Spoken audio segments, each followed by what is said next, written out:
Tantor Audio, a division of Recorded Books, presents Knife Edge by Kerry Buchanan. Narrated by Esther Wayne. Prologue. Leads. It was always the eyes that told him when they were ready. Her eyes followed his every move, wide with terror, as he ran his thumb along the length of the blade. There was still fight left in this one. He needed to wait for that moment of resignation, that pivotal point when his prey realised that this was not a film, and that no detective was going to crash through the door at the last second to save her.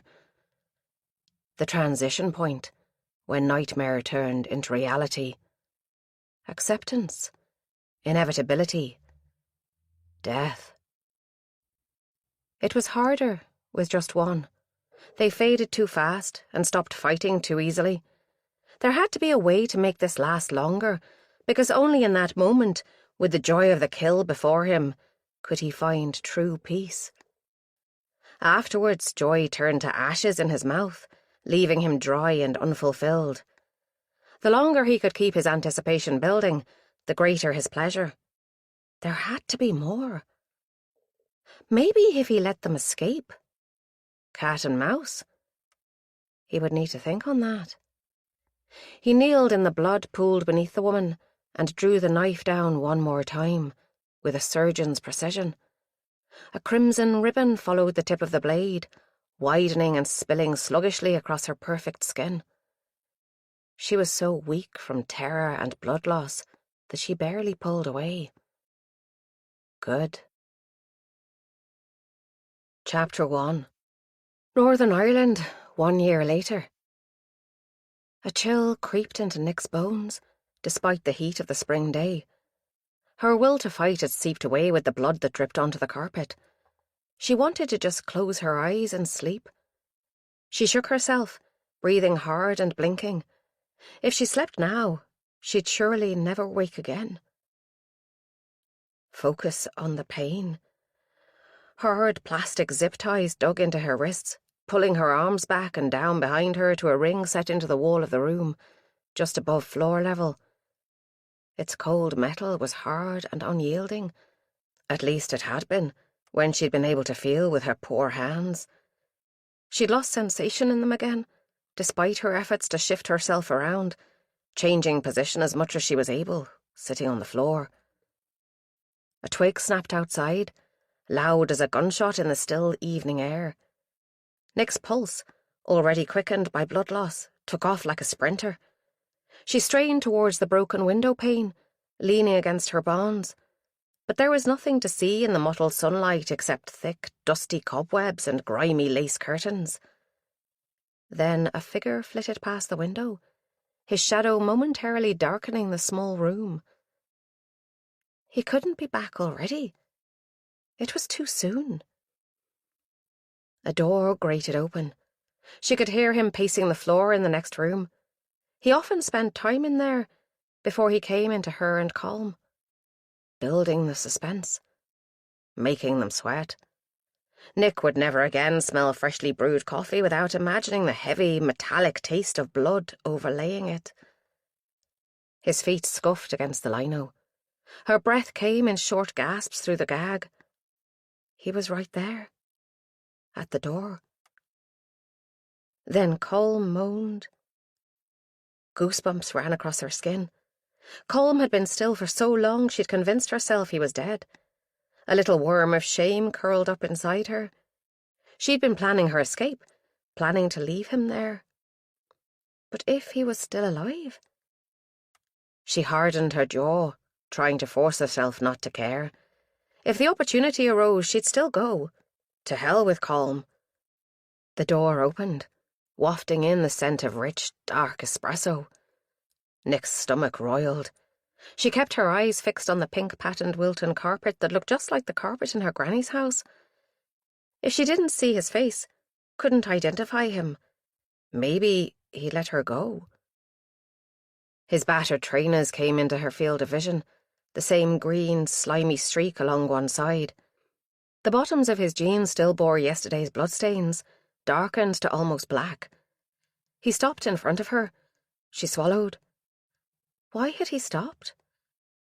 Despite herself, she glanced up. A black Iron Maiden t-shirt, fading to grey, strained over his slight paunch. Nick let out a breath she hadn't realised she'd been holding. He still wore the mask. It was the only ray of hope in this nightmare, that mask. If he hadn't let her see his face, maybe he wasn't planning to kill her. He reached for the keys that jangled on an elastic cord attached to his belt and unlocked the cabinet on the wall. Unhurried. Calm. Bile rose in Nick's throat. Breathe. Light filtered through tattered lace curtains, casting shadows like etched patterns on the bright steel knives hanging inside the cabinet. His long fingers danced across the blades, like a pianist playing a macabre keyboard. Nick's heart gave a painful thump as he lifted the boning knife from the rack. She bum-shuffled sideways, thighs slipping in the pools of blood. Her naked shoulders slapped against the rough plaster of the wall, skin smarting where yesterday's cuts still oozed. She tugged at the steel ring, more out of habit than in hope of escape, but the angle was all wrong, and she could get no force into it. A small sound like falling sand. Plaster? Had the ring moved, or was it her imagination? With methodical slowness, her captor ran his thumb along the blade of the knife. It was just for show, just to prolong the suspense. All his knives were sharp, so sharp you didn't feel the initial cut. Not until the hot gush of blood. The only place he hadn't sliced yet was the centre of her belly, the soft white part that never saw the sun. He took 2 steps towards her, then paused. Nick sucked her stomach in. This was not a time for breathing. Then he spun, light on his feet for such a big man, and plunged the knife downwards. Dark blood sprayed in an arc across the far wall. The smell of coffee mingled with the stench of punctured guts. Colm screamed. The man's arm rose and fell, again and again, coating the ceiling each time with a fresh splatter of blood. Keening like a wild animal, Nick threw her full weight forward against the ring in the wall, the tendons in her shoulders popping with the strain. Something gave way with a gritty sound, showering her wrists with dirt and old plaster. In one clumsy movement, she scrambled to her feet, pulling the ring with her. Her legs buckled, throwing her sideways into the doorframe, but she staggered away and reeled into the next room, followed by an intermittent sucking noise as the knife continued to rise and fall.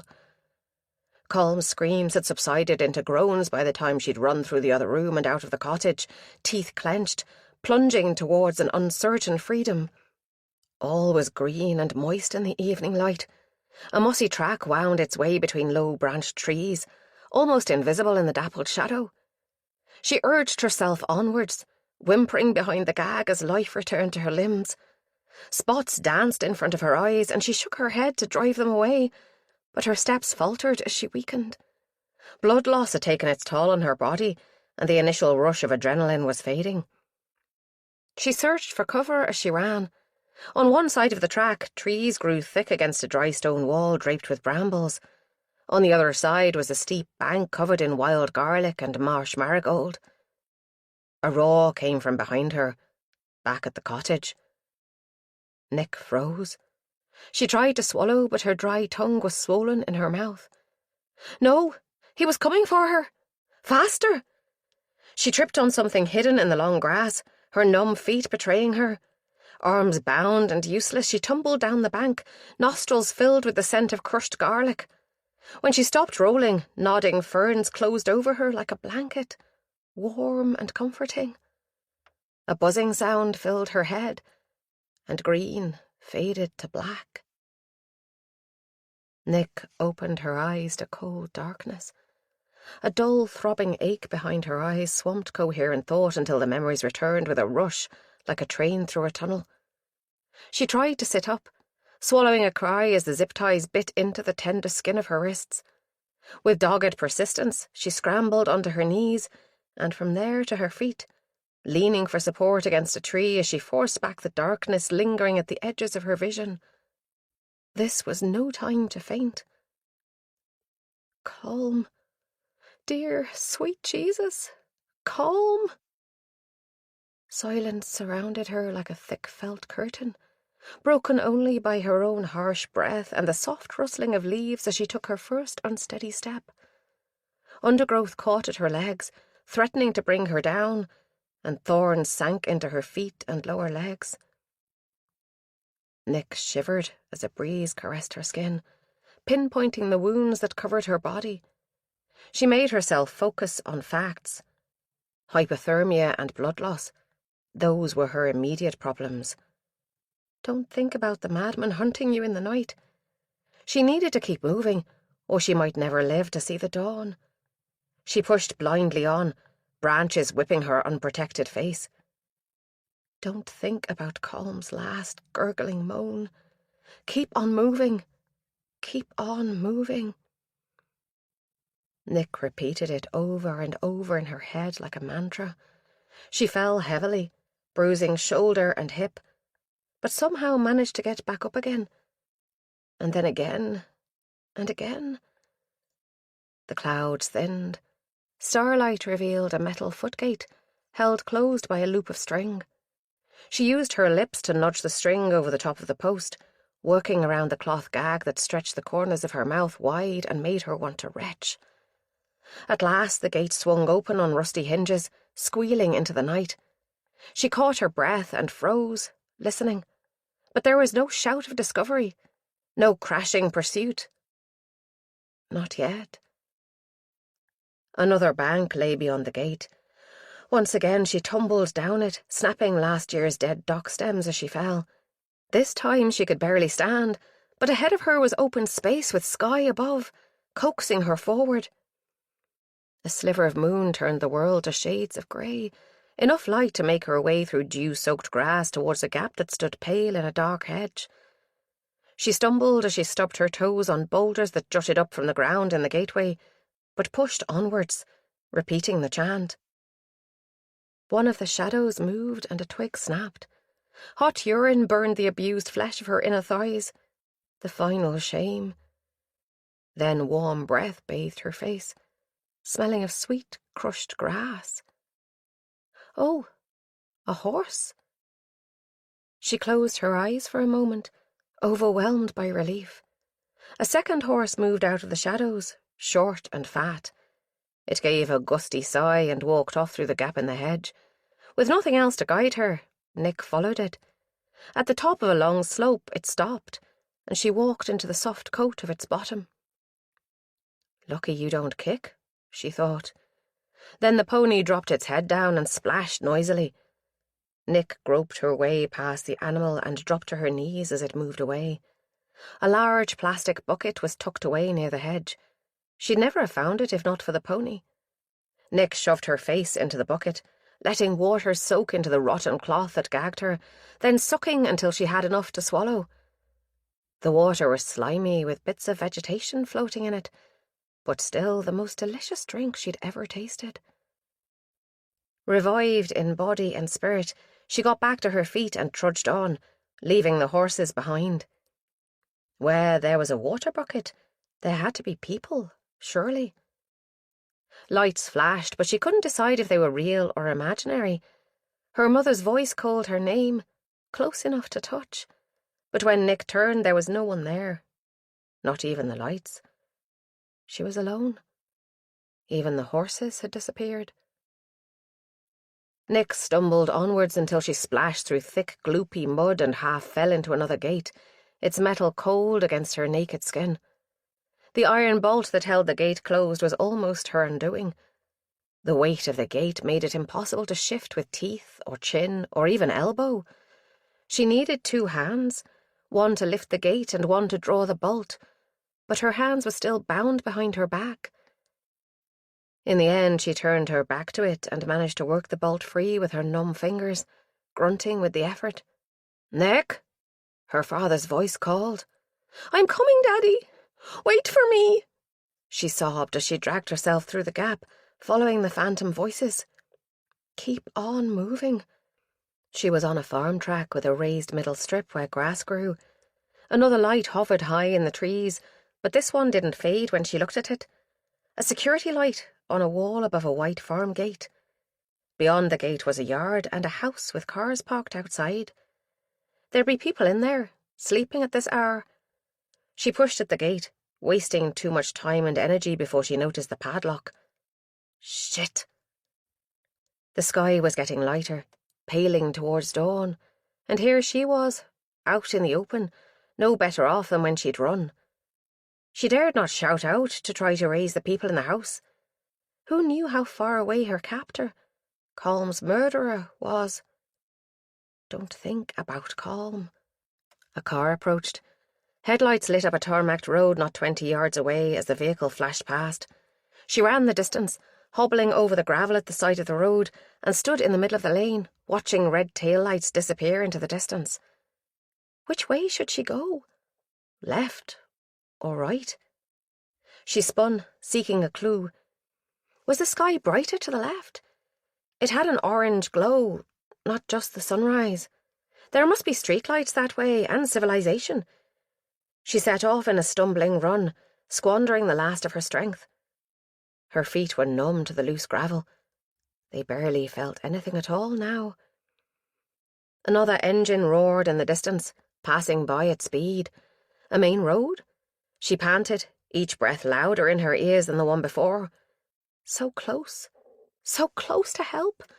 Just keep going, keep on moving. Don't think about Colm. It was a wide road with a pale, hard shoulder. She lurched out into the middle where hatched white lines marked the centre. Not a car to be seen in either direction. A faint smell of oil assaulted her nostrils, tantalising and ephemeral. But there was no traffic now. Nick collapsed, thumping down on the hard tarmac, and gave herself up to despair. She had no idea how long she lay there, the road surface cold and rough against her cheek, before something big passed her in a buffet of wind and noise, peppering her with dirt. She couldn't find it in herself to care whether it stopped or ran her down.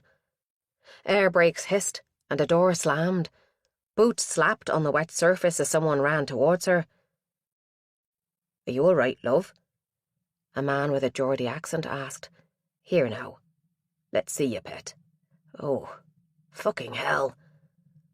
Arms came around her, warm against her chilled skin, and she was lifted bodily, head lolling. She tried to speak, but couldn't tell if she'd made any sound. The rumble of a big diesel engine drowned out everything, all sound and all thought.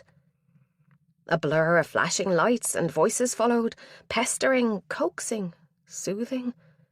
Finally, someone cut the zip ties and her wrists fell apart. A scream ripped out of her as her shoulders moved, pain flaring through spine and arms. More voices, a tinfoil blanket that stuck to her raw wounds. Faces loomed and receded, white blobs with gashes for mouths that bled questions she couldn't answer. Then she was in an ambulance, rocking from side to side as white light dazzled her. A siren wailed. Someone was stabbing her again, a needle in her arm. She fought, fists flying, and tried to push herself free, but firm hands held her. Liquid ice flooded her veins. She fell back, limp against stiff white pillowcases that rustled, and she was at peace. Chapter 2. Nick hovered up near the ceiling. Below her lay a woman with white skin barred with red stripes. The woman thrashed and moaned, her dark hair a wild tangle. Nurses struggled to dress her wounds, the bandages unrolling onto the floor in cascades. Why didn't the silly bent stay still and let them help her? Another nurse came into the room and adjusted the drip that ran clear fluid into the woman's thin arm. The woman sagged. Her hands flopped onto the clean sheets, leaving a trail of blood on the virgin white. Nick watched, detached, and the woman's haunted eyes watched her back. Something moved there, in the depths of her pupils, some fiery demon. Nick drifted towards her for a closer look, but the eyes sucked her in, swallowing her in their flames. Her skin burned and flared with a pain that belonged to someone else. Nick tried to pull back, away from the woman's pain, but she was held prisoner again. This time in a crippled body. All around her, hushed voices spoke, and even the gentle clinking of instruments was muted. You can have 5 minutes with her, but she's sedated and she's still on morphine, so don't expect much sense yet. Morphine? Lucky cow, whoever she was. Nick would give her right arm for some morphine. Can you tell me? Was she raped? Asked a coldly clinical voice. No evidence of penetration, but what she has been through. The voices faded away. A shadow appeared next to the bed. She narrowed her eyes against the bright lights. An Indian man, dark in both features and expression. She didn't want him there. The lines of weariness around his eyes told her she'd have to come back to the real world, and she wasn't ready for that yet. Perhaps she never would be. Don't think about Colm. His voice was dry as his skin. Nicola Gordon. He took her silence as assent. My name's Detective Inspector Ram. I'm in charge of the investigation into your abduction. Can you tell me what you remember? No, she couldn't. He had a Yorkshire accent, something she'd only heard on TV before now. All hard vowels and sharpness, but with a slight lilt. She looked away towards the white blind that covered the window. If she ignored him, perhaps he'd go away. But the memories came anyway.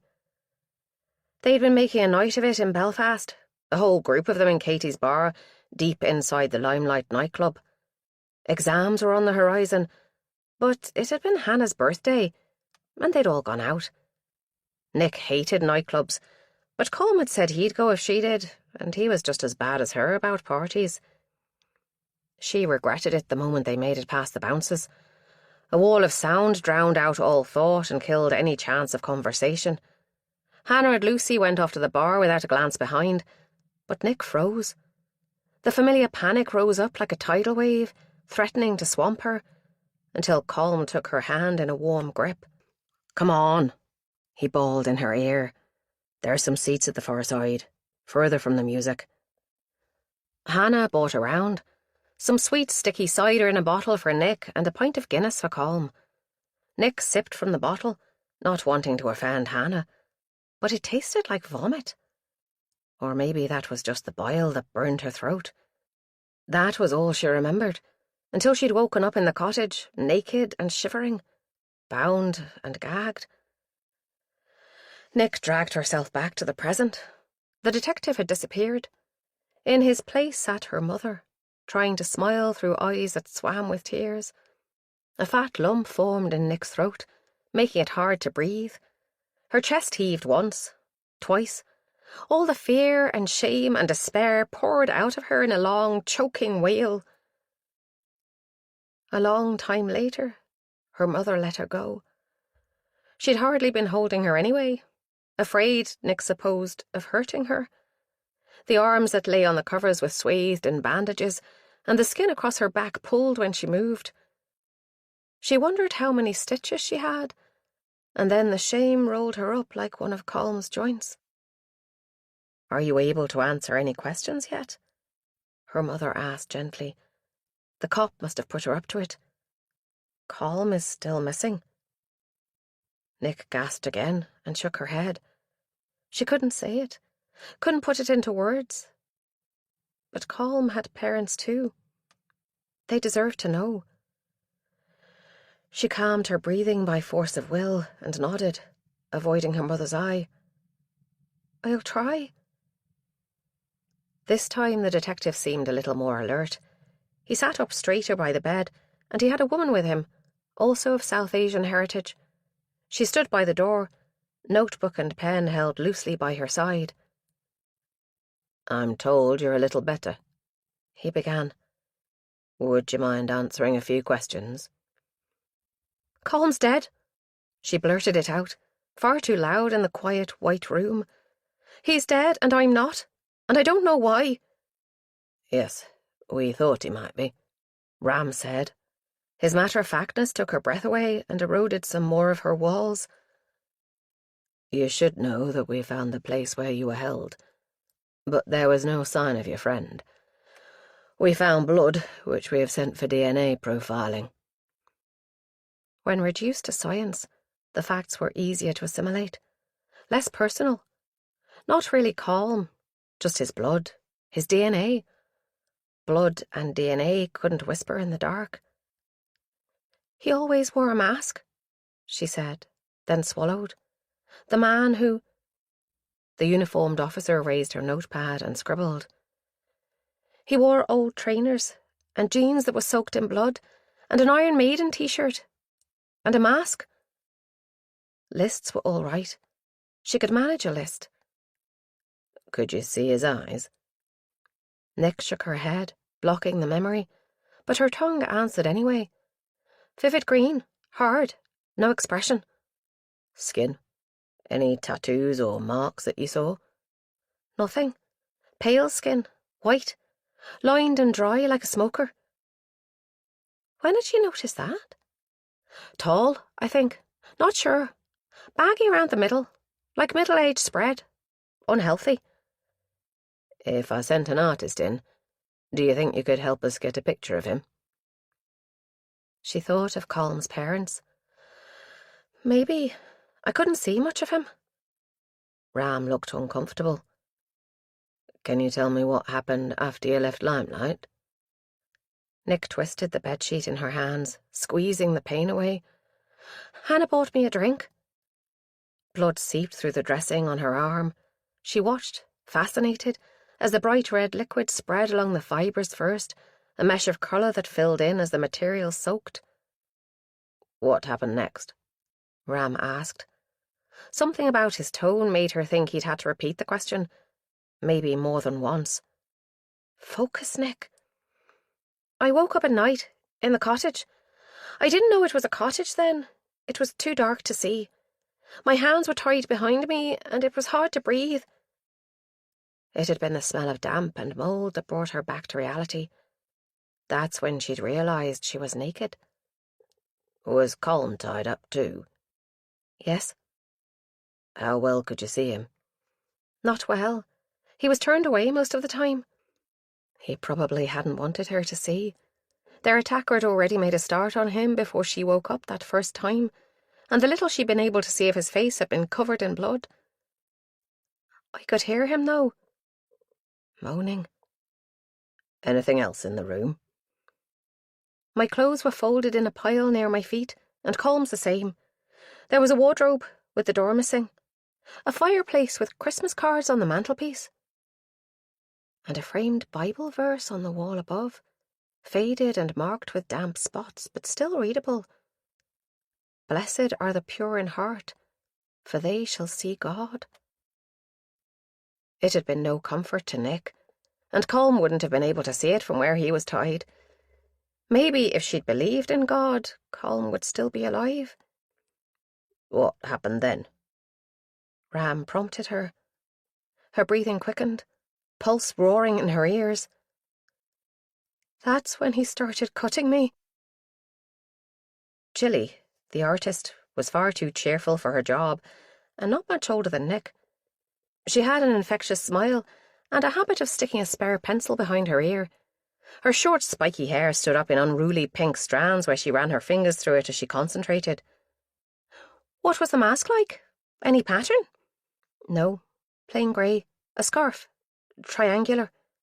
The sort of grey from being washed too many times with black socks, or actual grey? Actual grey, I think. Cotton, like an old-fashioned cloth hanky, but bigger.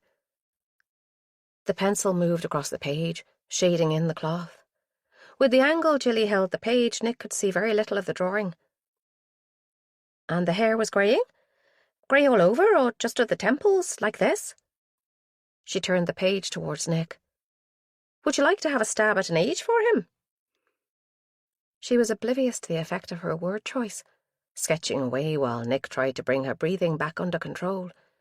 Just when she thought she was coping, something else would hit her and she'd be right back at square one. No, there wasn't enough of him that I could see. But she really didn't know. He had a paunch, though. Middle-aged spread, you know. The door opened. Nick's father stuck his head around, saw the artist, and withdrew with an apologetic grin. Nick relaxed. Dad was nearly as bad with new people as she was. All the family had visited her over the past few days. Her mum was still emotional, but trying to hide it.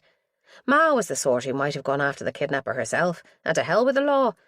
But right now she said she just wanted to spend as much time as she was allowed with Nick. Cian, her little brother, had said her bandages were cool and that she'd lost weight.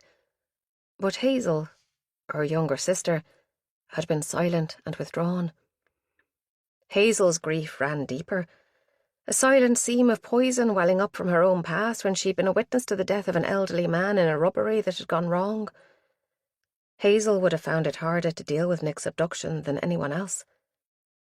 Dad was just Dad, making comments about the various bits of apparatus she was plugged into and turning everything into a joke.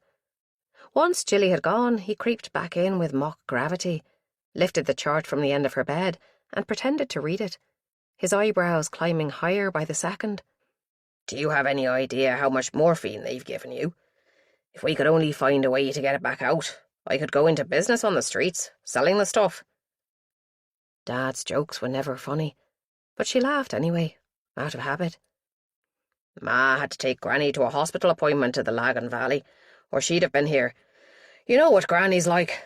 She'd be flirting with the doctors and telling off the nurses, left to herself." True, but Nick found it hard to think of mundane, homey things like her Granny's quirky personality. She tried to keep the smile on her face, but the muscles were weak and her expression sagged back into apathy. "The big doctor says there'll be very little scarring where it shows," Dad said. What about where it doesn't show? What about inside? "Any news?" she asked. She kept telling herself that Col might have lived. Maybe he'd escaped too, when their captor was hunting for Nick. But the sound of the knife was always there in her dreams, and the stench of his guts. No one could recover from that. Dad shook his head. "They've had tracker dogs out, and there've been house-to-house searches, but nothing yet." He must have noticed Nick's frown. Why hadn't Inspector Ram told her any of this? "It was on the news," he said. "They're asking for information about a grey van, too. It was spotted on the CCTV near Limelight around the time the police think you were both taken." Why couldn't she remember? After Dad left, the policewoman who'd been with Inspector Ram appeared. She sat next to Nick's bed, in the seat her dad had just vacated. It was probably still warm from his bum. "Hi, Nick. I'm Detective Sergeant Asher Harvey. I'm afraid I've a few more questions, but first I thought I should answer some of yours. I'm sure you've loads." This was a change from Ram's world-weary style. Yes, she was full of questions, all right, but where to start? "Can you fill me in on what you found so far? Maybe it'll trigger my memory." Asher Harvey flicked back a few pages in the notebook. "I don't know everything, you understand. I'm just one cog in the machine, and most of what I tell you will have to be in total confidence. Are you okay with that?" Nick nodded, mouth dry. She was still young enough, at 20, to be flattered. "We had the dogs out before the rain came on. They followed your trail from the place where you were found, on the main Belfast-Newcastle road. They took us straight to the cottage where you were held, but the perpetrator had already cleared out." Nick swallowed, but she'd known they'd have to talk about the cottage. She could deal with that. "Did you find the knives?" Asha flicked to the back of her notebook and scribbled. "No, but the doctors tell us that a variety of weapons were used on you. Can you describe any of the knives, do you think?" "Oh, yes." "He had a locked cabinet on the wall, like a medicine cabinet. The knives were all arranged in that, each one clipped in order of size." "How many?" "6, Nick said without hesitation. "One for each day he held us. They looked like the sort of kitchen knives you get in a wooden block, but they were really sharp." If Asha had made the slightest comforting noise or shown sympathy in her expression at this point, Nick didn't think she could have gone on. But the detective sergeant kept scribbling away in her book. Yes, describe as many as you can. Nick shut away the emotion, closing her eyes to help her memory. The smallest was like a paring knife for peeling veg. Next one up was broader and a bit longer, maybe for chopping carrots. Easy to list them, as though they belonged in someone else's memory. Maybe something she'd read about in a book or seen in a catalogue. She hesitated when she got to the last one. I think we both knew that when he got the big knife out, it'd be the end for us. Or one of us, anyway. Were you able to talk to Colm then? The perpetrator wasn't in with you the whole time? No, he wasn't always there, but we couldn't talk anyway. We were both gagged. I only heard him grunt or moan. 6 days they'd been there, one for each knife. When he came back, he always stayed in the other room for a while, stringing it out. Her stomach turned at the memory. He made coffee and brought it in to drink while he... She searched for a word. While he worked on us. We'll come back to that part later, Asha said. Can you describe the cabinet for me? The one the knives were in? Nick shrugged. Sure, you'll have seen it, won't you? Asha shook her head. He'd cleared everything out by the time we got there. There were holes in the wall suggesting something had been fixed there, but no cabinet. Oh? What had she seen in the kitchen when she ran? He took the coffee machine too, then? The big, fancy silver one in the other room? Yes, there was very little to show he'd ever been there apart from the... Asha stopped. The blood? Yes, Inspector Ram told me about that. As if she needed telling. Nick wondered if he'd left it on purpose, Colm's murderer, or if he just hadn't had time to clear up completely. How many hours had he wasted hunting for her, while she lay unconscious and unaware at the foot of the bank? She licked her lips. Dad said something about a van, on the news. Asha flipped back a page. Yes, there was a grey van, a Ford Transit, seen entering the area around the time you went missing. It was caught on CCTV, both entering and leaving, but we couldn't pull an image of the driver. We think the same van was picked up on the Ravenhill Road a bit later, so it was heading south towards Newcastle, but so far we've no evidence of it going any further. She looked apologetic. There's a lot of CCTV footage to go through, I'm afraid. I wish I could remember more. Not your fault. Your consultant said she thinks from your symptoms that you were given GHB. You might have heard it called... GHB? Yes. They told us about date rape drugs at the Freshest Talk. Chapter 3. Why won't you just come home? It's not... Ma had probably been going to say not safe, but stopped herself. Nick wanted to go home after the hospital, but Colm's murderer was still out there, and Colm's body somewhere. Her parents' home in Lisburn felt too far away, and Belfast was where Asha Harvey was based, her link to the investigation. I'll be fine, Ma. Hannah and Brait are staying on in the house until after the exam, so I'll have company. I promised not to go anywhere on my own. You weren't on your own last time, Ma said through thin lips. You were surrounded by friends. Yes, friends who'll probably never drink again after what happened to Colm and me. Hannah had been distraught, sobbing and clinging to Nick when she'd visited her in the hospital. It had been refreshing to be doing the comforting instead of being the comfortee. For the first few minutes. A knock on the door came as a relief. Her mother could be very persuasive, and Nick just wanted to get out. She had her bags packed and fresh outdoor clothes on. Most of the stitches were out, except a few in some of the deeper wounds. They were just waiting for pharmacy to send over the antibiotics she needed to keep taking. Come in, Ma said, trying to act as though she hadn't been close to tears a moment ago. It wasn't pharmacy, but Asha. D.S. Harvey, as Nick had to remember to call her when there were others around, even Ma. Especially Ma. "Hi, Nick. How's it going?" "Champing at the bit," Nick said, grateful that Asha spoke to her as if she was a normal person, not an invalid. "Just waiting for my drugs. Don't tell the cops." "Good to see you feeling a bit better. Inspector Ram sent me to drive you home, if that's all right." She turned to Ma with a raised eyebrow and a professional smile. "We'll be keeping an eye on Nick for a while. Nothing intrusive, just to drive by occasionally, and I'll probably have more questions for her as the case progresses." Ma's face was warring between indignation, as though she couldn't be trusted to drive her own daughter, and relief that the police were going to be watching out for her.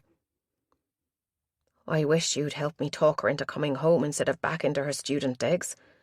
She's still far from recovered, and her exams have been waived, so there's no point in her even being in Belfast at all."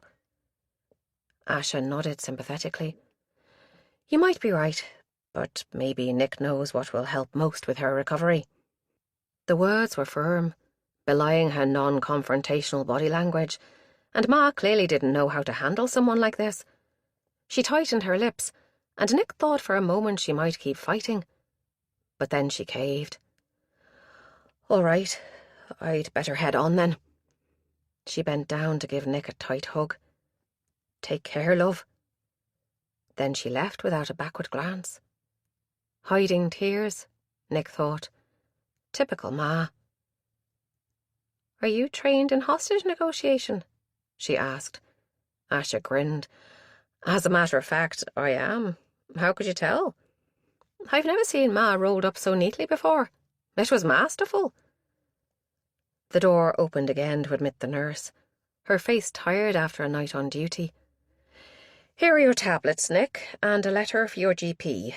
You'll need to come back to outpatients for dressing changes for a week or two, until your practice nurse can take it on."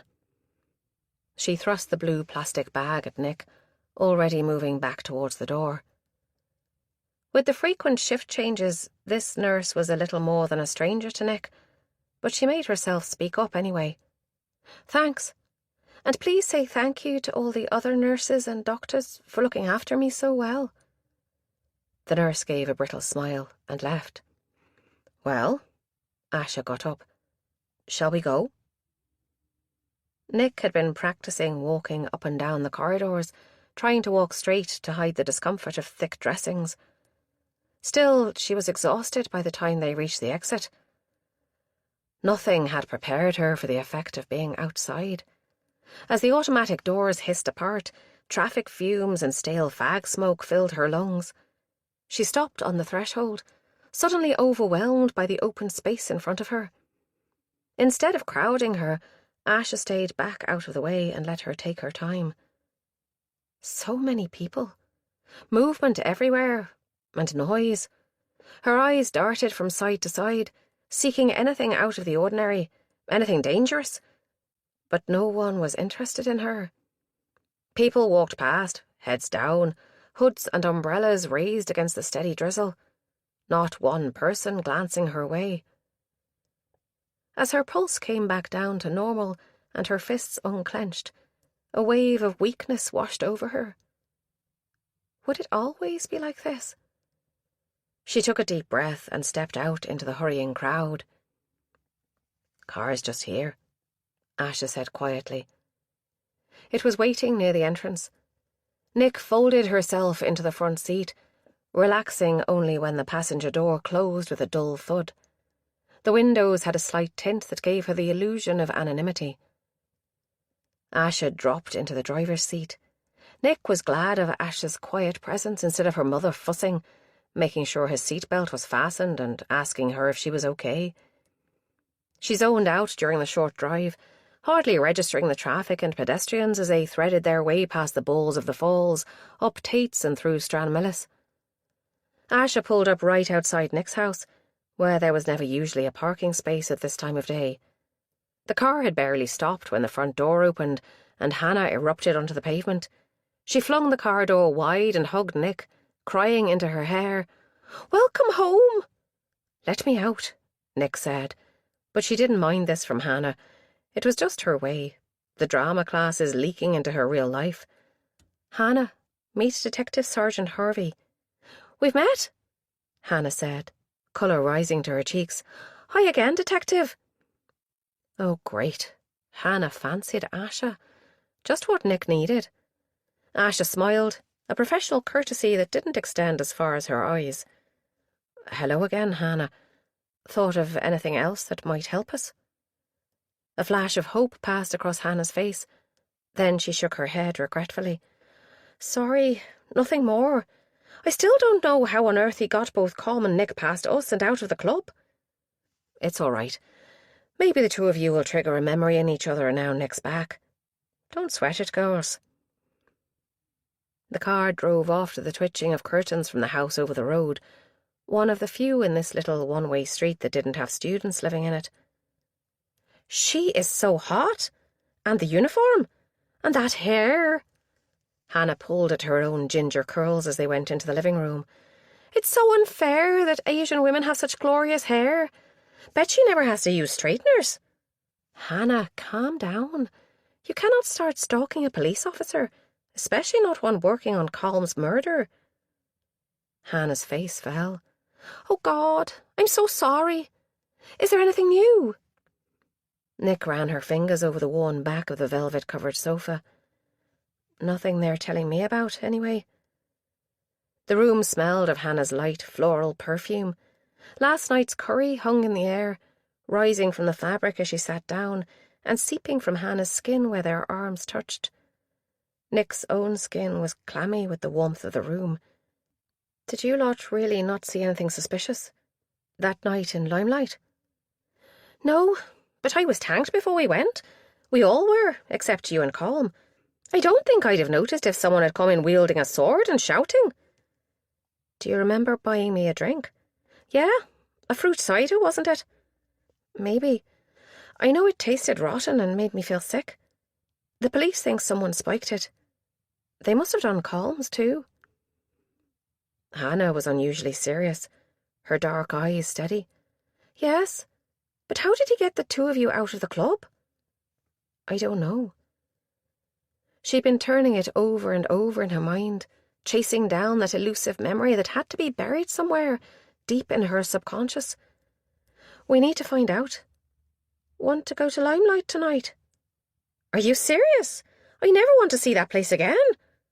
Hannah shuddered, but that was just the drama classes too. What would we get out of it anyway? I wondered if seeing it again, and sitting in the same seat, might shake something loose. Don't you think we should ask the Peelas if it's okay? We might be breaking some rule or other. You know, contaminating a crime scene. Nick just looked at her. Contaminating a crime scene? It's been, what, 2 weeks since we went there? More. That place is as contaminated as it could be, with or without a crime scene. Just do me one favour, will you? Hannah was caught up in the excitement. Anything? No prees this time. I want you stone cold sober. She thought she might have overstepped the bounds of friendship for a moment as Hannah's face crumpled. No, I don't drink at all now. I'm too afraid to. Chapter 4. They passed the bouncers on the door of Limelight and made their way through to Katie's bar. Even on a weeknight it was busy. On her last visit, Nick had balked at the entrance until Colm tugged on her hand and persuaded her deeper into the heaving crowds. But today, the fact that they were here with a purpose calmed her anxiety. Stick-thin girls with heavy, painted-on eyebrows danced in small groups, arms above their heads as the music took hold of them. There'd be gin or vodka in the water bottles they carried in their handbags, Nick knew. Everyone did that, to avoid the sky-high bar prices. Sometimes they even got them in past the bouncers at the door, too. You were sitting over there, Hannah shouted over the music. She pointed to a high table with dark wooden stools tucked in a corner. A couple sat there this evening, both staring into their drinks. Either no chemistry between them or so used to each other they didn't feel the need to make an effort. What did she and Colm look like? Friends or lovers? I thought you didn't remember where we sat. I didn't until now. Come on, the table next to that one is free. Two lads had just got up and left, heading towards the rock garden for a smoke, probably. Nick followed Hannah to the table and perched herself on the high stool. Nothing. Still no memory at all past sipping that drink. She reached into her jeans pocket and drew out a 20. Will you go and buy us drinks? Get me the same as you did last time.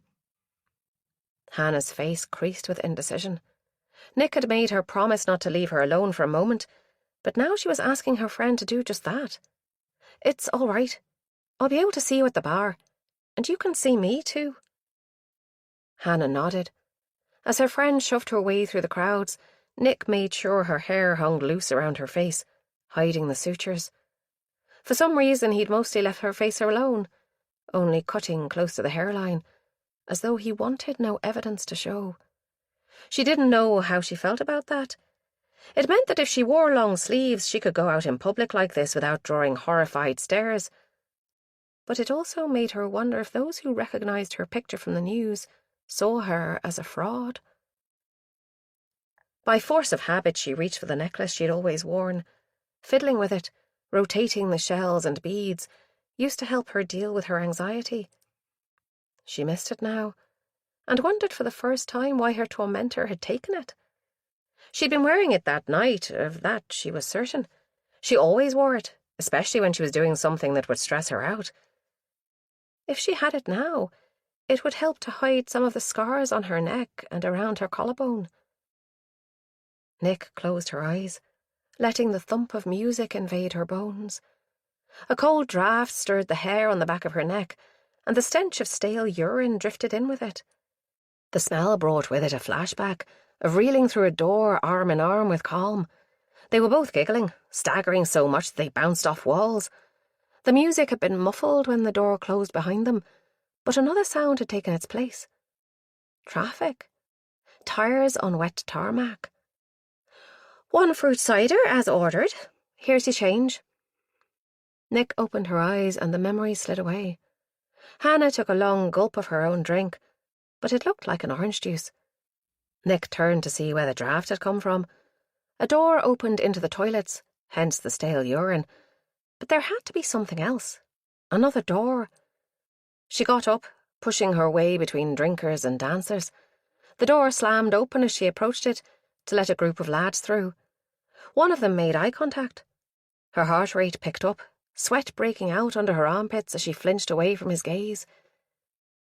Beyond the door was a bare corridor with doors to men's, women's and disabled toilets, and another into the rest of the club. Nothing else. No door to the outside. She shook her head, disappointed. It had been a false memory then. Hannah was at her shoulder, her face crumpled with worry. You got problems? Nick shook her head, confused. Yes, she had problems. Her friend was dead, and the body still hadn't been found. Hannah knew that. That was some sprint for the loo. Oh, no problems. I just thought I remembered something. Did you notice if I went to the loo that night? Nick, you could have danced naked on the bar and I wouldn't have noticed. Lucy was there, remember? Yes, and Hannah had been chasing after Lucy all year, trying to decide which way she swung. Nick hadn't had the heart to tell her that Lucy had a steady boyfriend at home in Wales. Besides, knowing Hannah, it probably wouldn't have deterred her. The fella she'd passed in the doorway was dancing, showing off. His mates clapped and cheered him on as he did a few steps of the moonwalk. Then he glanced her way and caught her eye. A smile lit his face, and he winked. Nick, I think you've scored, Hannah yelled. Nick turned her back on the dance floor, annoyed that he'd seen her looking. Without thinking, she took a swig from the bottle Hannah had put in front of her. The sickly sweet taste hit her tongue, and she almost boked. She forced herself to swallow the mouthful. The alternative was spitting it out over the table, but then she pushed the rest away, nauseous. Her wounds burned, the stitches catching on her clothing, and the heat was beginning to get to her. The loud music, shouted voices, crowds thickening as more people flooded in, all seemed to hem her in, trapping her. "This was a mistake," she said. "I've got to get out of here." She didn't think she'd shouted, but maybe Hannah could lip-read because next thing Nick was being guided firmly across the floor towards the exit. She was jostled and bumped. Someone tried to grab her, and she yelped as a hand gripped her arm where one of the worst of the wounds was seeping through its dressings. Hannah slapped at the offending hand and kept moving. Bounces in dark clothes flashed past in a blur. Then they were on the street, surrounded by smokers in huddles around the door. She took a lungful of cold air, laced with tobacco and the pungent, burnt palm tree aroma of weed. Soft rain settled on her face, and the hiss of cars passing brought her heart rate back down. She forced herself to breathe steadily. In, 1, out, 2, in, 3, out, 4. "You okay?" Hannah's eyes were troubled. "We shouldn't have come." "Would you like me to call a taxi?" someone said. Nick nodded. The walk home stretched out in front of her like a marathon.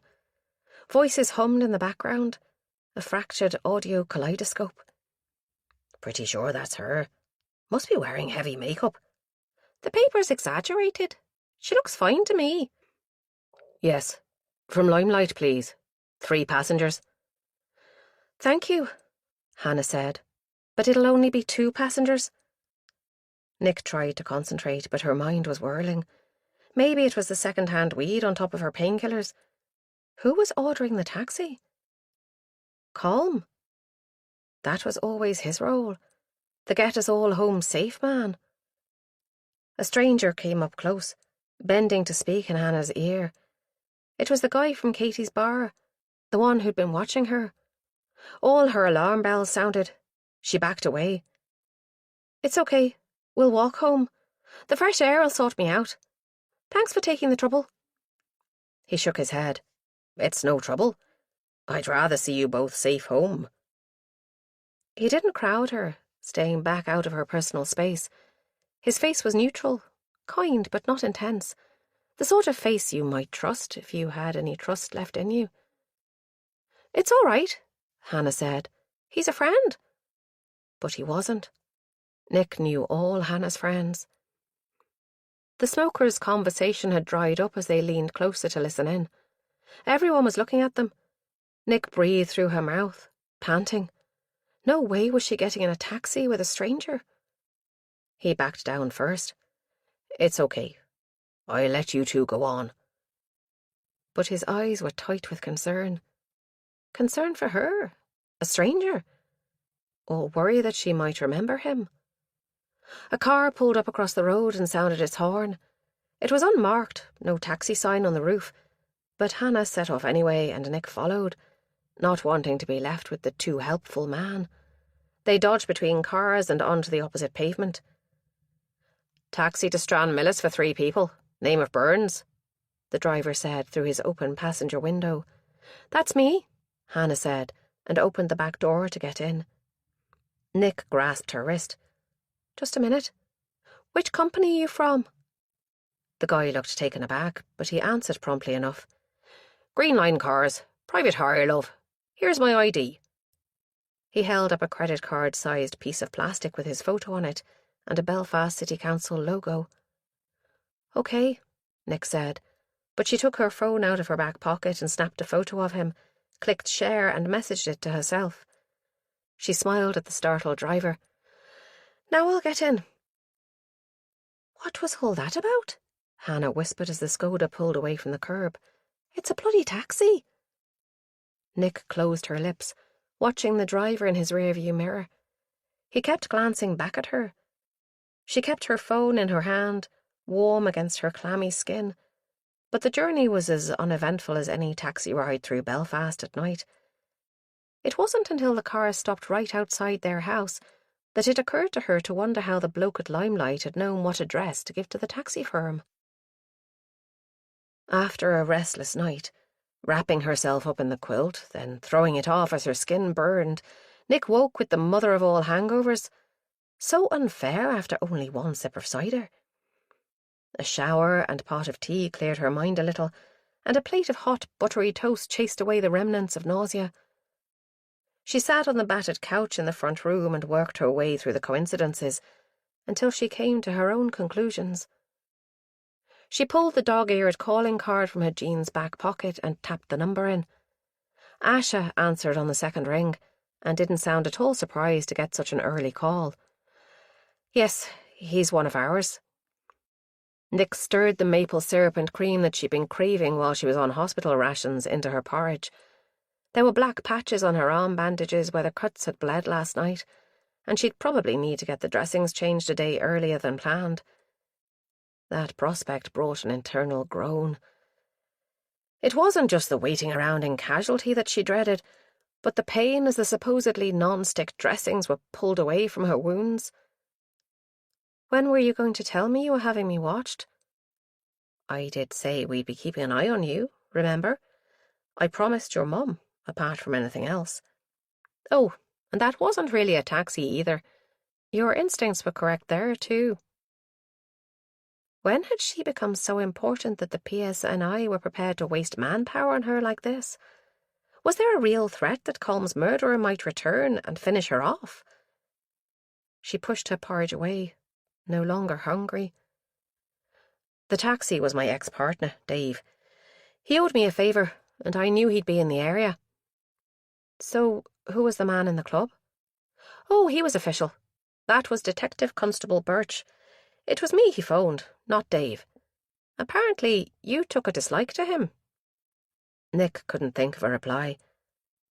Tell him sorry, she said after a moment. It wasn't personal. Just, I'm a bit wary of strangers at the moment. Don't worry about it. He has a hide like a rhinoceros. Nick wondered if Detective Constable Birch was listening to the other end of the conversation. Will you be home later, Nick? I'd like to ask a few more questions. Yes, I'm going nowhere today. Too bloody exhausted. The bandages could wait. Good. I'll bring tray bakes. Asha was as good as her word. She turned up on foot, bearing 2 paper cups from the Clemens coffee shop on Stranmillis Road and 2 huge portions of Millionaire's shortbread. Nick focused on the paper cups, straining for the aroma of coffee, but there was nothing. She relieved Asher of the tray bakes and stepped back to let her in. What's in the cups? She asked, trying to keep her voice light. Hot chocolate with cream and marshmallows, Asha said. You didn't think I'd bring you coffee, did you? Have you any idea what that stuff does to your insides? Turns them into tar. Nick grinned, embarrassed to have been caught out in her suspicions. Hannah still hadn't surfaced, so Nick brought Asha into the small shared front room and closed the door behind them for privacy. As soon as Hannah made her usual knees-together run for the loo, the creaking floorboards above would alert them.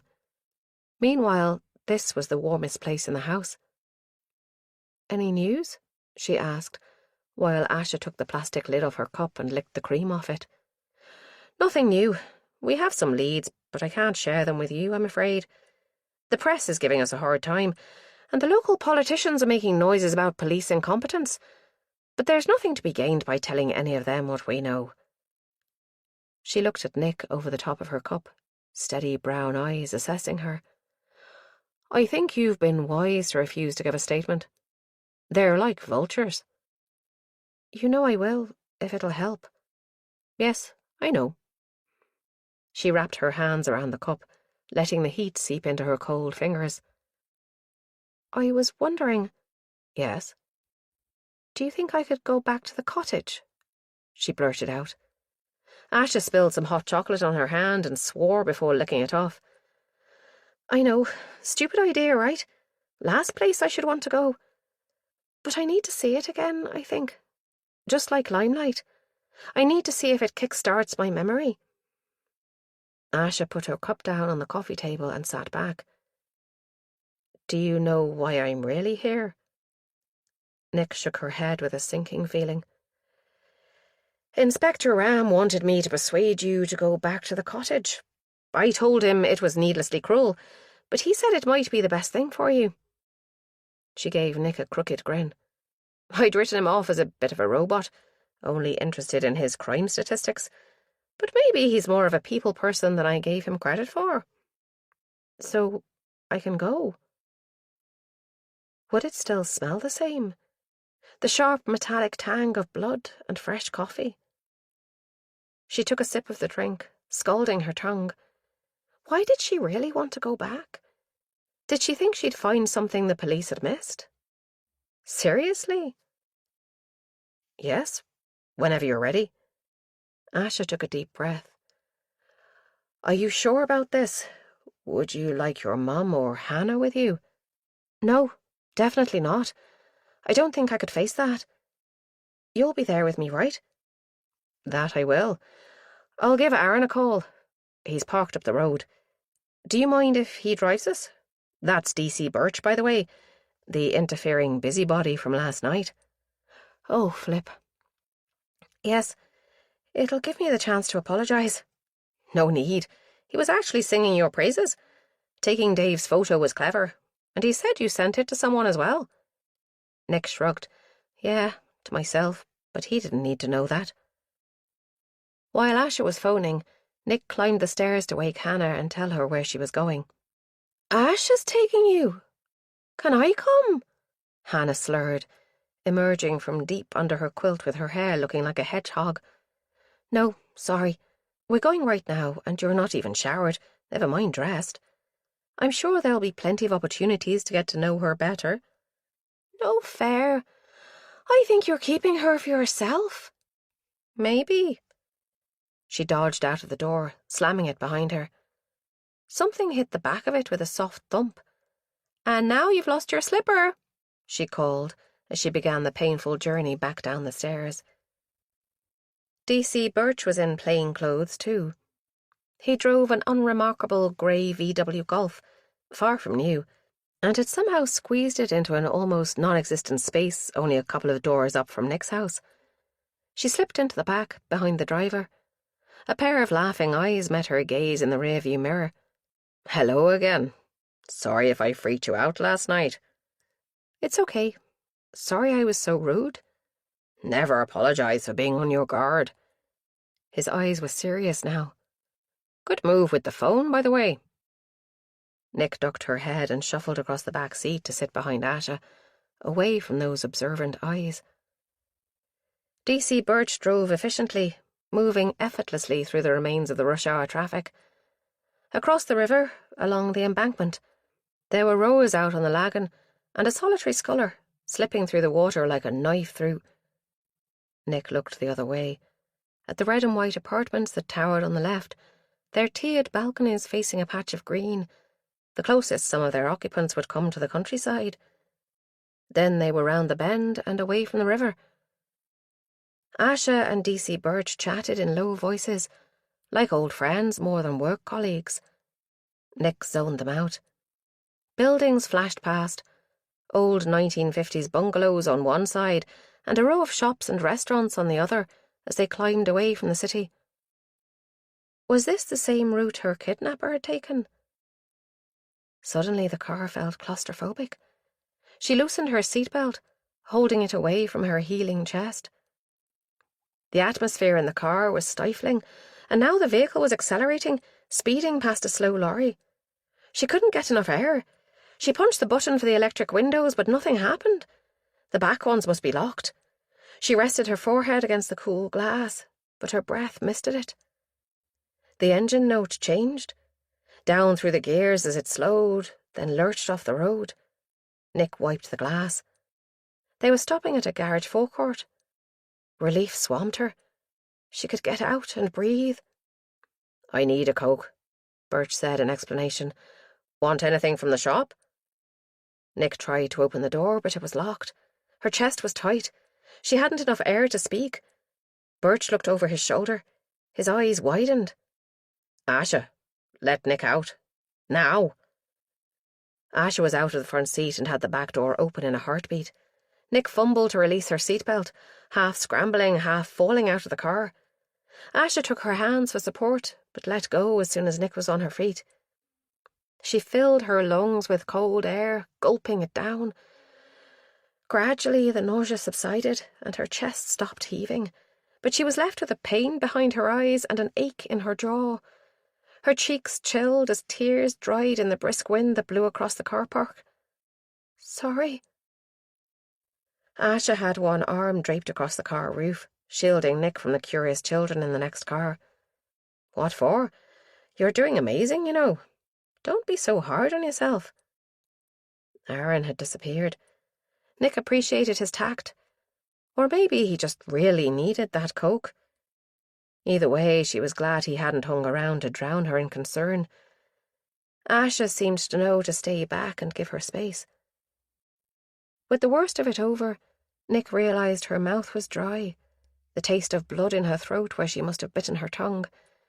She was plucking up the courage to go into the shop when Aaron reappeared with a bulging plastic bag. "Got snacks and drinks for us all," he said. "Don't know about you, but I'm starving." Asha pulled a face. "What do you think this is? A day trip to the beach? We're what, 5 miles outside Belfast, and you already need a picnic?" She took the bag off him and poked around inside. "Oh, prawn cocktail. My favourite." With that cryptic comment, she sank back into the passenger seat and started to dig out crisps and cans. Aaron winked at Nick over the top of the car roof. "She's all bark and no bite. I'm not afraid of her." "Aaron, you didn't get me coke, did you? You know I can't stand that muck." His face fell. "Well, maybe a little bit afraid of her. Only sometimes, though." He stuck his head in through the driver's side window. "I'll go back in. What do you want instead?" Nick wasn't really listening. A grey van had just pulled in off the main road, and now it sat in the forecourt near a fuel pump. The furler cap was on the wrong side for that pump, and it wasn't as though the garage was busy. Plenty of free pumps. No one got out, but the sun reflecting on the window prevented her seeing the driver. "Aaron," she asked, "if you're going back in the shop, could you try to get a look at the driver of that van?" His head snapped up, but he looked at her, not the van. "Behind me? Asha, can you run the plates?" Nick read out the number, and Asha tapped away at her mobile phone. Aaron set off towards the shop, not seeming to glance at the van, but before he'd made it halfway across the forecourt, it reversed and shot off around the back of the car wash. He didn't change pace, but continued as though he'd never been interested, until the van was out of sight. Then he jogged back to the car. "Single driver, I think, but I couldn't see much. Any luck with the plates?" Asha was talking rapidly to someone on her phone. "Thanks, Jamesy." She ended the call. "False plates. That number is registered to a Fiat Panda that was written off in an RTA 2 years ago." The ground tipped under Nick. She leaned against the car for support, fists clenched. He'd been right there, watching her, following her. Chapter 5. "Maybe we should take you back home," Asha said. "No, not home." Had he followed them all the way from the little terrace in Stranmillis, or had he spotted her in the traffic? She'd had her face pressed up to the window, after all. She swallowed, more from reflex than need, since her mouth was dry. "We'll go on, if you're okay with that. After all, if he's seen me here, he probably knows where we're going, doesn't he? So he'll have no need to follow us." She was talking too fast, trying to convince herself. "He didn't follow us from Belfast," Aaron said. He had his head down, fiddling with his phone. "I was keeping an eye out the whole way, and I would have noticed a grey van behind us. It might have been sheer bad luck. Or maybe good luck." He made a satisfied noise. "I got Ken to check the traffic cams. The van turned in from the city-bound carriageway, so he definitely wasn't following us. He must have genuinely come in for fuel, then spotted you standing by the car. I'll ask the garage here to check their full-court CCTV, in case they got a shot of the driver." A weight lifted from Nick's chest.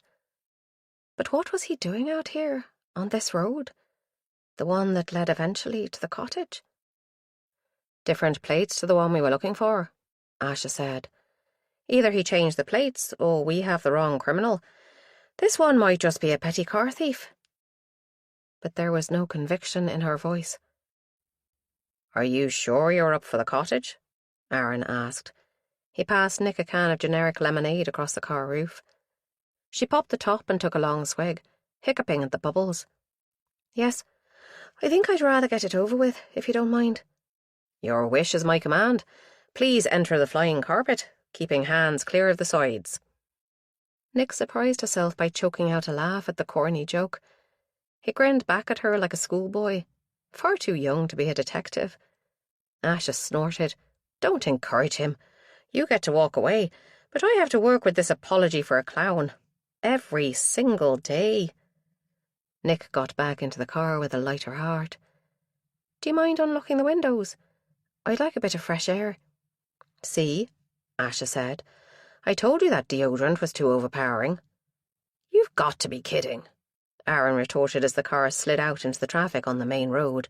All the girls love Lynx. Haven't you seen the TV ads? When they were up to the speed of the traffic, he glanced at Nick again in the mirror. Tell her, Nick. It's irresistible, isn't it? Yeah, irresistible, she said, joining in the banter. To an actual lynx, maybe. Asha laughed, and for a brief moment Nick was happy. She belonged. She was safe, not trapped, and these people would keep her that way. This optimistic mood lasted until the car slowed with its right indicator flashing. She recognised the hard shoulder at the side of the road and the hatched area in the centre where she'd fallen to her knees, exhausted, cold, and bleeding. She clutched her hands together in her lap, making the half-healed wound sting and embracing the grounding effect of the pain. This must have been the lane she'd staggered down. It was steep and narrow. She remembered how dark it had been that night, before the moon had broken through the clouds. A muscle twitched spasmodically in her thigh, a tiny patch of denim jumping. Then the car slowed even more and turned up a farm track, so narrow that branches from the trees scratched the doors, and the passenger side mirror flicked in. They bumped along the track for a while, then Aaron stopped the car. This is as far as I can go. We'll have to walk the rest. They all got out, quiet now in the shady green of the lane. Nick moved round the car door and closed up with Asher until their arms touched, and that contact steadied her enough to be able to nod in answer to Ash's raised eyebrow. I'm okay, she said, as much to reassure herself as the two police officers. No one had actually asked her anyway. The track wound on past a couple of gates into fields. At one, a pair of horses stood with tails swishing lazily in the spring sunshine. Were these the two she'd walked into that night? In that case, that metal gate must have been the one she'd struggled with.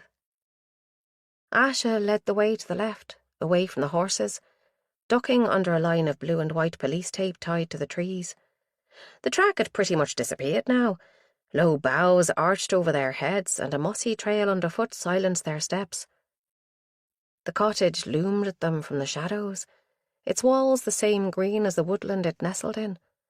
Moss and algae had overrun the walls, and ivy trailed across the roof, but the front door was free of growth, crossed over with vibrant red and white police tape. As she got closer, Nick saw that someone had clipped the ivy away from around it to allow the door to open.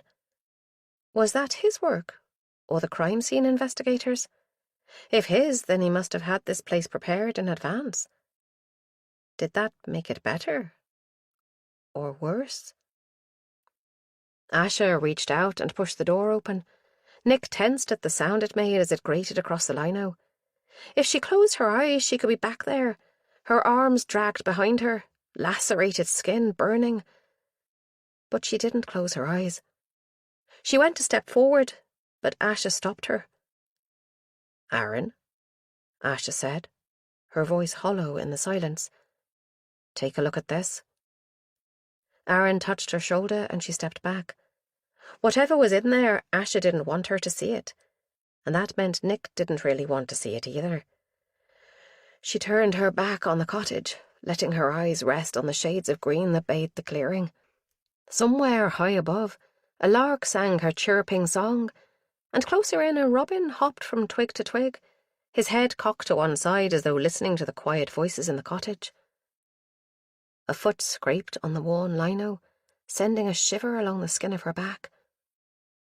"Nick, I think you should see this," Aaron said gently. "Asha disagrees, but I think you're strong enough, and you'll need to know sometime anyway. Don't go inside, though. We'll need to get CSI out again to check for traces." He said the last part to Asher in a more natural voice. Asher stood back from the door to let Nick see inside. On the back wall, where the coffee machine had stood on a shelf when she last glimpsed this room, someone had scrawled a message in dark red paint. "The race is not yet run." She couldn't tear her eyes away from it. Where was the fear she should feel at the threat clearly meant for her? Instead, a bubble of laughter forced its way from her throat, loud in the quiet woodland. Aaron moved her gently away, but she kept her eyes on the wall until she was far enough back that the cottage door blocked her view. Asha broke off from the phone call she'd been making and turned troubled eyes on to Nick. "Are you okay?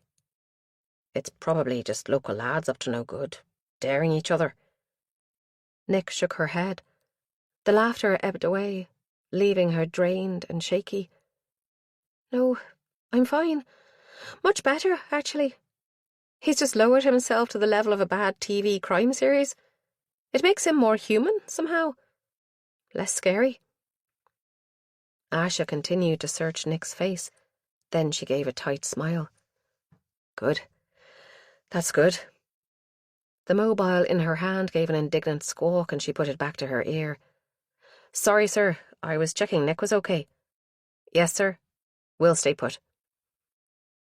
The voice on the other end seemed to calm down, and now Nick thought she could pick out the sing-song tones of Inspector Ram. Asha ended the call, and suddenly the woodland grew quiet. The robin had disappeared, the lark was long gone, and not a leaf stirred. Nick hardly dared to breathe, lest she disturb the silence. Then Asha spoke in her ear. "Are you okay if we wait here for the forensics team? I can get a coat from the car if you're chilly." She shook her head. She was cold, but Asha couldn't know that. The bandages would cover any goose pimples, and there wasn't enough light to see if she might be pale, but Nick knew she didn't want the three of them to split up. She'd watched enough Scooby-Doo when she was growing up to know that they were safer together. As though he'd read her thoughts, Aaron took his own jacket off and handed it to her. It was made of coarse wool and smelled of aftershave with a faint trace of tobacco, something warm and mellow. She wrapped it around her shoulders, letting the residual warmth from his body soak into her. "Thanks." "Don't mention it." He grinned. "No, really, don't mention it. The lads at the station will think I'm going soft in my old age." The forensics team took forever to turn up. Eventually a blackbird gave his stuttering alarm call, and shortly after, a couple of figures appeared at the outer tape, carrying metal cases. Nick expected them to don the paper suits you saw on TV, but they came in their ordinary clothes. "Morning," the one in front said. She was a petite redhead with a pale complexion. "Hope you lot haven't trampled our lovely crime scene with your big boots." She had a slightly guttural Eastern European accent that made her seem exotic for Belfast.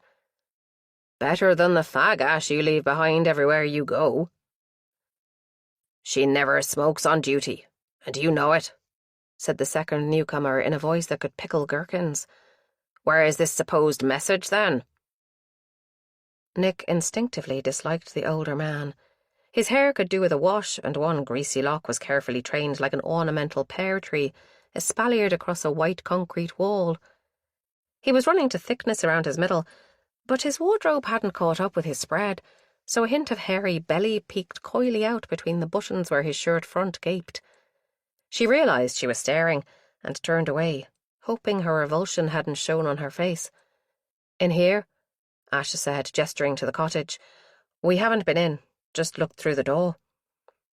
She was extra cool and professional, and Nick thought Asha probably shared her distaste. The redhead ducked her head as if to apologise for her colleague, but as she followed him through the door, she slanted her eyes at Asha and winked. Nick tried to see what they were doing through the open door, but the older man blocked her view. Deliberately, she thought. Asha touched her arm with gentle fingertips. "We could go now, if you like. Or would you prefer to wait until they finished and then go inside?" "How long will they be?" "Hopefully not too long," came a voice from inside, "provided I can keep Molly's eyes off my titties and on the job." An indignant mumble was all Nick heard of the reply, but Aaron, who was closer, burst out laughing. "In your dreams, Marley. Yana's not interested." He turned away and muttered, "Not in men, anyway. Isn't that right, Asha?" Asha didn't miss a beat. "In her dreams," she said with a straight face. "A redhead. Never." "Heard that? I'll wear you down yet, Miss Ice-Cold Asha. Just you see."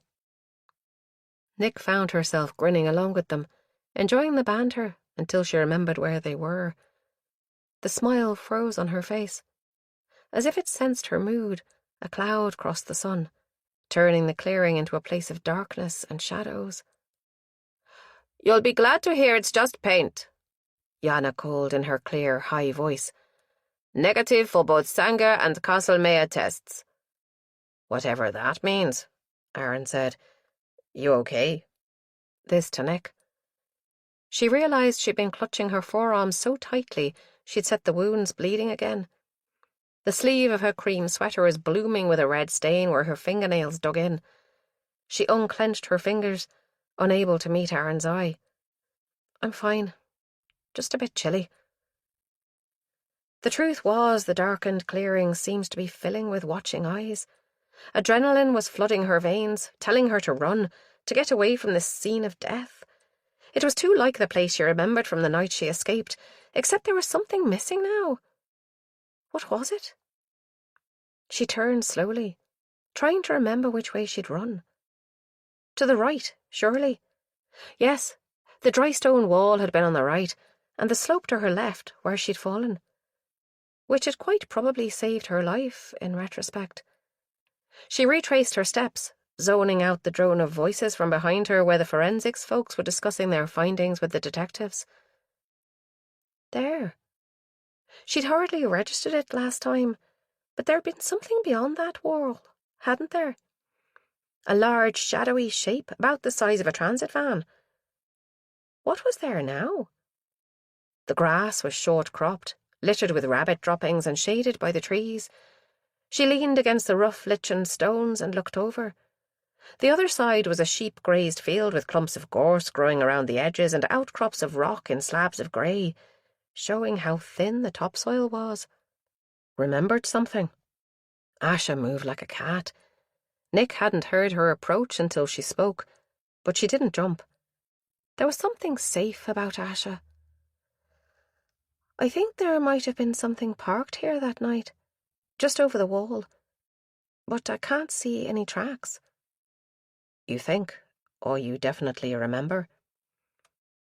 Nick closed her eyes, trying to bring back the feelings from that awful time.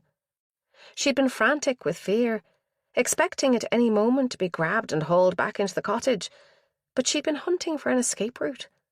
She'd seen the wall, mostly covered with brambles except for here, but the shadow had deterred her. That was it. There'd been a red light flashing on and off at head height. A tiny light, but bright in the gloom under the trees. I'm certain. And it had an alarm. Asha made a small sound of disbelief. Nick was relieved to be able to remember something so substantial. There was a tiny red light flashing, like the one in Ma's jeep. Asha's face cleared. Great. Good work, Nick. The two scientists were finished. Aaron stood talking to the man, Marley, while Yana packed away the little tubes and plastic bags they'd collected. Then they both set off back along the mossy track, still bickering quietly. Chapter 6. The interior was dark and dank. even gloomier than she remembered. Her eyes had adjusted to the dim light during her captivity. Now, coming in from the bright morning, even shadowed as it was by trees, Nick could barely see into the corners of the first room. She moved quickly, though, averting her eyes from the message scrawled on the wall. It probably was just local kids, not her kidnapper. He wouldn't be stupid enough to return here, surely. The creak of the connecting door was as familiar as her own pulse bounding in her ears. She stepped through, onto the threadbare pink carpet with its crusty bloodstains over by the wall, where she'd been tied. Pale pink plaster lay in lumps where she'd ripped the ring out of the wall, and a dark patch on the peeling wallpaper showed where her back had rested. All her muscles contracted at the sight, sending ice picks of pain across her wounded skin. "This is where you were?" Asha asked, her voice muted. "Yes, right there." "Where was Colm?" Aaron asked. "Over there, beyond the bed frame." She pointed. It was too dark to see him clearly over in that corner. "I heard him, though." Asha and Aaron stepped around the big old-fashioned bed that had been turned on its side. It divided the room neatly into 2 private cubicles, keeping the 2 captives isolated from each other. Nick forced herself to follow the 2 detectives. The place where Colm had died looked just like her own little corner of hell, except that his ring was still attached to the wall. The same bloodstains darkened the carpet, scuffed where his feet had scrabbled to push away from his killer in his final moments. The sound of the knife hitting home would haunt her nightmares for years to come. "Do you remember anything else?" Asha asked. Nick shook her head. "Nothing new, sorry." "Which way did he come from?" Aaron asked. "Did you hear him passing this window on his way in, or not?" "Only the last time he came. I saw his shadow pass the window, but all the other times he just appeared. The first thing we knew was the outer door opening, usually." "I wonder why he did it differently that time. I might have a poke around that side of the cottage." He drifted outside, passing the window as a faint break in the filtered sunlight. Nick closed her eyes, breathing in the smell of mildew and rotten carpet. The scent of blood had faded, thank God, and that of coffee. But there was something else missing, too. What was it? Aftershave. Not the same as Aaron's, but something sharp and tangy that had caught the back of the throat. "What have you remembered?" Asha asked softly. "I don't know if it's important or not, but there was a clean smell in here. Like aftershave or shaving gel. Maybe deodorant. I didn't think Colm wore anything like that, so maybe it was his killer." She opened her eyes to see Asha smiling warmly at her, and felt a glow of joy begin deep inside. The drive back to Belfast was easier. She was finally doing something useful. So useful that Aaron was driving them back to the station on the Lisburn Road. Apparently, Inspector Ram wanted to speak to her again. The inspector looked less worn out this time, as though he'd had a good night's sleep since Nick last saw him. His brown eyes watched her steadily as she followed Asha into his office. The room had a temporary feel, as though he was camping out in Belfast. "I'm sorry for the state of the room," he said by way of explanation. "I'm on secondment here for the duration of this case, so I'm still finding my way about the place. I'm usually based in Leeds, West Yorkshire Police. It's good to see you looking so well, Miss Gordon. The last time I saw you, you were in a great deal of pain." Nick swallowed. The pain was still there, but it had become a part of her, an extension of her other senses. She'd learned to deal with it, that was all. "I live," she said, then cursed silently. "I mean—" He smiled, which made him seem a decade younger. Then his face sagged back into its natural, serious expression. "I understand you've been through a trying morning, and I'm afraid I'm about to add to your sorrows." Beside her, Ash's head snapped up. What is it, sir? He twisted his mouth in an expression of distaste. A body has been found. The floor tilted. The checked lino stretched and shifted. Then the world steadied itself again, and Nick remembered to take a deep breath. Someone pushed a chair up behind her knees, and she sagged back into it. Asha was searching her face, a crease between her brows. A bit abrupt, sir, if you don't mind me saying. I know I said she's tough, but there are limits. Is it him? Where did you find him? Nick asked, disgusted to find herself near breathless. Have his parents been told yet? The body is of a young male around Colm's age. He was found in a landfill site near Lisbon. Ram sat down behind his desk and steepled his fingers. Did you ever meet Colm's family? No, she hadn't. But then he'd been from somewhere way down south, so she wouldn't have. Aren't they here? We've been unable to trace any family for the young man, Ram said. Did he ever mention anyone? No, not really. He said they didn't have much money, so they couldn't get over here to visit him. Did he study physics too? She almost laughed. No, Colm didn't have much of a head for science. He said so himself. He was supposed to be studying psychology, but he wasn't really going to his lectures. He got claustrophobic in crowds. Ram didn't seem surprised, but then Nick supposed he must be getting information about Colm from his other friends too. Hers would only be confirmation of facts. As if he'd been reading her mind, the inspector fixed her with a flat look. There's no record of him being enrolled at the university. We've also been unable to find anyone else who knew him as well as you did. It's possible he had no other friends. No, everyone knew Colm. She caught herself. Knowing him was different to being friends with him. Hannah?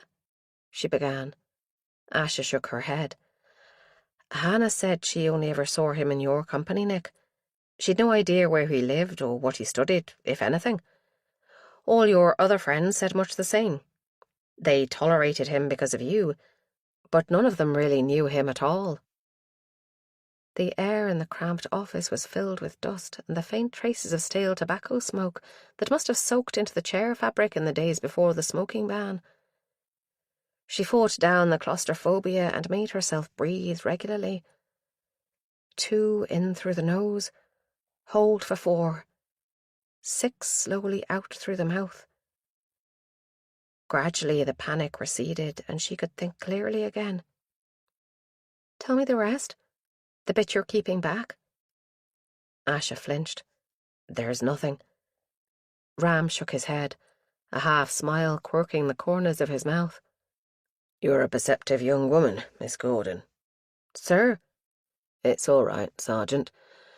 Miss Gordon will be better off knowing the facts. She is strong, this one. Asha subsided. Yes, sir. But a crease between her brows spoke of a troubled mind. Nick wanted to reach out and touch her, to reassure her, but she restrained herself. Ram was right. It was not knowing, being kept in the dark, that terrified her. If they told her the rest, however awful, maybe she'd have a better idea of where the danger was coming from. Tell me, she said simply. Ram settled back in his chair. Colm was a ghost, a fiction. No record of him anywhere. Nick tightened her lips to stop herself from protesting, and the inspector gave a short nod of approval. I have a team trying to identify the body from dental records as we speak, but it might take some time, if we even find a match. Nick reassessed her memories. Colm had been charming, vulnerable, almost. They'd had a lot in common. He talked of his social anxiety and his fear of crowds, but perhaps it had been a show of false empathy to gain her trust. What was he? A confidence trickster? We may never know, Ram said. Perhaps he was just lonely. Yes. That was the impression she'd had on that first day. Too shy to seek company but yearning for companionship. It was why she'd let him come close to her. Confident people made her wary, but he'd been more afraid even than her. Who was he? Really? I met him in the library. Thought he was a first year. She'd gone to her usual seat in the ground floor cafe of the Macleay Library, to one of the high-up stools where she could eat her sandwich with little risk of being disturbed. But there was already someone sitting there, in the very seat she always used, all elbows and knees.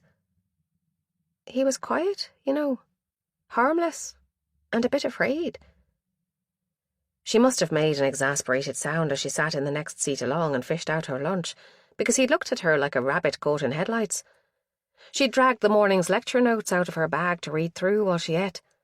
It probably wouldn't help her exam results, but it acted as a shield against casual conversation. Usually. Who made the first move? Him? I think he asked me something. About the cafeteria. Did you ever go to his digs? Asha asked. See where he lived? She shook her head. No, he'd just turn up there every lunchtime. He was always there before me, so I didn't even see which way he came. He didn't have a mobile either. He said he'd dropped it in a puddle and hadn't got around to replacing it. She smiled. I think it was just an excuse. I doubt if he could have afforded a new phone. What about his personal hygiene? Ram asked. His clothes? He always wore faded jeans and a black hoodie, a leather jacket on cold days, a bit big for him. Asha was scribbling in her notebook again. Was it a real leather jacket or a cheap fake? A fake, I think. The seams were fraying like fabric, and the hoodie was a bit greasy, It was faded too, around the neck, where his beard rubbed it. Tiredness washed over her, draining her mind.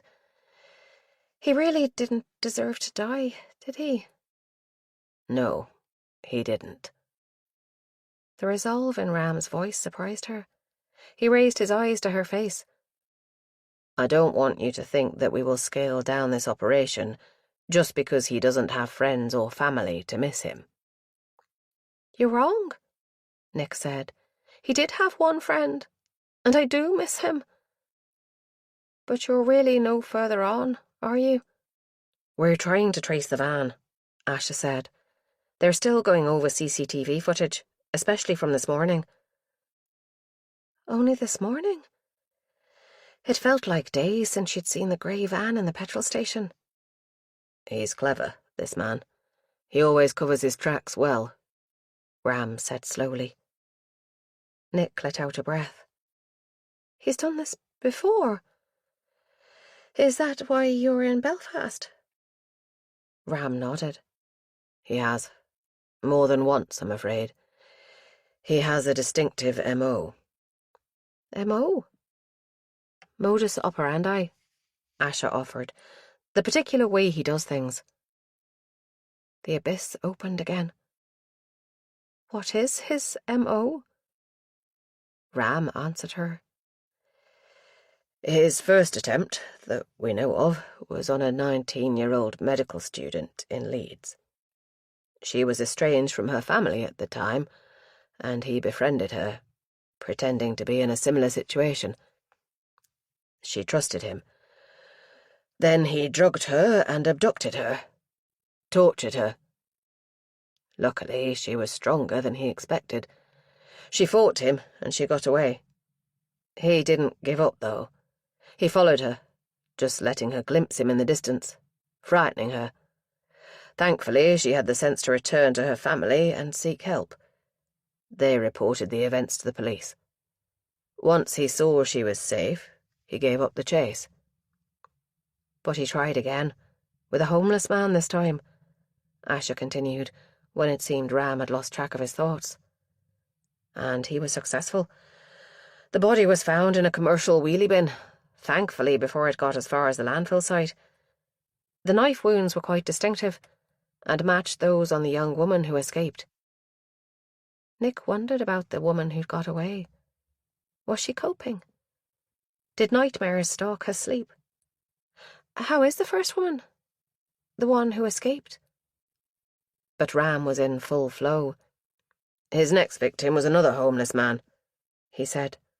This time he changed his method and took another victim, a woman, a day later. We found both bodies in the place where he'd killed them.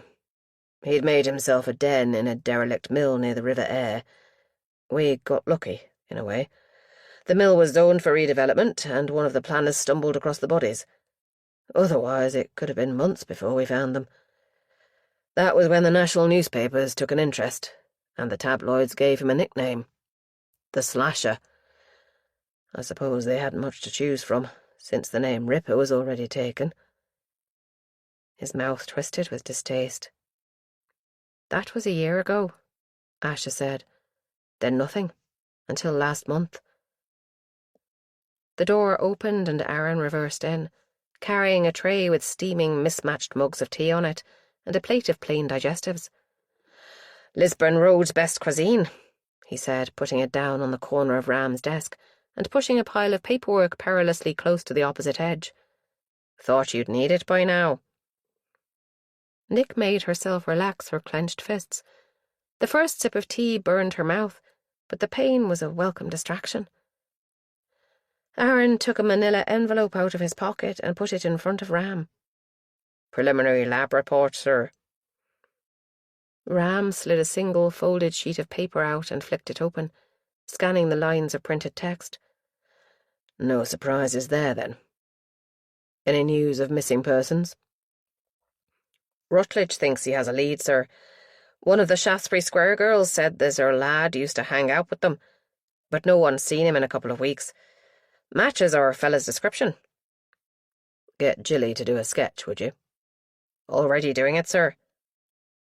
Aaron glanced at Nick. Need me to do anything else? Ram shook his head. Just keep looking. I'd like to ID this body as soon as possible. Yes, sir. He disappeared, leaving the room feeling very quiet and somehow much bigger. I think it's time I took Nick home, sir, Asha said. No, I'm fine. I'd like to see the sketch, to see if it's calm or not. Ram considered for a moment. All right. You can stay here for now. There's a canteen upstairs if you're hungry, or there's a sandwich shop just down the road. Nick stood up, leaving her half-drunk tea on the tray. Thank you, Inspector. I'll not be a nuisance. Asha came out with her, a puzzled crease between her brows. That was the first sign of humanity I've seen from the old bugger. You must be a good influence on him. Oh, he's human, all right. Nick and Asha both jumped. The voice had come from behind them, deep and rough as a Shankill pavement. Nick turned to see an elderly black woman in uniform, so stout the buttons strained to fasten over her belly. Her unlined face made a striking contrast against her silver hair. Didn't see you there, Sarge, Asha said. No, I don't suppose you did. There was a warmth in her eyes, at odds with her harsh tone. How did such a heavy woman move so quietly? There'd been no one in the corridor when they came out of Ram's office, and they hadn't exactly been walking slowly. I don't suppose you bothered to look up the previous cases either, Detective Sergeant Harvey. If you had, you'd know why Inspector Ram is so determined to catch this man before he kills again, why he came all the way over to cold, wet Belfast, and why he is more human than most of the other losers in this sorry station. Asha moved uncomfortably, but answered with respect in her voice. I did, of course. What did I miss? The older officer tapped her nose. The first victim, Meera Patel. Find out a bit more about her and you'll find out all you need to know about Inspector Ram. Then tell me he's not human. And you, girl, she said to Nick, you're a brave one. She turned and walked back down the corridor, swinging her hips with every stride. Nick was pretty certain it was done for effect and couldn't help smiling. Well, Asha said, I guess I'd better do some digging through the files. Want to get lunch first, or keep me company? I'm not hungry, Nick lied. Her stomach growled indignantly. But maybe we could get a sandwich and eat while we work. While I work, you mean? Data protection. You can't see the files, I'm afraid. Nick expected cardboard boxes of paper files, but Asha used a computer terminal in a busy open office, tapping away and humming under her breath.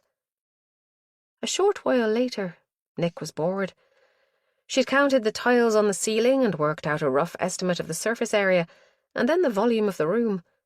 She'd even counted the little holes in the polystyrene tiles that made a pattern, and was busily working out how many there were in total on the ceiling by the time Aaron reappeared, ushering a girl out of a side room.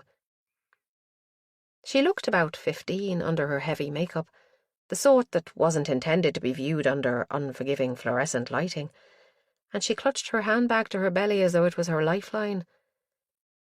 The artist Nick had already met, Jilly, emerged from the room a few minutes later and dropped a page of A4 onto Ash's desk.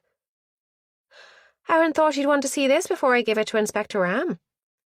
She grinned at Nick, who grinned back. Asha took a long look at the drawing before pushing it across to Nick. She lifted it carefully by the edges, as though leaving fingerprints wasn't an option. A young face looked up at her from the page, eyes haunted, face thin with a straggly beard that extended mostly down his scrawny neck and barely touched his cheeks. It was similar to calm, but the expression in the eyes was too solemn, almost as if he'd given up on life, or thought life had given up on him. Well? It's very like him, but I couldn't be sure. The calm I knew was more animated, you know, and I think his face was fatter, although the beard is the same, and the eyebrows, and he wore his hair exactly like this. Perhaps she didn't want it to be calm, because that would just confirm that he was dead. It's not an exact science, Jilly said reassuringly. The mental picture we hold of someone is always tinged by the way we interact with them. She perched on the corner of the desk. There was an interesting piece of research done by... Thanks, Jilly. Asha interrupted her. You've done a great job. I think Inspector Campbell was wanting you to do a sketch for him as soon as you're finished here. Jilly gave Nick a rueful grin and stood up again. Okay, I know when I'm not wanted. No, you don't, Aaron said from behind her. If you did, you'd be away by now. She stuck her tongue out at him and disappeared through the door with a swing of her hips. Aaron watched her go with an expression like a hungry dog, then disappeared back towards Ram's office with the sketch in his hand. Asha returned to her work with a groan. I'd have sworn there was something new to learn here, she muttered. But if Lonnie says I've missed something, then I have. Who is she? Nick asked. She had no fear of being overheard. The noise level in there was deafening, nearly as overwhelming as the nightclub. Sergeant Jacob. She was the first woman of colour to join the old RUC. I gather she's taken a lot of flack over the years. Name-calling, racial slurs, nasty practical jokes. But she's one tough woman. You don't mess with Sergeant Jacob. Asha shook her head. If there's anything she doesn't know about policing in Belfast, it's not worth knowing. She frowned at the screen. Oh. Oh, what? Nick asked, trying to see around the edge of the monitor, even though she knew she shouldn't. I found it. The first victim, Meera Patel. Patel is her stepfather's name. She read a bit more.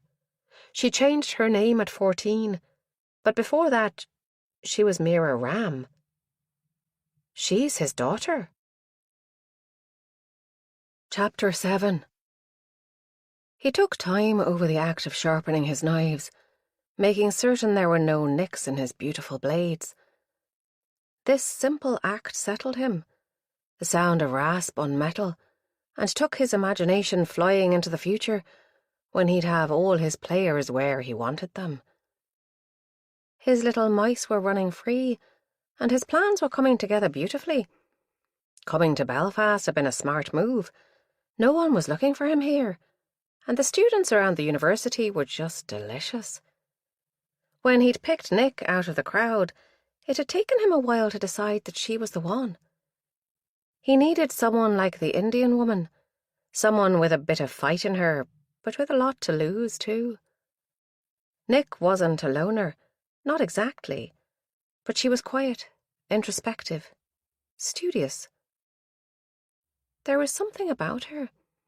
The way she tucked her hair behind her ear when she was reading, that touch-me-not expression she had when people approached her, especially men. She had an inner strength. He was sure of it. And so he'd followed her, found out as much as he could about her, where she lived, who her friends were, her family. Then he'd prepared his sights, fine-tuned his strategy. So far, everything was going to plan. Disposing of the body had been harder than he expected. Last time he just left them to be found, but that didn't fit in at all with his plans for Nick. No, indeed. Loosening the ring that held her had been tricky. She'd slept so fitfully it had taken all his skill to do it without waking her. The man had seen, but there was nothing he could do about it. He could hardly warn her, gagged as he was. There had been a bad moment when she tumbled down that bank, then lay motionless for so long. He'd had to check she was still alive, hadn't broken that pretty neck of hers. But she just knocked herself out. He frowned, remembering the way she'd left the hospital in the company of the female detective. He hoped she wasn't going to have a police escort all the time, or he'd have to alter his plans. Not that he wasn't prepared to. Flexibility was the key to survival, but he preferred it when things went his way from the beginning. Nick was special. She deserved to have a very special experience, the full range of emotions, and he had some wonderful ideas how to achieve that. Take the message on the cottage wall. Yes, it had been a risk to go back, but it had felt like the right thing to do. Vague enough to keep her guessing, with an undercurrent of threat. That should make her sweat.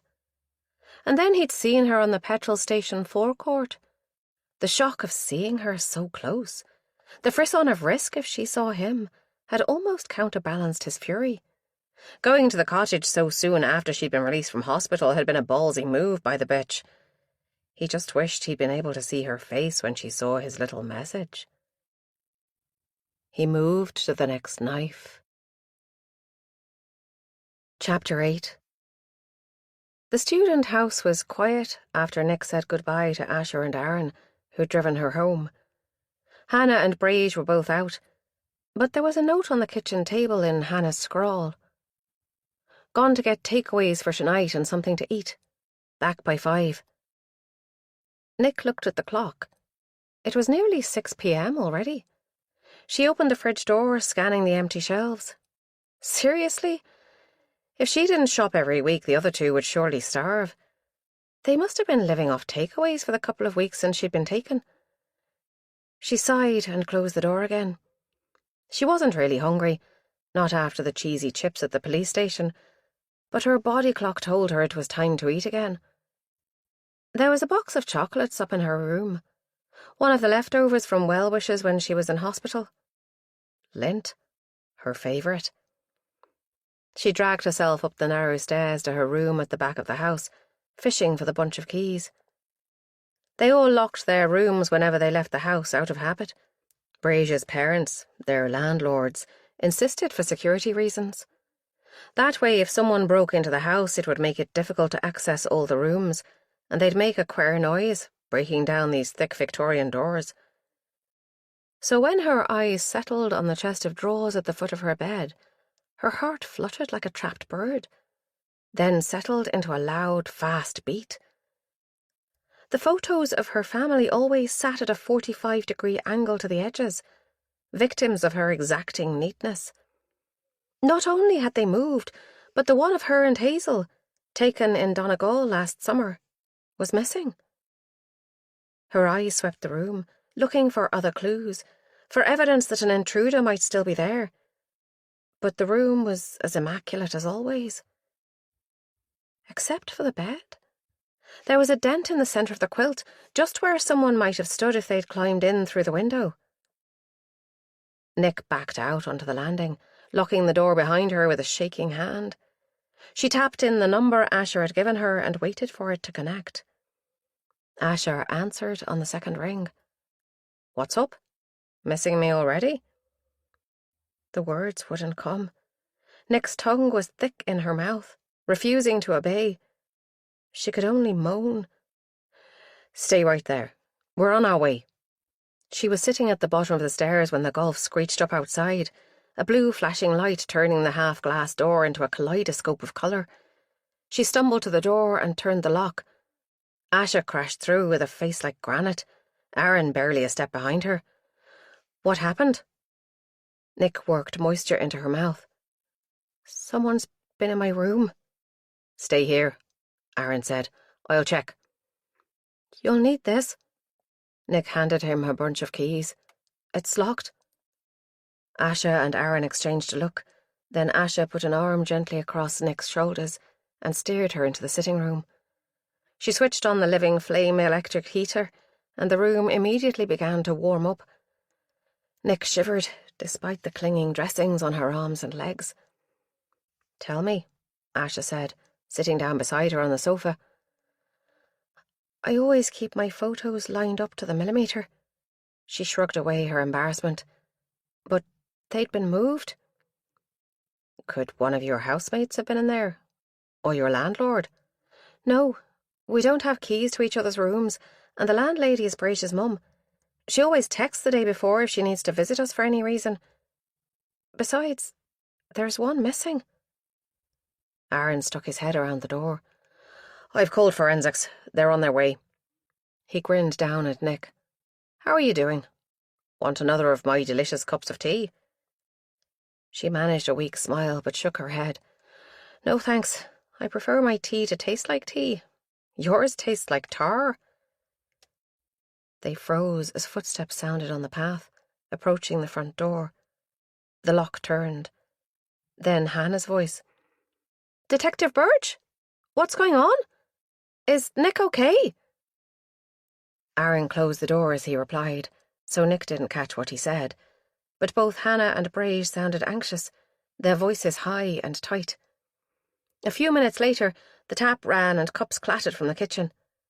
Nick met Asha's eyes. The detective was biting her lower lip, eyes dancing. "He's found new victims for his tea, by the sound of it." Then her face turned serious again. "You said a photo was missing?" "Yes. It was one I had of Hazel and me in Donegal. She hates having her picture taken, so it was about the only one I have of her." She swallowed. "Had?" "Hold on," Asha said. "I'll be back in a moment." The room was so quiet Nick could hear the rapid ticking of her watch. Suddenly she couldn't bear the silence any more. She stood up, the cheap sofa creaking as her weight left it, and opened the door. Asha was standing outside the front door, but she'd left it open a crack. Her back was to Nick, so couldn't see her. Otherwise, she'd probably have been more careful about what she said. "Yes, at least 2 men, and quickly, please. I want to make sure the family is safe. Have them insist on seeing everyone, in case there is a ransom situation." She shrugged her shoulders. An impatient gesture wasted on whoever was at the other end. "I know it's not his MO, but he's never stolen a photograph of a family member before either." Her lips tightened. "Call it a hunch if you like, but—" Nick must have made a sudden move that caught Asha's eye, because she spun around and their eyes locked. "Just do it, okay?" She ended the call without taking her eyes off Nick, but she didn't come straight back inside. Aaron broke the spell. He spoke from just behind Nick. "Are you sure about that tea? Your friends think it's great?" Over his shoulder, Nick watched Braish pour hers down the sink, pulling a face. "No thanks," she said automatically. Funny how manners was so deeply ingrained in her that they still mattered, even when the world was falling apart. The draft as the door opened made her shiver again. She walked back into the small sitting room like a sleepwalker. her body numb while her thoughts battered at the inside of her skull. Asha followed her, but neither of them sat. They watched each other like wary strangers, until Asha took a deep breath. "It's probably nothing, but I'd rather not take chances." "A hunch, you said? What was the hunch? Do you really think he might target my family?" Asha's face was troubled. "Truly, I don't know. But this is a deviation from his usual pattern, and any deviation worries me. I'd just rather be safe. So I've sent 2 uniforms over to your home to make sure everyone is okay. If Inspector Ram will give me clearance, I'd like to put a watch on them too. But funding being what it is..." Tension leaked out of Nick, leaving her drained again. She sank back onto the sofa. "I think I should go home. If you and Aaron are keeping an eye on me anyway, we might as well pool resources and take the rest of my family under the umbrella." Asha raised an eyebrow. "Are you sure? It'd definitely be easier to keep track of you all if you were in one place, at least at night."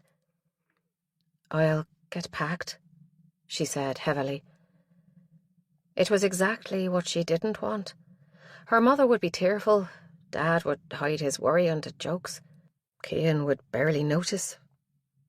And Hazel? What would Hazel think? Will they tell Hazel about the photo?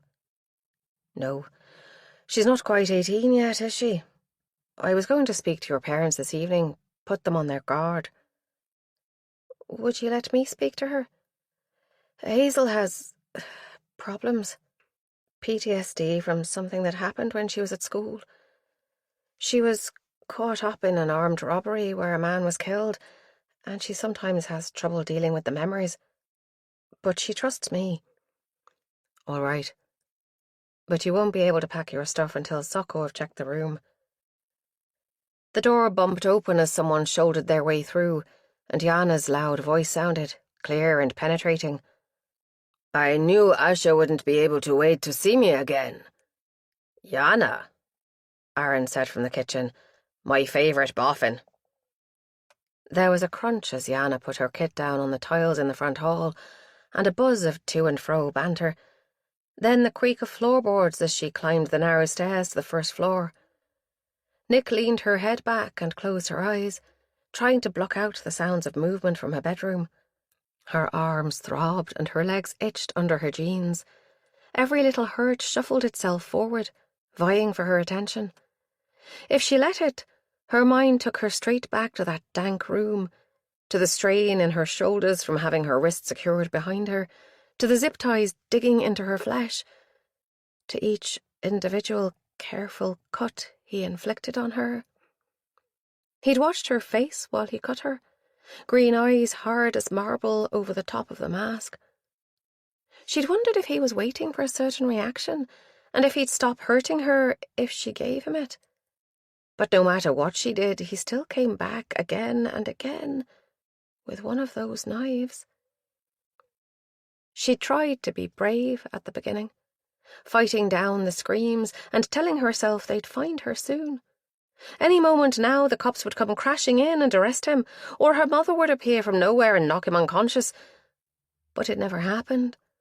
And by the time the first cut had sent its tendrils of thick blood trickling down her arm, she was screaming and thrashing, trying to kick him, to throw him off her.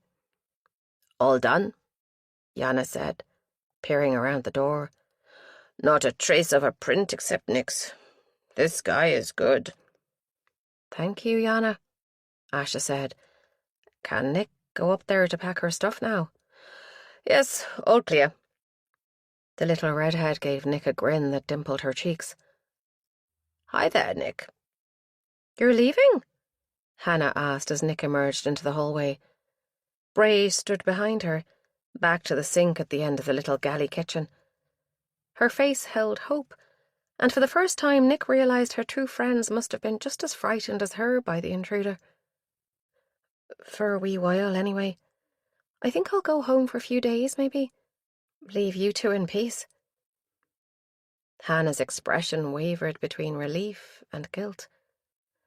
Probably do you good. A change of scene. Yeah. She trudged up the stairs, aware of Asha following behind. Aaron was already in her room, examining the window frame. Yana thinks he got in here. Did you leave your window open? I always sleep with it open a crack, but I usually close it when I leave the room. She bit her lip. But I do forget sometimes. I never thought anyone could get in that way. It's so high up. Aaron looked out into their tiny backyard and the communal alleyway behind that ran the length of the terrace. It could be accessed from both ends, for taking wheelie bins out, and gates opened off it into each house's rear space. Their house had a small kitchen extension with a flat roof, but it was set off to one side from her window. We think he used the wheelie bin to get onto the flat roof, then jumped across the space to catch your windowsill. Nick eyed it dubiously. He'd have to be pretty athletic, and the man who cut me was running to fat around the middle. Seriously unfit. And how did he get over the back wall in the first place? Brazier's mum had made sure they had a good stout lock on the back gate, and the wall was over 6 feet high. Neighbour's wheelie bin, Aaron said. He moved it back afterwards, but there is a dent in the lid where I think he pushed off to scale the wall. Will you be okay on your own in here while you pack? Asha asked, and Aaron's head snapped up. He mustn't have heard their conversation from up here. Yeah. When they'd left the room, Nick opened the top drawer and looked at the neatly folded pants and bras. Had he rifled through here? Had he pawed at these? A wave of nausea drove her to close the drawer. She couldn't bear to wear anything in this room again. Not after he'd been in here. In the end, she just took her laptop bag, tucking her iPad into the front pocket. She had plenty of spare clothes at home, and if she ordered some more online, they'd arrive before she ran out of undies with a bit of luck. She was about to leave her room when her mobile phone rang, muffled from the bottom of her bag. Confused, she dropped it on the bed and began to hunt through the pockets for it. She must have slipped it in there by accident. Her hand closed on the vibrating rectangle of plastic just as the ringing stopped. She lifted it out and looked at it in horror. This wasn't her phone. Hers was an iPhone. This was a brick phone, some cheap make she'd never heard of. Yet it had been her own ringtone. It vibrated again and chirped to announce the arrival of a text. Fingers shaking, she pressed the button and the screen lit up. There was one missed call showing, and a little envelope in the corner of the screen. It took her a moment to work out how to open the text without a touchscreen. I'm watching you, it said. And your pretty little sister. She dropped it as though it had scalded her, but it bounced harmlessly on the bed.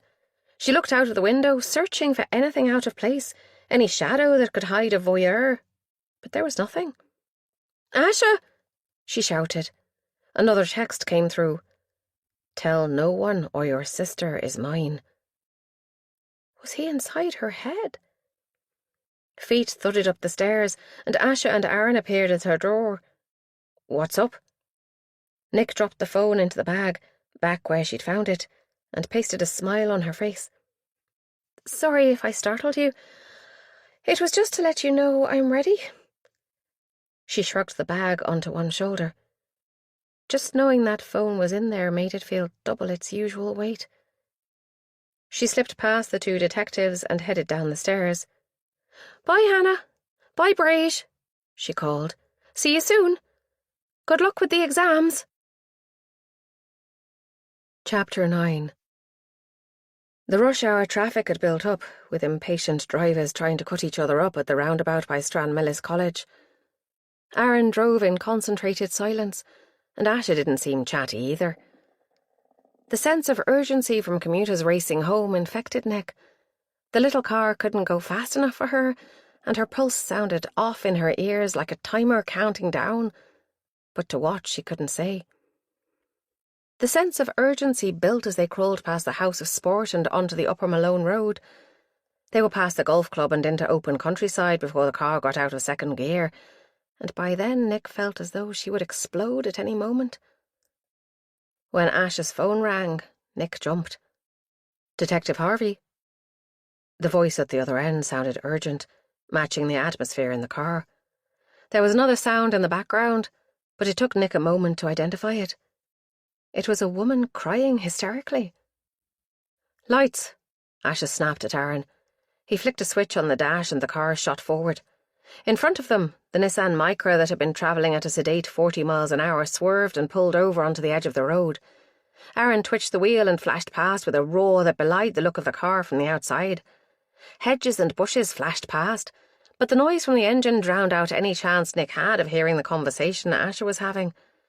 She realised she was digging her nails into her palm again and made herself stop. Traffic moved out of their way and they shot through the railway bridge at Lambeg in the face of an oncoming truck with millimetres to spare. Aaron chose the main roads rather than the warren of residential streets to get to Nick's house, relying on his blue lights to clear a route for him. It worked. They pulled up in the cul-de-sac in a ridiculously short space of time, but not soon enough for Nick. 2 patrol cars were parked on their neighbour's precious grass strip along the pavement. There'd be hell to pay later, Nick thought irrelevantly. Mr. Kane would be sending the bill to the PSNI for damage to his property. As soon as the car was stopped, Nick hauled on the door handle. Damn it all to hell! That child lock again! Asha turned around, apology in her anxious look. "Sorry, Nick. Please will you stay in the car with Aaron while I find out what's going on?" "No, let me out. This is my family."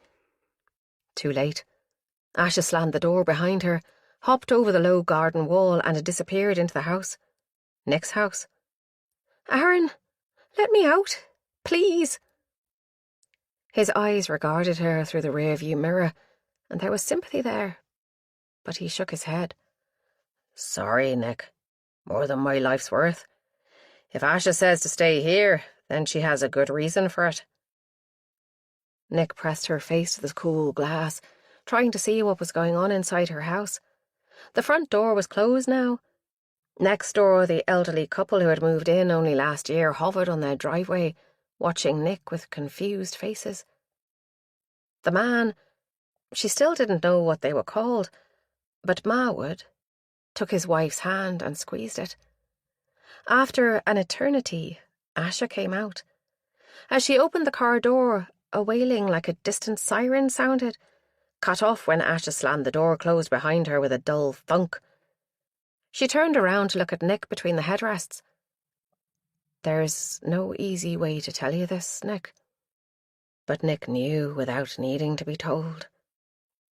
"He's got Hazel, hasn't he?"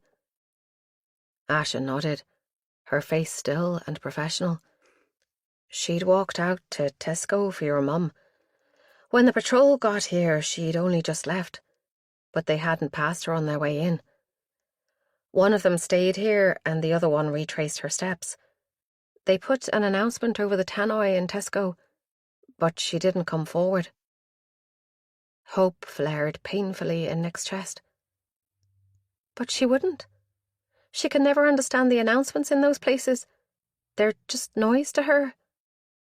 Asha sighed. "Yes, that's what your mum said, so the officer got the supermarket to show him their CCTV footage. She never got as far as the shop at all.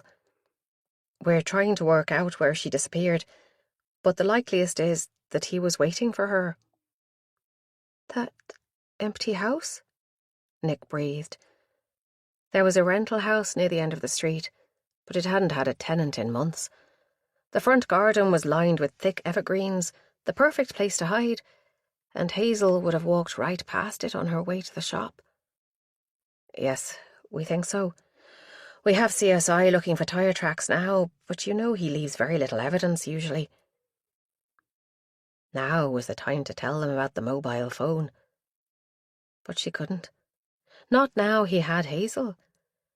The open door tugged at her. She needed to be wrapped in Dad's arms, to see Cian's lopsided smile, and to see her mother being strong as always. "Can I go inside? Please?" Asha got out and opened the door for her.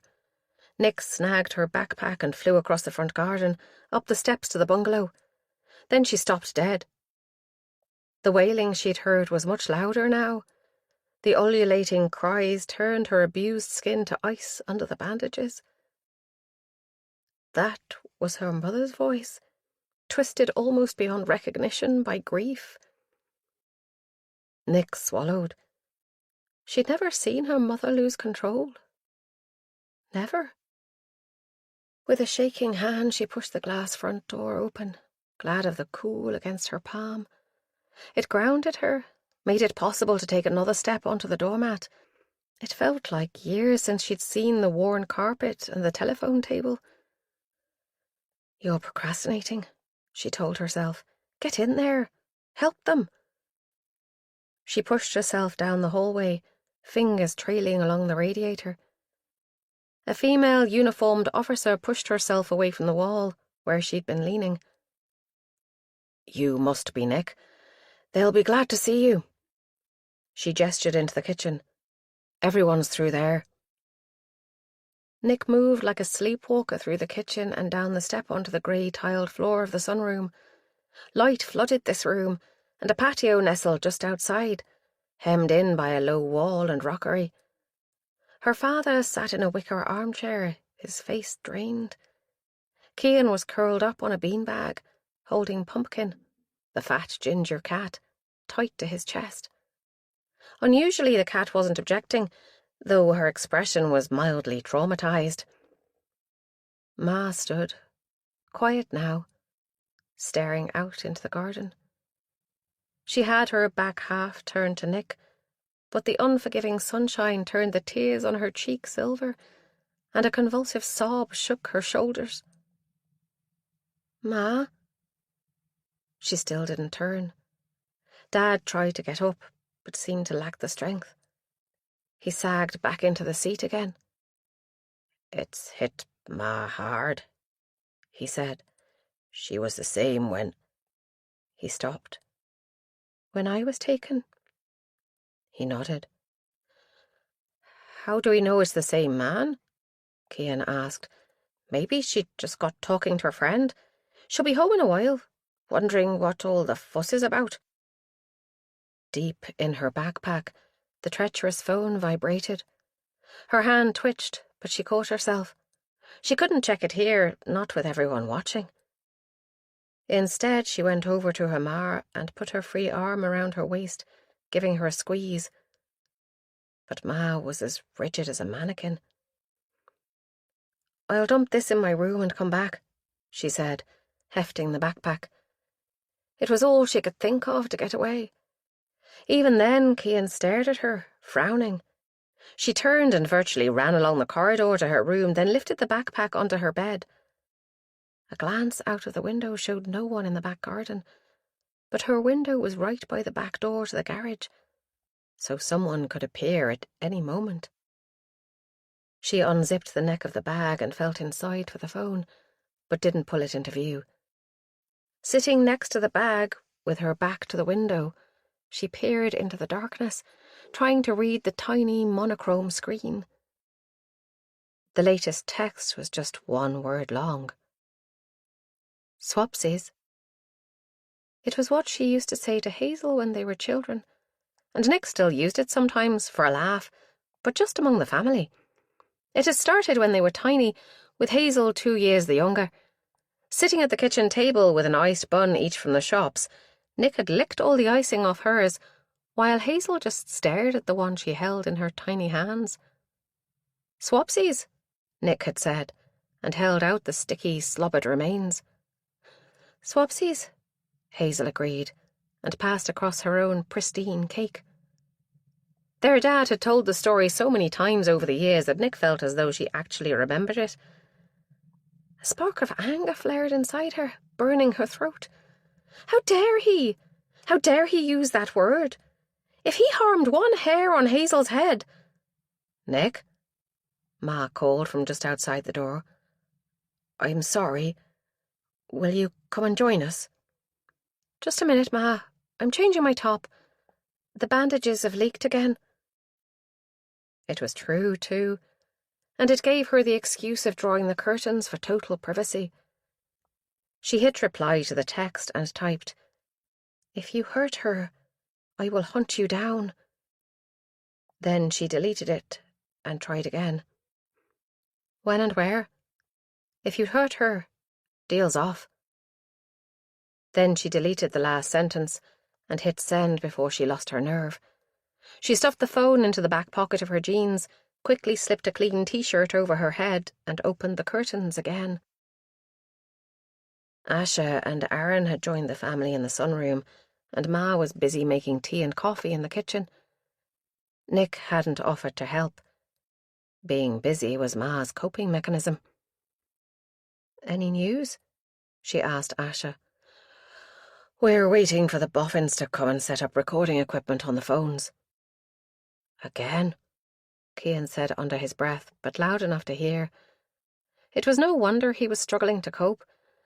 At 15, he was neither boy nor man, and he still hadn't quite grown into his big hands and feet. Nick wished she could still sit him on her knee and comfort him as she had when he was tiny.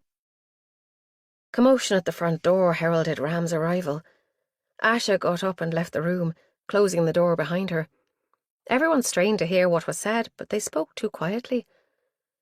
The door opened to let in 2 officers in plain clothes who didn't look much older than Cian. They grinned, ducking heads to avoid eye contact, and started fixing a box to the phone line where it came into the house, in the study that opened out of the sunroom. "They tapped the phone so they can record any calls and hopefully trace them," Ma said. She was holding 2 cups of coffee in each hand. Nick didn't need to see into them to know what they held. The smell caught at the back of her throat and almost made her gag. Ma's face sagged. "Oh, I'm sorry. I forgot." She threw the contents down the sink and switched the tap on to wash the liquid away. But it was too late. Nick was back in that room again, her senses filled with the cloying scent of blood, sticky under her when she shifted position. "Nick," Aaron said, "you're safe." With a huge effort, Nick dragged herself back to the present. "Sorry." She met her Ma's haggard eyes. "Sorry, Ma." Ma's face softened. "Don't be sorry, love. Go and sit down and I'll put the kettle back on." Nick perched on the edge of one of the dining chairs. Cian was closest, his head level with her knees. She was probably the only one who heard him mutter, "Can't even drink coffee now." She ignored him. "There," one of the boffins said. "That should do it." He straightened up and looked around, as if a little surprised to see so many people in the room. "Well, we'd better be off then." When the 2 of them had gone, Ram came in with Asha to join Nick at the table. It's like them and us, Nick thought. Family on one side of the room, police on the other, and me sat between the 2, as though I can't decide which camp I belong to. Ram sipped his tea as though it was foul-tasting medicine. "For the sake of your missing daughter, whatever we discuss here today should be considered confidential. Do you all agree to this?" Nick and Dad nodded. Ma said, "Of course," and Cian shrugged. When Ram's gaze sharpened on him, he assented reluctantly. "Yeah, not as if I'd be putting it out on social media." Ram went on. "Good. Just to bring you up to date," he said, "we have found evidence of a vehicle parked on the driveway of number 6. It left tire tracks in the moss and leaf mould, and those tracks match the ones we found in the field behind the cottage earlier today." "So it is him?" Ma breathed. "I'm not ready to confirm that yet, but signs are suggestive, yes. This information will not be released to the press." Nick tried to concentrate on his words, to remember what she was supposed to know and what she wasn't. She couldn't show that she already knew he had Hazel before the police confirmed it. In her back pocket, the filthy phone stayed still and silent. We have officers combing the area and doing door-to-door in case anyone saw anything. But, as you know, the driveway to number 6 is secluded. Still, he must have driven to the house and away again, so anything will be useful. We are also studying CCTV from all the streets leading away from here. Yes, but if he'd gone out past Friend's school, there'd be no cameras, Nick thought. He could be through the rabbit warren of housing developments and away before anyone knew, and no surveillance to show which way he'd gone. He must have another hiding place. Nick hadn't realised she'd spoken aloud until all the faces turned to her. She flushed. Well, he can't use the cottage again, can he? He must have somewhere else. I agree, Ram said. It is that which we need to locate. I would also like very much to know why he has taken Hazel and not tried to take Nick again, as the message in the cottage suggested he might. What message? Ma and Dad spoke almost at the same time. Ram frowned, either because he hadn't meant to give away that piece of information, or because he felt the family ought to have been told about it earlier. Nick thought probably the latter, since he seemed too well in control of himself to give away anything he didn't mean to. Asha filled them in. He's been back to the cottage and painted a warning on the wall. It said, "The race is not yet run." We took it to mean he was still coming for Nick. Ma's face had gone very still. If he still wants Nick, what better way than to take her sister? To force her to hand herself over? She looked at Nick. I do hope you won't be so stupid, Nick. Of course not. Do you think I'd go back to him willingly? To let him finish what he'd started? I'm more used to Hazel here, helping the police with every little detail I can remember. Her voice was steady and calm, no hint of the turmoil raging inside her. Partway through her speech, the blasted mobile vibrated again. Nick has been of immense use to us, Ram said. Her insights will help us find her sister, I'm sure. No pressure, then, Nick thought. Chapter 10. It was ages before Nick could sneak a look at the phone. She sat on the loo, finding it hard to focus on the words as she scrolled through the message. It was directions to somewhere, but they didn't make sense. There was no starting place given. Right at the T-junction, right again, half a mile, then right again, up a track. 400 paces, then left. No rush. I'll be waiting. She tried to imagine it as setting off from home, but that didn't work. Definitely not from the house in Belfast, either. Where was this place? It came to her with a sickening thump of her heart. The cottage. It had to be. She got the iPhone out and loaded Google Maps, satellite view. Yes, there was the T-junction, and the next turn, and then he must mean a farm track that ran straight as a motorway up into the hills, ending at a group of buildings. He must be holding Hazel in one of those barns. As the crow flies, it was probably only a few 100 yards from the cottage. What was his obsession with that area? A little voice inside urged her to tell Ram, or at least Asha. Asha would help her, wouldn't she? It made sense to at least leave a note saying where she'd gone, so they could track her. After. Even if it was only to find her body, Ma and Dad would want to know what had happened to her. Because this was going to be a one-way trip. The cold feeling in her gut told her that. But how was she going to get away? The opportunity came sooner than she expected. Ram sent everyone away, and after a few encouraging words with Ma, he left himself in Aaron's golf. Asha hesitated at the door. She took Nick's hand in her own and squeezed it, and Nick surprised herself by not pulling away. Take care, won't you? Phone me if you think of anything that might help, or if you see anything suspicious. I will, Nick said through numb lips. We're leaving Constable Green here. He'll be outside in the car until someone relieves him. Okay, thanks. Asha raised her eyebrows. What for? Letting him take Hazel? She said bitterly. For being a friend. Asha gave a tremulous smile and then laughed, her eyes suspiciously shiny in the light from the hallway. It was a revelation to Nick to discover that she wasn't the only one carrying guilt for Hazel's abduction. Sleep refused to come that night.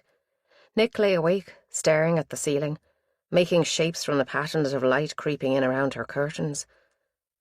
It was so quiet here compared to Belfast. No drunks reeling home, crashing into bins and singing out of tune. No taxis revving their engines. No constant drone of traffic in the distance. She might as well be back in the cottage for all the noise, until a helicopter passed overhead. For a moment she wondered if it was police surveillance. Then common sense took over. It'd be on its way to Teepville Barracks, just up the road. There had been a time, when Nick was a child, when dozens of the big Chinooks had flown in droves across the skies. Each one had a vehicle suspended underneath it in a net, like in the action films. They'd found out later that it was the result of a power war between two high-up officers in the barracks. One had refused entry to the other's vehicles, so he simply flew them in over his rival's head. Even that memory did little to relieve the growing sense of dread that sat like a lead weight on Nick's chest. Eventually she gave up on sleep and got up, not really sure of what she was planning. She threw on jeans and a cotton jumper and snagged her leather jacket from the wardrobe. Real leather, not like poor Colm's. Finally she stuffed her hair inside a beanie hat and slipped her feet into a pair of worn trainers she should really have thrown out months ago. She went outside to ask the constable in the car if he wanted a hot drink, but when she looked in, he was deep asleep. The window was down an inch, but she could hear his snores, gently rising and falling. This opened up possibilities. Swapsies? A plan began to form. Nick ran lightly back to the house and took the key to Ma's Jeep from the hook just inside the front door. It was parked down the street, presumably because there'd been no room yesterday, with all the police vehicles, to get it any closer. She held her breath as she passed the car again, but the policeman was still sound asleep. The Jeep's indicators flashed briefly as she unlocked it, and she slid into the driver's seat, glad of the cool leather. The old car started at the first turn of the key, letting out its usual deep diesel roar, and probably a puff of black smoke from the exhaust. Biting her lip, she stared in the rear-view mirror, but there was no movement from the police car. She adjusted the seat position and fastened her seatbelt, smiling bitterly as she did it. Being pulled over for driving without a seatbelt would be the least of her worries. Driving without insurance, taking a car without the owner's permission, driving while under the influence of prescription painkillers, and worst of all, betrayal of a promise to a friend. Sorry, Asha, she thought, as she put the lever into drive and let the car roll forwards. Hazel has to come first, and only I can do this. She'd forgotten how powerful the big Jeep was. Her foot never left the brake pedal, hovering and touching at every slight bend in the road. Her knuckles gripped the wheel, tightening spasmodically every time car headlights approached from in front or behind. It took forever to negotiate the traffic lights and roundabouts before she was past the motorway and heading out into the countryside. About a mile down the road towards Ballynahinch, Nick had to pull over and get her iPhone out for directions. By then she was fairly certain no one was following her, and she had the road to herself. She checked the other phone, handling it as though it might bite, but there was nothing new. Now she was committed to a course of action, the anxiety sloughed away, leaving her a little high at the prospect of confronting her abductor. Even if she had to die to do it, she needed to see his face, to hear his voice, to ask him why. As she pulled back onto the road, a flash of something behind her caught her eye in the mirror, but it must have been a reflection because when she turned around to stare at it, there was only shadow. She missed the junction in the dark and had to turn the big Jeep in a gateway. Thank God it was so quiet.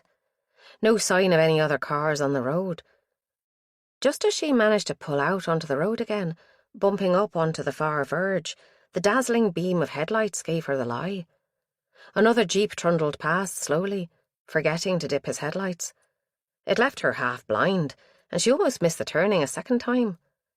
If she hadn't been travelling so slowly, she might have. But she swung the wheel just in time, gunning the engine and frightening herself at the sudden surge of power. Hedges encroached on the lane, making a dark tunnel of the country road. Blind bends came out of nowhere, and a steady drizzle began. As Nick searched for the windscreen wiper switch, the old Jeep surprised her by turning them on automatically, rubber squealing as the wipers dragged themselves across the glass. From this direction, she'd be passing the farm track, but she had no idea how to find it in the dark. If she kept going, though, and came at it from the direction he'd given her, he'd surely know it was her. Why warn him? She stopped again, not bothering to pull into the side of the road. Her phone lit up, showing her current position and the little pin she'd dropped on the barn. It was still a couple of miles ahead. She bit her lip, thinking furiously. When she'd set off, she'd had no plan, expecting to be caught and stopped at any moment. But now she had to decide what to do. Her life was not important, but Hazel's was. If some carelessness on Nick's part caused her sister harm, there'd be no point in her even being here. She needed a weapon, something to give her an edge. There'd be a tire lever in the boot, surely. Ma would never drive a car without the means to change a wheel. She switched the engine off and slipped out. The floor of the boot lifted, and there was the spare wheel, but no sign of a jack or tire lever. Shit. Where else could it be? She looked in the back seat and felt under the front seats. In desperation, she tilted the back seat cushions forward, and there was the tire lever, with the hydraulic jack. It was a good, long, heavy-duty affair, nice and weighty in her hand. She put the seat back down and checked the distance on her phone. 1.8 miles. Maybe this was close enough, if she pulled the Jeep off the road and out of sight. She could walk that in half an hour, and it was still hours to dawn. Wishing she'd chosen a warmer jacket, Nick set off at a brisk walk, arms swinging. She hefted the tire lever a few times, taking practice swings with it. Maybe it would be useless against his knives, but the cold metal in her hand gave her confidence. She was doing something positive, taking the initiative, using the element of surprise. Yes, but he knows you're coming, the small voice in her head whispered. It's a trap for you, not for him. She swallowed the foul taste in her mouth and carried on, head held high. On foot, there was no missing the farm track, even in the dark. It was framed by high hedges, dark and menacing, and she didn't want to use a torch on her phone. It'd be visible from miles away. Nick hesitated at the end. Once she set off down there, she'd be trapped. No way out. Maybe there was another way. She'd passed a field gate a short way back. It was chained shut, but she climbed over it with very little noise, just a slight clanking as the chain rattled against the gatepost. It seemed loud in her ears, but probably wouldn't have been audible 20 feet away. She landed in thick grass on an uneven surface, turning her ankle. Pain shot through the joint, and she clung to the cold metal gate with her free hand until the agony subsided to a dull ache. She didn't think she'd yelped, but couldn't be sure. The hedge loomed above her as she made her cautious way, checking the ground each time before she transferred her weight. It was a tiring and slow progression, and she jumped at every sound. But after what felt like hours, the hedge turned a corner. She couldn't tell if this was the cluster of buildings the map had shown, or if her field had ended and there was further to go. All sense of time and distance was distorted by adrenaline and the throbbing of her ankle. Beyond the hedge, something moved with a swishing sound as the hawthorn was pushed aside. Nick's heart thudded painfully, then settled into a fast, pounding beat that thumped in her ears like a steam engine. He was here. almost close enough to touch. Then a soft snuffling and the suction of hooves in mud, followed by a distinctive farmy smell and a soft lowing sound, reassured her. Cattle. Thank God. Nick made her way along this hedge, looking for another gate or a thin bit of hedge she might be able to push through. She'd gone a good way from the corner before she found an opening, slimy with cow pats and smelling of slurry in the damp night. Ahead of her, by the faint starlight from a gap in the clouds, she saw the buildings. Not too far away, and if she set off at a diagonal across this field, she'd come at them from a totally unexpected direction. The cattle followed her, their feet thumping the ground. She wanted to shine her iPhone torch to see what they were, in case they were bulls, but she couldn't risk it. Instead, she kept her pace steady, holding the tire lever in front of her in case of obstacles, but this field seemed quite level. When she stopped, close to the buildings, warm breath touched the back of her thighs, and she put her hand out in reflex. It was a calf, less than half her height. There were maybe half a dozen crowded close to her, their coats damp and curly after the drizzle. One licked her hand with a slimy tongue, and she almost squeaked, pushing the woolly head away from her. A post and rail fence stood between her and the buildings. She slipped between the rails, squeezed into the narrow gap of rough ground, one hand on the wall for balance in the dark. Because it was pitch black now. Always darkest before dawn, she told herself, both literally and figuratively in this case, since the building and the clouds blocked out even the starlight. The constant drizzle had sapped away her strength, soaking her jeans and the bandages underneath until they were like lead weights on her limbs. Her hair had escaped from under the hat and hung lank and damp against her neck, trickling water down inside her jacket. Why am I even here? I should have told Asha. But she was here, and there was no going back now. Only forward. Hazel might be just beyond that wall, maybe bleeding.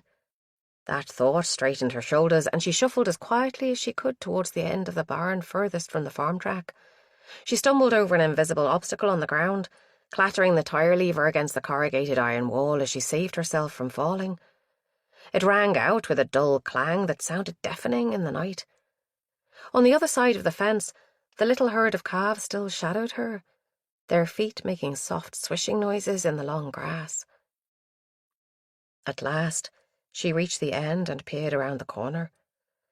There was little to see, but she stared into the darkness, willing her eyes to adjust. When nothing had moved for several minutes, she began the slow, heart-hammering journey around to the yard she'd seen on Google Maps. The smell of slurry was stronger here, blotting out any other scent. The wall on her right disappeared, leaving a yawning black chasm. Nick paused, afraid to move across it.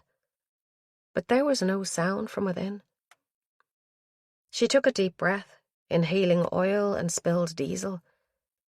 This must be a tractor shed. She moved across the open door as quickly as she could over the rutted ground, feet sliding on cow muck. The building she wanted was the next one along from this. It was where his directions were sending her, and she could almost feel it drawing her closer. Hazel must be in there. She must. Nick hefted the tire lever again, changing her grip so it would have more weight if she swung it. There had to be a door at this end of the shed, opening into the yard. She felt her way along the front, letting her trailing fingers show her the way.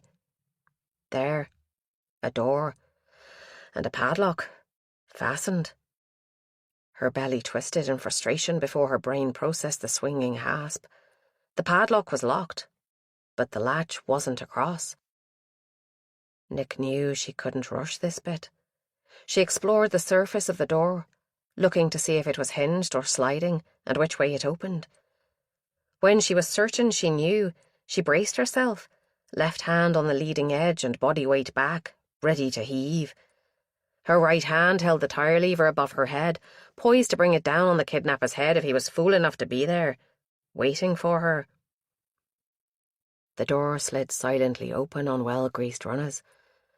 Air stirred, laden with dust that nearly made Nick sneeze. It smelled of long, dried grass and soil. There was another scent overlying it, though, one she'd recognise anywhere. Aftershave, sharp in the cold night air. Nick dodged inside, listening for movement, but all she could hear was her own pulse, pounding in her ears. She moved towards the back of the barn, both hands gripping her weapon now, taking short, shuffling steps.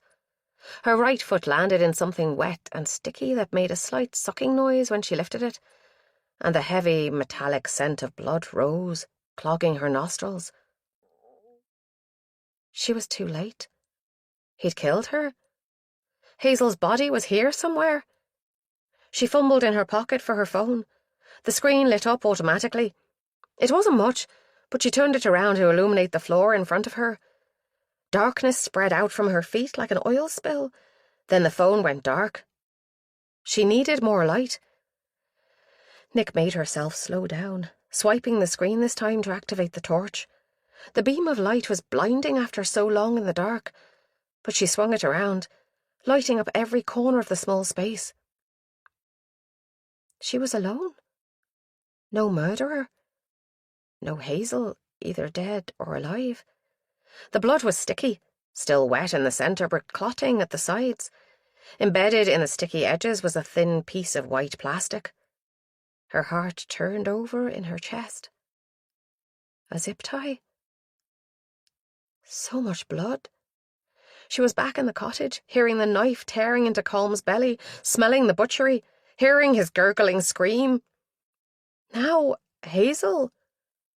Something snapped inside her and she sank to the ground, curling into a fetal ball in the sticky blood.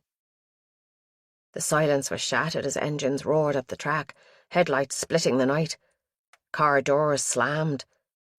Nick! Ash's voice was sharp with fear, but Nick barely registered her presence. Hands turned her over, fingers probing her neck. A light shone in her eyes and she didn't blink. It was a tunnel, welcoming her, inviting her to follow Hazel.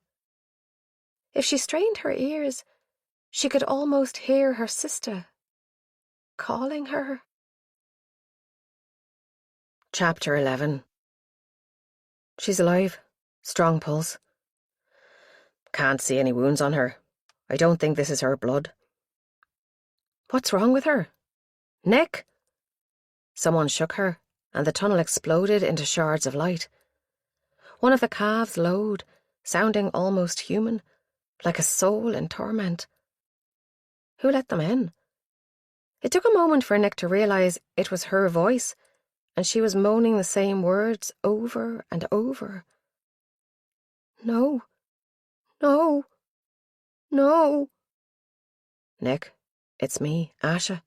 Wake up. Asha?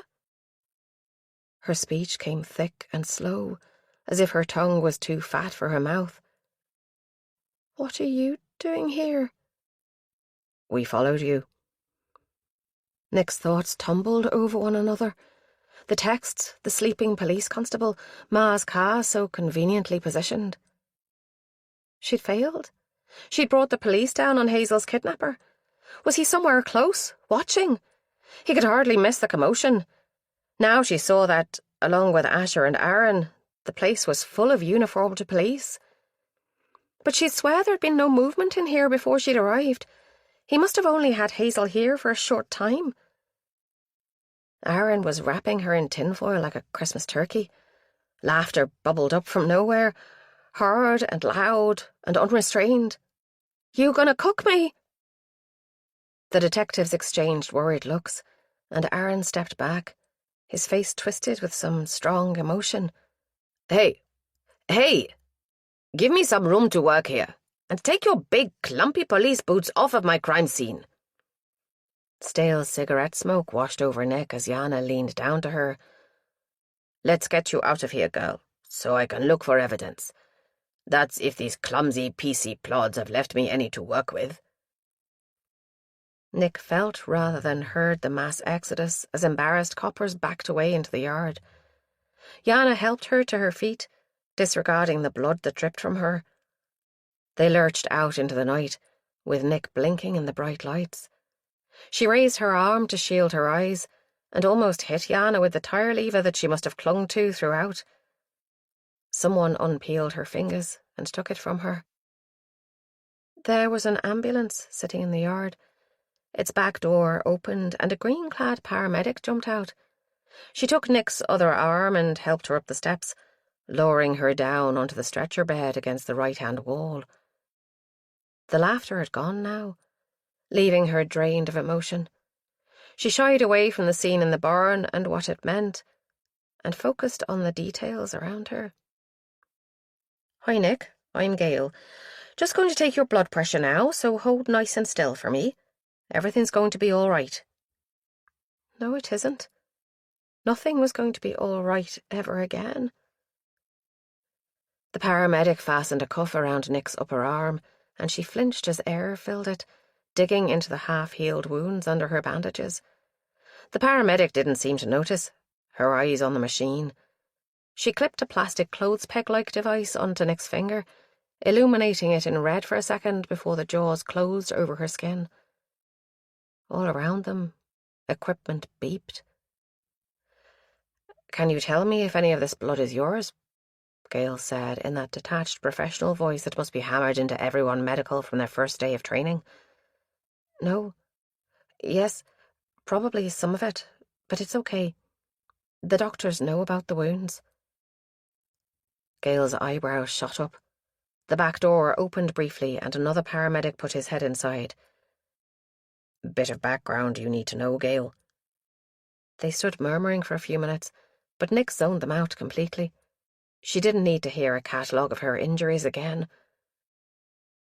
Next time her thoughts turned outwards, she was alone in the back of the ambulance.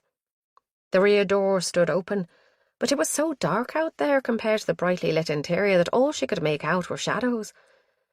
Then the ambulance dipped as a dark figure climbed the steps. He straightened up to reveal the serious face of Inspector Ram. He was carrying a plastic bag with something bulky inside it. "May I?" He gestured to one of the grey seats on the other side of the ambulance.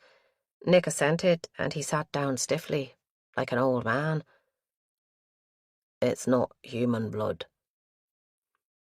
With those words, it was as if the sun had come out. "Yana believes it to be pig's blood, but she'll not know for sure until she gets back to the lab. She said I should tell you that straight away."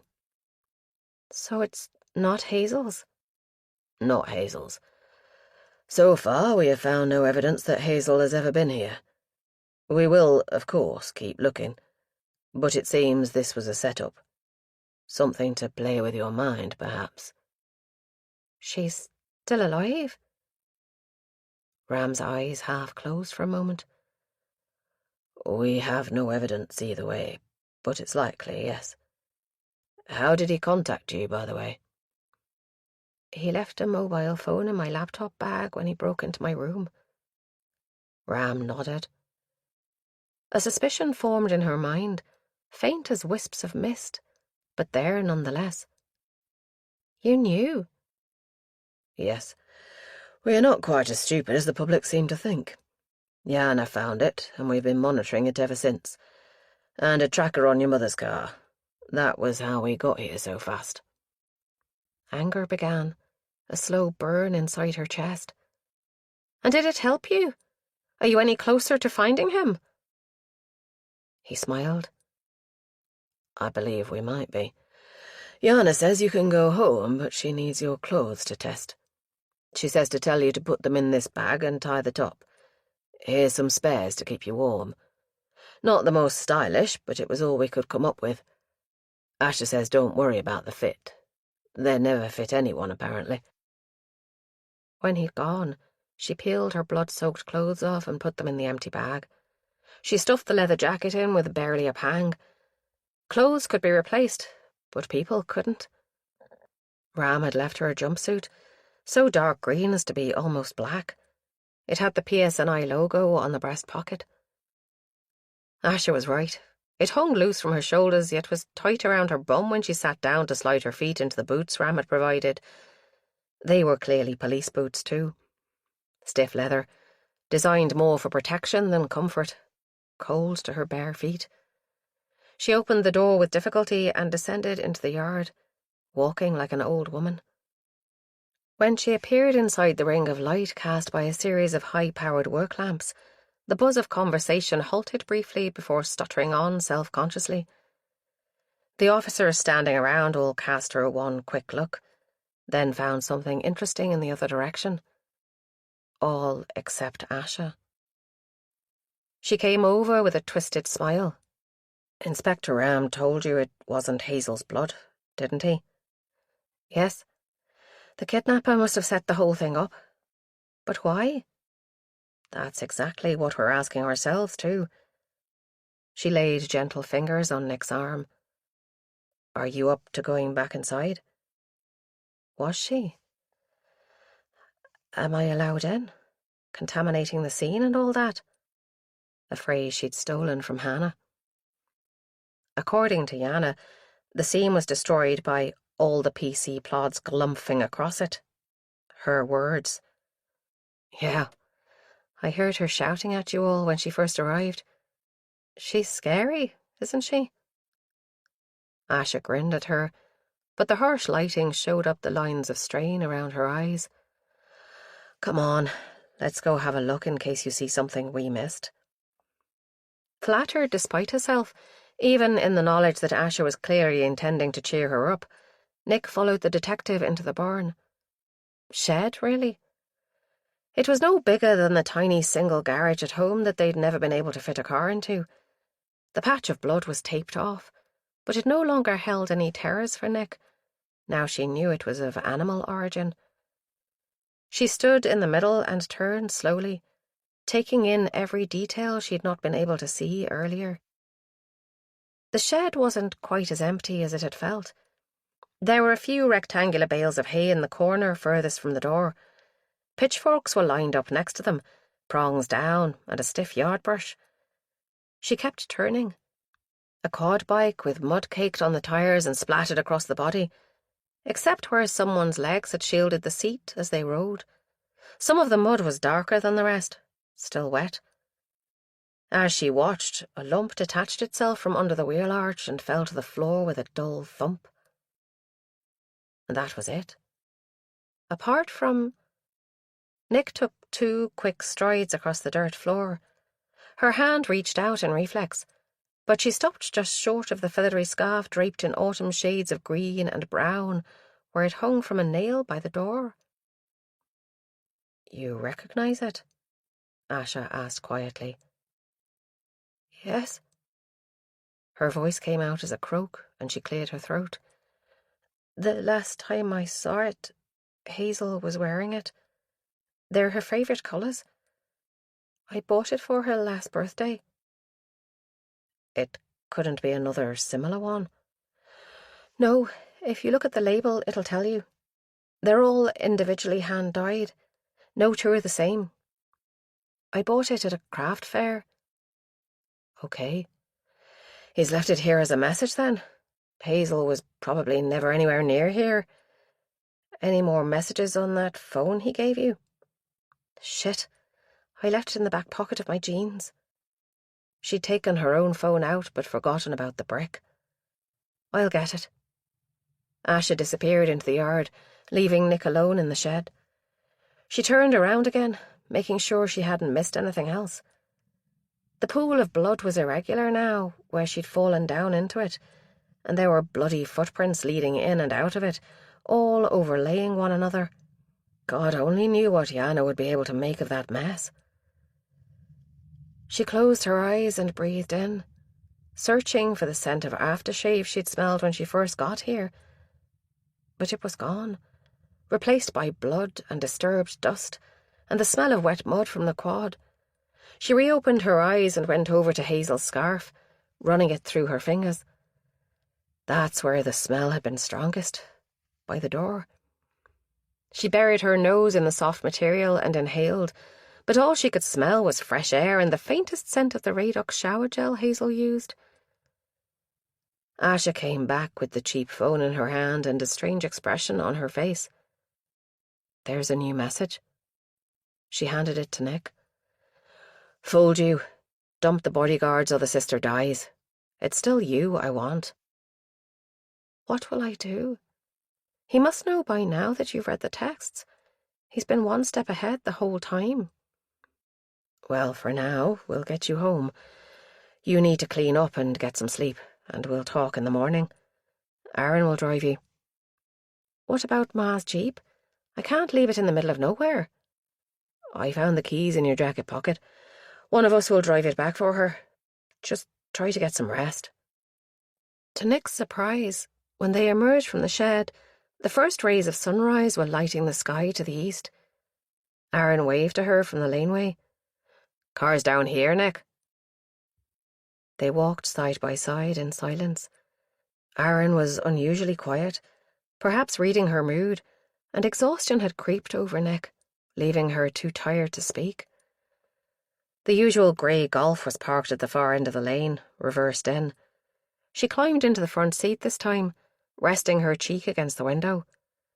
She was asleep before Aaron had started the engine, and didn't wake until he shook her shoulder.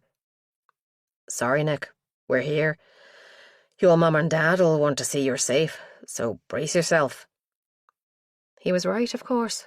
They'd lost her once, and now they'd lost her sister too. They'd be in pieces.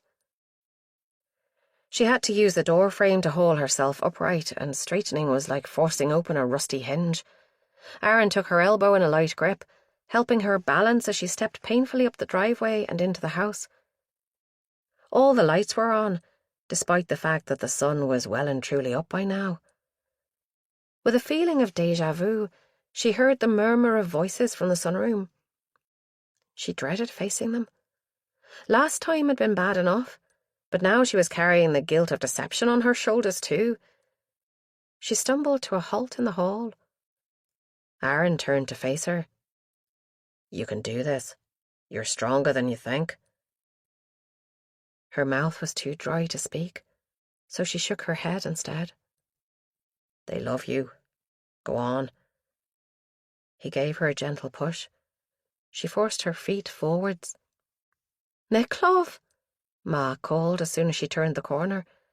Arms wrapped around her, and she buried her face in Ma's soft chest, breathing in the comforting, familiar smell of wash powder and soap and the Ted Baker body spray she used.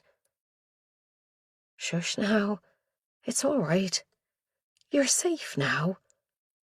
Ma rocked her gently, as she had when Nick was a child, after she'd skinned her knee. The familiar words washed over her, releasing all the barriers she'd thrown up since that night when she crouched, naked, on the gravel, waiting to be run over by a passing car in the dark. A sob worked its way from somewhere deep in her belly, growing like a fat helium balloon as it rose through her until she thought she'd burst like a ripe peach. It erupted as a wail, with hot tears sheeting down her cheeks. She was 3 years old again, and Ma had the answer to every question. She was safe now. Nothing could hurt her. No one could come near her. Chapter 12. Dad had run her a hot bath with way too much scented stuff in it, so the water was slimy against her skin. It felt good to soak, though, and Nick imagined the filth and contamination of contact with her tormentor sloughing away as she scrubbed with the loofah. She sank back under the surface, and all the sounds of the house faded into clanks and pops as her ears filled with water. Her hair fanned out and floated around her, light and free. She stayed there until the warmth began to leave the water, and the skin of her fingertips was wrinkled and pale. The heat had sedated her, making it hard to lift herself free from the water's clinging grip, and the cool air raised goosebumps on her skin. Before reaching for the towel, Nick adjusted the shaving mirror on the sink so she could see her body. The wounds were healing, and the last of the stitches would be out in a day or two. She should probably have tried to keep them dry, but too late now. If she let her eyes drift out of focus, the patterns made by his knives looked like the veins in fine Italian marble, like on the altar in church. Her skin was pale enough for marble, but marble didn't feel the cold. She shivered and wrapped herself in the giant towel Ma had left out for her, sealing away the scars. She twisted her hair up in another towel and brushed her teeth, watching the electric toothbrush as it buzzed across the enamel. She glanced once into the dark eyes, shadowed with pain and grief, then looked away and finished without the mirror. Plaiting her hair helped her forget. The simple, repetitive action as her fingers wound the damp locks together soothed her, and the ache in her arms as the blood slowly left them kept her mind off other pains. Finally, she put on brushed cotton pajamas and crawled into bed, pulling the duvet up over her head. The last thing she remembered before sleep dragged her down was Cian sitting on the edge of the bed. He leaned down and whispered in her ear, "I'm sorry I was so mean earlier. It's not your fault Hazel was taken. I know that now." Her lips were too tired to move. She might have made a small sound, but couldn't be sure. Darkness creeped in from the edges, despite the sun flooding through the gap in her curtains, and all pain retreated. When she woke, stretching and yawning, it took a good few minutes before she remembered. Then it all came crashing back. Nick sat up, shoulders suddenly tense. A muscle twitched in her upper arm, an irritating little tick that made her heart beat faster in response. She ran over the events of the last few days, recalling details she'd forgotten. Memories that had surfaced under the morphine in the hospital, memories she'd suppressed. Then they were gone again, like mist if you tried to grab it. She let her breath out in a frustrated huff and got up. Out in the hall, the smell of fresh bread got her nostrils twitching, and her belly rumbled. When had she last eaten? She padded down to the kitchen. No one there, but the green light was flashing on the bread maker, which explained the smell, and there was fresh butter and chocolate spread on the table. She licked her lips. Clothes first, food after. Back in her room, she found an old pair of jeans in a drawer. She wasn't surprised, after the last few days, to find the waist hanging loose when she fastened them. She dug around until she found a belt and ran it through the loops before pulling a long-sleeve t-shirt on. She'd kept the bandages off after her bath. Light fabric moved across her bare skin for the first time since her ordeal had begun. "You're up?" Ma said unnecessarily. "Hot chocolate or tea to drink?" She'd always drunk coffee in the mornings, but by now everyone knew to avoid even mentioning it. Hot chocolate was for invalids and people who needed cheering up or comforting. It was the drink of surrender. "Tea, but I'll make it. Thanks, Mar. For everything." Nothing like food in your belly to revive the flagging spirits. She'd read that somewhere, but never appreciated how true it was. All the fear and guilt from the night before was still there, but she could box them up, sort through them like notes for a physics report, and assess them with a clear head. First things first, why had he taken Hazel? Was it to hurt her as he'd hurt Nick, or to tempt Nick out into the open so he could finish what he'd started? The messages he'd sent indicated he still wanted her. Did that make Hazel more or less safe than if she was his primary target? No idea. She filed that question away because it was too painful to consider just yet. Why had he abducted Nick and Colm in the first place? What could possibly be his motivation?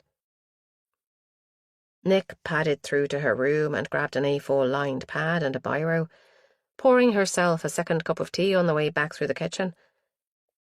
She began making notes, chewing the end of the pen in between sips.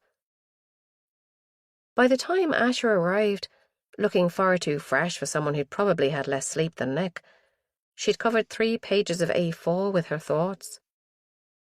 "What's all this?" Asher asked as she sat down opposite Nick, with her back to the window, and snagged a clean mug. She poured herself a black tea and spooned in sugar. "Just trying to get my thoughts in order."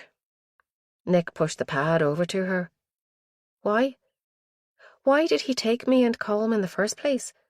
And why does he want me so badly now that he's prepared to risk being caught by taking Hazel and setting traps he must have expected to be sprung by you lot?" "Is that what you think?" "Yes. I reckon he thought I'd tell you about the phone and set up the whole thing to taunt you. I didn't, as it happened, but you still found out.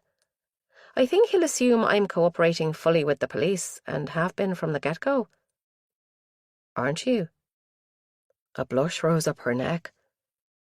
"I didn't tell you about the phone, did I?" Asha smiled.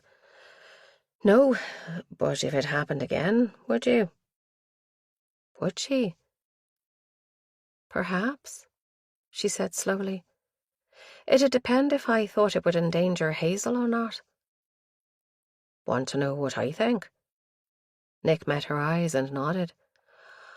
"I think Hazel is safest while you are free. He's shown he has no compunction about killing, but he does seem to have this bee in his bonnet about finishing the job with you. I think he needs to keep Hazel alive in order to be sure of getting you." "I was thinking along those lines too. I wondered if we could use the mobile to demand proof that she's still alive and well." "And if she is," Nick thought, "I'll gladly exchange my life for hers." That's what Inspector Ram suggested too. A photo of her holding today's newspaper, maybe. Nick's mind whirred off like a moth, drawn back to the cottage again. She'd been naked and bleeding. With Hazel's past, and having seen what he'd done to Nick, her sanity could be destroyed before the cutting even started. She wrenched her thoughts back to the problem in hand, forcing herself to think dispassionately. "I'll get the phone." "Wait. Nick, where will he send the picture? That thing just about handles texts, but you can't take or receive photos with it." "Can't he email it or something?" "I hope he does, because then our tech boys can track down his IP address and we'll have another piece of the puzzle. But I suspect he's too wily for that." "Can we tell him to print it out and post it?" "Takes too long, and we don't know if he has access to a printer. I think we'll just have to demand the picture and see what he does. That alone will tell us a good bit about him, anyway." Nick stared sightlessly out into the garden over Asha's shoulder. When she'd escaped the cottage that night, she'd never thought she'd be sitting here a couple of weeks down the line, trying to psychoanalyze her abductor. Especially not with Hazel's life at stake. The sense of responsibility overwhelmed her. Her heart rate picked up, and a buzzing began inside her head. This was on her. All of it. Colm, tortured and killed because he'd gone out for a drink with her. Hazel, already barely holding on to her sanity. Her family, being forced to go through all this again. All her fault. A slight movement caught her attention, just the other side of the low hedge separating their garden from their elderly neighbours. There was someone standing there, too tall to be either of the old folk. A shard of agony pierced her side, and she gasped, half rising to her feet. "What is it?" Asha was rising too. She spun around to see what Nick was looking at, but in that moment, while her body blocked Nick's view, he'd gone.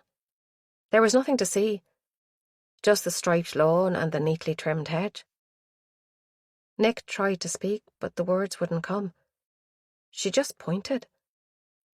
Asha was out of the sunroom, through the French doors and up the steps in a heartbeat.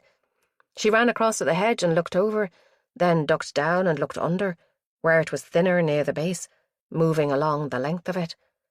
She straightened and spoke to someone out of Nick's line of sight. Then she turned and walked slowly back to the house. Her forehead creased. "What did you see?" she asked as soon as she was inside. Nick shook her head, trying to rid herself of the hallucination. "It must have been in my mind. I thought I saw Colm." "Sorry." Could it have been someone a bit like him? Nick shuddered. No, he was even wearing the same clothes, the greasy hoodie and the jacket. Who were you speaking to? Mr. McGoran, your next-door neighbour. He came out when he saw me snooping around, but he said he hadn't seen anyone just before that. Goosebumps raised on Nick's arms, under the sleeves of her shirt. I think I must be hallucinating, Asha. I'm sorry. He did say he'd been in the room that looked out at the garden, but he'd been bent down laying the fire, with his back to the window. I didn't want to worry him with the thought of intruders, but it's quite possible there could have been someone there. How easy is it to get in and out of his garden? There's a path down the far side of the house. We were up and down it all the time when Cian was a kid, fetching his football back. Asha nodded slowly. I think we should probably tell Inspector Ram. No, please don't. He'll think I've lost the plot and he might not let me in on so much. She was pretty surprised he'd let her in on all the facts of the case he had so far. Nick had little experience of police investigations, and she wasn't exactly a huge fan of detective stories, apart from the odd episode of Sherlock. But it did seem odd that she was being allowed so close to the investigation. It's not usual, but I don't think the inspector is your run-of-the-mill detective. Besides, it saves money, having you spend so much time in the station.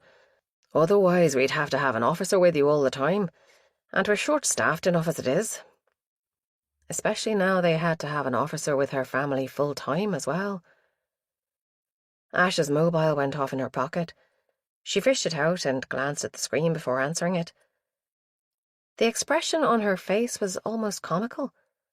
She mouthed something at Nick as she put it to her ear. Yes, sir. Ram. It had to be. Was the man telepathic?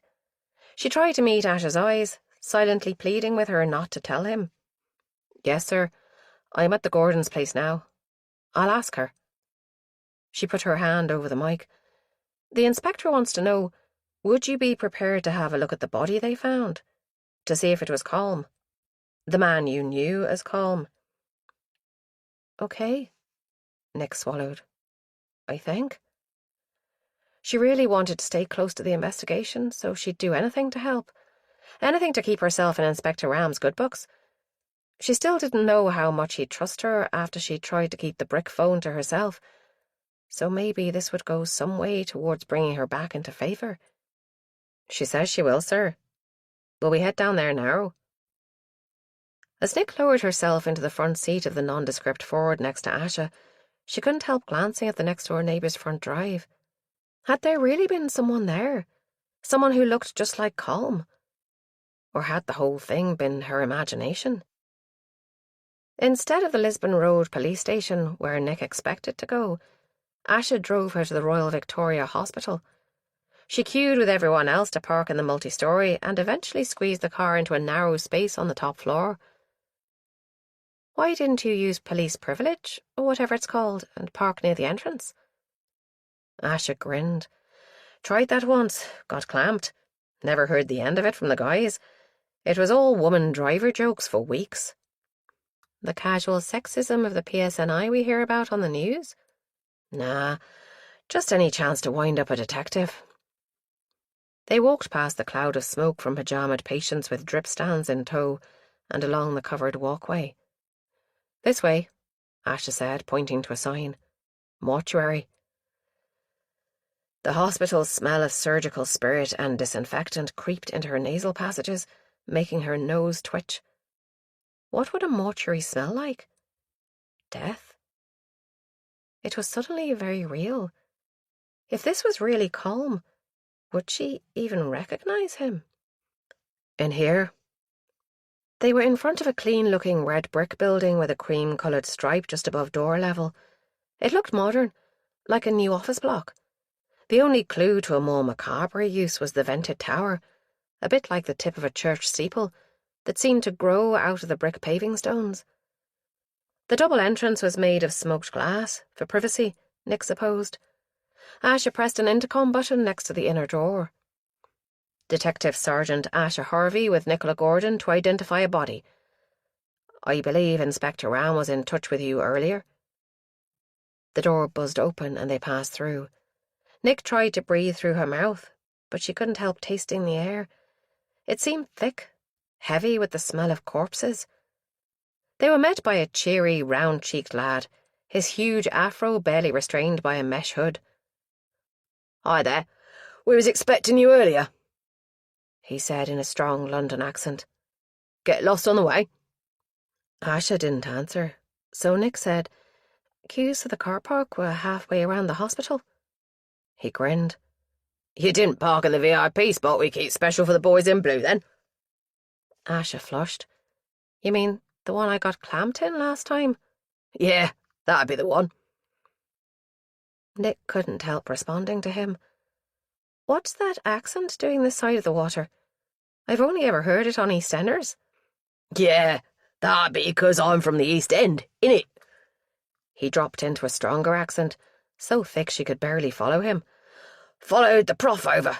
Promised me a land of milk and honey. But what did I get?" Nick shrugged. "Same as everywhere else, except there's not so many like me over here, and people speak funny. Name's Yusuf, by the way." They followed him into a sterile lab with 4 tables lined up the middle of the room, all stainless steel with a separate sink at one end of each table. A wall had a row of steel doors set into it with locking handles. Yusuf went through the room and into another room at the end. This was smaller, with just the one table. On the table, covered by a pale blue sheet, was a shapeless mound. "You're sure you're okay for this?" Asha asked. Nick gripped the side seams of her jeans to stop her hands from shaking. "I think so." Yusuf moved to one end of the table and lifted a corner of the sheet. Before she could see anything, he lowered it again and looked pleadingly at Asha. "This isn't pretty. You sure about this?" Nettled, Nick pulled the sleeve of her t-shirt up and held it out. The scars wound like angry serpents up her arm. "I know what to expect." "Okay. Sorry." Yusuf lifted the sheet and folded it back. This was the first corpse Nick had seen. It didn't look real, more like a waxwork. It couldn't have been Colm she'd seen earlier that day, because here he was, just as she remembered him, down to the straggly neckbeard. Then she leaned down and looked closer, finding it easier than she'd expected to ignore the gaping wounds that disfigured his decomposing face. "It's not him." "Are you sure?" Asha said in a tight voice. "Look again." "I could look as many times as you want, but it wouldn't change a thing," Nick said, hope giving her confidence. "He's very similar to Colm, but I'm sure it's not him." "One more thing." Yusuf drew the sheet back a bit more, exposing a raw strip running across the shoulders and chest where the skin seemed to have been peeled away. "I found evidence of a tattoo, including this partial of a talon." He pointed to a splotch of green. "And maybe the hilt of a sword." Nick shook her head. "No, I'm sure I never saw anything like that." Relief flooded through her. "What colour are his eyes?" she asked. Yusuf donned a pair of thin rubber gloves from the box by the sink and gently lifted one of the lids. The eyes were grey. "See? Colm had brown eyes. It's not him." Chapter 13. Research always pays off, he thought as he drove slowly past the Victorian terrace with the wrought iron gate and crazy paving. Silhouetted against the half-glazed front door, a slim shape fumbled for her key, juggling a backpack and the bag of shopping she held in her arms. Right on time. If she followed her usual routine, she'd put the shopping away in the kitchen, then go upstairs for a shower to wash the smell of the lab off her skin. He shivered at the thought. There'd be silver scars twining their way up her slim arms by now, like climbing roses. He continued along the street until he found a parking space a good 100 yards or so past the house. From here, he could make his way down the alley at the back, where they left their wheelie bins. He'd researched this meticulously, so he'd be ready when the time was right to catch his little mouse again. He took a knife to the gap between gate and fence, lifting the latch easily enough. People never learned. They'd be careful for a while, maybe a few weeks, then gradually they became more and more complacent. As time passed and nothing bad happened, they convinced themselves it was all over, and soon the precautions would disappear completely. Not even a padlock. And now he'd managed to lure her farther away. He'd have her to himself. The back of the house was in darkness, but he wasn't worried. Mentally, he followed her through her routine. She'd be turning the corner at the bottom of the stairs about now. A light came on in a window about 12 feet from the ground, the half landing on the stairs. He moved his gaze to a window on the top floor, just under the eaves. There. A second light came on, and a shadow loomed momentarily at the frosted glass as she lowered the blind for privacy. Now was his moment. She'd take at least 10 minutes in the shower, washing that glorious fall of black hair. Plenty of time for someone as agile as him, and thank the devil for Victorian external plumbing. The downpipe was strong and wide, with plenty of hand and footholds. Heights had never bothered him. The sound of running water brought him to a stop. The pipe vibrated as the shower drained just inches from his fingertips. That same water had caressed her skin before it chased in spirals down the plug hole. His breathing quickened at the thought. Then his hand slipped. His palms were sweating, and he had to snatch at the sill of the bathroom window to keep his balance. It was only with difficulty that he brought himself back under control, annoyed at having let himself slide for even a moment like that. But the anticipation for this one had been so long, and the build-up so wonderful, that it was getting harder and harder to restrain himself. That's how people get caught, he reminded himself. You can't let your guard down. Time to relax later, once you have her. The catch on the old-fashioned sash window gave in to the tip of his knife as he'd known it would. It had given easily the last time, when he'd done his dry run a few weeks earlier. The scentless soap he'd applied to the wooden frame enabled it to slide open soundlessly, and he slipped through the gap, leaving the window open, and avoided the creaking floorboard that had made him jump last time. There was a chimney breast that had once housed a fireplace in the bedroom, but now just jutted out into the room. It left a lovely shadowed alcove with plenty of room for a slim person to hide. And beautifully timed. The shower shut off. She hummed to herself as she got dried. Ed Sheeran's Galway Girl, if he wasn't mistaken. Nice song, and almost apt too. Just the wrong side of the border. The bathroom door creaked open, letting out a pale bar of moonlight from the window spill out onto the patterned carpet. But she didn't switch on the light. Of course she wouldn't, not with the window bare and open to the outside. Her bare feet padded along the varnished floorboards. She made an impatient noise as she noticed the open window, and padded across to close it and draw the curtains, bringing her right past his hiding place. He took a deep breath and held it, then drew the wadded cotton from the Ziploc bag that had kept the chloroform fumes from evaporating. In one move, he wrapped one arm around her waist, pinning her left arm to her side, and used his other hand to cover her nose and mouth with the cotton. They always took in a deep breath to scream. But she didn't. Instead, she brought her free hand up in a fist and punched him, hard, on the bridge of his nose. His eyes watered and his vision blurred, but he managed to hold on to her, keeping the wad against her face. She must have realised she couldn't get a good enough angle to get an effective punch in, so she changed her approach. Nails gouged deep furrows across his hand and forearm, and he almost gasped at the sweet shock of it, but held his breath. She didn't, though. Her chest expanded, pushing the wet towel against his restraining arm, and immediately she weakened. He turned so he could see her eyes. Hatred burned there, but also fear. He smiled, lungs burning with the effort of holding his breath. Her hand moved again, but there was no force in the attack this time, and a moment later her arm fell limply to her side. He took no chances, keeping the cloth over her face until she took another gasping breath. Her full body weight collapsed against him, and he lowered her down gently, cradling her bare shoulders. There they were, the scars. Snail trails in the faint light from the hallway. He replaced the wadded cotton in the bag and sealed it before standing up and stepping away to take a deep breath of clean air. He wasn't finished yet, though. The drug wouldn't last long enough for what he needed, so he reached into his jacket pocket and withdrew the syringe, needle already attached, and the tiny bottle he'd filched from the hospital.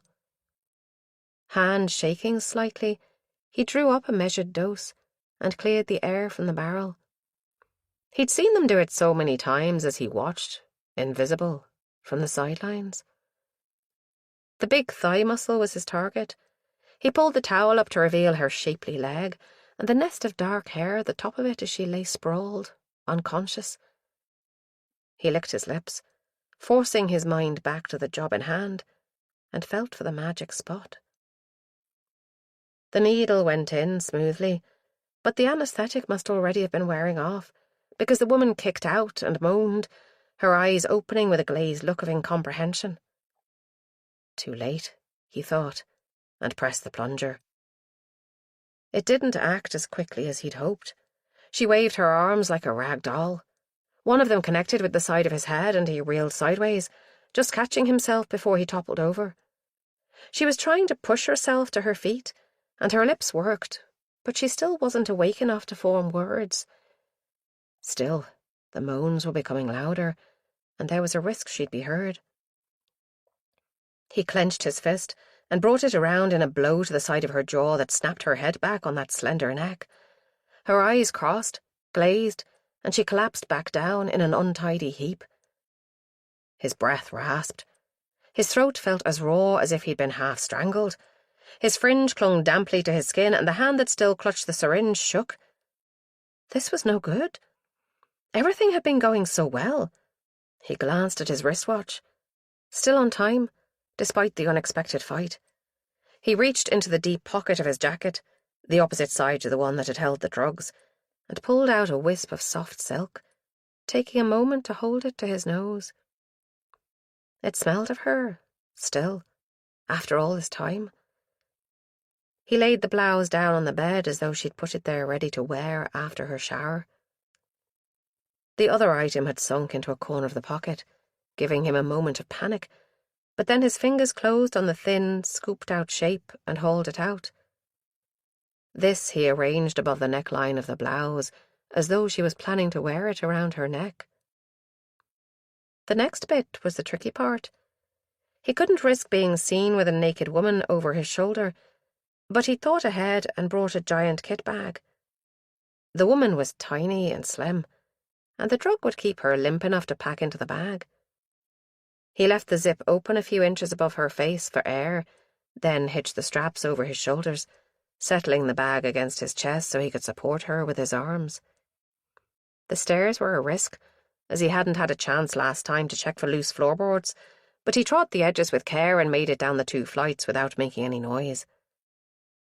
From down the hall, a TV droned on with a news bulletin. He smiled, wondering if his actions in Ireland had made it as far as British television. If they hadn't, they soon would, once the news of tonight's success leaked out. He passed the closed door to the lounge and entered the dark kitchen at the back of the house. The back door was locked, of course, but it was a Yale lock, designed to keep people out, not in. He closed it quietly behind him, and the same with the gate, using his knife to ease the latch both times. The 4-wheel drive truck he'd bought at the auction all those weeks ago was roomy in the back. He put the woman in, still secure in her bag, and scattered sports kit over the top for the look of it. A net bag of footballs in the back seat completed the picture of a sports coach travelling abroad to train a new team. He settled into the driver's seat and started the engine. At Cairn Ryan, queuing for the 3:45 a.m. ferry, he was unsurprised when the police at the security checkpoint gave the car no more than a cursory glance. This was the time of night when the human body was at its lowest ebb, and the mind would take an easy route if it could. Vastly daring, he wound his window down and smiled at the grumpy-looking Scotsman who was taking note of his registration number. "Cold night for the season," he said. "Want me to open up the back?" The bloodshot eyes regarded him sourly over a knitted scarf. "Dinna bother. I can see you're away to play football." And as simply as that, he was through the dangerous part and into the queue for the boat. He'd stopped at a lay-by to check the woman and top up her dope juice. She was sleeping like a baby, breathing steadily. Good, strong young woman like that shouldn't have any problems with being sedated for so long. And if she did, well, she wouldn't have to worry too much longer. He grinned at himself in his rear-view mirror, then caught a glimpse of a dark shadow just to the right of his eye, where her fist had caught him earlier. He explored the area with fingertips. It was tender and a little swollen, the beginnings of a shiner. Betch. She'd pay for that later. Chapter 14. "You see what this means?" Nick said. "That could have been Colm I saw earlier." Asha looked troubled. "Are you sure? I'm not certain I'd remember someone's eye colour so clearly. I'm not even sure I could tell you Aaron's eye colour, and I've been working with him for years, on and off." Nick smiled. "Greeny brown. Yes, I'm sure. Colm had terrible acne on his chin too. I'd forgotten to mention that to the police artist, but some of his spots looked like Mount Vesuvius. I kept expecting them to erupt and spew pus everywhere. Ew. Thanks for that image. I get what you're saying. We'll just have to go and see Inspector Ram. Maybe he can shed some light on this. Thanks, Yusuf." The technician draped the sheet back over the body, the still unidentified body, with a surprisingly gentle touch for so brash a personality. Nick was moved to wonder who the poor soul was that had been killed. Another victim to add to the murderer's reckoning. What had he done with Colm's body? On the way back to the car, Nick breathed in the outside air, relishing the exhaust fumes and dust as a welcome change from the stultifying atmosphere of the mortuary. She couldn't stop thinking about the dead man back there, wondering if he had any friends or family missing him. If he'd been on the streets a while, it might take weeks before they identified him. He could have come from anywhere. What about that tattoo? Can't you identify him from that? "We're working on it," Asha said, sounding distracted. "It's not as easy as it sounds, though. Do you have any idea how many tattoo parlours there are in Belfast alone? And we've no way of knowing if this fellow even came from here originally. Roughly 20% of the homeless people on our streets are from somewhere other than Britain or Ireland. That makes it hard to trace them." Asha was quiet on the way back to the police station, driving with her usual care, but as though her mind was elsewhere. After they'd parked up through the big gates, Asha brought Nick inside and asked the duty sergeant for a visitor's badge for her. While they waited for it, the door buzzed open to let a postman in.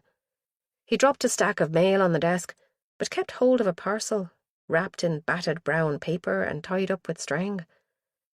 The address was written in a large hand in felt-tip pen. "Think this one might be a mistake," he said to the duty sergeant, "unless you have a Chilonni Yakubu working here." The sergeant took it off him and weighed it in his hands. "No one here of that name. Maybe we should alert the bomb squad. What do you think, ma'am?" Asher held her hand out for the parcel and examined it. "Feels like clothes to me. Something cloth, anyway." She read the address, and Nick craned in to see it too. Shilani Yakubu was written in a neat hand on the paper. The rest of the address looked to be correct for the station in Lisburn Road. "What's the postmark?" They squinted at it. "Does that say $800? "There's a flag, green and black," Asha murmured. Then her face cleared. "It's okay, Sergeant. I think I know who this belongs to. I'll take it up. Asha led the way upstairs towards Ram's office, but before they got there she turned aside and knocked on Sergeant Jacob's door. I wondered if this might be for you, Sergeant. It's addressed to a Chiloni Yakabu. The elderly officer raised her head, eyes narrowed. Never heard of her. Hand it over. Asha handed over the package, a little uncertain. Lonnie snatched it from her and ripped open the packaging. Yards of brightly coloured fabric tumbled out across the desk, patterns of yellow and green and bright red. Nick gasped at the beauty of the stuff. I thought you'd never heard of Chiloni Yakabu, Asha said dryly. I was christened Chiloni Yakabu, the sergeant said, but never heard of any Chiloni Yakabu. Is there any wonder I changed my name? Asha laughed. I'm with you there, Lonnie. My parents did all my anglicising for me before I was born. My dad's name was Devendra Hari, and my mum's surname was Harvey, so they decided to simplify things and adopt her name for the rest of us. She turned to Nick. Would you mind waiting in here for a bit? Sergeant Jacob will look after you. Won't you, Sergeant? Lonnie's eyes crinkled in a smile. Yes, indeed. You can come in here and wait for a while. Nick entered, careful not to tread on the fabric that now spilled across the floor, and looked around for somewhere to sit. Every surface was covered with piles of cardboard folders. She lifted some off a computer chair and balanced them on top of another precarious stack. The old sergeant glanced at her over a pair of reading glasses, her eyes kind, as her hands worked to gather up the material and fold it into a small bundle. I'm sorry to hear about your sister. If anyone can get her back safe for you, it's that man from Leeds. If I were you, I'd put your trust in him. Nick's guard began to melt away. She glanced at Asha, who nodded approval, then whisked down the corridor towards Ram's office. Nick had been so buoyed up after realising the body wasn't calm, but then Asha's behaviour had thrown her completely. It was as if she'd taken a step back, distancing herself. The only reason Nick could think of was because the detective must think something might happen to Hazel. She swallowed down the tears that burned behind her eyes and picked up the stapler from the sergeant's desk, fiddling with it to give her hand something to do. I'm sorry, Sergeant. Asha had me down at the mortuary to identify a body, but it wasn't calm. The guy who was abducted with me. It wasn't? Who was it then? She was typing now, seemingly intent on the task in hand. The steady rhythm of keys and the old sergeant's calm voice instilled confidence, as if nothing Nick said could shock her. Asha says they don't know yet. She said it might be hard to identify him if he was living on the streets for a while. And Asha's correct, but I think there's something else bothering you. Am I right? The sergeant's eyes were kind and looked as though they'd seen so many bad things over the years that nothing could move them to tears anymore. The room was barely bigger than a cupboard, this place where Sergeant Jacob worked her way towards a retirement that surely couldn't be far away. They were alone, and the door to the corridor was closed. I thought I saw Colm this morning. He was watching me over the neighbour's hedge in the back garden, but by the time Asha went up to look, he'd gone. The sergeant nodded encouragement. At first, I thought I'd just imagined it, but when I realised the body in the mortuary wasn't him, I thought maybe, just maybe, he might have escaped. Maybe he was trying to reach me. If he did, he'd be terrified of being caught again. I know I am, and I have virtually full-time police protection. He has no one. And did he look as you remembered him from before? Or was he injured? The bottom fell out of Nick's world. How could she have been so stupid? As he was? He looked exactly as I remembered him. No scars? She took a deep breath, letting all the tension seep out of her with it. It must have been my subconscious. I really wanted him to have survived, Sergeant. I know he was a fraud, not what he pretended to be. But I liked him. There's no wonder, after everything you've been through, everything you're still going through.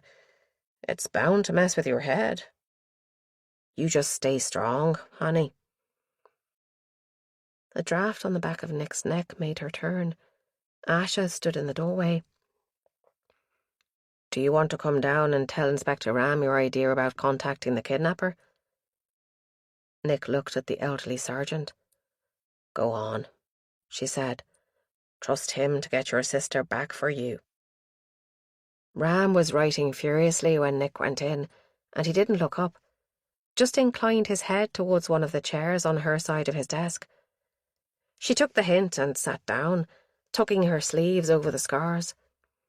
Asha gave her a reassuring look and backed out of the room, closing the door behind her.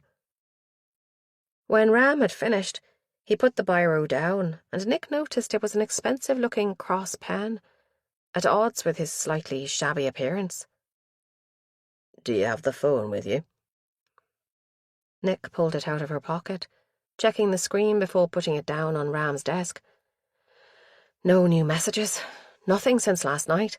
Not since she'd gone to the barn and been followed by the police. Did Asha tell you what we were discussing this morning? Nick asked. She did. I think it's worth a try. In case you're wondering, we have tried to trace the phone that's been sending texts to this one. He's using a webmail to send them, unfortunately. Untraceable. He picked up the phone and turned it over in his hand. We also tried to find out where this phone was bought from its International Mobile Equipment identity, but it seems he picked it up second-hand at a Nuts Corner car boot sale. The seller, who we did manage to trace, doesn't remember who bought it, but it was last month, so our lad must have been thinking ahead, even then. Before he took Colm and me? He bought this on the 15th of April, and he didn't take you until the 25th. 10 days. 10 days? Had he stalked her? To find out her habits? Or had she been a random choice? No. If she'd been random, why would he have risked taking Colm, too? Maybe Colm had been the random choice. The unlucky bonus body. Stinging in the palms of her hands brought her back to herself. Take a break from the words, not the journey. This gentle tune is here to guide your mind towards stillness. Thank you for your time.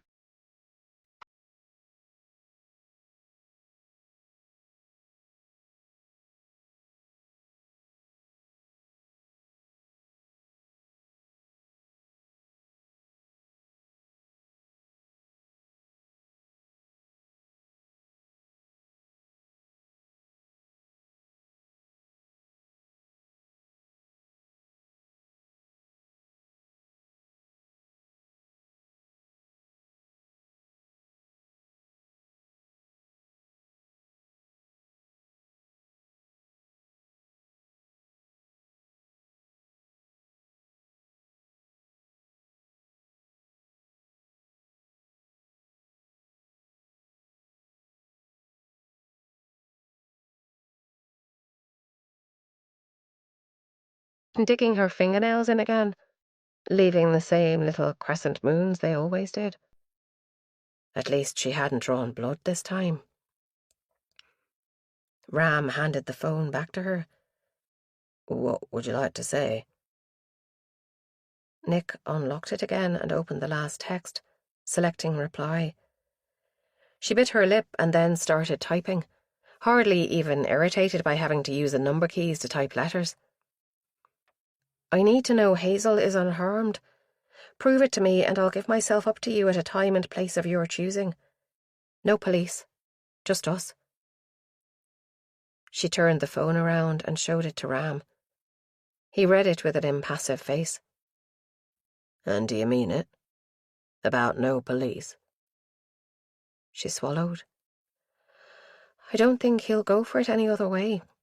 And he always seems to know when you're involved, doesn't he? You may be right. He certainly wants us to think that, anyway. Ram took a deep breath through his nose. If you send that text, there will be no going back. You know that, don't you? Nick nodded. She hit the send button and waited for the reaction to hit.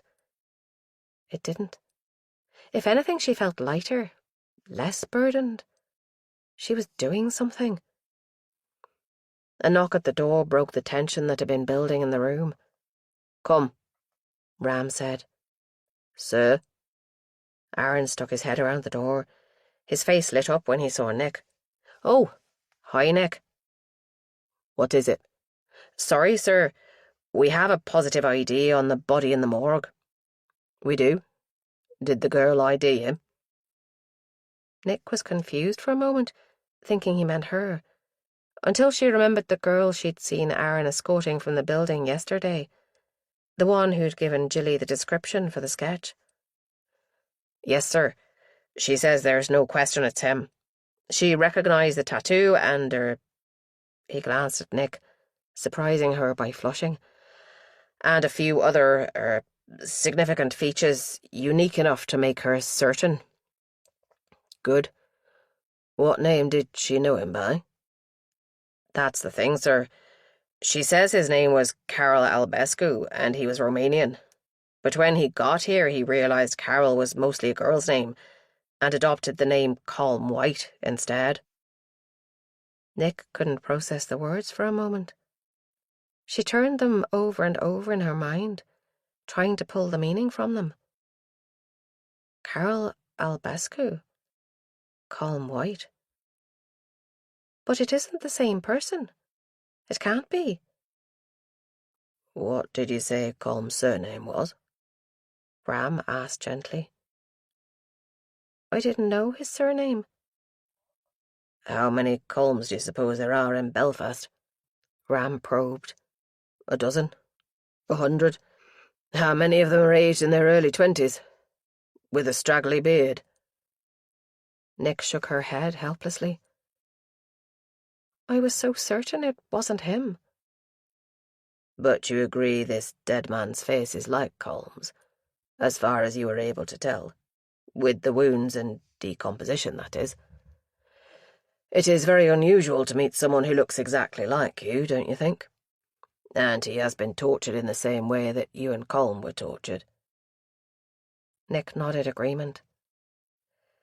"It's possible he hid the tattoo on purpose. Some people are wary of tattooed men, and he wanted to make friends." But his eye colour? I was certain about that. "Is it possible that Colm wore contact lenses?" Ram was shuffling through his notes. "He could have worn coloured lenses. I understand they're quite popular." Nick's certainty had begun to evaporate. "I didn't really notice. It's not like I was staring into his eyes all the time. He did wear lenses, though. He sometimes complained about them making his eyes dry. That's how I knew he wore them." "What about his accent? Did you notice anything odd about that?"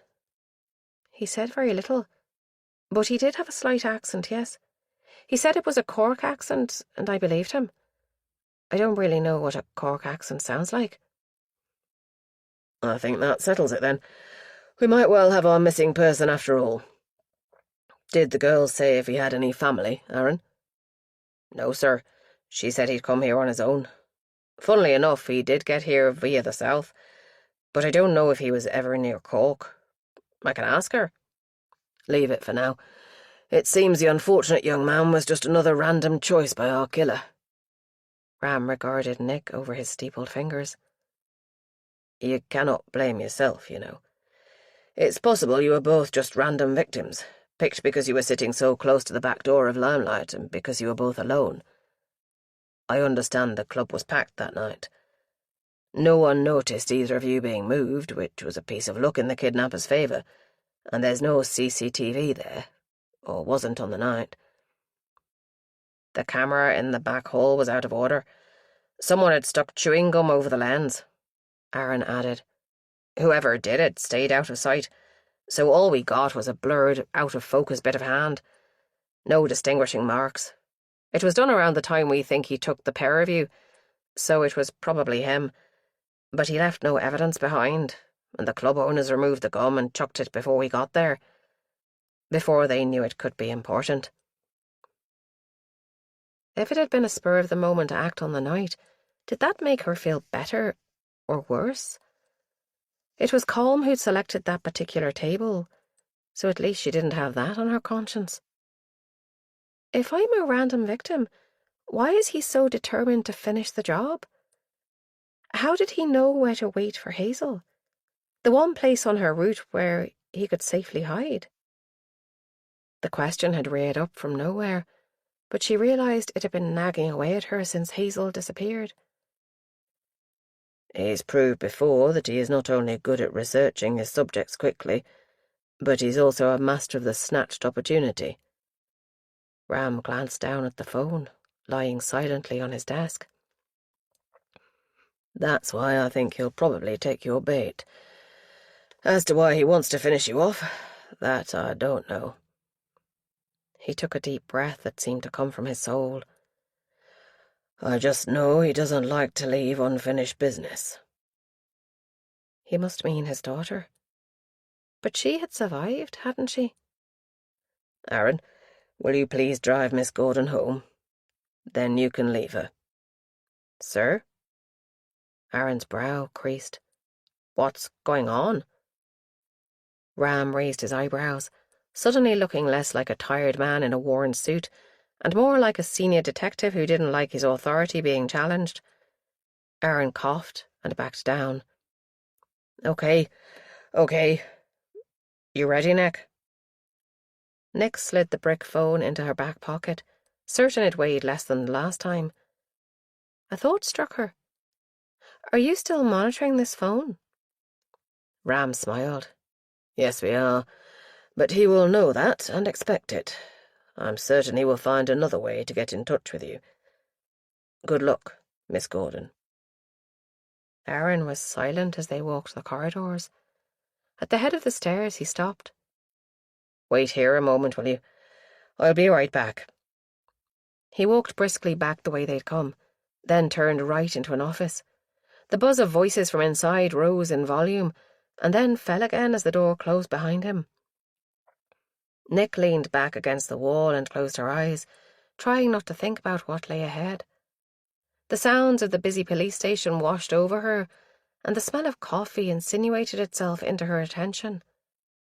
Bad machine coffee, but it still made her stomach churn with anxiety. Somewhere nearby, two men were chatting with the occasional clink of metal against ceramic as one of them stirred their coffee. Who is this Packy inspector then, anyway? Ram, he's called. Sept Kernigan calls him Pram. I'm going to come out with it in front of him one of these days, I'll bet you. Don't let Harvey hear you. They're thick as thieves, those two. Feckin' takeover is what it is. Before you know it, the whole PSNI will be Packy or black, and you and me'll be out on our ears. Surplus to requirements. Faces don't fit. The other man laughed nervously. I don't know about that. Lonnie's all right, isn't she? Tip of the iceberg, mate. You mark my words. Down the corridor, a door opened. Asha stormed out. Here, shut the fuck up. It's her. Asha cast a furious glare at Nick as she shot past her. Wait there. Don't move a muscle. And then she marched off down the corridor towards Ram's office. His door slammed, and a few minutes later the sound of raised voices drifted down to her. Voice? Unmistakably Ash's voice, and she wasn't speaking English either. Her voice climbed and sank through octaves like a complex piece of music. One of the coffee drinkers, a skinny man with thinning red hair cropped close to his skull, stuck his head out from the door to Nick's right. It's all right. She's gone. That was a close one, though. As he turned to go back inside, he caught sight of Nick where she leaned against the wall. Hello there, he said in an over-friendly tone. Fancy a coffee? We've a pot made in here, and there's biscuits. Nick shook her head, wondering how someone could be so racist in one breath and then think it was okay to chat up a stranger in the next. Her stomach clenched in revulsion. But before she could think of a suitable reply, a young constable appeared at the other end of the corridor with a sheaf of paperwork clutched to his chest. He stopped at Ram's door and raised his hand to knock, then seemed to think better of it and returned the way he'd come. Bit of a barney going on there, I'd say, the friendly racist said. He came all the way out and leaned one shoulder against the wall next to Nick, closer than necessary, so his face was inches from hers. They can be a bit like that, those packies, you know. Never used to be like it in the old days. RUC had no time for them. Too excitable, I reckon. Nick was saved from having to say anything she might regret by Aaron. He'd walked softly up behind the other man and stood there quietly. Nick's eyes must have darted towards him over the uniformed constable's shoulder, because the other man straightened up and stepped away.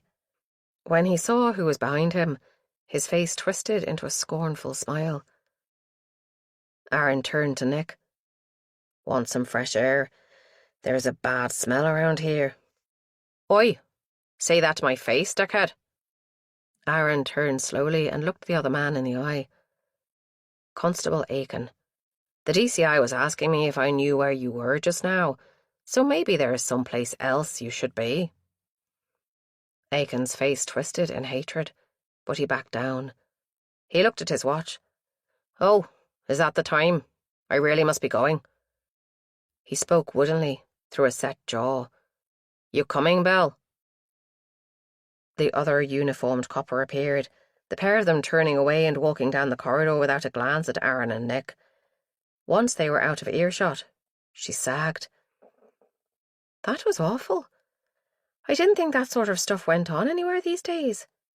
How do they get away with it?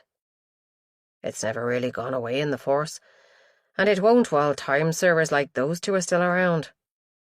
He looked tense, more upset now they'd gone than he had while he was facing off against Aiken.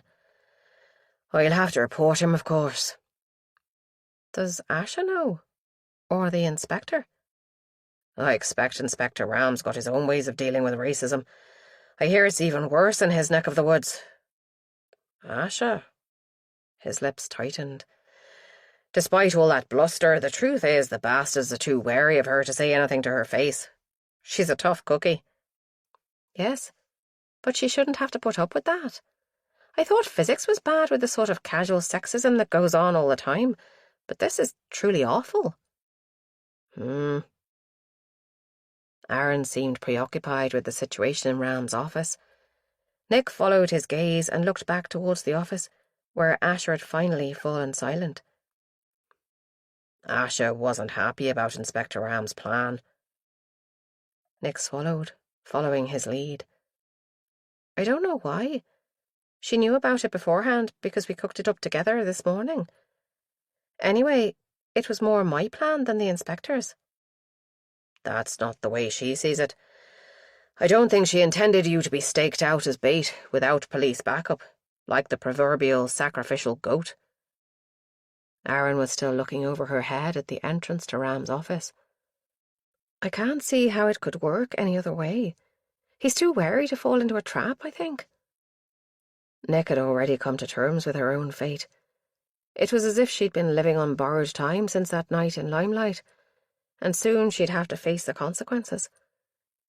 If she could limit the damage to just herself, then any sacrifice would be worth it. She thought of Hazel in the killer's hands. Please don't let him hurt her. She's been hurt too much already, and she's only 17. Although Ash's voice had gone quiet, still the door didn't open. We'd better make a start, Aaron said. She told me not to move from here. He sighed. Not that I'm scared of her, you understand, but perhaps we'd better wait for a bit. The hands on Nick's watch moved around the face until they'd been standing there for more than 30 minutes. Something's wrong. Aaron didn't disagree. Wait here. Nick rolled her eyes. No, I'm coming. His mouth twisted. God save me from bossy women. Come on, then. There was no sound from beyond Ram's door. Aaron and Nick exchanged a look. Then Nick rapped sharply on the grey-painted wood. Come. Ram's voice sounded hoarse, as though he had a bad cold. The inspector was sitting at his desk, but his whole body language spoke of defeat. Asha had her hip on the corner of the desk and an arm around his shoulder. Her face was as tortured as Ram's, and if Nick hadn't known how tough the detective sergeant was, she might even have thought she had been crying. Chapter 15. Nick froze just inside the door, Aaron a step in front of her. After all the shouting, this was the last thing she'd expected to see. Ram had a phone in his hand. He seemed to notice it for the first time and placed it on the desk as if it were as fragile as eggshell. What's happened, sir? Aaron asked. Ash. The first victim of our kidnapper. The one who escaped. He's just taken her from her home in Leeds. Snatched her without anyone being aware. How could he have done that? He was here in Northern Ireland last night, at the shed where we found Hazel's scarf. He couldn't have got all the way over there in that time, could he? Aaron started tapping away on his iPhone. He might have been able to, if he'd planned for it. And we already know he's good at planning. How would he travel?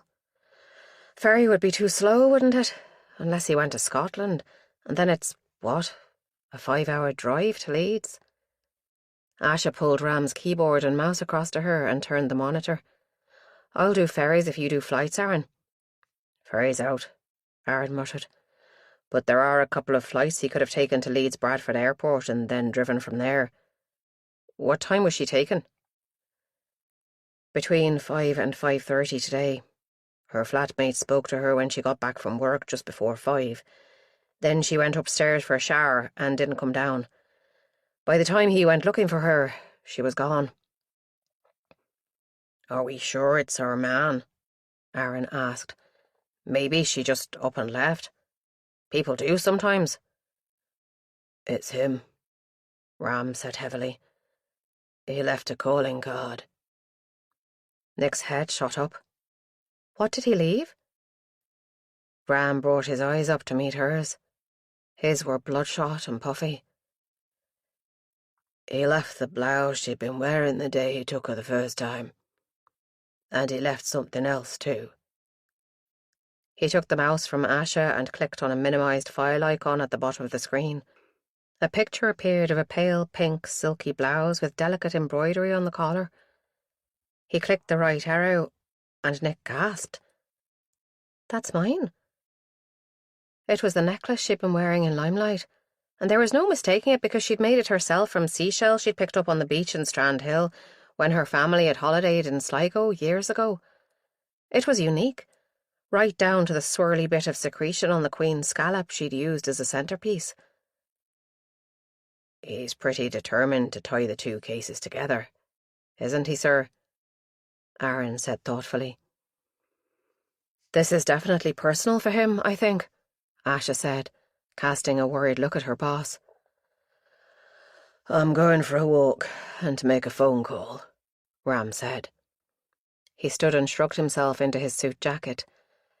Use my office for as long as you need, and try to work out how the hell he got there from here in time.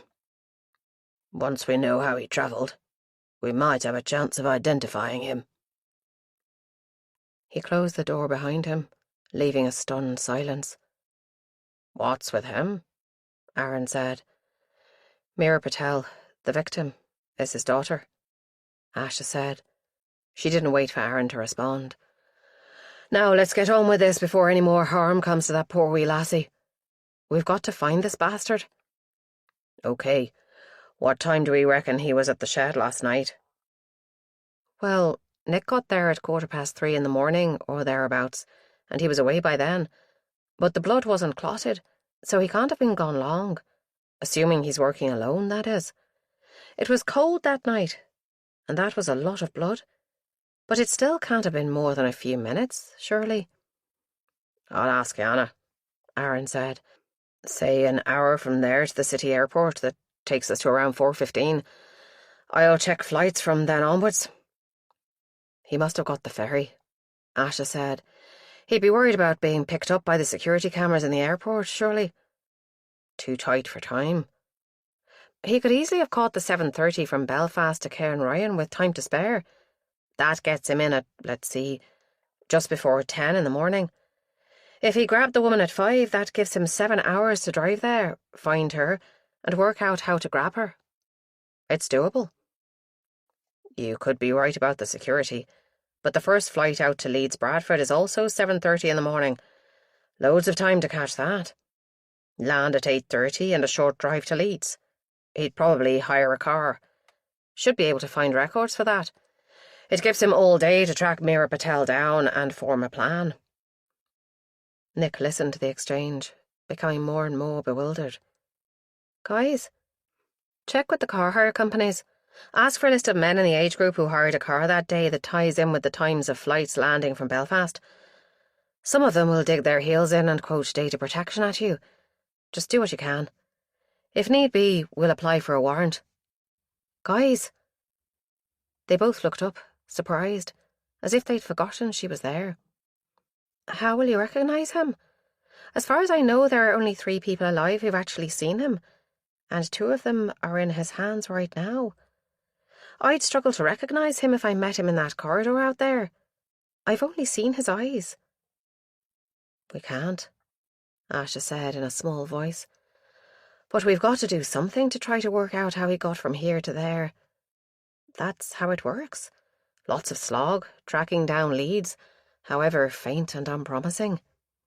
Sometimes we get lucky and someone has noticed something unusual, some behaviour that makes them suspicious. Nick's stomach contracted sharply. But what about Hazel? We haven't forgotten her, Aaron said quietly. You'd probably feel better if you could do something to help. Nick clenched her fists. It was all moving too fast, and in the wrong direction. I do understand that there's another life at stake here, and I feel terrible for the inspector. But as long as your attention is focused on Leeds, Hazel could be lying somewhere bleeding to death. Nick's voice broke, and she turned it into a cough that probably fooled no one. I'm guessing I'm not allowed to phone car hire companies, but maybe I could do a search for abandoned properties within a 20-mile radius of Lisburn. He has to be holding her somewhere secure enough that he knows he can leave her there for a day or 2 without anyone stumbling over her. I could use Google Satellite. Asha took a deep breath. That's a great idea. Why don't you go down to Sergeant Jacob's office? Do you have your laptop in there? Nick nodded and patted the bag at her side. And my iPad. Good. She can log you into the Wi-Fi. Tell her I sent you. Nick nodded. Okay. Let me know if you turn anything up, would you? Aaron smiled. You'll be the first to know. Now scoot. Nick, Asha said when she was halfway out of the door. Yes? She kept her back turned. Start the search with a 5-mile radius first, then work your way outwards. Nick closed the door behind her and leaned back against it. No one was even looking for Hazel. Was this how it had been when she was missing? All the time she'd been tied up in that cottage, her wounds burning and the only sound Colm's laboured breathing and groans. She'd kept on telling herself that they'd find her, that they'd be searching everywhere for her, and that somehow they'd work out what had happened. Any time soon the torture would end and they'd be released. It was the thing that had kept her going. Only at the very end, when her tormentor took up the boning knife and tested its edge, did it dawn on her that she wasn't getting out of there unless she got herself out. Was that how Hazel was feeling right now? No. Hazel didn't have the same reserves as Nick. Every day was a challenge for her. Going out of the house alone, facing strangers, especially men. What had happened to Hazel 3 years ago had scarred her, but she'd survived it, with Nick and Ma at her side. She'd appeared in court, given her evidence, and the old man's family had hugged her and forgiven her. But they didn't have to listen to her screaming in the night. Nick hadn't even noticed the burning behind her eyes until a tear trickled into the corner of her mouth, seeping between her lips with a salty persistence, forcing itself on her notice. Now, what's all this? Lonnie's rich voice made Nick think of a warm fire on a cold day. She opened her eyes, her vision blurred until she blinked. They were alone in the corridor. "Sorry, Sergeant. Just taking a wee moment there." Why don't you come down to my office? It's more private than anywhere else around here, and you can tell me what's got you so upset. Nick took a deep, shuddering breath. "That's actually where I was heading. Asha sent me to ask you to help me log my iPad onto the Wi-Fi so I can search for possible places he might be holding Hazel." Lonnie's eyes almost disappeared into her wrinkles. That's one sensible young woman, that Asha. You come with me, and we'll see if we can't find out something to help your sister, huh? The office was warmer than it had been earlier, a heater in the corner blowing hot air into the small space. Normally, Nick would have felt claustrophobic in such an atmosphere, but now the warmth wrapped around her like a blanket, taking away the chill that her dark thoughts had left behind. Sergeant Jacob lifted a new pile of files off the second office chair and plonked them onto another pile on top of a filing cabinet. The whole lot began to slide, and Nick made a lunge for it. She just managed to catch the edge with her fingertips and pushed it back until it felt a little more balanced. Oblivious, Lonnie was dusting the chair off with her sleeve. Here you go. Let's have that iPad, then you can do whatever you need. Nick sat down, catching her balance by grabbing the edge of the desk as the chair rocked sideways. On closer inspection, she found it had a caster missing. Lonnie tapped away at the iPad for a minute or two, then handed it back. I've logged you on as a guest with limited access. You should be able to browse the internet okay. Nick loaded Google Maps, changed the view to satellite, and began scanning all the rural areas on the outskirts of Belfast. It took very little time before she realised how frustrating an exercise it was going to be. Not all areas had clear images online yet, and those that did were at least 25% trees, and anything could be hiding under those. She tried looking for the cottage where she'd been held, but it wasn't even visible on the satellite view, hidden under a canopy of green. That made her wonder how her abductor had found it in the first place, especially since it seemed he wasn't even from these parts. She frowned, opened a new tab and searched for one of the big property advertising websites. She put in the name of the lane she'd come out on after she escaped and hit search. Nothing useful. A big house with stables for sale, a barn for development, which made her heart race until she opened the advert and found a photo of it. Barely 4 walls and no roof. It was also right on the side of a main road, in full view of passing traffic. She widened her search, but found nothing. Then she noticed that the site did rented properties as well. She clicked on rented and put in the same search terms. Nothing but agricultural land suitable for grazing. She was about to click away from that when some stubborn instinct made her scroll down. There wasn't much information about the next listing, except for acreage. But then a word caught her eye. Field shelter. She went back up to the photographs and clicked through them. There it was. A small, ruined barn that someone had stuck a tin roof on. No door, just a gaping hole where the front wall had partly fallen down. It wasn't her cottage, but it did give her an idea. She'd been searching for buildings only and land with planning permission, but here was a building as part of a field. She went back to properties for sale, changed her search terms, and found it almost immediately. 20 acres of rough grazing with woodland, and there was the cottage. If she'd found it like this, the killer could have too. And if he'd found one like this, he might have found others too. She looked for the barn next, where they'd found Hazel's scarf. It came up under agricultural lettings. The advert was an old one, dating back a couple of years. Nick sat back and immediately regretted it as the chair lurched sideways. She banged her elbow against the desk. Shit. Lonnie looked up at her over a pair of half-moon glasses that balanced on the end of her nose, her eyes as bright. Found something? I think I know how he found the places where he kept me and Colm, and the place where he set the trap. It might be a link to where he's holding Hazel. Good work. Keep looking.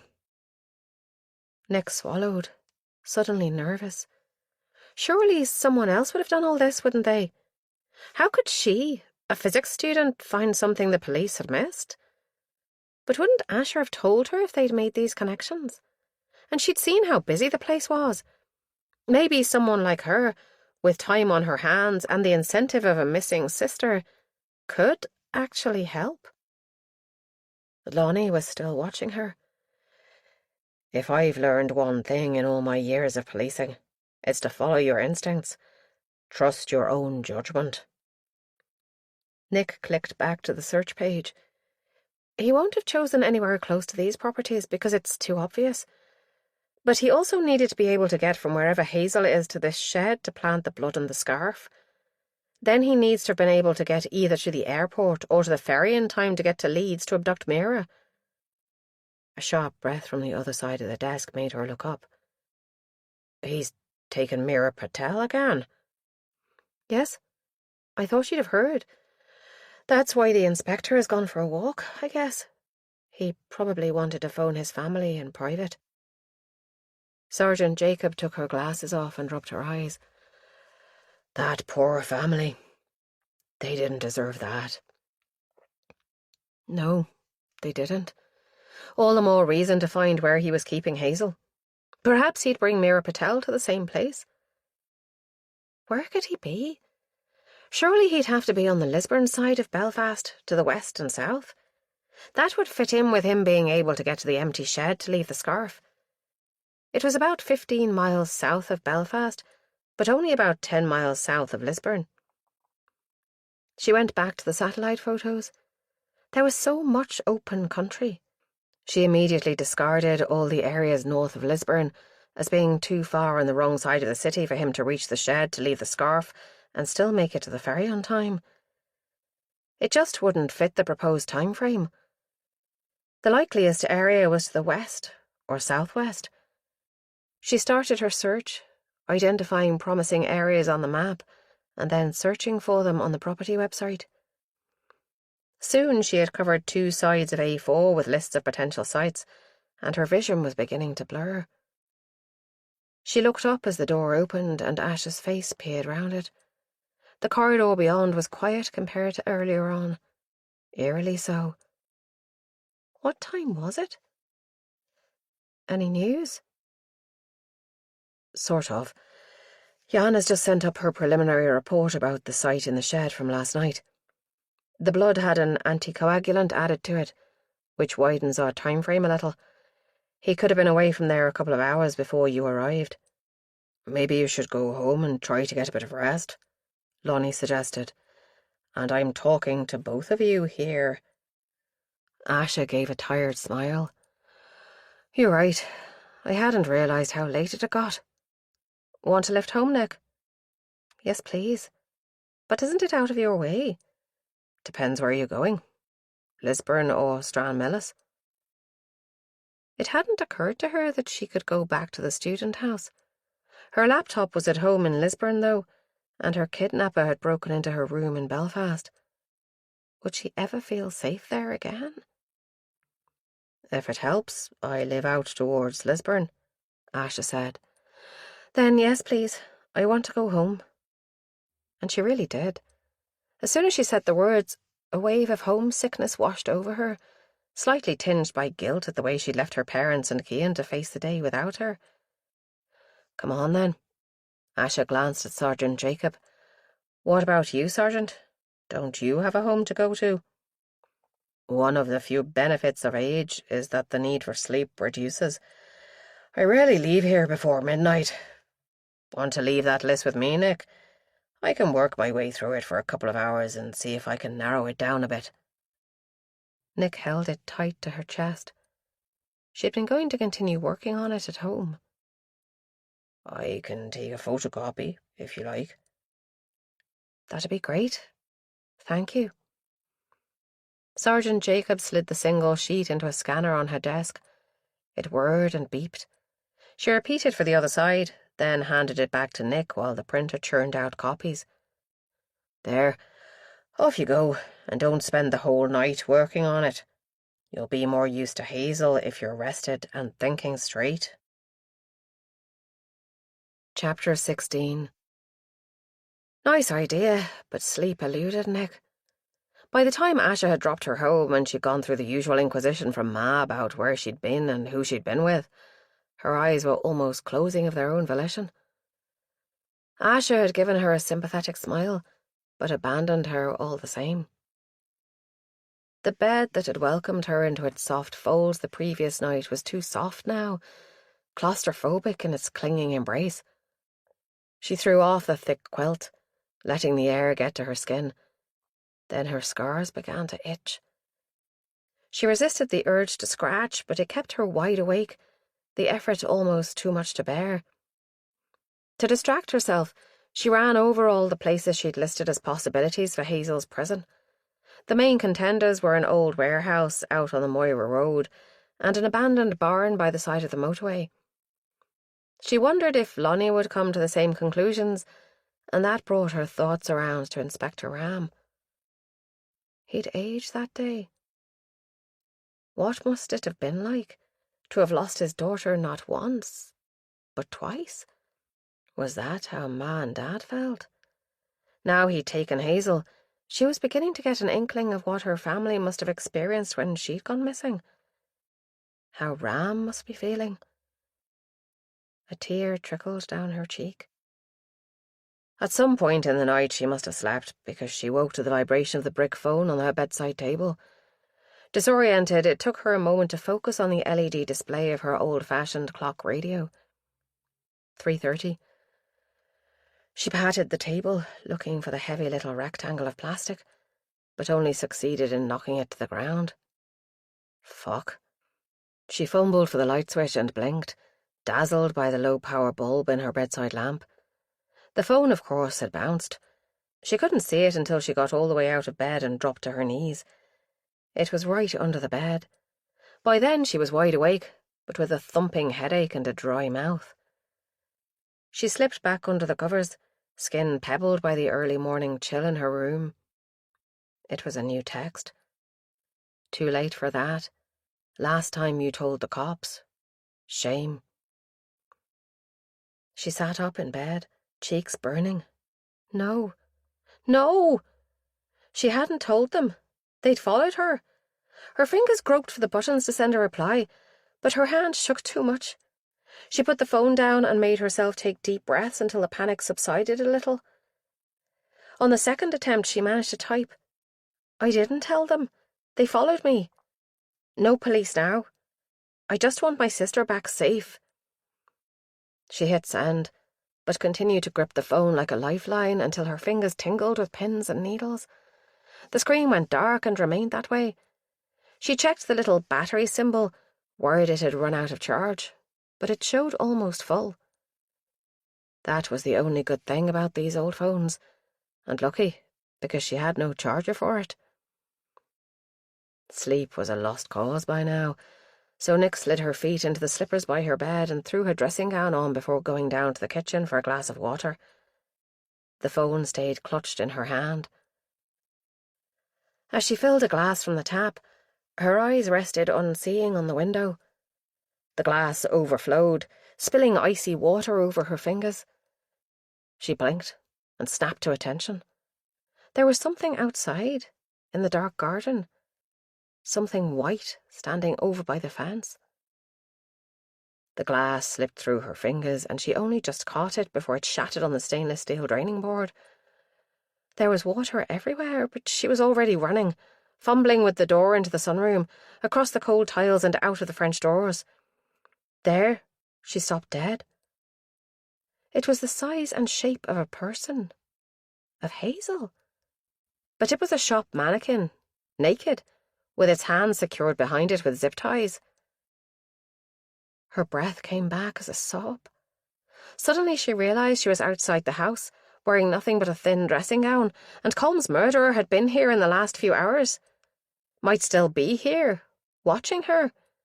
She backed up through the door and locked it again, but she couldn't keep her eyes off the figure, with its grotesque wig and painted smile. Nothing moved outside. She backed away from the glass door, almost expecting it to explode. All the fine hairs on her arms were raised, and the cold of the tiles was stealing warmth from her through the soles of her slippers. What should she do? Her gut instinct was to phone Asha, but maybe that's what he expected her to do. Maybe this was another test, and he was watching her from out there in the garden. Her eyes went to the hedge where she'd thought she'd seen Colm yesterday. Nothing. And now the sky was beginning to pale towards dawn. Nick mentally shook herself and went back into the kitchen to clear up. By the time she'd wiped up the spilled water, the sun was almost up. She looked out at the shape in the garden. She couldn't leave it there for Ma to find. But where could she put it? And should she move it or leave it for the police? Her tired brain struggled with the conflict. The police might find a clue on the mannequin, fingerprints or DNA or something. But her attacker had been so careful every time. It seemed unlikely he'd trip up now. Alternatively, if she showed him that she had stepped away from the police, would he come for her and release Hazel? Common sense said she should phone Asha and let the police take over, but her gut told her to play the game out. She'd made the first move. He'd responded by telling her the deal was off. But that was on the phone. He must know the police had seen and were probably monitoring. Then he'd left this. A message aimed directly at Nick. She made up her mind. The kitchen clock told her it was approaching 4:30. Plenty of time before anyone would be up and about.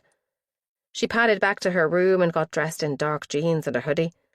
She carried her trainers and backpack in one hand and the mobile in the other. Once she was in the sunroom again, she made a show of putting the brick phone down on the table in full view and putting on her backpack before she unlocked the door and went outside. The mannequin was even more disturbing in the unforgiving light of early morning. The wig was pale ginger, cut in a short bob to mimic Hazel's style. But what she hadn't seen the first time was a network of lines drawn on the arms and back. She rubbed at one with an experimental finger, and it left a greasy smear. Yes, lipstick. Neither she nor Hazel wore lipstick, so he must have bought it somewhere. Maybe it could be traced. She pushed the thought aside. Her path was chosen, and there was no going back now. Only forwards. The figure was surprisingly light to lift, but unwieldy to carry. She hauled it down the path beside the garage and out into the silent cul-de-sac, praying there'd be no one about at this hour. Where to hide it? It had to be somewhere the police wouldn't think to look. The longer she could keep it hidden, the more of a head start she'd have. And if he was watching, he'd see her trying her best to hide the evidence, and know she was serious about no police. The city was almost silent, unusual in itself as the buzz of traffic was an almost continuous background noise wherever you stood in Lisburn. She thought she knew just the hiding place. It was close to the Antrim Road, where she was most at risk of being spotted. But it was still so early there was no sign of any traffic. A derelict Victorian house stood back from the road, steel mesh fence across the gateway to prevent the local kids from using it as a drinking den. Everyone knew there was a gap in the hedge where a determined person could force their way through. She hauled the mannequin through after her taking the wig off first so it didn't get caught on the thorns. The house was no good. Too many teenagers probably lying doped to the eyeballs in there. But there was a garage around the back, and it had an inspection pit in the floor, well hidden. The only reason Nick knew about it was because the old couple who used to own this house had been friends of her granny's, and she'd visited here as a child. There was a trick to lifting the heavy covering, and she knew it. It wasn't easy to manage the trapdoor with one hand and force the figure through with the other, and she was sweating profusely by the time she'd lowered it back down again. She bent down with hands on her knees to catch her breath, then started to move all the junk back on top of it. When she'd finished, she brushed her hands off against each other, as though she was brushing off the mannequin and all it stood for. Nick felt lighter as she squeezed back through the hedge, checking it was clear both ways before setting up the Antrim road, heading north, until she came to the petrol station at the far edge of town. It was almost full daylight by now, and there were cars on the road. She looked up the timetable at the bus stop. The first bus was due just before 7. According to her watch, it wasn't even 5:30 yet. Shit. She pulled her hood up, shrugged the backpack to a more comfortable position, and set off walking. Something about the crisp spring air filling her lungs and the regular beat of her treatments against the tarmac helped her concentrate. She went over the events since that night in Limelight, trying to see each stage from her opponent's perspective. There were several things that didn't add up. First, why did he take 2 people from the club and not just either her or Colm? The likeliest scenario was that he'd intended just one, probably her, since her drink had been spiked with GHB. What if Colm had seen her being abducted and tried to help her? Would the kidnapper have knocked him out and then been forced to bring Colm along too, since he'd probably seen his face? She wished she could ask Yusuf if the body they'd found had shown any sign of being knocked out. And that was the second point. She was certain that the body in the morgue wasn't the Colm she'd been getting to know. And what if she had seen him peering over the hedge? Was she beginning to lose her mind? She shelved that thought for now, not yet ready to deal with where it might lead her. Third, why had he broken into her room in Belfast? If he could gain access to her house that easily, and if he was so dead set on abducting her a second time, why didn't he break in when she was there, maybe asleep in bed, and take her that way? Her busy thoughts had taken her the whole way to the Knockmore Road. The first of the buildings on her shortlist wasn't far out of town, out towards Ballinderry, so she decided to keep walking. Less likely to be remembered as a pedestrian than as a passenger on a bus, where she'd have to speak to the driver as she bought her ticket. Besides, it was still nearly half an hour before the first bus would pass her, and she needed to get as far as she could.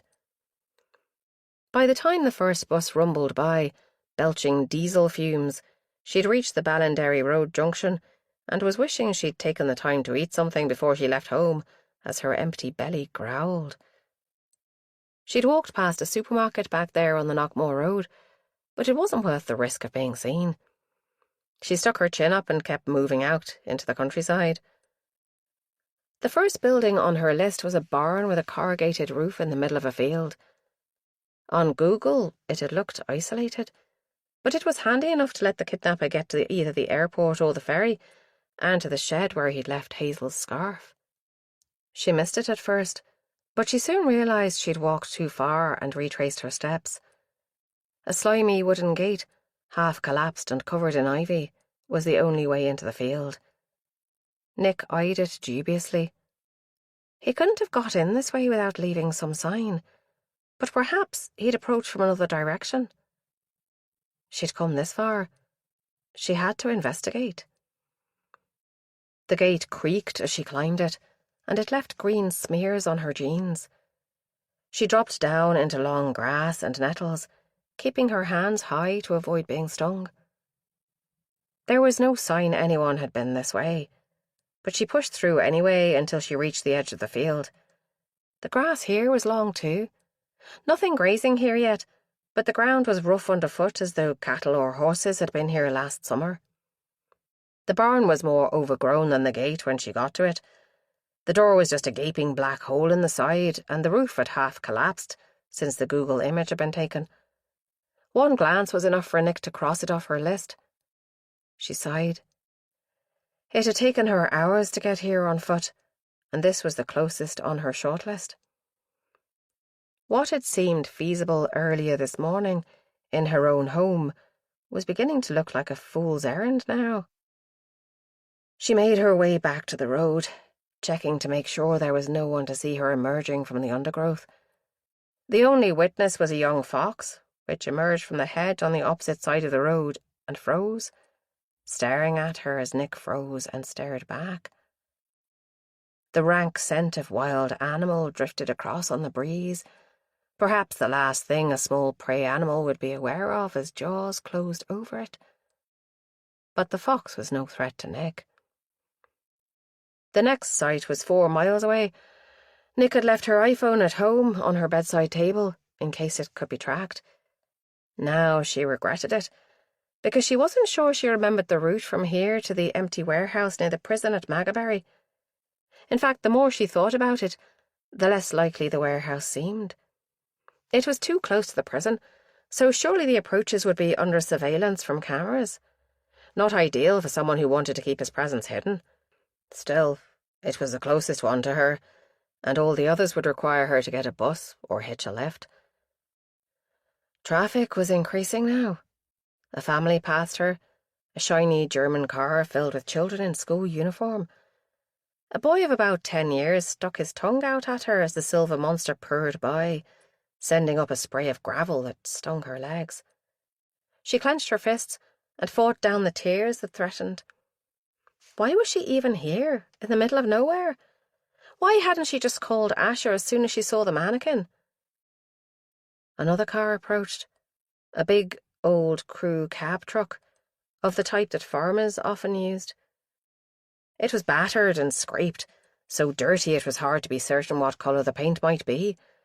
She might not have given it a second look, but the truck slowed as it passed her, and she had the impression that the driver was staring at her. The hairs on her arms all stood up as her skin goose-pimpled. She tried to read the rear number plate through the road dirt that obscured it. PEZ was all she could decipher, but the numbers that followed were totally obscured by mud.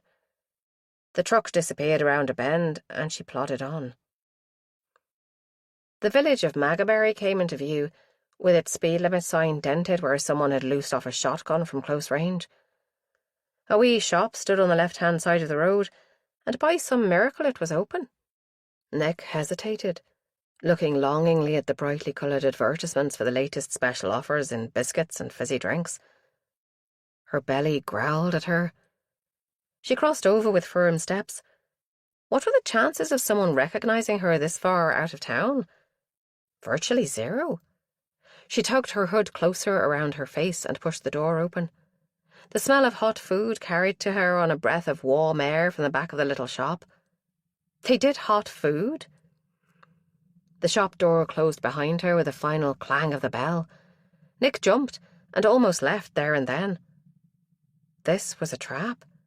She'd walked herself into a dead end with only one way out, and now she found it impossible to walk away from the door. Over to her right, the lad on the till tapped at his phone, grinning to himself. He had his back to her and hadn't turned even when the doorbell jangled. He wasn't even vaguely interested in her. Gathering her courage, she made her way to the display unit that held sausage rolls, ham and cheese crowns, sausages, and a pastry plat with a hot dog sausage in it. So much choice. A pile of foil-lined bags and a pair of tongs sat on the hot unit. Nick dug a hand into her jeans pocket and shuffled the change in there. She had about £5 or £6, enough to buy a couple of items and a bottle of water. She used the tongs to load a sausage roll and a ham and cheese crown. The teenager was still on his phone, and there was no one else but her in the shop. She pushed the bags of food and a bottle of water towards him. He glanced inside the bags and tapped away on the till, without so much as a look at her face. £4.80. She handed over the correct change and scooped up her purchases without speaking. He was already immersed in Facebook again and didn't seem to notice as she left the shop. Once back outside, she took a deep breath. Her shoulders relaxed. She couldn't bring herself to eat her food there, in full view of anyone who might pass, but the lane she needed to take wasn't that far out of the village, so she stuck the food bags in the pouch in the front of her hoodie, where it would stay warm, and tucked the water in the backpack. Knowing she had food and a drink lightened her steps, and in no time she was off the main road and down a quiet lane. In the distance, traffic hummed along the main airport road, but here was peace and quiet. Nick found a concrete fire hydrant marker to sit on and opened up the first of her packages. Flavour burst out of the ham and cheese crown, filling her senses. She tried to make herself eat slowly. Not slowly enough. She licked the last few bits of flaky pastry off her fingers and thumb, then used a damp finger to dab at the ones that had fallen on her clothes, making sure she didn't miss any. Once she'd satisfied the worst of her hunger, she went back to her steady pace, sipping at the water bottle as she walked. The hot food hadn't just filled an empty belly, but it lifted her spirits too. The warehouse was about half a mile ahead, and she was covering the ground swiftly, but the sound of a slamming car door brought her up short. The hedge here was tall and thick, and the sound had come from the other side of it. There weren't any houses or other buildings around. That had been one thing in favour of the warehouse as a potential hiding place. She moved on quietly, grateful for the soft-soled trainers that made no sound on the grass verge. There was a steel gate up ahead. She moved up to it and peered around the gatepost cautiously. At first, it just looked like another field, but when she leaned forward a little more, she could see there was a faint double track, as of car tyres, across the grass towards some trees about 100 yards away. Nothing else. She bit her bottom lip, puzzled. Why would anyone drive across a field here? On closer examination, the gate had a shiny new steel padlock on it, but the lock sat open. Inviting. An engine roared to life, and Nick pressed herself back into the hedge, out of sight. The engine grew louder, an irregular rumble as the vehicle bounced across the uneven surface of the field. For some reason, the approaching vehicle filled Nick with panic. Her skin broke out in sweat, and her heart raced as though she'd just been running. The only hiding place she could think of was the last gateway she'd passed, a good couple of 100 yards back the way she'd come. She ran as though the hounds of hell were after her, backpack bouncing on her shoulders. The lane here was straight for about half a mile, so there wasn't even a bend to hide her. There was the gate, another steel one, but no padlock this time, and the engine had settled to a low hum as the vehicle stopped at the other gate. Nick didn't dare look back, but ran on, throwing herself at the catch on the gate. It was stiff, the bolt rusty, refusing to move however hard she hauled on it, throwing her full weight at it. The further gate let out a metallic squeal as someone opened it, and she was still in full view. The car door slammed again as the driver got back in to move the thing out onto the lane. Nick half leaped, half climbed over the gate and collapsed on the other side in thick grass. She scooted backwards on heels and hands until she was wedged against the base of the hedge, her backpack protecting her from the thorns that poked into her arms. She straightened her legs, hoping the long grass would conceal her pale jeans and trainers. The engine was humming again as the driver got out to close the gate after him. Probably some innocent farmer, checking his stock, she thought. But she couldn't convince herself. Her instincts were screaming at her to stay hidden. There was danger nearby. She felt it in the prickle of her skin, in the icy chill that made her hairs rise up and the nausea that roiled her stomach, threatening to make her spew up the food she'd eaten so recently. The door slammed again, and the vehicle moved off.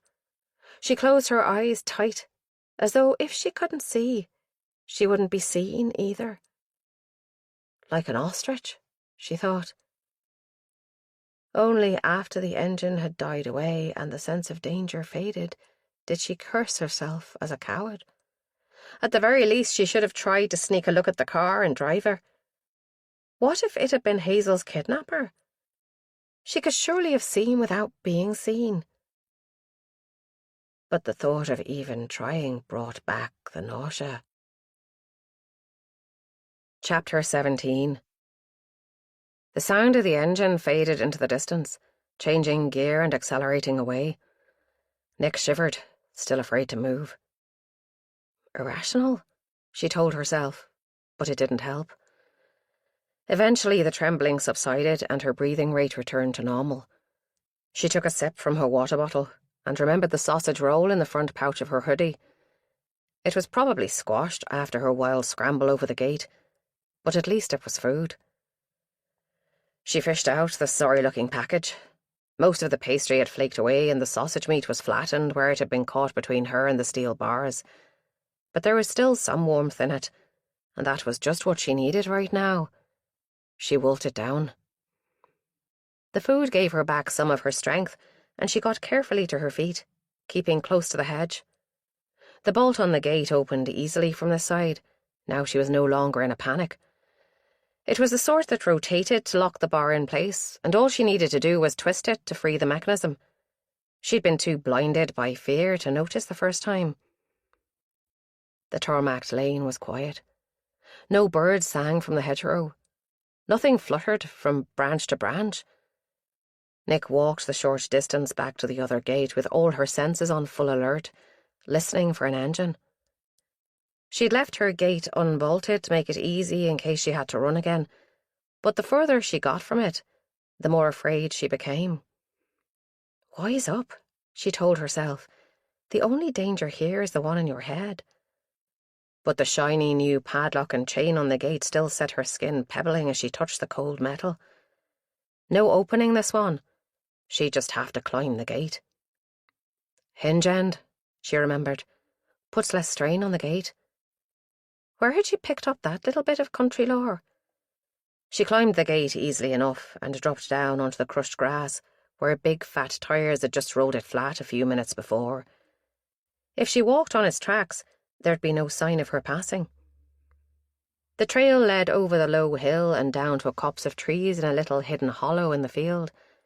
The trees would be dense enough to hide a good-sized vehicle, especially if it was already dirty, she thought, remembering the truck that had passed her earlier. The tracks wound around the back of the trees, and she followed them into the shade. That's where she found it.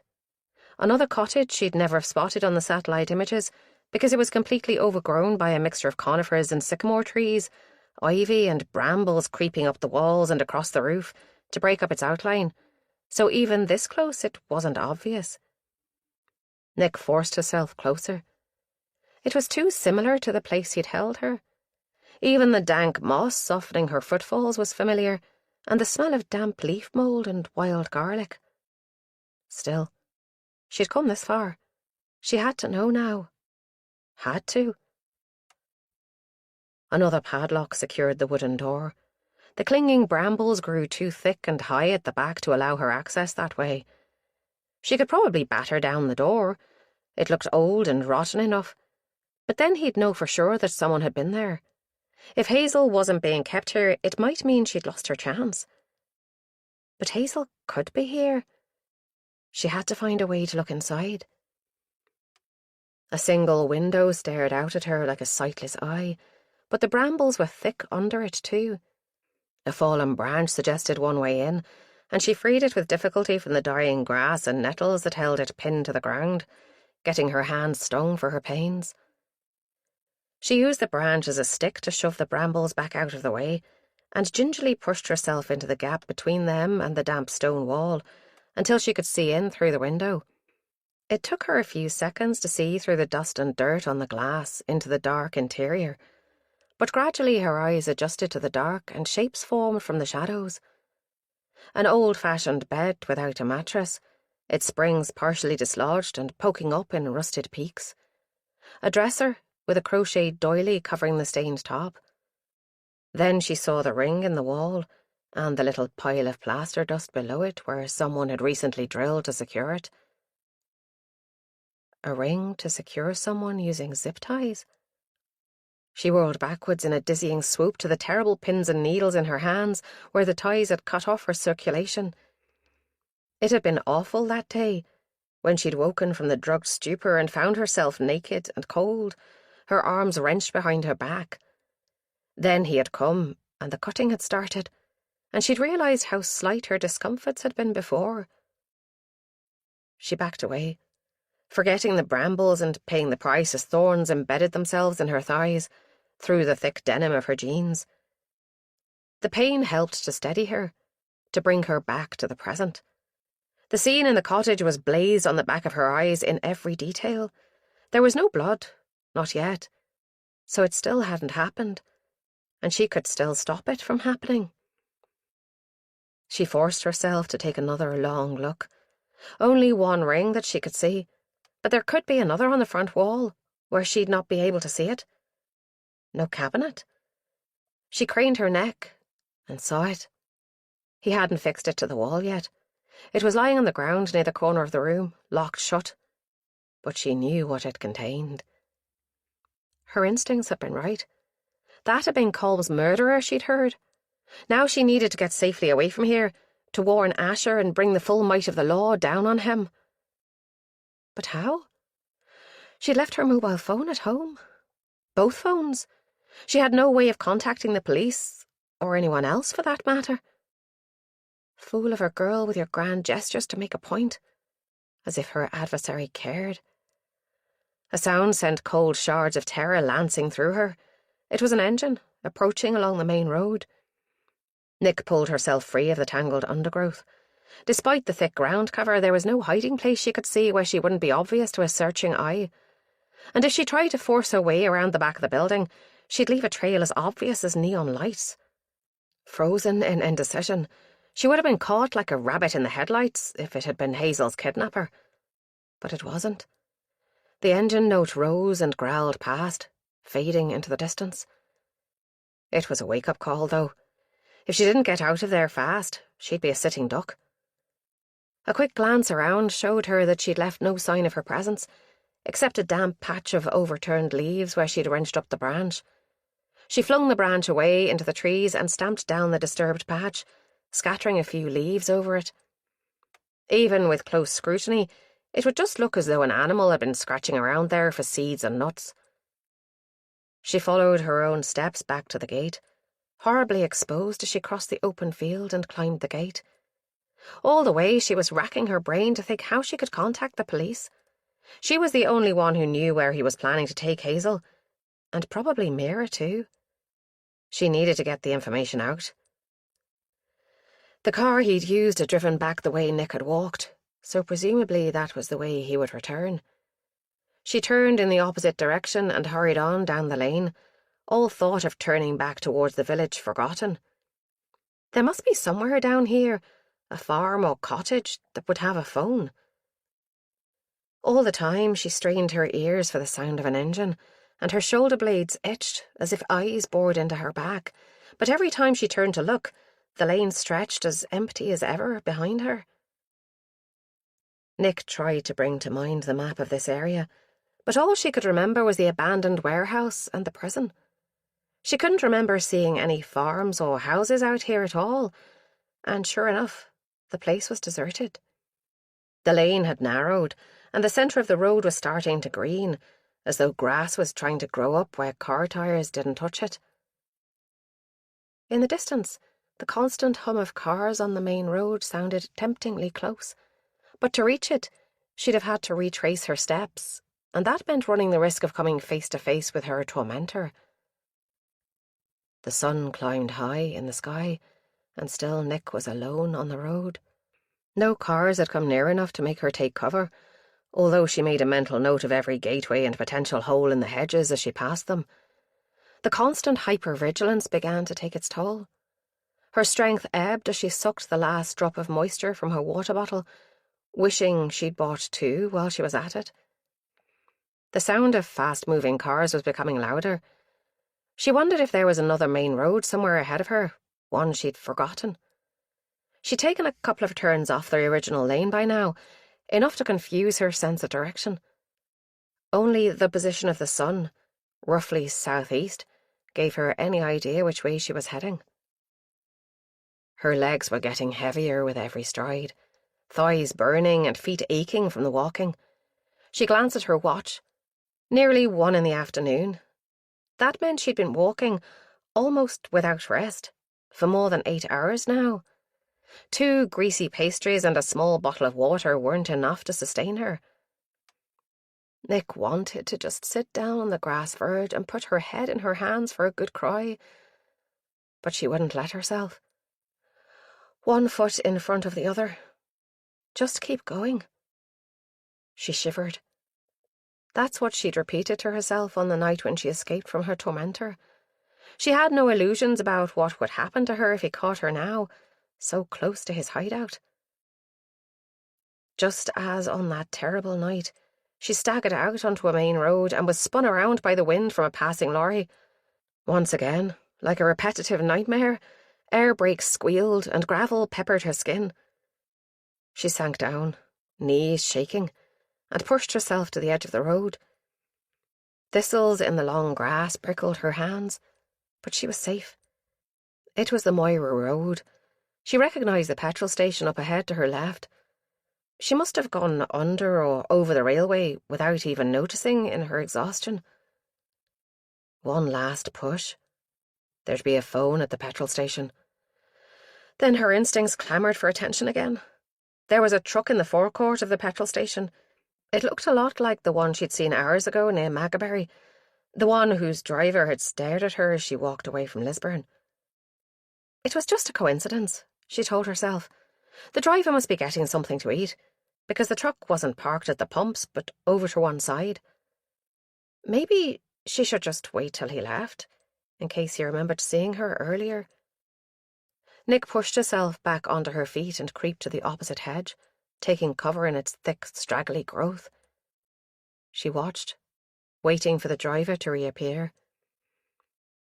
There was nothing to suggest this was the same vehicle she'd heard at the ruined cottage in the field, but still she couldn't make herself leave her fragile shelter until the truck had moved off. The driver straightened up from behind the truck, but he was too far away for her to see his face. He must have been putting air in his tyres. She imagined she could hear the door slam and then the engine roar as the battered crew cab truck pulled out into the traffic, heading the opposite direction from her, back towards Lisburn. She caught a glimpse of the dirty rear number plate as it took off. P.E.Z.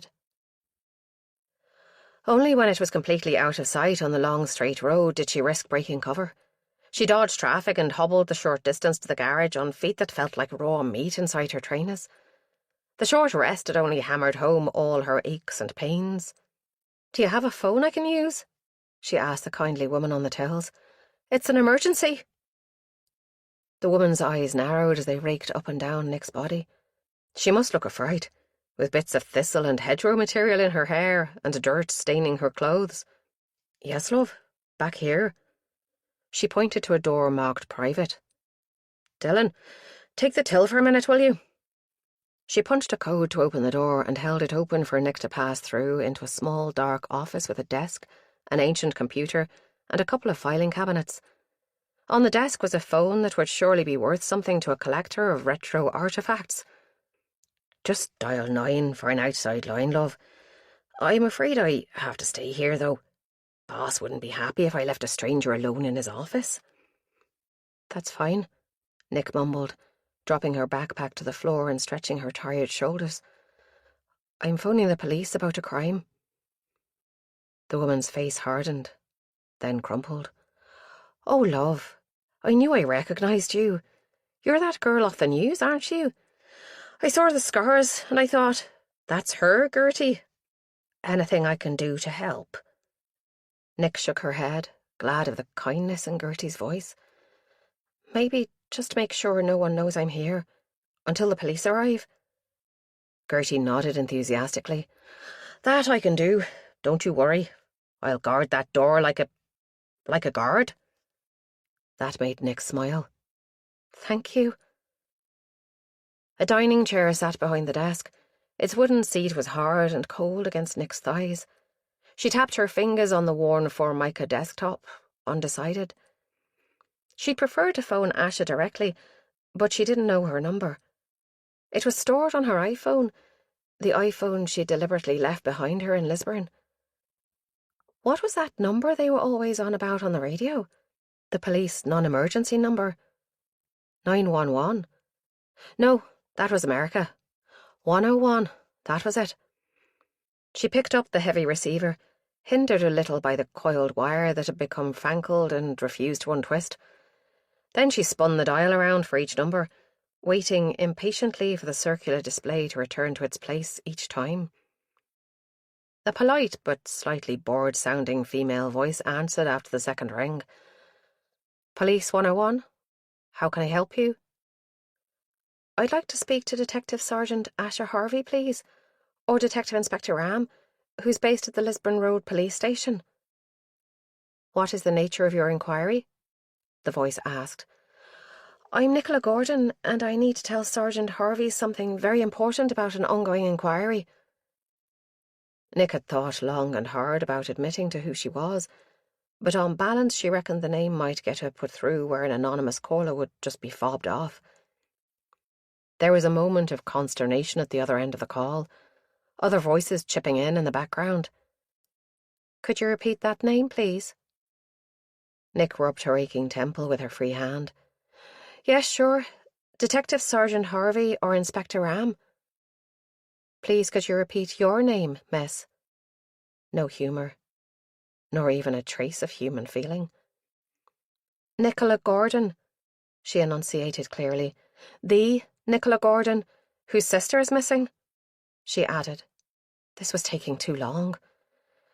There was silence at the other end, the silence of a mute button pressed rather than that of a hand over the receiver. Nick imagined a wave of excitement passing through the station. She'd known, when she left the note for Ma, that her escapade would cause chaos. Then a new voice came on the line, male, confident, clearly expecting to be obeyed.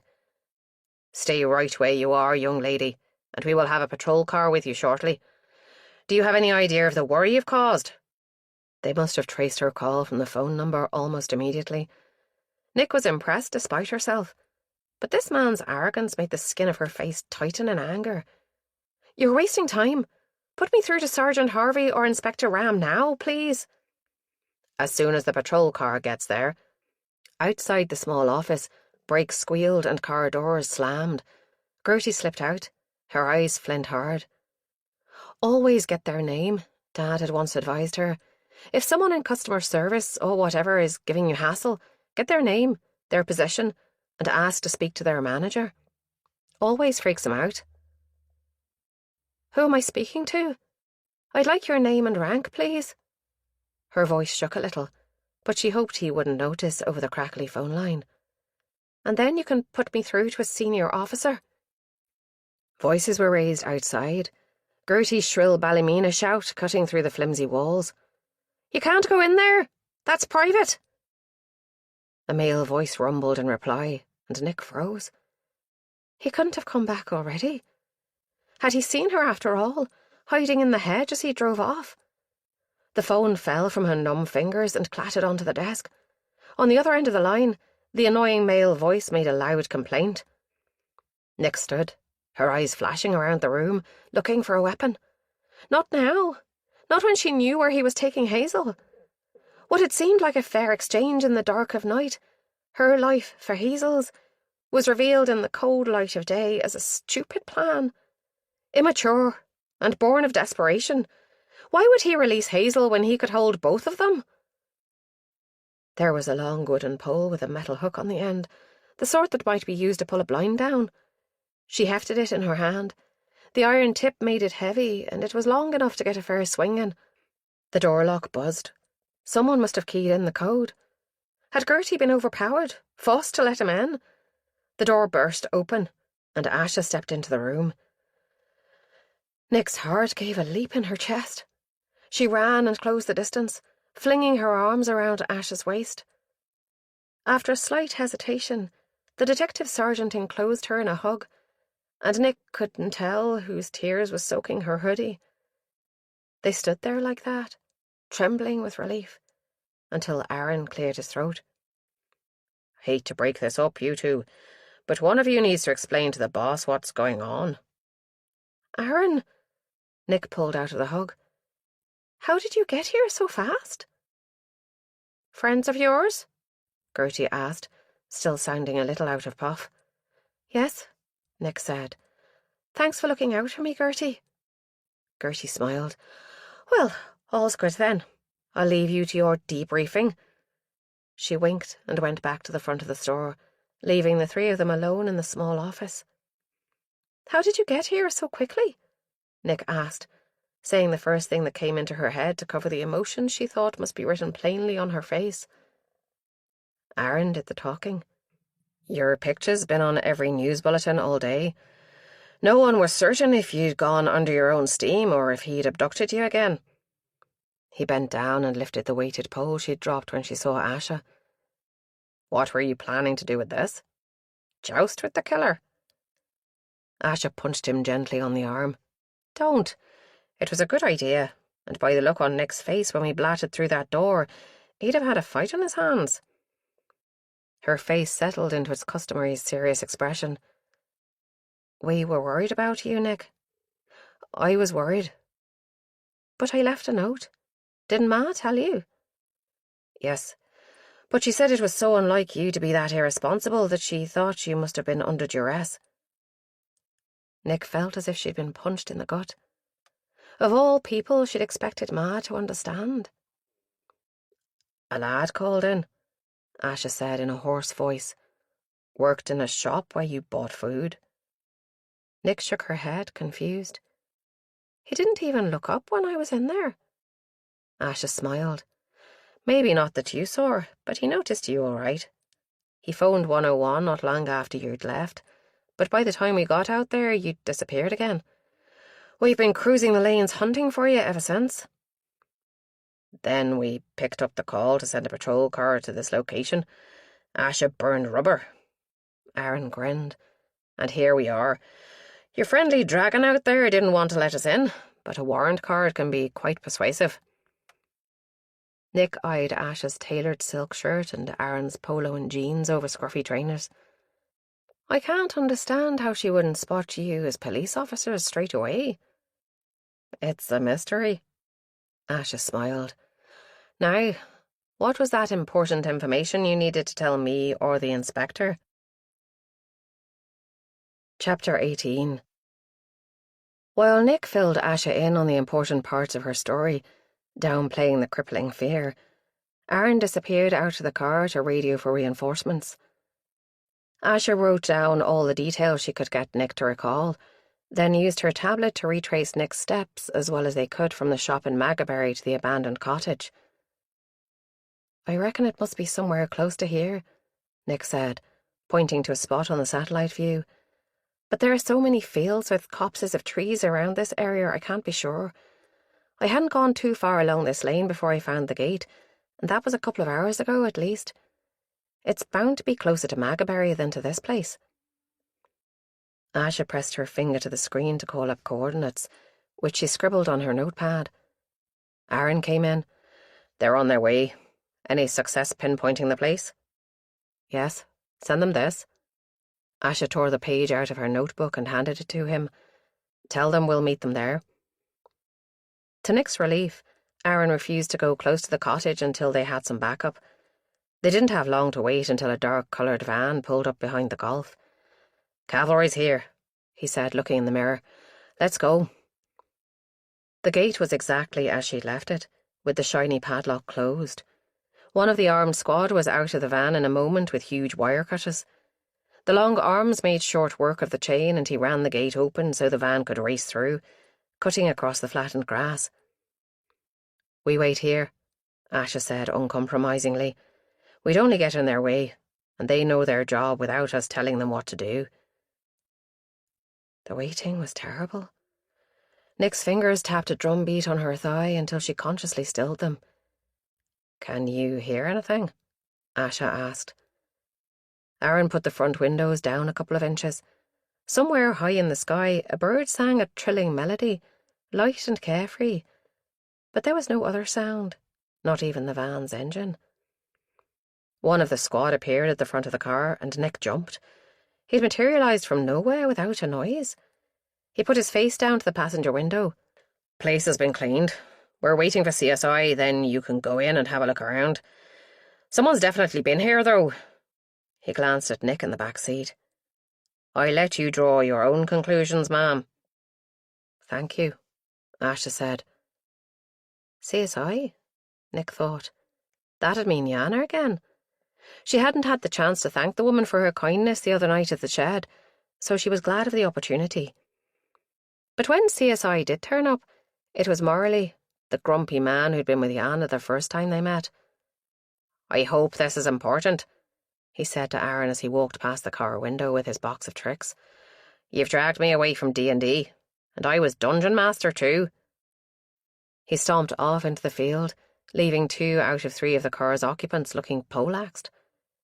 Nick bit her lip to stop herself from smiling. "Dungeons and Dragons," she explained. Both the detectives turned around in their seats and stared at her. "Was that supposed to clarify things?" Asha asked at the same time as Aaron said, "Dungeons, of course. Why doesn't that surprise me?" Marley was gone for ages. Nick spent so long staring at the hedgerow that she could have painted every twig and branch from memory.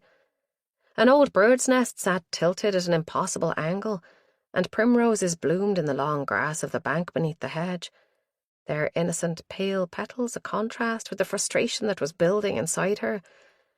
What was taking so long? Eventually the same armed officer reappeared. "All clear, ma'am. You can come over now." Nick erupted from the back seat, only to stop short. Her thigh muscles cramped up at the sudden movement, and she had to grab the car door for balance. Her feet felt as though they'd swollen to twice their normal size inside her trainers, too. "You okay?" Asha asked. "I'll be fine. Just seized up from sitting still too long." The cramp eased as she walked stiffly behind Aaron up the track. Nick was ultra-aware of Asha's presence. Her warmth. By now, after all the traffic across the field, a wide swathe of grass was flattened down, making it clear which way they needed to go. Even the undergrowth around the cottage was well trampled. Marley, packing away his gear, gave them a sour look. "Same as usual. Not a hint of a fingerprint or DNA left behind, as far as I can tell. This guy's a real pain." Nick followed Asher inside. The place where she'd seen the ring in the wall was in the tiny room to the left of the front door. There was nothing there now but bare wall, not even the pile of plaster dust. She pointed to the place, afraid to speak in case her voice broke. Aaron kneeled down and peered at the wall from close up. "Yeah," Marley said.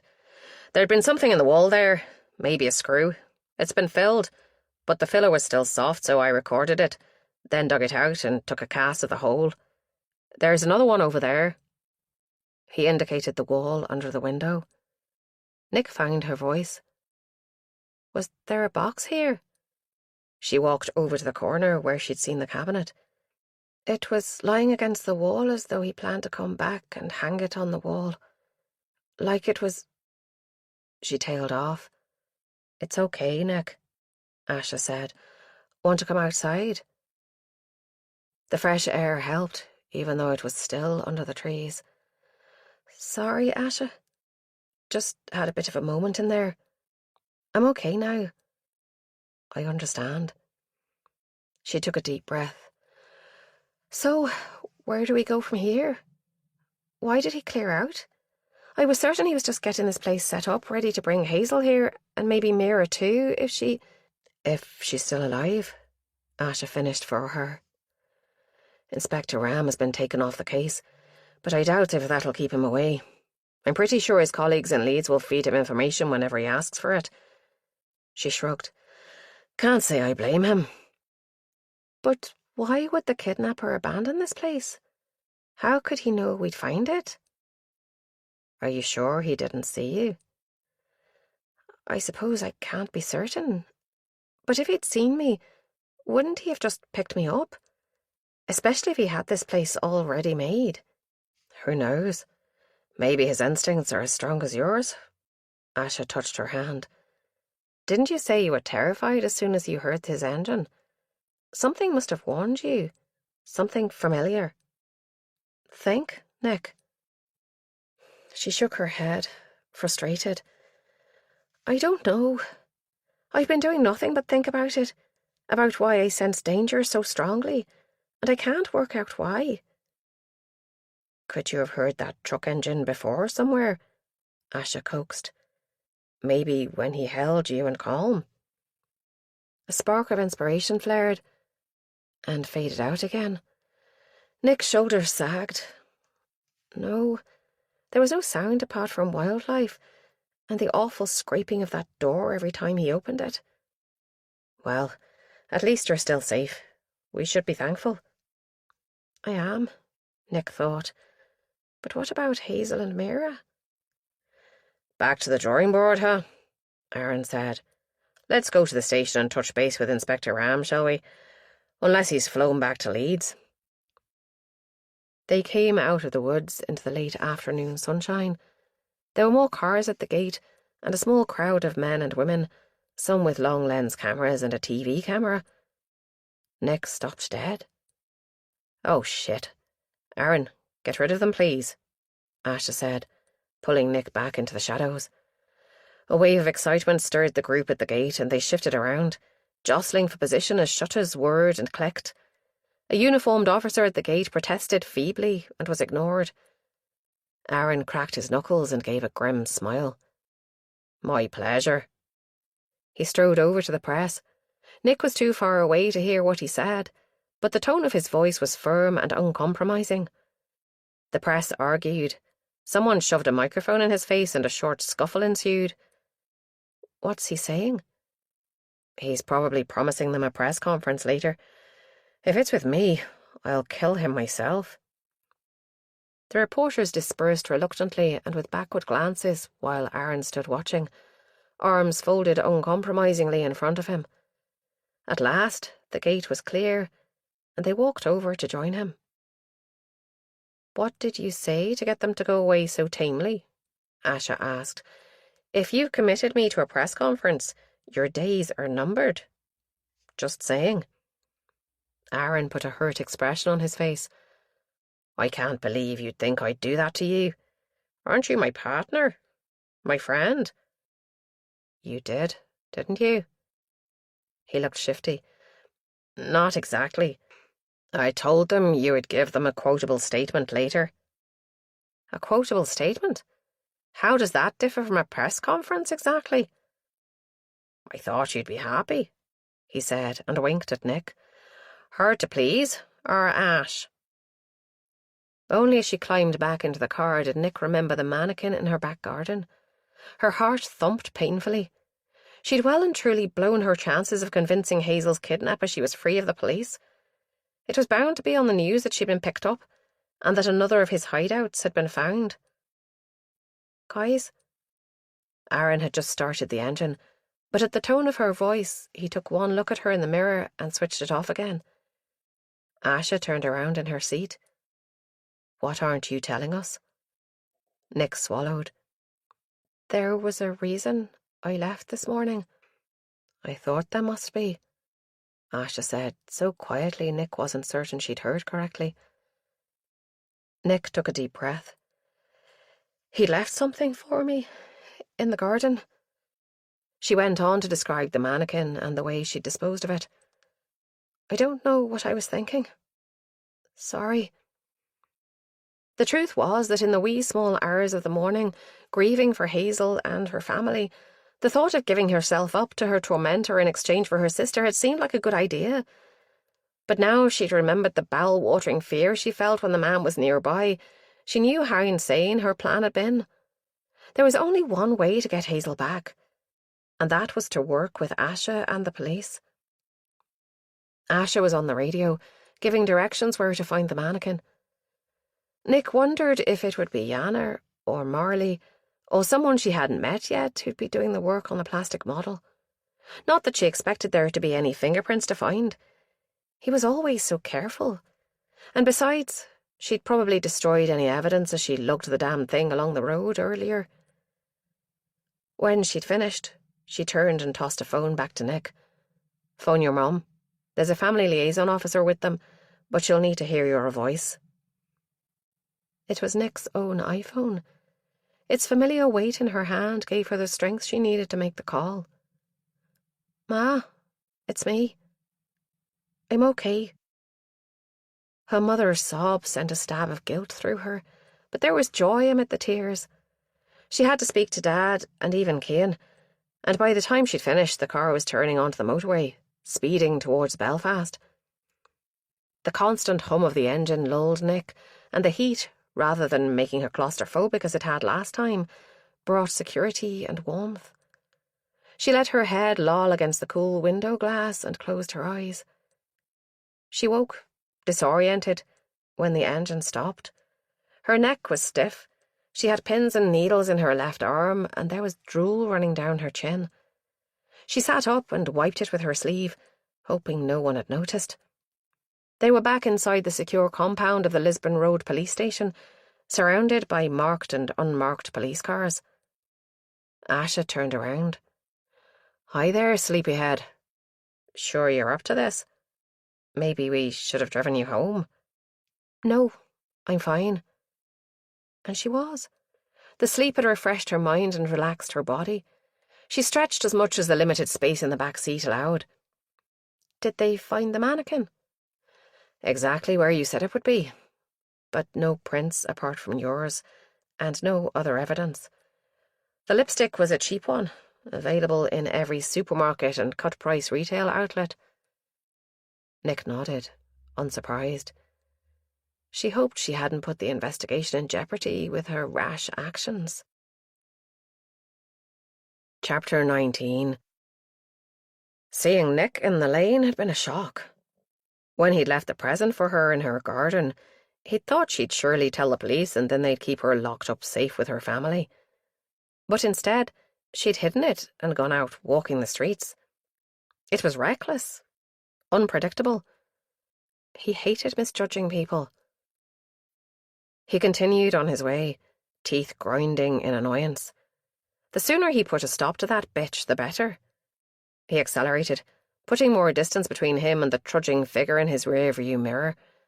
But his mind strayed back there with Nick. She wasn't behaving as she should. She'd barely been let out of the hospital, and she was away to the cottage with the police, poking around. At least that meant she'd have seen his message. Always better to see the threat firsthand. And so he tried to scare her by breaking into her room, but she'd kept her head then, too. Taking the sister might have been a mistake. She was so boring. The field gate came into view. No one around, not down this obscure lane. It wasn't on the way to anywhere, and the only vehicles to use it seemed to be tractors, which wouldn't be near the silage fields for at least another month yet. He'd be away by then. He let himself in and locked the gate behind him, noticing how the grass had sprung up since the last time he'd visited here. He parked under the shade of the trees and closed the door quietly. No point in taking chances. He hoisted the tool bag over his shoulder and unlocked the new padlock on the door. This place had been a lucky find. Not on any estate agent's details, he'd stumbled across it by chance, in an old and peeling handwritten advert on a wall. The field and the cottage were for rent, but there'd obviously been no interest. He'd researched the owner, only to discover that the land had belonged to an elderly woman who had since died. The land was subject to probate, so no one would be bothering with it for a while at least.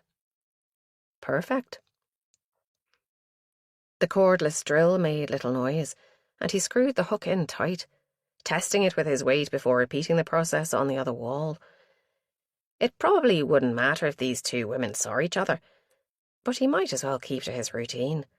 That way the police would know for certain it was the same M.O. When he went to drill the holes for the cabinet, he discovered the drill bit he needed was missing. Must have fallen out into the back of the truck. But when he checked, it wasn't there. Shit. He'd have to go and get another from his stores. Never mind. The girls weren't going anywhere for a while, and he had plenty of time now. On the way out, he set up his usual traps, a fine piece of thread across the doorway, and another across the gap in the trees any intruder would have to pass through. He locked the gate behind him and set the nose of the truck towards the motorway. Someone had been here. The ends of his thread dangled, invisible unless you were looking for them, but snapped through. He'd set the trap at around 4 feet from the ground, so unless a big animal like a deer had been through, this was human interference. His eyes scanned the ground around, wary, but there were no animal tracks. Hooves left deep impressions in the soft ground, but there was nothing here except a partial footprint. A trainer with virtually no grip on the sole, and small. He set his own foot beside the mark for comparison, and his size 10s dwarfed it. Maybe a 5 or 6. Female, then. He realised he was grinding his teeth and made himself relax. There was no way it could be her. How on earth could she have found this place? He closed his eyes and breathed in, scenting the air. Leaf mould, freshly disturbed. Moss. His own scent. The tank of diesel from the van. And something else. Something that set off a train of memories. He'd carried her out to the van with her arm over his shoulder, as though she was helpless with drink. Her head lolled, the long ponytail falling forwards. The scent of her shampoo had filled his nostrils, clean and fresh, and reminding him of strawberries and vanilla ice cream. That was what he was smelling.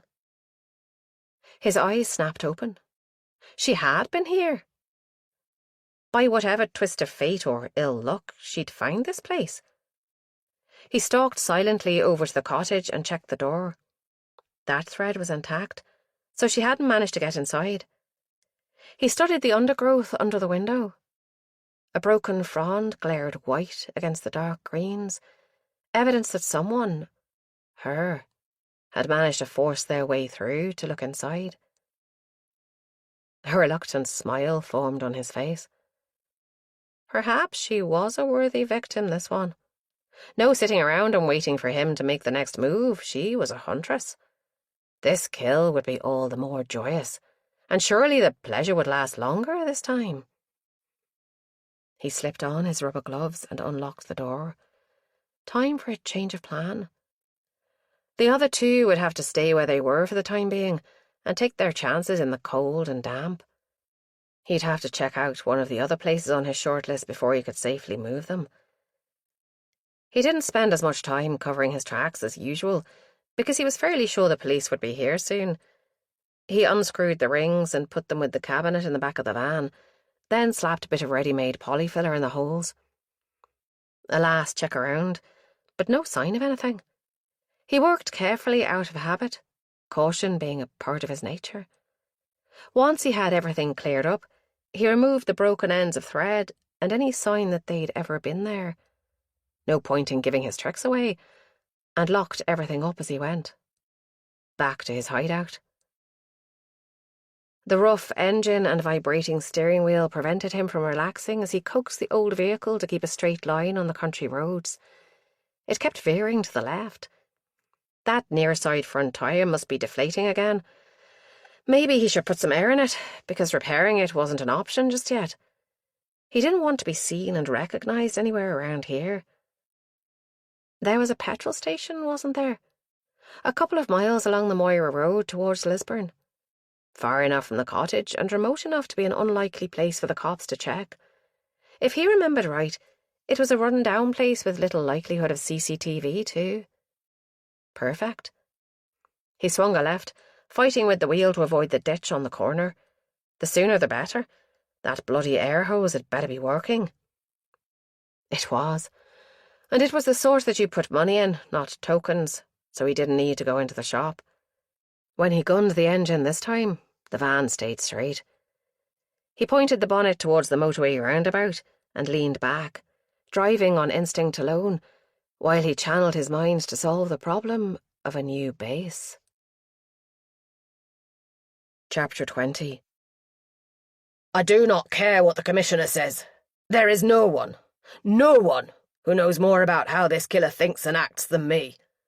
To take me off the case would be the height of stupidity, and it would endanger lives. Asha had a crease of worry between her brows. They were standing outside Ram's office in the corridor. Asha had been about to knock when the sound of raised voices stopped her, with her hand still raised. We shouldn't be listening to this, Nick thought, but she didn't move away. She hoped the inspector would win his argument, because she agreed with him. He was her best chance of getting Hazel back in one piece. He must be on the telephone, because there was silence for a period. Then Ram started up again. Well, I suggest you contact your opposite number in Leeds and ask how much it impeded my work the last time my daughter was abducted. I think you will find that I was able to continue functioning perfectly well. What do you think? Nick whispered. Asha smiled.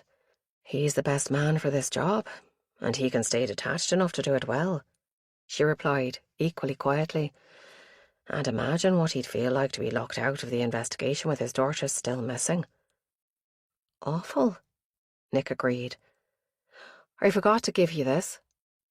Asha fished in her pocket and came out with the brick. I thought you should probably have it back in case he tried to contact you again. Nick pulled a face and took it as though it might bite. The brick's screen remained blank, as always. Her face must have showed her mixed emotions. Nothing since he rejected your offer to swap yourself for Hazel? Nothing. I don't know what he's going to do now. And that was the problem. She tried second-guessing him, and it had got her nowhere. Worse than nowhere, because now she had no idea where he might be holding Hazel. And if he'd seen her near his hideout, as seemed likely now, he might decide to take it out on her sister. No. She turned her thoughts away. That way madness lay. Ram's office had been quiet for a few minutes now. Asha knocked on the door. Come. The last time Nick had seen him, Ram had been a broken man. But something had changed. The suit was still just as crumpled, and the bags under his eyes were even heavier. But there was an urgency to his movements as he stood up and came part way to meet them. The dark shadows around his eyes had deepened. You've heard the news, then? I heard they're trying to take you off the case, sir, Asha said as she closed the door behind her and Nick. Even knowing the service as I do, that strikes me as the most stupid and short-sighted action they could possibly take. It's the press, you see. He pushed a newspaper over the desk towards them, the local rag. The headline blared out in bold print. Slasher makes a fool of Ram. Again. Below was a photo of Ram with his shirt unbuttoned and his tie askew, running his hand through his thinning hair. He looked old and lost, and even more dishevelled than usual. That's ridiculous, Nick blurted out. You're the only one who has worked this case from both ends, and the one with the biggest motivation for catching this guy. Apart from me, she added. Be that as it may, the greater powers have decided that I'm too emotionally involved, and they have removed me from the case. He locked eyes with Asha. However, the one bit of good news is that you have been promoted, temporarily. Nick felt Asha's shock in the sudden intake of breath. Sir? Acting Detective Inspector Harvey. Congratulations. Sir, Just find that bastard, Asha. Take him out of circulation before he can harm anyone else, Ram said in a fierce voice. Yes, sir. She glanced around, as if checking for eavesdroppers. But are you staying here in Belfast? They're not sending you away, are they? No, I'm allowed to stay here, provided I clear my desk and keep away from the case. I've been granted leave of absence on compassionate grounds. He managed not to sound as bitter as Nick thought he would be under the circumstances. Where will you be staying, sir? They're putting me up in the Fitzwilliam, no less. Guilt money, I think. Well, keep your mobile on you, sir. There might be times I need to engage an independent consultant to help with my investigations. Nick bit her lip. Trust Asha to find a way. Does this mean Asher's in charge of the investigation now? Yes. I can't think of anyone I would trust more to bring my daughter and your sister home safe. But if it does go wrong, Asha, know that I won't blame you. You have an unenviable task ahead of you. In the heavy silence that followed, the brick phone's ringtone sounded like the knell of doom. Nick looked down at it as it lay in her hand, vibrating and flashing for an incoming call. What'll I do? She asked in a whisper. Ram nodded to Asha, deferring to her. You'll have to answer. Hold it away from your ear so we can hear. Nick pressed the accept button and held it near enough to speak into it. Hello? There was silence for a long heartbeat, some scuffling, and a noise Nick couldn't identify, a sort of slapping sound. Then Hazel's voice came out of the tiny speaker, as clear as if she was in the next room. Nick? Are you there? Nick forgot all about letting Asher and Ram hear. She clutched the phone to her ear. Yes, I'm here. Are you okay? Has he hurt you? The unsaid word, yet, hung in the air between them. No, I'm fine. Just cold. So cold. And a hand must have snatched the phone from her and blocked the speaker because all Nick heard was muffled voices and crackling. Then Hazel came back on. I'm not to tell you anything about where we are, but we're fine. He says to tell you he's considered your offer and he might accept. Nick, what have you done? The last words were wrenched out of her in a sob that shattered Nick's composure into 1,000 pieces.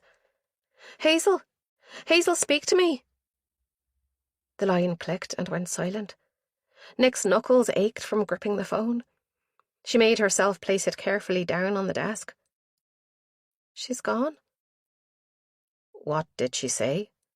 Asha asked at the same time as Ram said, Mira. Did she mention Mira? She didn't mention Mira, but she said we're fine. We. It sounds as though he has them both together and he hasn't harmed either of them. Asha lifted the phone from Ram's desk. He got up to make room for her, and she sank down into his chair, without seeming to notice that she'd usurped his place. Get me Bishop, she snapped into the receiver, tapping her fingers on the desk while she waited. Ram moved quietly over to the wall as though he was trying to avoid notice. Bishop, tell me you got that. Her face relaxed. Good man. Send it over now, please, and send a copy to forensics to see if they can pull anything from it to tell us where he might be keeping them. Thanks. You're still recording calls to that phone? Nick said, startled. He didn't let her speak long enough to get any real sort of trace, but we do have a general direction. They're working on it now. As she spoke, Asha was tapping away at the keyboard on Ram's computer. Nick moved around the desk to read over her shoulder. She was logging into some sort of database that had the PSNI logo on its main page. She scrolled through a few pages, then found the file she wanted and double-clicked it. A soundbar opened up, and the speakers crackled to life. Nick jumped as she heard her own voice, sounding ridiculously young and uncertain. Say, hello? Together they listened to the rest of the conversation. Asha kept replaying the beginning, where that strange slapping sound had mystified Nick. What is that? Nick asked. It sounds familiar, but I'm not sure where I've heard it before. I'm hoping Bishop will be able to pin it down for us. He has the equipment to separate the sounds out and isolate them. The phone rang and Asha picked it up. Before she even spoke, Nick remembered where she'd heard that sound before. It was on a boat, when they'd been on a family sailing holiday. Dad had switched the engine off and they'd hove to for lunch. Nick had gone down below to the heads and heard waves slapping the side of the hull as the little yacht bobbed in the water. Waves? She said. They're on a boat. Asha looked up at her. That's what Bishop says too. They're trying to get a narrower idea, river, canal, lake, sea. It'll take a while, but it gives us something to work with while we're waiting. Do you want to go back to Sergeant Jacob and do a bit more searching, Nick? You did a good job of finding his last hideaway. And I'll be safe there, Nick thought, out from under everyone's fate. Ram followed Nick to the door. I'll leave you to it. He held Ash's look for a moment. You know where I'll be, and I'll have my mobile on me at all times. Good hunting. Nick followed him down the corridor until they reached Sergeant Jacob's door. He stopped there and turned, taking Nick's hand in his warm, dry one. His mouth twisted with some emotion. Asha will get them back for us. I feel it in my bones. Nick's mouth was too dry to answer. He turned and walked away, shoulders slumped, like a man defeated. Lonnie seemed unsurprised to see Nick. She winked at her and gestured to the spare chair, which was once again covered with stacks of files. Nick lifted them carefully and deposited them on top of the most stable pile she could find. I had a feeling you'd be back, looking for more. You left your iPad here last time, in your rush to be gone. Nick tapped in her passcode and went straight to the browser to Google boats for sale near Belfast. Several pages popped straight up, and she smiled to herself as she went into the first one. But her enthusiasm waned when she saw how many boats were listed. Everything from jet skis and speedboats to a wooden fishing boat that was in Norway, of all places. So much for near Belfast. Refining the search wasn't that easy either. It was asking her what sort of boat, but she had no idea. Not a jet ski, certainly, but other than that, it could be almost any type of boat. Nick closed her eyes and tried to recall the sound. There'd been a hollow thump when the water hit the hull. Wood? On a whim, she did an advanced search for wooden-hulled boats in Ireland, but there were still scores of them all over the country. None of them looked as though they might be sitting, abandoned, on the water. Most were on trailers or in yards. Some were floating, but the photos showed them with happy families aboard, all with weather-beaten men in oilskins beating to windward, or whatever. No luck yet? Lonnie asked. Too much luck.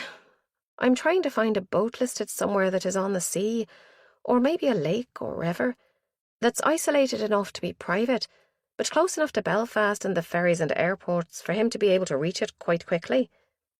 What about a loch? There are loads for sale in Strangford Loch and Belfast Loch, some in Loch Foyle and Lauren Loch too, but nothing promising.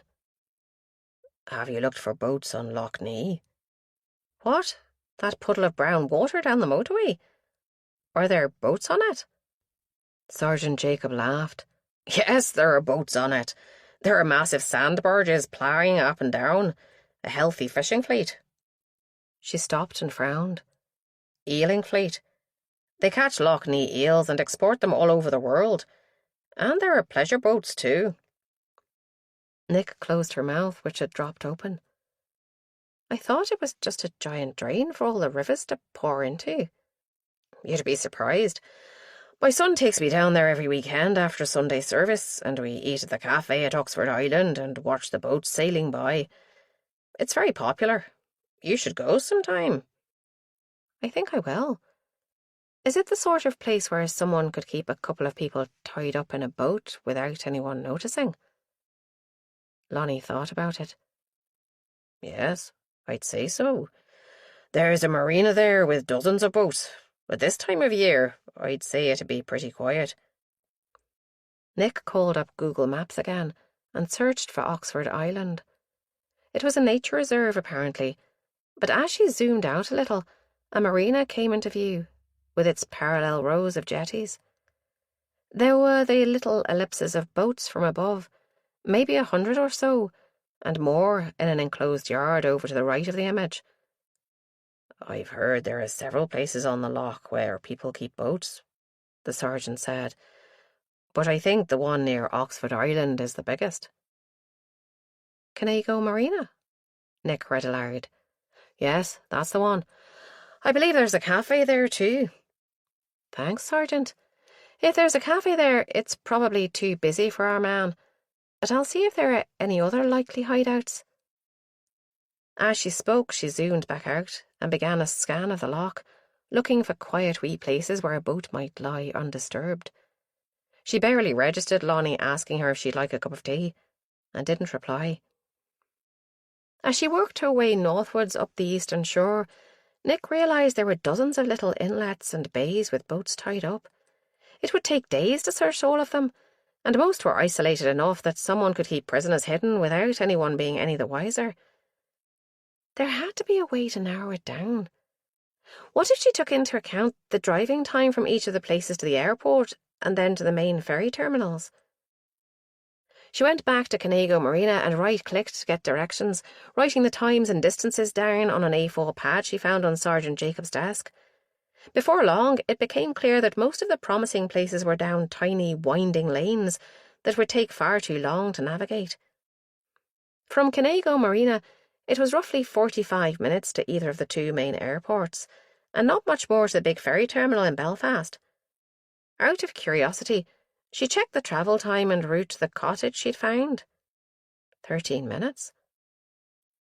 Surely he wouldn't keep Hazel and Mira at a tourist place like a marina, would he? But then he'd snatched Nick and Colm from limelight, right under the noses of their friends. So who knew what he'd dare? She made a short list of other hiding places he might have used that weren't too far from main roads, but her mind kept drifting back to Canego Marina again and again. Lonnie came back in and put a chipped mug next to her elbow, brimming with dark, treacly tea. Didn't know if you took sugar, so I put 2 spoons in just in case. Thank you, Sergeant Jacob, Nick said. I wonder if Asha would take me out to Lough Neagh. I think you could be onto something, because there are loads of quiet little inlets where he could have a boat tied up. I doubt if she'll want to risk you going out there, but she might send someone else to look. DC Birch, maybe. Have you told her what you found yet? Nick shook her head. No. Did Officer Bishop get back to her? He was going to take the sounds apart in that phone call and see what else he could make of it. You'd have to ask Acting Detective Inspector Harvey that one. She chuckled. Officer Bishop. He'd like that. Ken Bishop is a civilian technician we subcontract for jobs like this. Nick took a sip of the hot tea, scalding her tongue. It was bitter, despite all the sickly sweet sugar, and tasted as if it had been brewing for weeks. She could feel her teeth staining, even after such a tiny taste. That good? Strong tea's good for you, you know. Puts hairs on your chest. Lonnie chuckled. I think it's put hairs on my tongue. She put the mug down carefully, only noticing as she did that there was an old lipstick stain on the rim. Nick didn't wear lipstick. Her stomach churned. I'll go and find out if there's any more news about the recording. Back in a minute. Chapter 21. He'd been lucky to get this hideout. The old man he'd propped up the bar with in Belfast had been so drunk he'd struggled to remember who he'd been talking to, never mind that he'd lost his keys. It's a bargain, son, he'd slurred. 30-foot wooden sailing barge. They just don't make 'em like that anymore. All she needs is a bit of TLC, and you'll have a beauty. He'd pretended to be interested, but at the time he hadn't quite worked out what he could do with it. They'd been tucked away in a corner of a busy place with a live band playing something noisy and wordless at one end, and a giant TV showing a football match at the other. No one paid any attention to the two men, and he could barely hear what the old drunk was saying anyway. When the man got up to leave, he'd got up at the same time, needing a leak. He came back out of the gents' loo to find a group gathered around a huddled shape on the floor. The old sot had passed out. He was probably the only one who noticed the bunch of keys under the bar stool.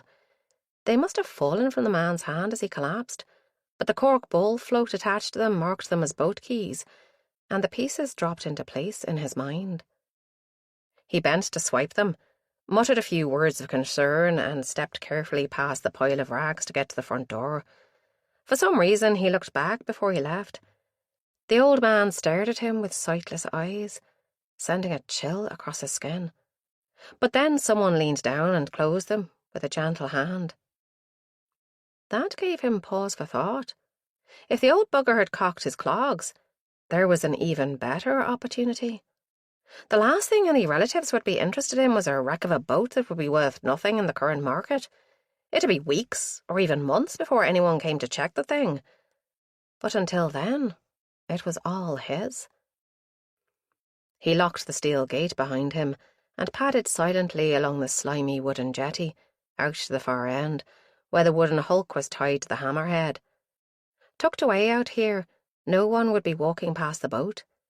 Most of the pleasure craft that lived here had been lifted out of the water for the winter, and it'd be late May before many of them were relaunched for the summer season. The scattering of boats left on this jetty were dark with mould and sloshing with rainwater. It didn't look as if anyone came down here much. The boat was probably sitting on the soft mud at the bottom of the loch. She didn't even dip as he stepped aboard, placing his feet carefully to avoid the rotten places in the deck. He unlocked the hatch and ducked inside after a casual glance around. Not a soul to be seen. The cafe wasn't even open yet, so no day trippers here. With the hatch closed again, the cabin was dark, the sound of his movements muffled.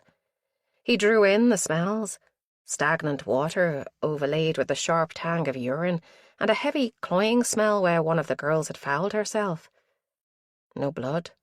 Not yet. This place wasn't suitable for cutting.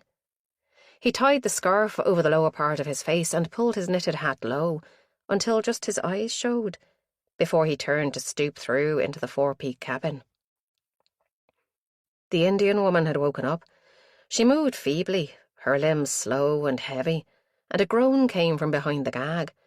Her eyes were fixed on him, filled with pure hatred. He smiled underneath the mask, looking forward to finishing this one's lessons in humility. What joy! He'd break her spirit, and her father's, at the same time. The younger girl lay where he'd left her, staring at the peeling paint on the bulkhead a foot in front of her. She didn't even flinch as he bent down and gripped her chin between finger and thumb, turning her face towards him. His first instinct had been right. This one would be useless, except as bait to draw the sister out. He let her go, and her head flopped back to where it had been. She was the one who'd soiled herself, too. He turned away, disgusted. He closed the door to the cabin, trying to shut some of the smell away, and made his way aft to the galley. The big silver coffee machine took up the entire counter space, a fat white elephant here, where there was no electricity, and he had to carry any water he needed. He had to make do with the cafetiere and a kettle on the gas ring. Chapter 22. Nick was surprised to find it was dark outside the window in the corridor. How did this keep happening? Since she'd escaped from the killer, she'd been racing through each day. It was nearly 6 in the evening, and she'd had very little sleep the night before. Why wasn't she more exhausted? Maybe the adrenaline was keeping her going. The thought of Hazel, tied up helpless and naked in a cold, damp boat. She marched down the corridor, eyes down as she racked her brain to think how she could find her sister, so she wasn't looking where she was going. She smacked hard into Aaron as he rounded the corner, going equally fast. Nick rebounded a step, slightly winded, and he put a hand on her arm, steadying her. "Whoa, what's the rush?" She smiled up at him, reluctantly. "Pot, kettle, black?" "Yeah, well," he grinned. "I'm on a mission from our acting detective inspector, who seems to have sloughed off her sense of humour with the altitude she's climbed." "Oh, where is she sending you?" He glanced over his shoulder before replying, and Nick noticed, for the first time, fine lines of worry around his eyes. "Apparently there's a boat down near Downpatrick, moored in the River Coyle. Bishop thinks the sounds in the background of Hazel's phone call fit with the size and shape of it, so I'm off to have a look." In the dark? On your own? Besides, she tried to bring up an image of the map in her head, with routes to the ferry and airports from Downpatrick. Wouldn't it be a bit remote for him to have travelled to Leeds and got back in the time frame? 3/4 of an hour to George Best Belfast City Airport, he said, but she could hear the reservation in his voice.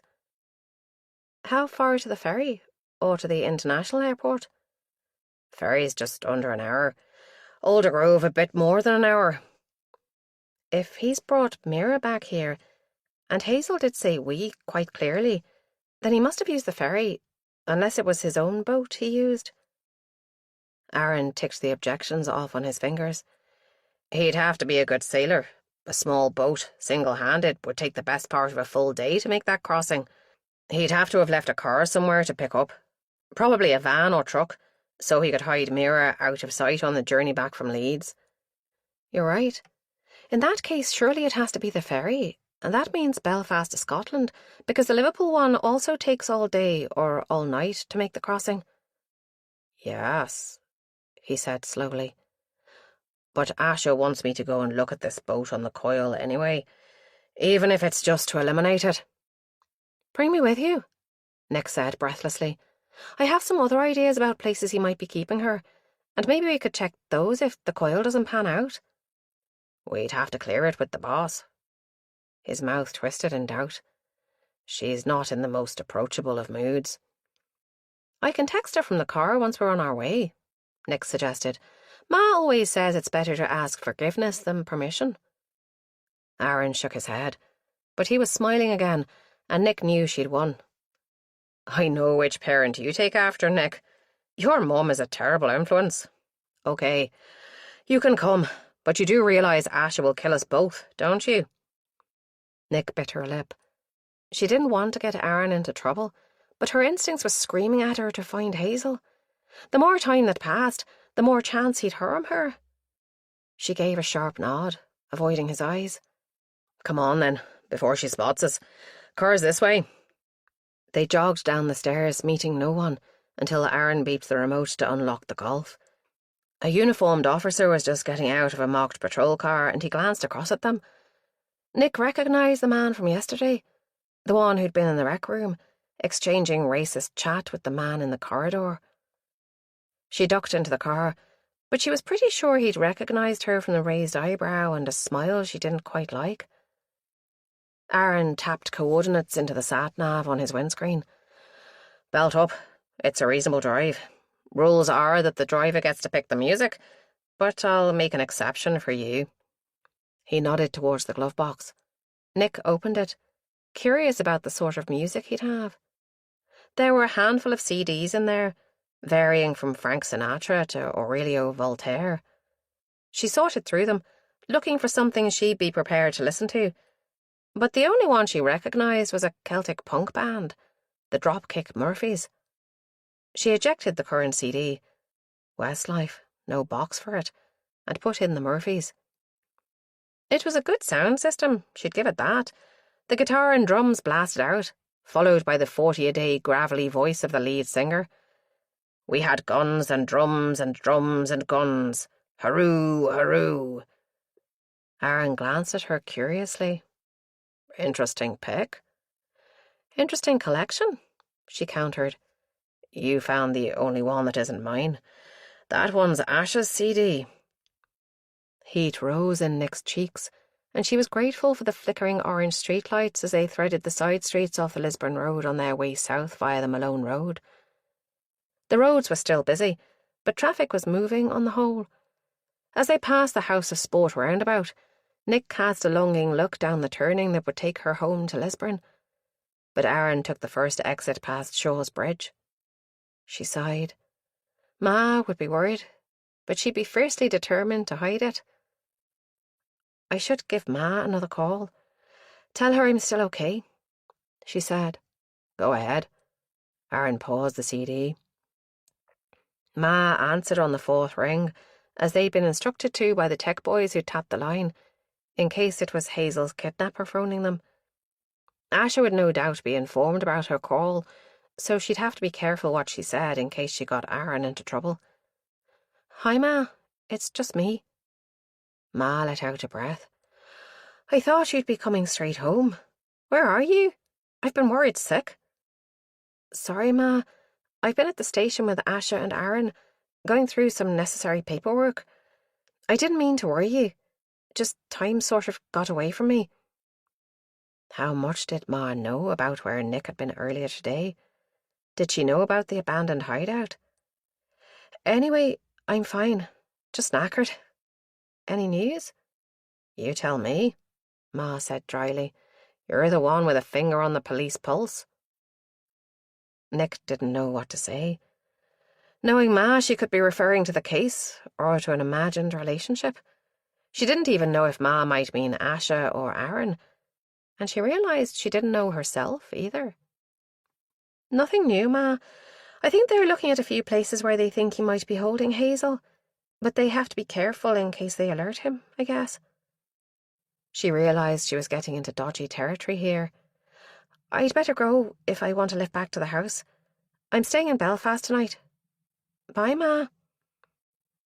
And she rang off, cheeks burning with worry that she'd said too much, and at the same time too little. Ma had always been able to spot a lie from any of her 3 children, even on the phone.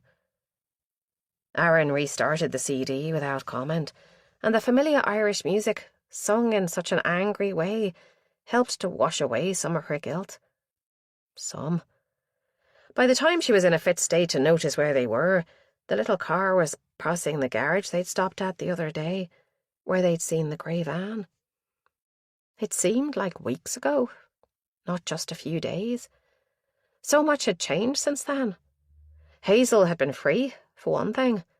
The kidnapper seemed to know this area surprisingly well, and he'd chosen hideouts in this direction twice now.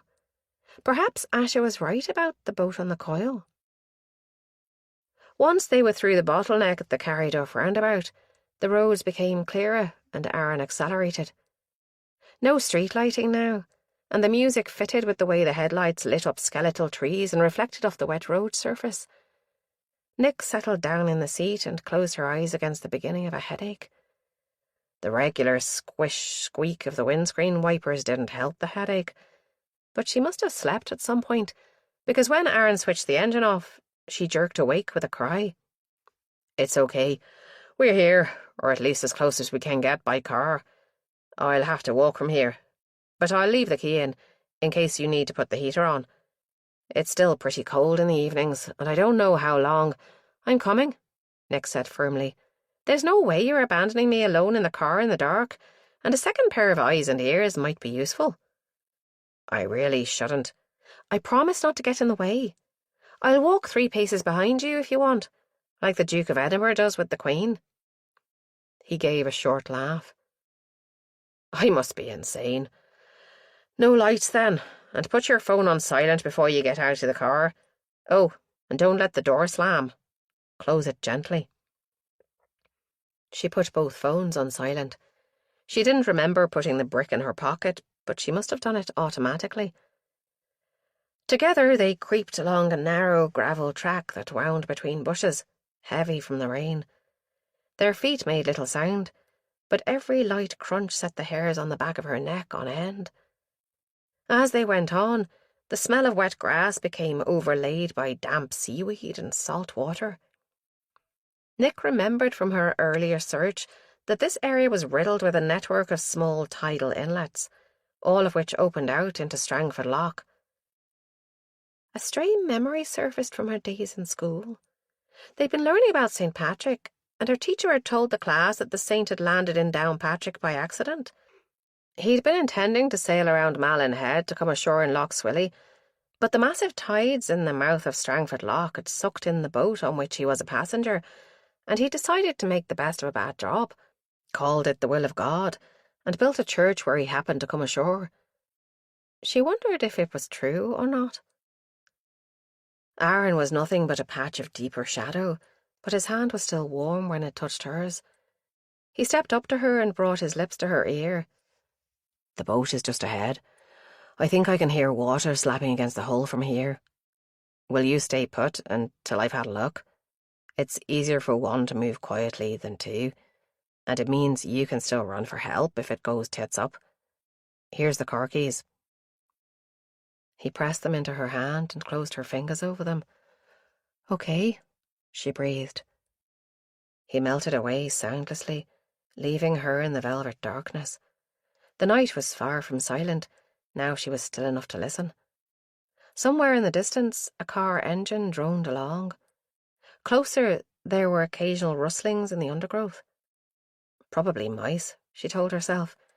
But some of them sounded bigger than that, and this close to the river there'd probably be rats. She shivered and wrapped her arms around herself, wishing she'd brought a coat. Something creaked. Rope against a deck. Aaron must be climbing aboard. Was he mad?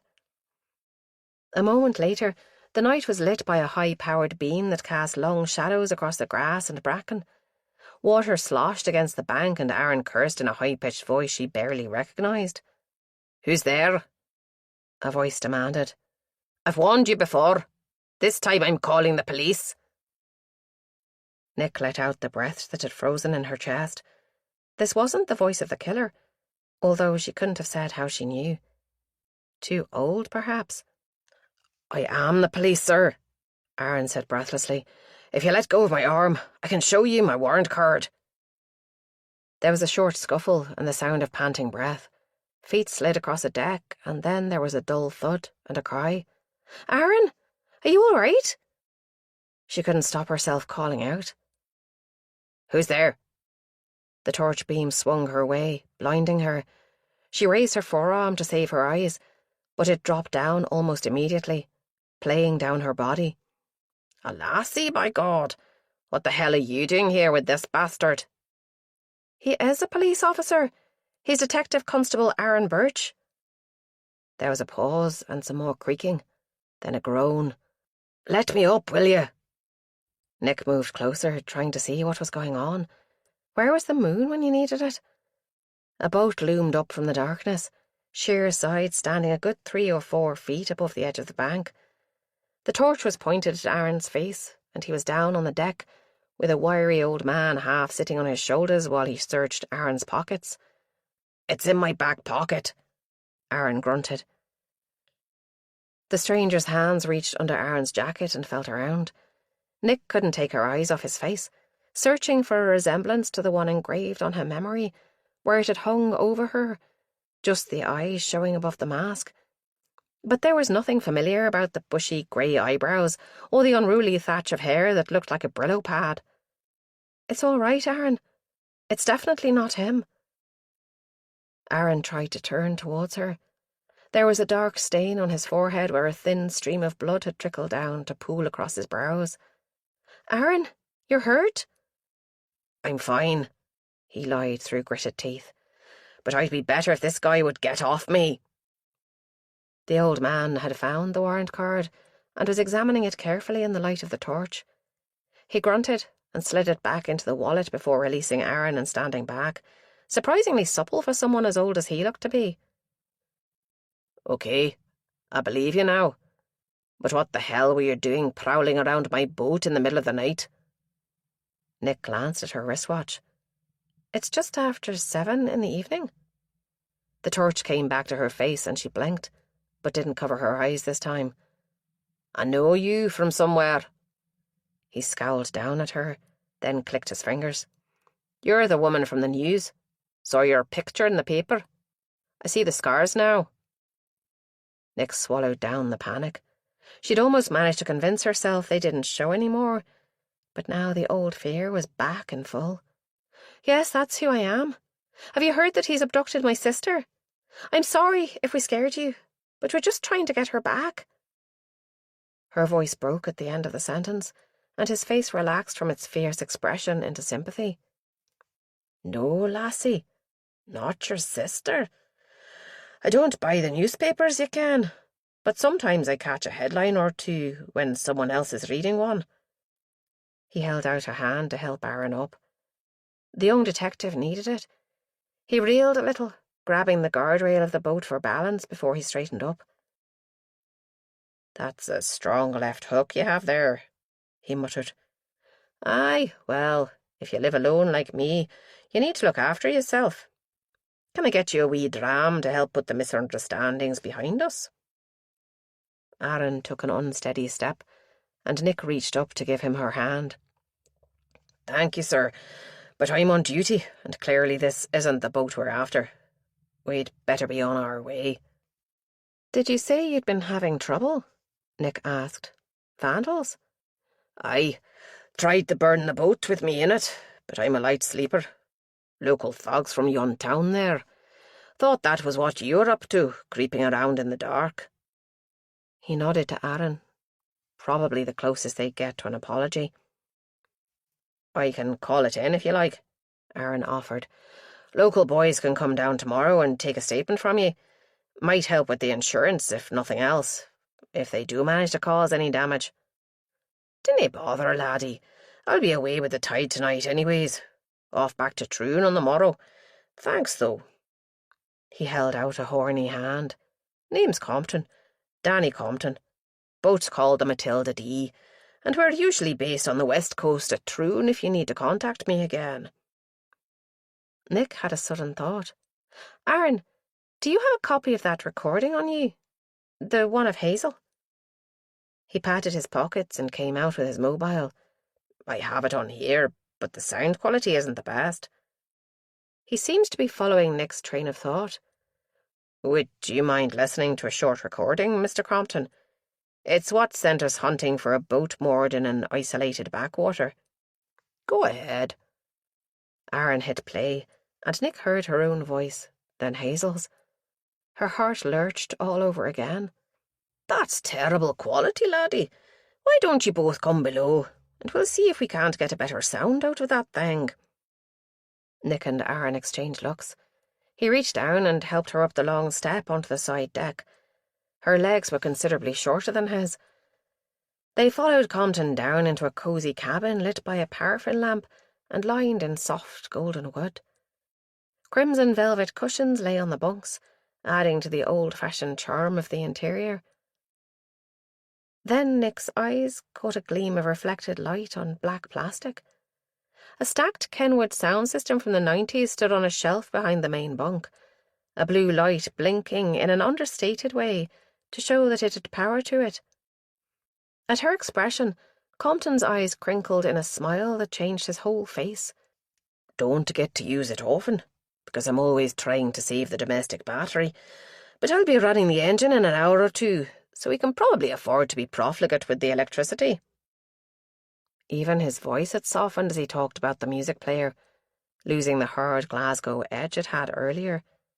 "Give me your phone, laddie." Aaron handed it over, a little reluctantly, and Compton connected it up via a USB cable he had tucked away behind the seat back. He gave a short laugh.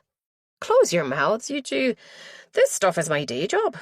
I'm a sound engineer for BBC Scotland." Sure enough, this time when he played the message, it came out crystal clear from huge speakers mounted on the bulkhead. Nick closed her eyes as she listened to her sister's voice again. With this degree of clarity, the stress and fear came through unmistakably. "There, that's the sound," Aaron said after the slapping came across. Compton went back and replayed that section again and again. Then he took a deep breath and let it out as a gusty sigh. "Well, it's not a river, and it's not the sea. Those aren't natural waves either. Do you hear that sound in the background?" He played it again, but Nick couldn't hear anything new. She shook her head helplessly. "That's an engine. I think it's a personal watercraft." They must both have looked confused. "A jet ski," he explained. "It must have passed by before he phoned you, so it's away in the distance. But the wash from its wake is just hitting the hull of the boat they're in, so it must be a wide body of water, like a lake, to take that long to get there." Nick's mouth was dry. She licked her lips. "Like Loch Nee?" He smiled at her. "Yes, exactly like Loch Nee. And you're after a wooden boat, I'm certain. Probably quite big, perhaps 25 to 30 feet in length." Aaron shook his hand. "Thank you, sir. That's been incredibly helpful." Compton shook his head. Anything I can do to help get the wee lassie back for you, I will. I don't have a mobile phone when I'm sailing, but I'm always listening on Channel 16 when I'm on the water, so you can get the Coast Guard to give me a shout on the VHF if you need me. Chapter 23. Okay, you can say it, Aaron muttered as they buckled up their seatbelts back in the warmth of the car. Nick bit her lip. I hate to say I told you so, but... He gave a sigh. Feel better, getting that off your chest? No, not better. It was hard to resent the time they'd wasted by going first to the coil, because Danny Compton had been so useful with his sound system and his knowledge, but she couldn't help feeling as though there was an alarm clock ticking somewhere in the depths of the little car, as Aaron reversed it to turn and go back the way they'd come. In her imagination, the clock was an old-fashioned one, like she'd had on her bedside table as a child, and wires ran from it to a device like a miniature guillotine that hung suspended over Hazel's neck. The digital clock on the dashboard showed just after 8 o'clock as Aaron turned onto the roundabout at the edge of Downpatrick. The traffic had cleared now, and Aaron was able to open up, letting the Gulf show her speed.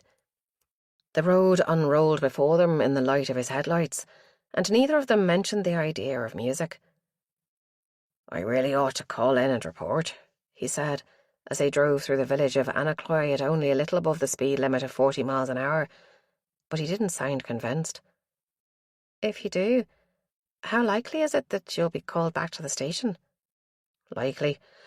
Asha will probably want to hear what Compton said before she'll even consider letting me go to the loch. As though mentioning her name had brought them to her attention, Nick's phone vibrated in her pocket. She lifted it out and stared at the screen. Ash's name glowed in harsh letters. Nick looked helplessly at Aaron. Will I answer it? He shrugged. I really don't know. It's up to you. The phone vibrated silently. Then it stopped and the screen went dark. She unlocked it and saw a missed call.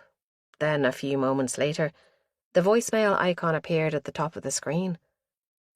She dialed her voicemail and put the phone to her ear. Ash's message was short. Nick, get your ass back here now. I mean it. She says we have to go back. Now? Has she worked out you're with me? I don't know. She didn't say. Just said I had to get back there straight away. She didn't mention you. Then Aaron's phone lit up in its cradle on the dash. Asha again. He took a deep breath and tapped the hands-free answer button. Before he had a chance to speak, Asha was already talking. Aaron, where the hell are you? Why haven't you reported in? Nick's disappeared. If I find out you've had anything to do with this, I'll go through the pair of you for a shortcut. He grimaced as he listened, then put a finger to his lips, telling Nick to keep quiet. Sorry, ma'am. I was literally just about to call. I'm back on the road again now, heading in. The boat at the coil was a non-starter. Old codger living on his own, and he let me in without any problem. The place is clean. Oh. She sounded a little mollified by his open tone. Well, we have an update from Bishop about that wave sound. He thinks the boat's probably on the sea, or at least a big body of water. What about Loch Nee? That's a big body of water, isn't it? Nick held her breath while she waited for Ash's reply. A big shallow puddle? No, the tech boys think it's probably the sea. I've sent a couple of uniforms to the marinas around Belfast, Bangor and Carrick, but if you're still near Downpatrick, you could maybe do the places on the west bank of Strangford Loch. I'll text you a list, with contact numbers for key holders. Apparently there are scores of boats on moorings there, and that's a big body of water all right. Then there's the marinas down the east coast, Ardglass, Kilkeel, Carlingford Loch. I might need to send another uniform there, as they're all a bit far for our man to be able to get to the airport or the ferry. Unless he managed to get onto the Newry freight ferry. He drove a van that looks like a commercial vehicle, didn't he? Good for hiding an unconscious body in, too. Good thought, Aaron. I'll put someone on it. You just stick to Strangford for now. That's much more likely, I'd say. Yes, ma'am. There was a suspicious silence. Then she came back with a lighter tone. "What's with all the yes, ma'am business all of a sudden? Is this your way of telling me I've been throwing my weight around?" "No comment," he said, and Nick could see the bitter smile playing across his lips. She felt a surge of guilt.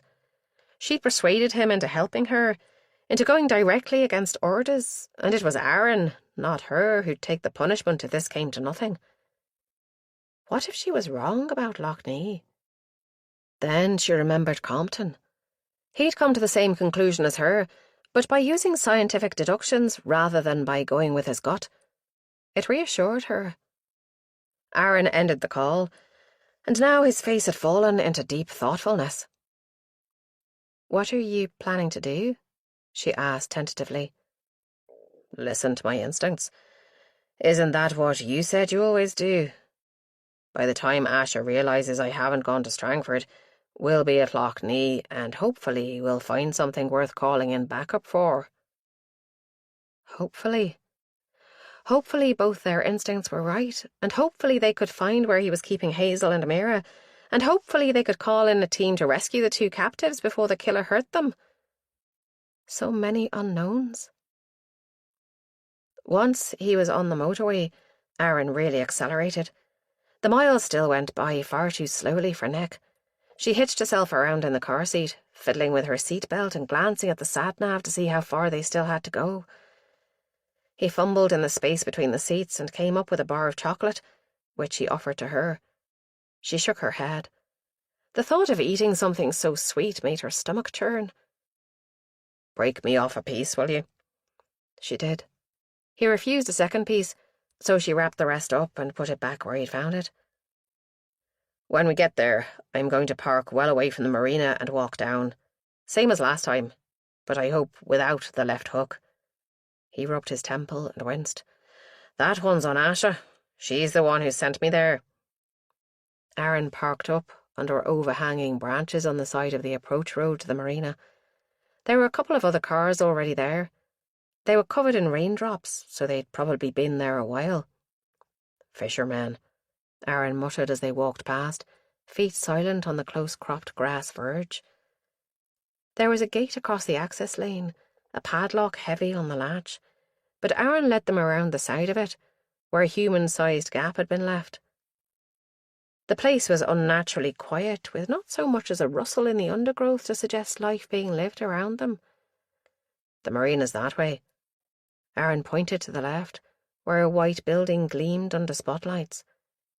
If they walked much further, they'd be lit up like a Christmas tree, and anyone watching for strangers would be alerted before they got nearby. "If we keep to the edge of the trees, we can maybe stay out of the light until we get to the far end of the car park," Nick suggested in a whisper. "Good call. We certainly don't look like fishermen, do we? Unless—" He stepped into the woods and rustled around, making what seemed to Nick like far too much noise. The bare branches high above him swished and scraped with whatever he was doing, and she was about to hiss at him to be quiet when he reappeared, panting slightly. He had a long, thin branch in each hand and was busily stripping them of their side twigs with a pocket knife. He handed one to Nick. "Fishing rod, from a distance." She smiled and took it while he trimmed the second pole. Good thinking. It might get us a bit closer, anyway. Then they drifted silently along the edge of the trees. Like ghosts, Nick thought. They were so quiet that they startled a fox. Aaron was in the lead with Nick close behind when the animal, not much bigger than a domestic cat, appeared between them from the trees. It froze, staring at Nick with wide eyes, and she froze too. The hairs on the back of her neck rose of their own accord.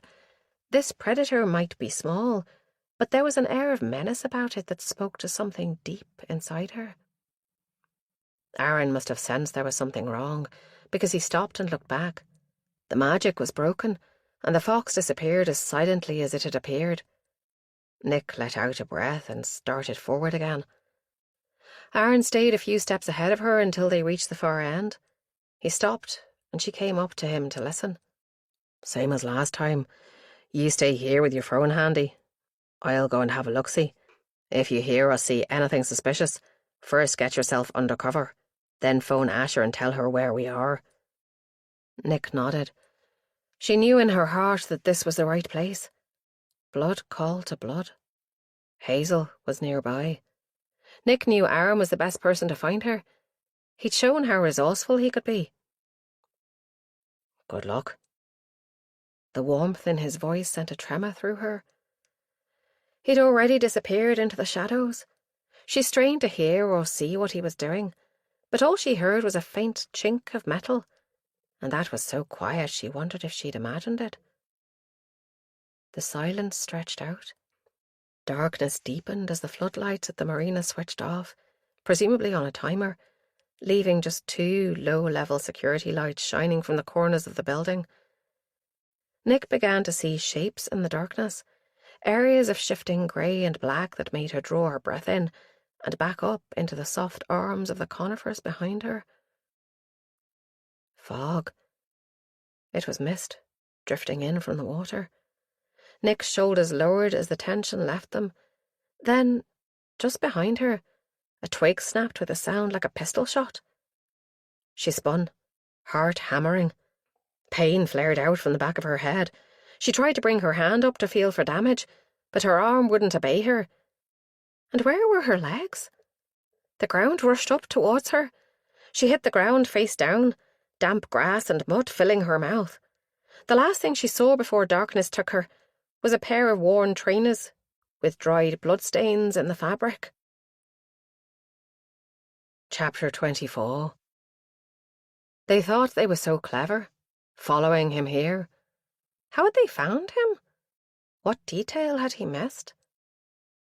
The 2 figures slipped around the gate, paused to confer with their heads close together, then darted to the left, along the tree line where the grassy mounds of the empty caravan site hid them from the probing floodlights of the marina. In a second they were gone, shadows into darkness. He sat up in the little Peugeot partner van he'd borrowed from outside the builders merchants. He slipped out of the driver's seat, pushing the door to gently so it didn't bang, and set off after the woman and the copper. It was the same one she'd been with in the garage at Carryduff, the one who tried to get a glimpse of his face when he was reversing the van away. Arrogant prick, with his cocky walk and his designer chinos. They were standing on the edge of the path that wound through the trees up towards the Discovery Centre, and the young copper was whispering in her ear, leaning in close. Too close. Rage sent electric shocks down his arms, making his fingers twitch. He steadied his breathing, focused the anger, let it build. He should have known from the first day that she'd be fickle. No loyalty, after all he tried to give her. But she'd pay. They all paid in the end, for the sideways looks and the whispers they thought he wouldn't hear. Maybe didn't care if he heard. The copper had gone, off towards the jetty. She was alone now, in the darkness. He was moving before he'd thought out what he would do. 20 feet, 15, 10, 3 strides. Crack! Fucking hell!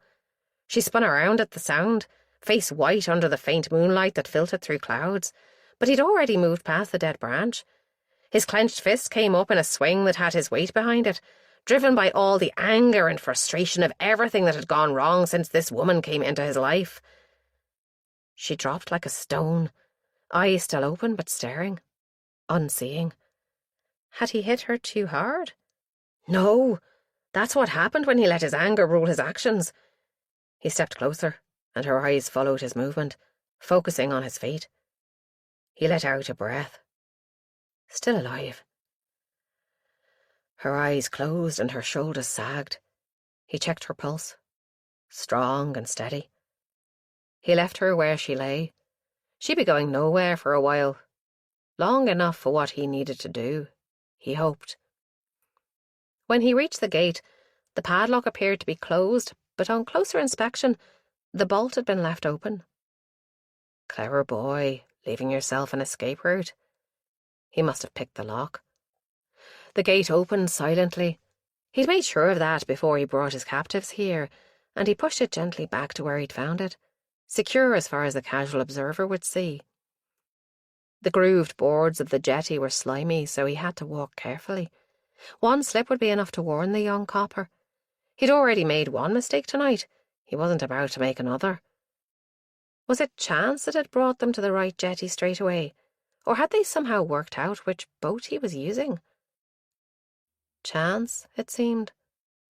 He froze as a shadow straightened up from one of the finger pontoons. The copper had been bent down, peering into the interior of a wooden sailing boat that was moored there. He must be no sailor if he thought that little cockle shell would be big enough to hide two fully grown women. The arrogant git didn't even glance back down the jetty, but walked on, peering from side to side in the dim, distant light from the buildings. The rest of the boats between his position and the end of the jetty were all open boats, or too small. But there was one more the copper might be interested in. It was an elderly fishing boat that hadn't been anywhere in years, by the look of her. She had peeling red paint on her hull, and a gaping hole where her diesel engine should be. Stagnant water sloshed so deep in her bilges that she'd probably sink the next time there was a heavy rainstorm. But if the lad went down that pontoon, it might be the best chance he'd have of stopping him before he got too close. There was a cabin of sorts in the front of the boat, access through the wheelhouse. The lad might well think it worth investigating. That would be perfect. He held his position, keeping low so his silhouette wouldn't stand out should the copper glance his way. He needn't have worried.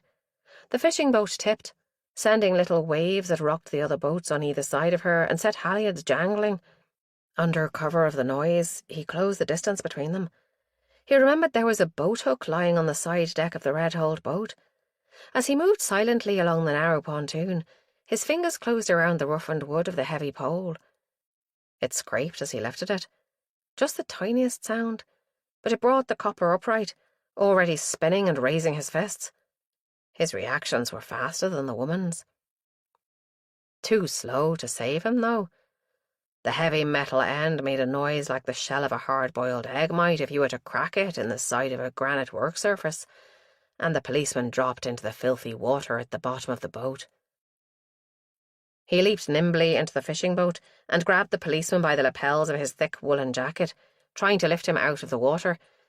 But he was heavier than he looked, and gangly with it. Long arms and legs flopped like dead fish, making it hard to balance the unconscious body. Eventually, he got the man hoisted over his shoulder, staggering to keep his balance. The boat rocked and plunged, coming up short against her mooring lines with a jerk. He lowered the body to the gunwales, checked for a pulse, and then tipped the feet up so the policeman slid headfirst into the dark water of the loch. His pulse had been faint and irregular, and he was out cold. At this time of year, it'd be moot whether the cold water would kill him with hypothermia or by drowning. But either way, this one wouldn't be causing any more trouble, for sure. The body floated, the air trapped inside the clothes, settling in the water as the wash from the waves pushed it further out. There hadn't been any fat on that lad. He should sink fairly quickly, and it'd be days before he resurfaced as the gases of decomposition made him buoyant. By then, he'd be clean away, and it'd be too late. He scrambled back onto the pontoon, dusting off his jeans and sweatshirt, although he'd probably find himself covered in green slime when he got into the light. When he reached the main jetty, he paused, considering. He should really check on the two captives tied up in the boat, but there was no guarantee the other one he wanted would stay unconscious for much longer, so she should be his priority. He set off along the jetty with confident steps. Chapter 25. Neck choked on mud. She was drowning in it. Her arms flailed, uncoordinated, and too weak to lift her. But she could turn her head, lift her face out of the dirt. The sudden movement brought a surge of vomit that filled her throat with burning acid. Panic lent strength to her arms, and she pushed herself up to her knees, spitting and coughing. Where was she? Who was she? Something nagged at her trying to break through the mists that pulled her thoughts to and fro, preventing them from settling on any one subject. There'd been someone else here. Someone important. Who? The thoughts wouldn't come into focus, but a sense of urgency drove her to her feet, clutching at low branches as supports. As she pulled herself upright, the branch she held snapped with a dull crack, and that brought back a memory. A twig had snapped close behind her, and then she'd... What? Fallen? Her free hand went to the back of her head, and she winced as her fingers found a lump the size of a hand's egg. He'd hit her, and that's why she'd fallen. Trainers? He'd been wearing blood-stained trainers that she'd recognised. It all came back to her then in a flood of sensations. The sound of her blood dripping, the warm aroma of coffee brewing, Calm's groans, and the deep, ever-present pain of the wounds that drained her strength and will with every minute she remained tied up. She knew she had to get out of there, to safety. She couldn't let him find her here again, and he would be back for her. Of that she was sure. Why hadn't he taken her while she was unconscious? There must be a reason, but her aching head wouldn't let her think of it. She staggered from tree to tree, staying off the path. The ground dropped away under her feet and she tumbled into a ditch, twisting her ankle as she landed. The pain was distant, belonging to someone else, and nothing for her to worry about. She tried to climb the bank, but the stones were slippery with mud and she just slid back down again. Panting with the effort, she stopped. If she went back up, she'd be easier to see. The bottom of the ditch was thick with rotten leaves and mud, but not much worse than the ground above. Maybe she'd just stay down here and see how far it took her. Left or right? She had no idea where she was. Eeny, meeny, miny, mo. Catch a squirrel by the toe. If he wriggles, let him go. Eeny, meeny, miny, mo.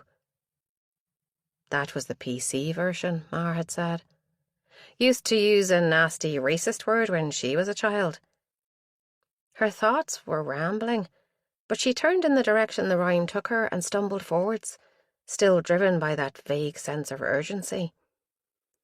A splash somewhere not far away brought her to a halt, ears straining for another sound, but there was only the swish of waves against a muddy bank and the clunk of boats. Boats?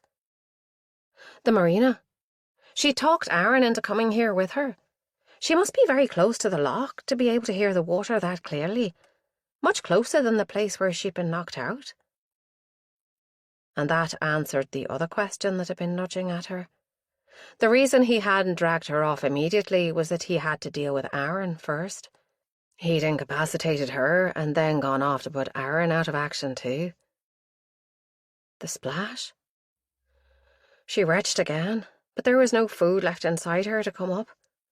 If that was Aaron's body that made the splash, then she'd been directly responsible for his death. And it meant the killer would be on his way back to finish his work with Nick. On the thought, she heard a faint clink of metal. The gate. He was already off the jetty and looking for her. What would he do when he found she'd gone? Her instinct was to cower down in the ditch and hope he went away, but what remained of her senses told her it was the wrong thing to do. What time was it? She scraped the mud off her watch, but was too afraid to light the face up to read, in case it caught his eye. So she had no idea. It'd be morning before anyone else appeared at this time of year, and in the meantime, he'd have the whole night to search for her. She hadn't been in any state to think about hiding her trail either. He could already be close behind her. A sudden vision of him flashed through her mind, churning through the woods with his head down like a bloodhound, following the broken branches and crushed grass straight to her hiding place. The clouds were back, covering the moon and stars so she wouldn't see him until he was on top of her, and she couldn't hope he'd step on another twig to give her warning. For all the good it had done her last time, she thought, touching the lump again. Even the slightest pressure sent lights flashing behind her eyes. He could have fractured her skull with that blow, but there was nothing she could do about it until she got herself to safety. Aaron. Nick bit her bottom lip in indecision. But she had to know what had happened to him. He'd have done the same for her. She was just about to pull herself up from her hiding place when the undergrowth rustled, not close but not very far away either. She lowered herself back down, holding her breath. Footsteps pounded, and panting. Then a voice rang out. "Here, Jake! Come!" The scuffling sounded louder, and something scrambled out of the ditch not 20 feet from her. It was a dog, shining pale even in the darkness. "Come on, Jake! Where are you?" The dog whined. It must know she was hiding there and be torn between obeying its master and going to say hello to the filthy figure in the ditch. Nick willed it to go away, and it did, with a swish of its tail. "Good dog. Where were you?" Thank God for dog walkers, out in the middle of the night. Who walked their dog in the pitch black in the middle of nowhere? Never mind. Nick owed him, whoever he was. He was chatting to the dog now as the pair of them moved away down an unseen path. Nick used the noise they made to cover her own rustlings, as she used a branch to pull herself up out of the ditch and onto the level ground at the end of the car park. She knew where she was now.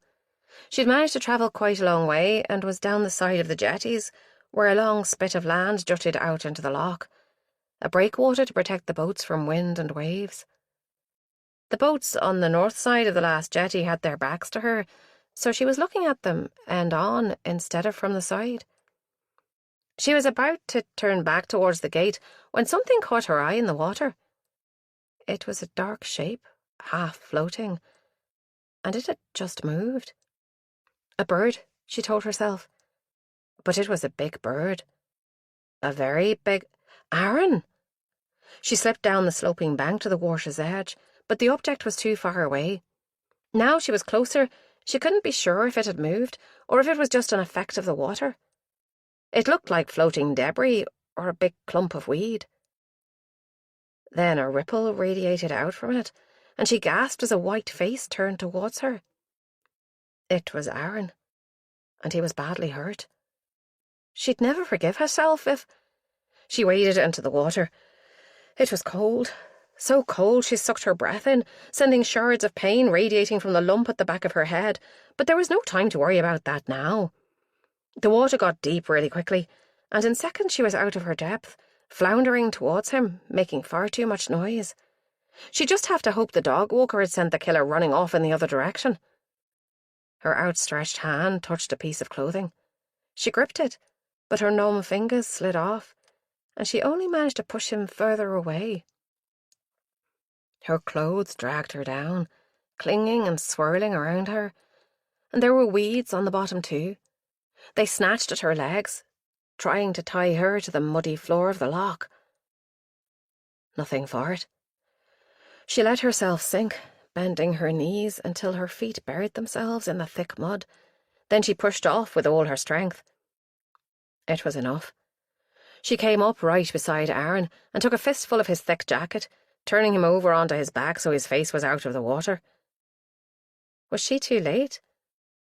Too dark to see, with the boats and the jetty shadowing them from the marina lights. She didn't know how she got them both back to the bank, but the sucking mud enveloping her lower legs was one of the best things she'd ever felt. She dragged at Aaron's clothes, but he was so heavy. Too heavy by far to lift him out as a dead weight. At school, they'd had to take life-saving classes as part of their Duke of Edinburgh training, and Nick had reluctantly learned how to resuscitate a victim of drowning. Now she wished she'd paid more attention.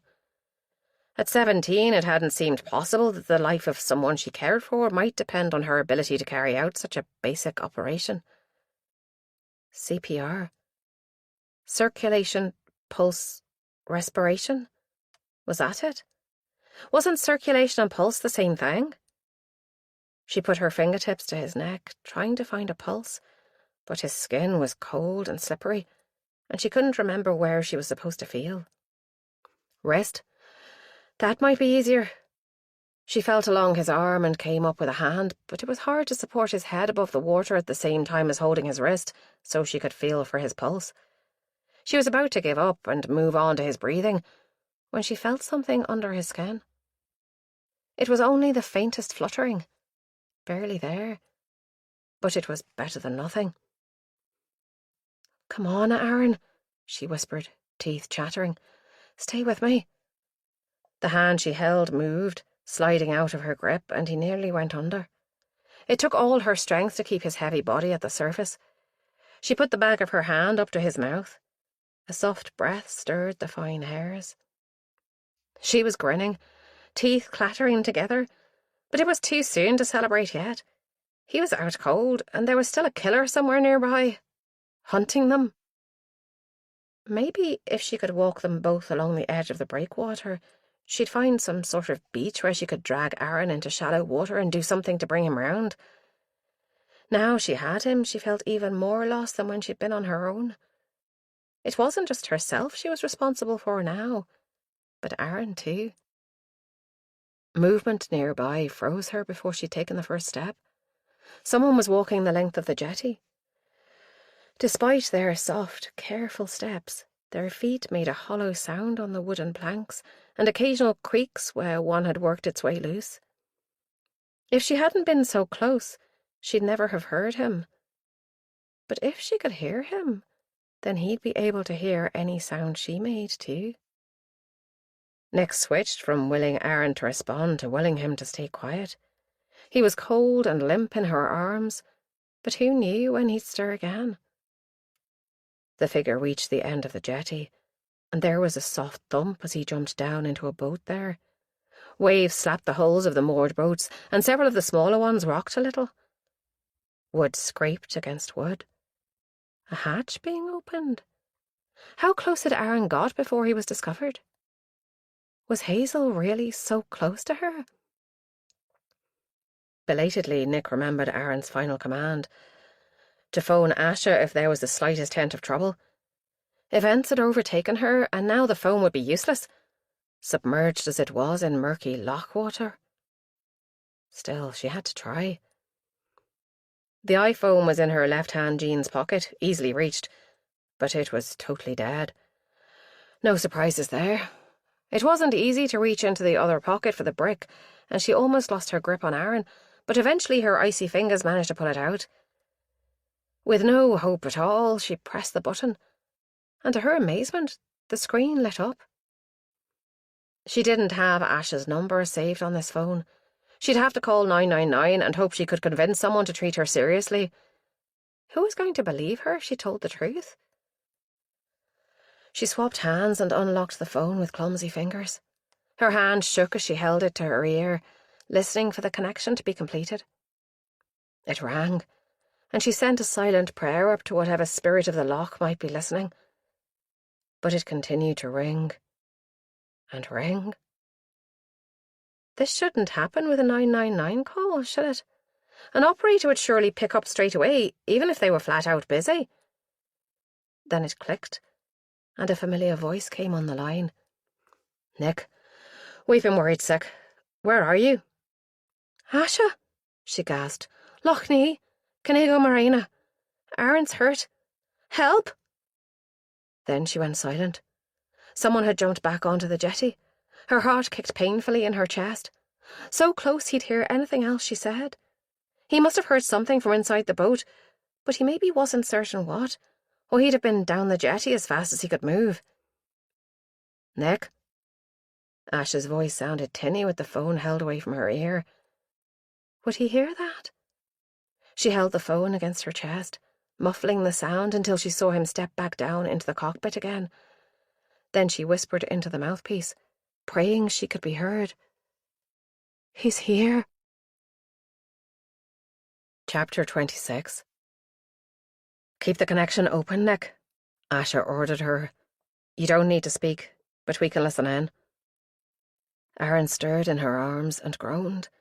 It wasn't loud, but she was sure it could be heard across the water on a still night like this. "Shh, I'm here," she whispered. "Help's on the way." He turned his face towards her, but his eyes reflected silver in the moonlight, the pupils wide and staring. There was no awareness there, and Nick shivered, not just from the cold that was sapping her strength, but at the blankness of his expression. He'd already taken a blow to the head earlier in the evening, and now who knew what injuries the killer had inflicted on him? She probed his head gently with her fingers. There was a lump that matched the one she had on the back of her head, but it was on the side of Aaron's, and there was a strange feel to the bone under her fingers, like burst bubble wrap. As she touched the area, he moaned, an animal sound that would definitely travel across the still water. It did. The hatch clattered open and the killer appeared on the jetty again, staring straight at them where they hid under the overhang of a bushy tree. Nick put her hand over Aaron's mouth, ready to silence him if he moaned again, but he was silent. His eyes had closed and he was too still by far, but she could only thank Providence right now. Worry could come later. If the killer had a flashlight, they'd be done for. He wouldn't be able to miss them this close. But she had to pray he'd be too wary to give away his position. So far, her luck had held. And then, between one laboured breath and the next, it didn't. Aaron's body convulsed, limbs thrashing. A gurgling scream erupted from his mouth. One arm made contact with the side of her head, stunning her, and she let go. In seconds he was drifting away, still thrashing and sinking under water. He must be fitting from the head injury. Running feet pounded the jetty. The killer was on his way around, but for the moment he'd seen only Aaron, not her. She was no further than 20 yards from the jetty and the boat at the end. He'd have to navigate the gate, then run along to the breakwater and down the narrow spit of land in the dark to reach the place where Aaron still thrashed like a drowning man. Which he was. She didn't give herself time to think, but shoved the phone down her jumper, into her bra, and struck out towards Aaron, grabbing him by the collar of his coat, and swam side-stroke towards the boat as it rocked gently on the waves from Aaron's thrashing. There was no sign of the killer. He'd be at the far end of the jetty by now, out of sight and earshot as he wrestled with the lock on the gate. Her hand hit the side of the boat with a dull clunk, and she made her way around it towards the stern. There'd be a boarding ladder. Had to be. Aaron had gone still and quiet again.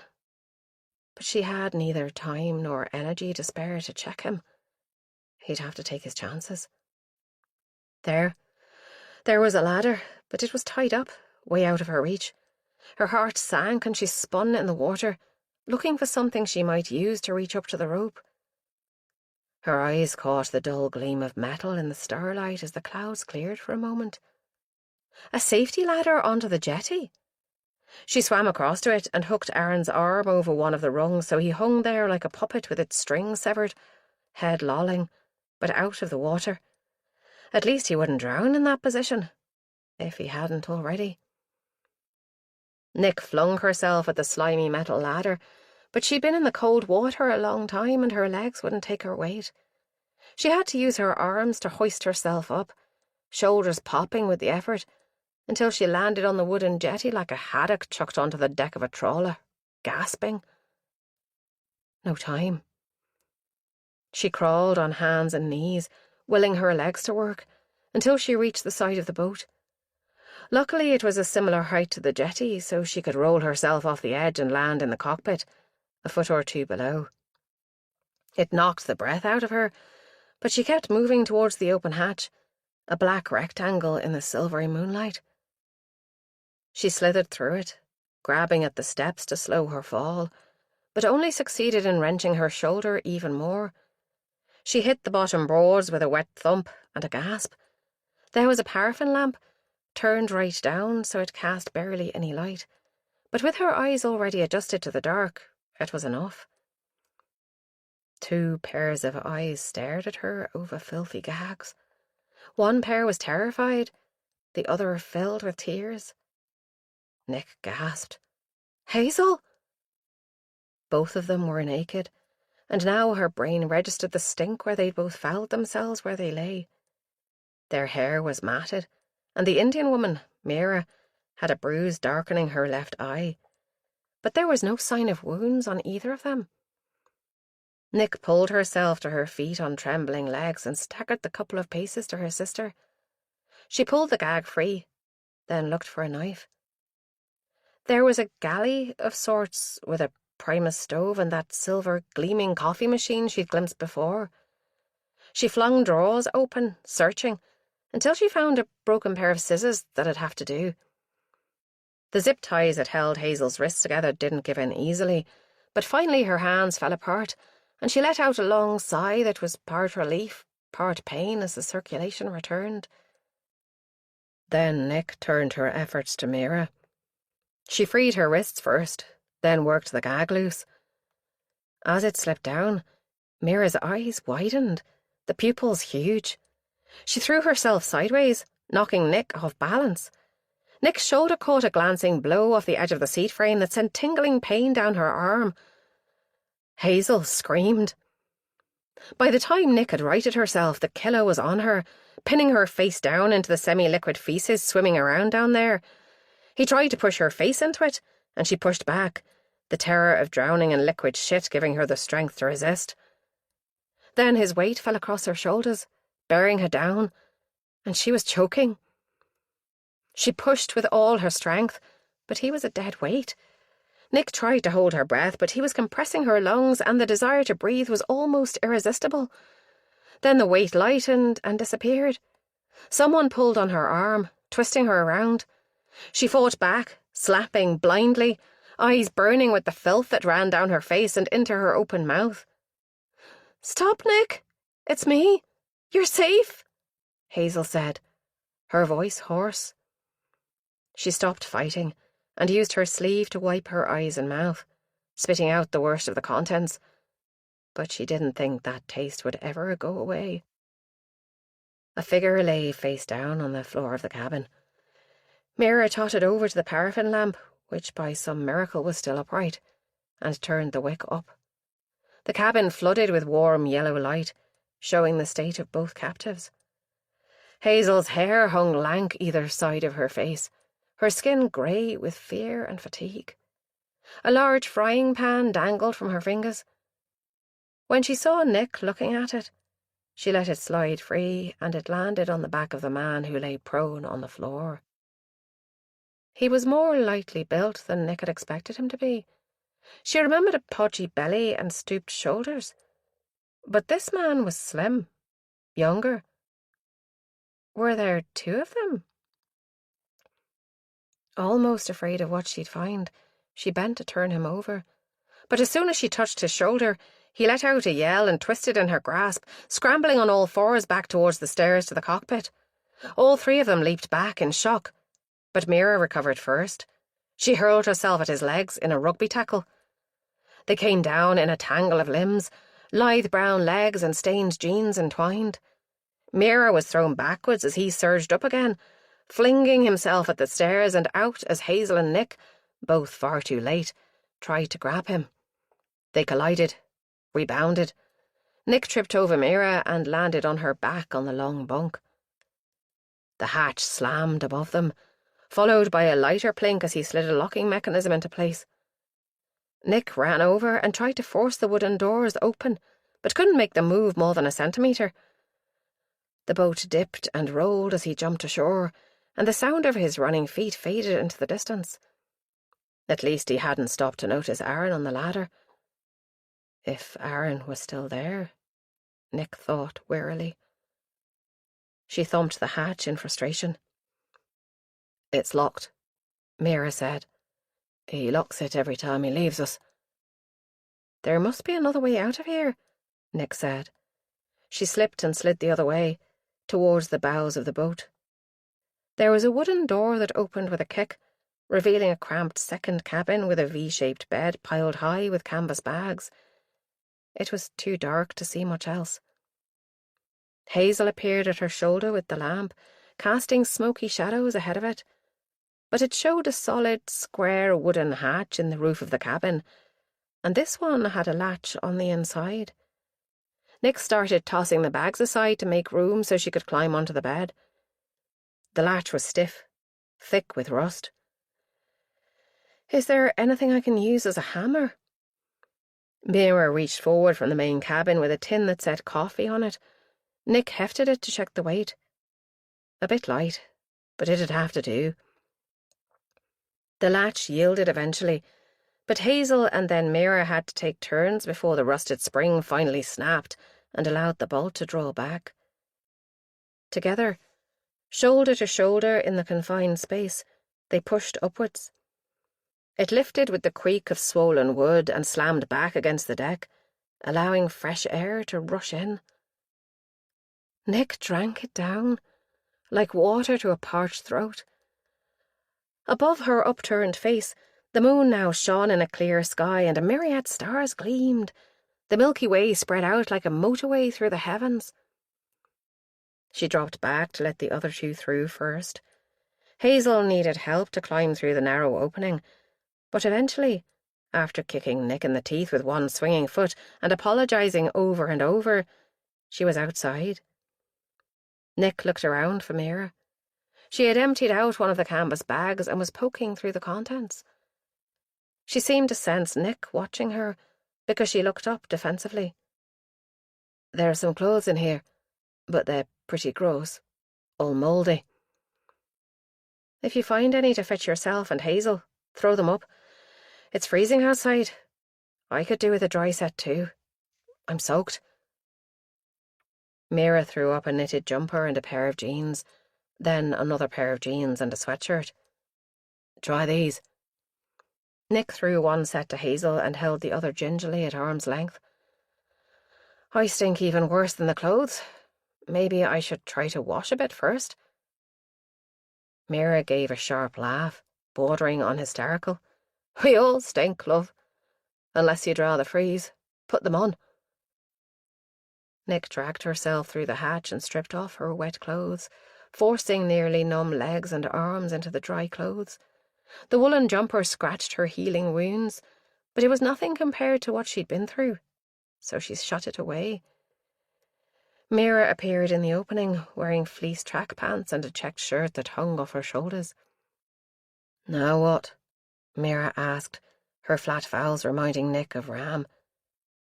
Ram? Asha? Aaron! Nick jumped clumsily off the bow of the boat, somehow managing to navigate the wires that fenced the edge of the deck. Her feet slipped on landing, but she caught herself and used her momentum to swing over to the metal handrails that showed her where the steps were. How could she have forgotten him? For a moment she thought he'd fallen in and drowned. Then he lifted his face up to her, eyes wide.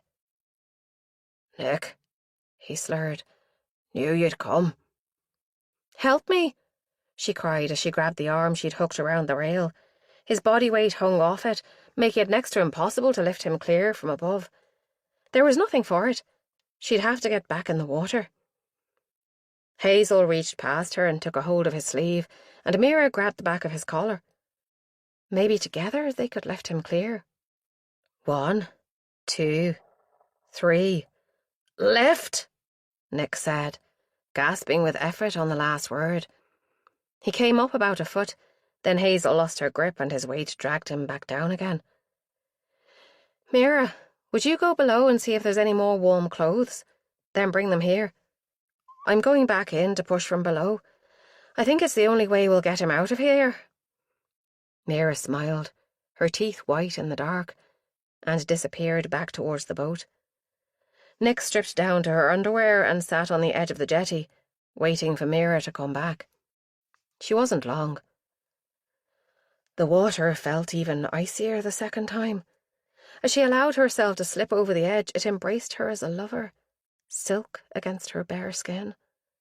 The wood of the jetty glistened with millions of tiny diamonds. No wonder they were so cold. An unseasonable frost had struck. Aaron's skin was like a dead fish, unhealthy white and not an iota of warmth to Nick's touch. But he'd been alive and talking just a moment ago. When I push him up, pull for all you're worth, she said, teeth chattering. Hazel took a better handful of material from his sleeve. Mira bent down and took a fistful of cloth too, her mouth a tight line. Nick felt for the bottom step with her foot, then gripped the side rail for balance and braced herself. Ready? She ducked under the water, almost gasping at the cold shock, and got her shoulder beneath Aaron's hip. Her other foot found the step, and she jackknifed up, using all the strength she could summon to launch Aaron into the air. He barely moved at first, then the momentum built as the two above took some of the strain. His arm came loose from where she'd hooked it, and his body lurched backwards for a moment, overbalancing. Then the others caught him, and he continued up. Nick's face surfaced, and she filled her lungs with air, still pushing, water streaming into her eyes and mouth. Aaron moaned, but the others had his upper body on the deck now, and only his legs trailed in the loch. Nick shifted one hand to his knee and shoved again, then the other hand. "Got him!" Hazel gasped. "Get out, Nick, before you freeze." Mira had to help her up the slippery steps, dragging her the last few feet until she collapsed next to Aaron, water streaming off both of them and pooling in silver lakes on the ice-encrusted planks before it drained down the gaps and back into the loch.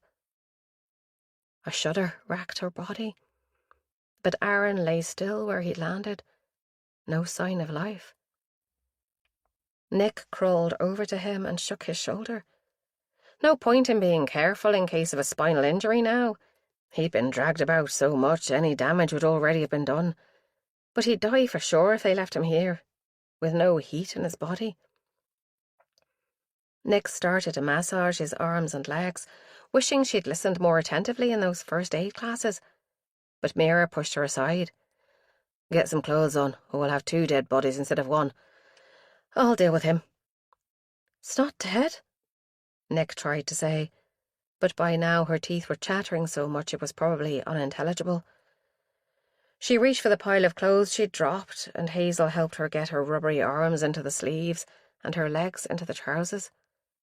Extra layers were only useful if you already had some heat in you, and she didn't. She went back and kneeled by Aaron's side.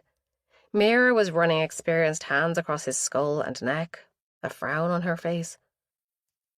"I think he has a fractured skull," Nick said in a small voice. "I felt it earlier when we were in the water." "He does," Mira said. "It's enough to kill him without the hypothermia. We need to get him to a hospital. Fast." The brick.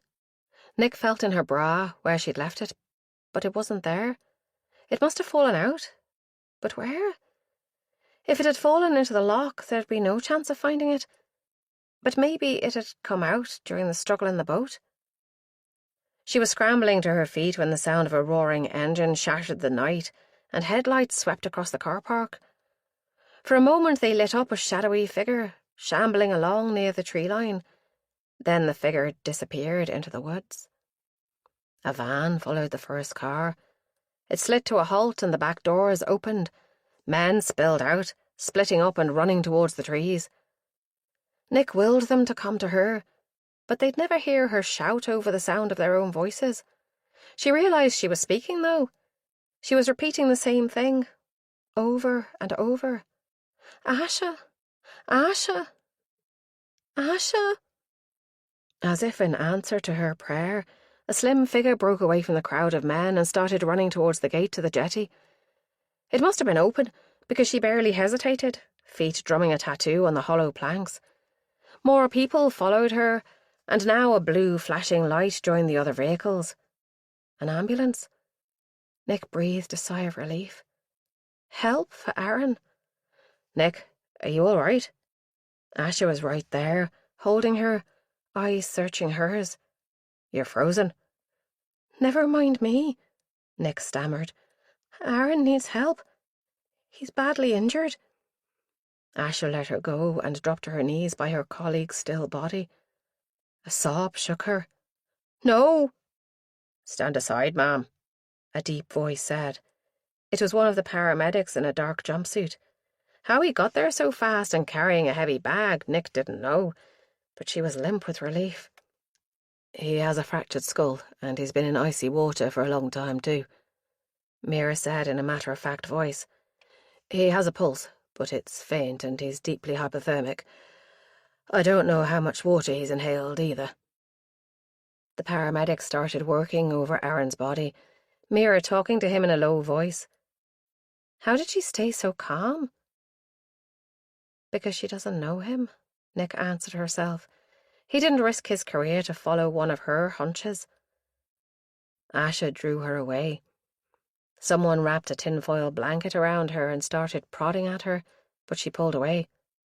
"Hazel, I'm here," her sister said. She was seated on the side deck of the boat, wrapped in another blanket and with her own paramedic fussing over her. "Is he going to be okay?" "I don't know," she breathed. "Asha, I'm sorry. So sorry. If it wasn't for me, if it wasn't for you, he'd have moved these two, and we might never have found them." But Asha's voice was tight and thick with worry. "Have you told Inspector Ram?" Nick asked. "He needs to know that Mira is safe." "Shit," Asha said. "I'll phone him now." "Let me," Mira said, straightening up painfully. "If you'll lend me your phone." Asha handed it over. "I have his number saved, if you don't know it by heart."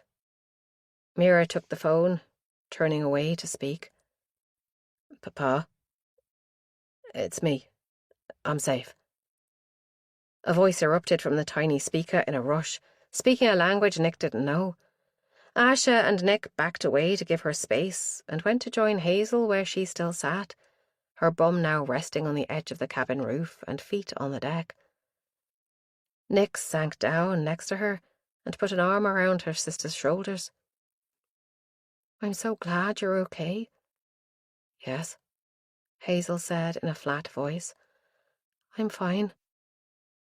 A cold shard pierced Nick's heart at that tone. She'd heard it before, in the days following the armed robbery, and again after the court case. In the months that followed, Hazel had gone quiet, avoiding all the things she'd enjoyed and turning inwards. Chapter 27. As soon as Mira finished, Nick phoned their mother. Ma wasn't coherent, but Dad came on after a moment, and although his voice sounded choked up, as if he had a bad head cold, she managed to get the message across that both she and Hazel were safe.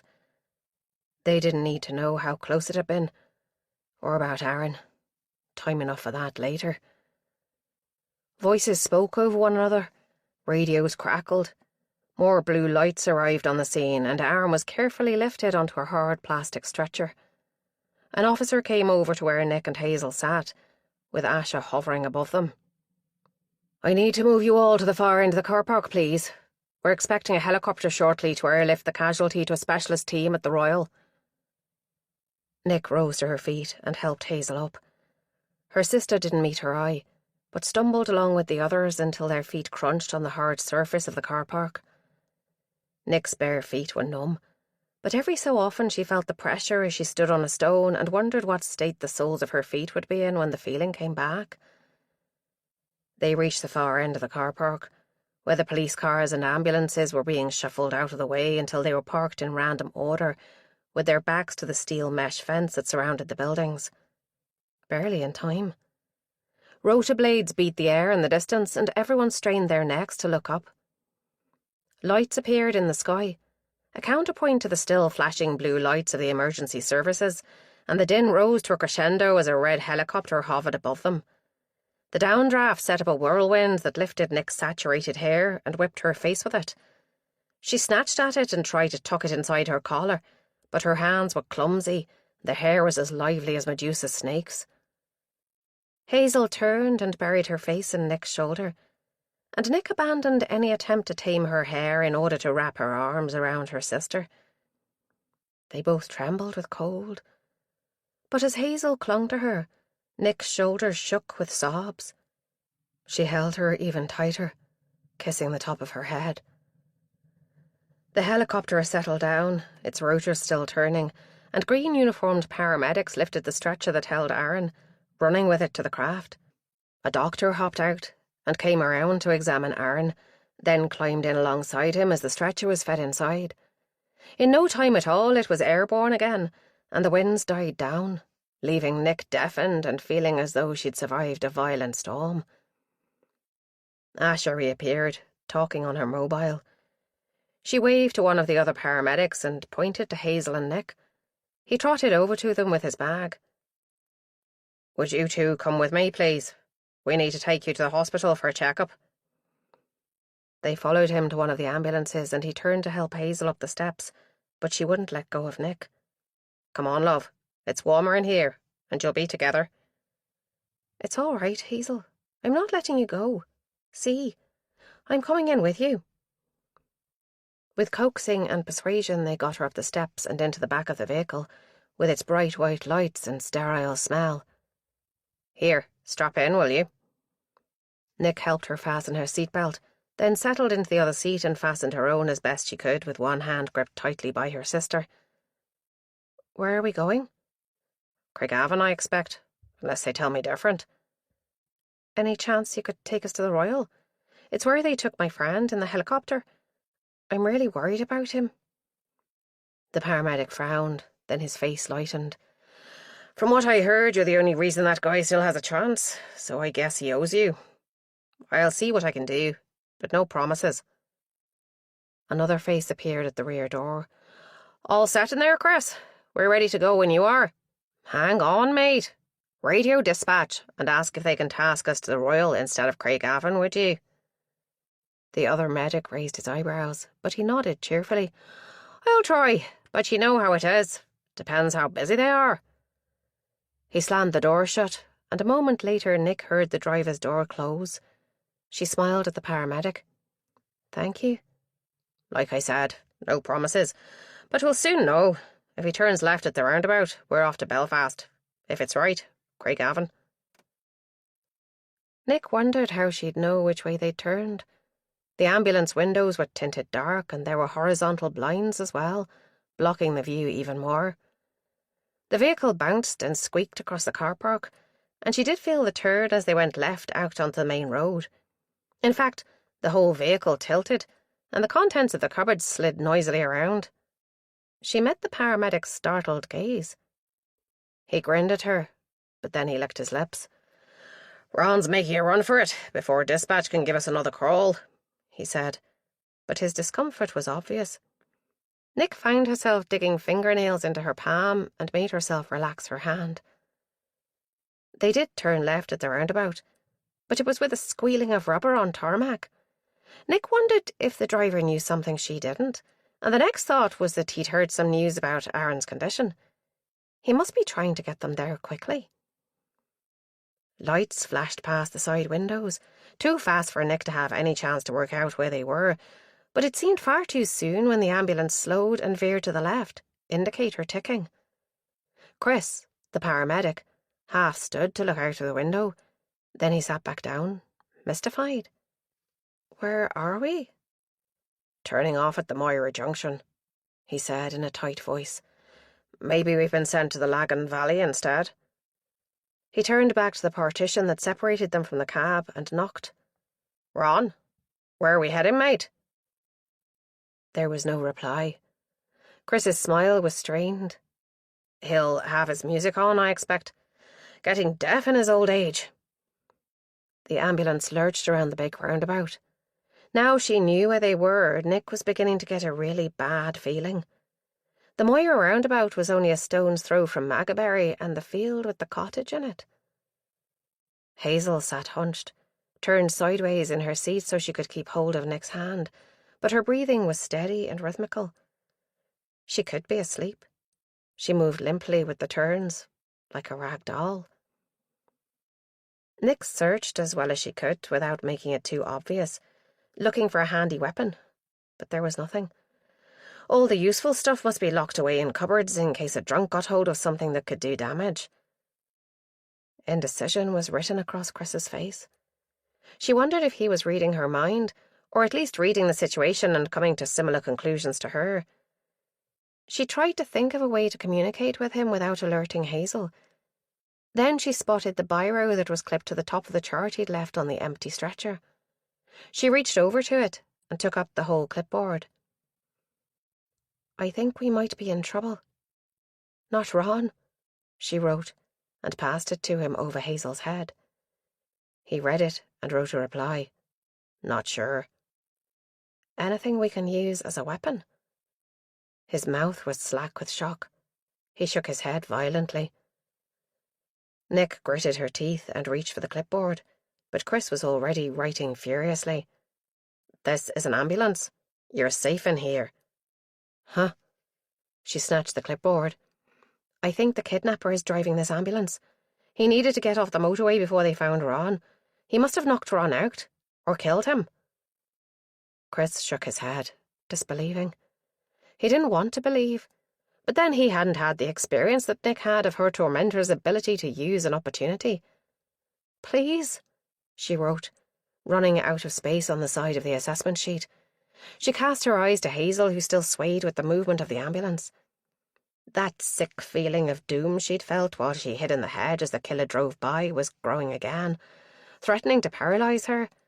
She had to be strong this time, for Hazel as much as for herself. The ambulance made a sharp right turn and bounced as the back wheels rose up over some bump, perhaps the grass verge. If she'd needed confirmation, this was it. Even Chris seemed unsure. He unclipped his seatbelt, far too slowly, then began to rise, reaching up towards one of the overhead lockers. Nick hoped there'd be something in there they could use to defend themselves. Maybe scissors or a scalpel. But the young paramedic was off balance as he stretched his arm, and the ambulance did a sudden swerve over rough ground, bouncing so much Nick feared it would tip over completely. Chris was flung across the narrow space and into the metal rail along the side of the stretcher. The wheels hit the ground, and the whole vehicle groaned with the strain as the back end swung from side to side. Could the driver see them, here in the back? Did he know what they were up to? That swerve had been all too timely. Chris tried to grab something to steady himself, but the ambulance swerved the other way, and he fell again, hitting his head on the arm of Hazel's seat. Hazel jerked her head up, either waking or just becoming aware that something wasn't right.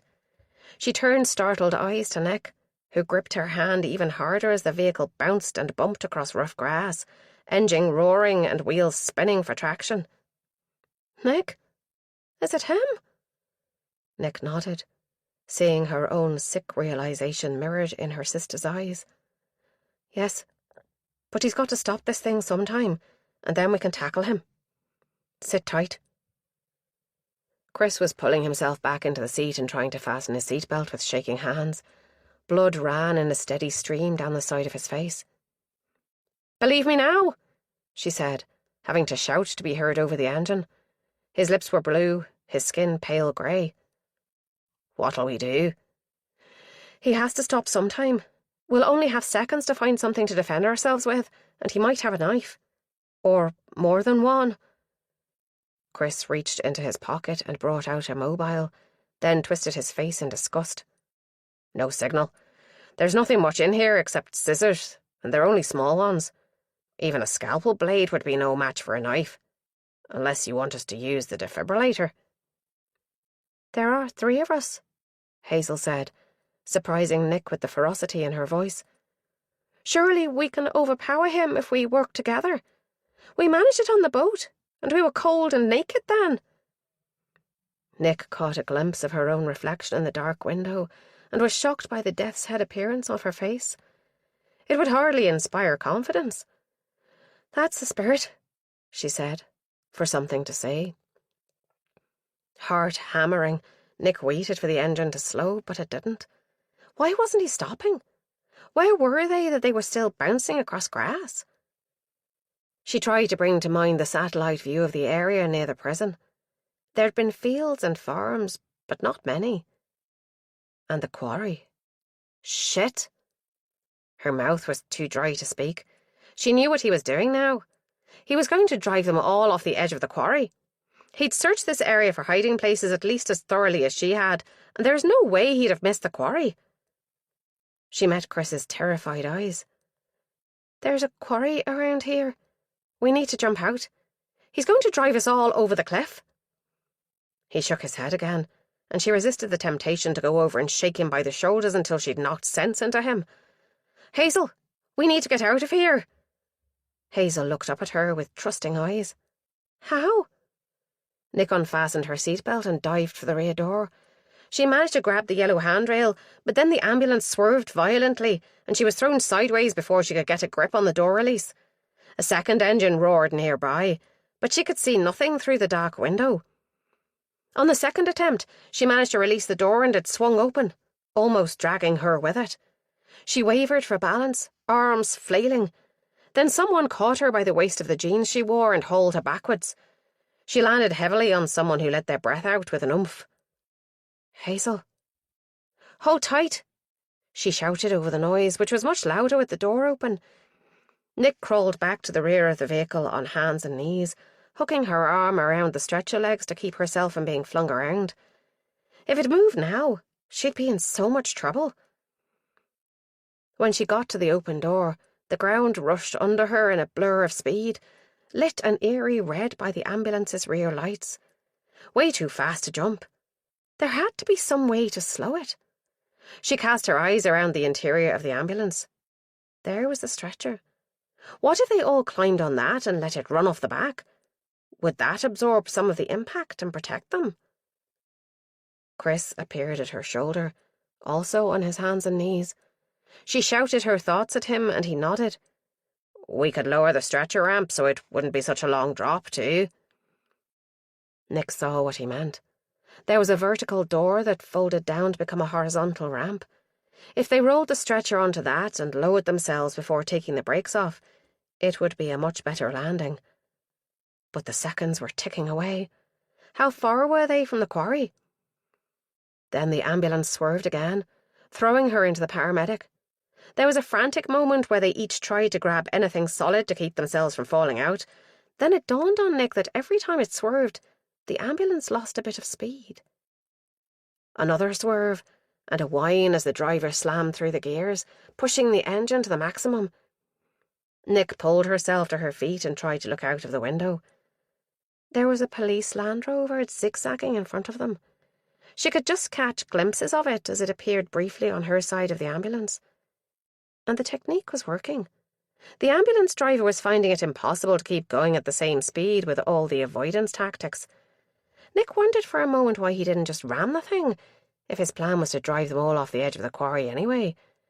But then, he probably intended to bail out before they reached the edge, and leave the three of them to fall to their deaths.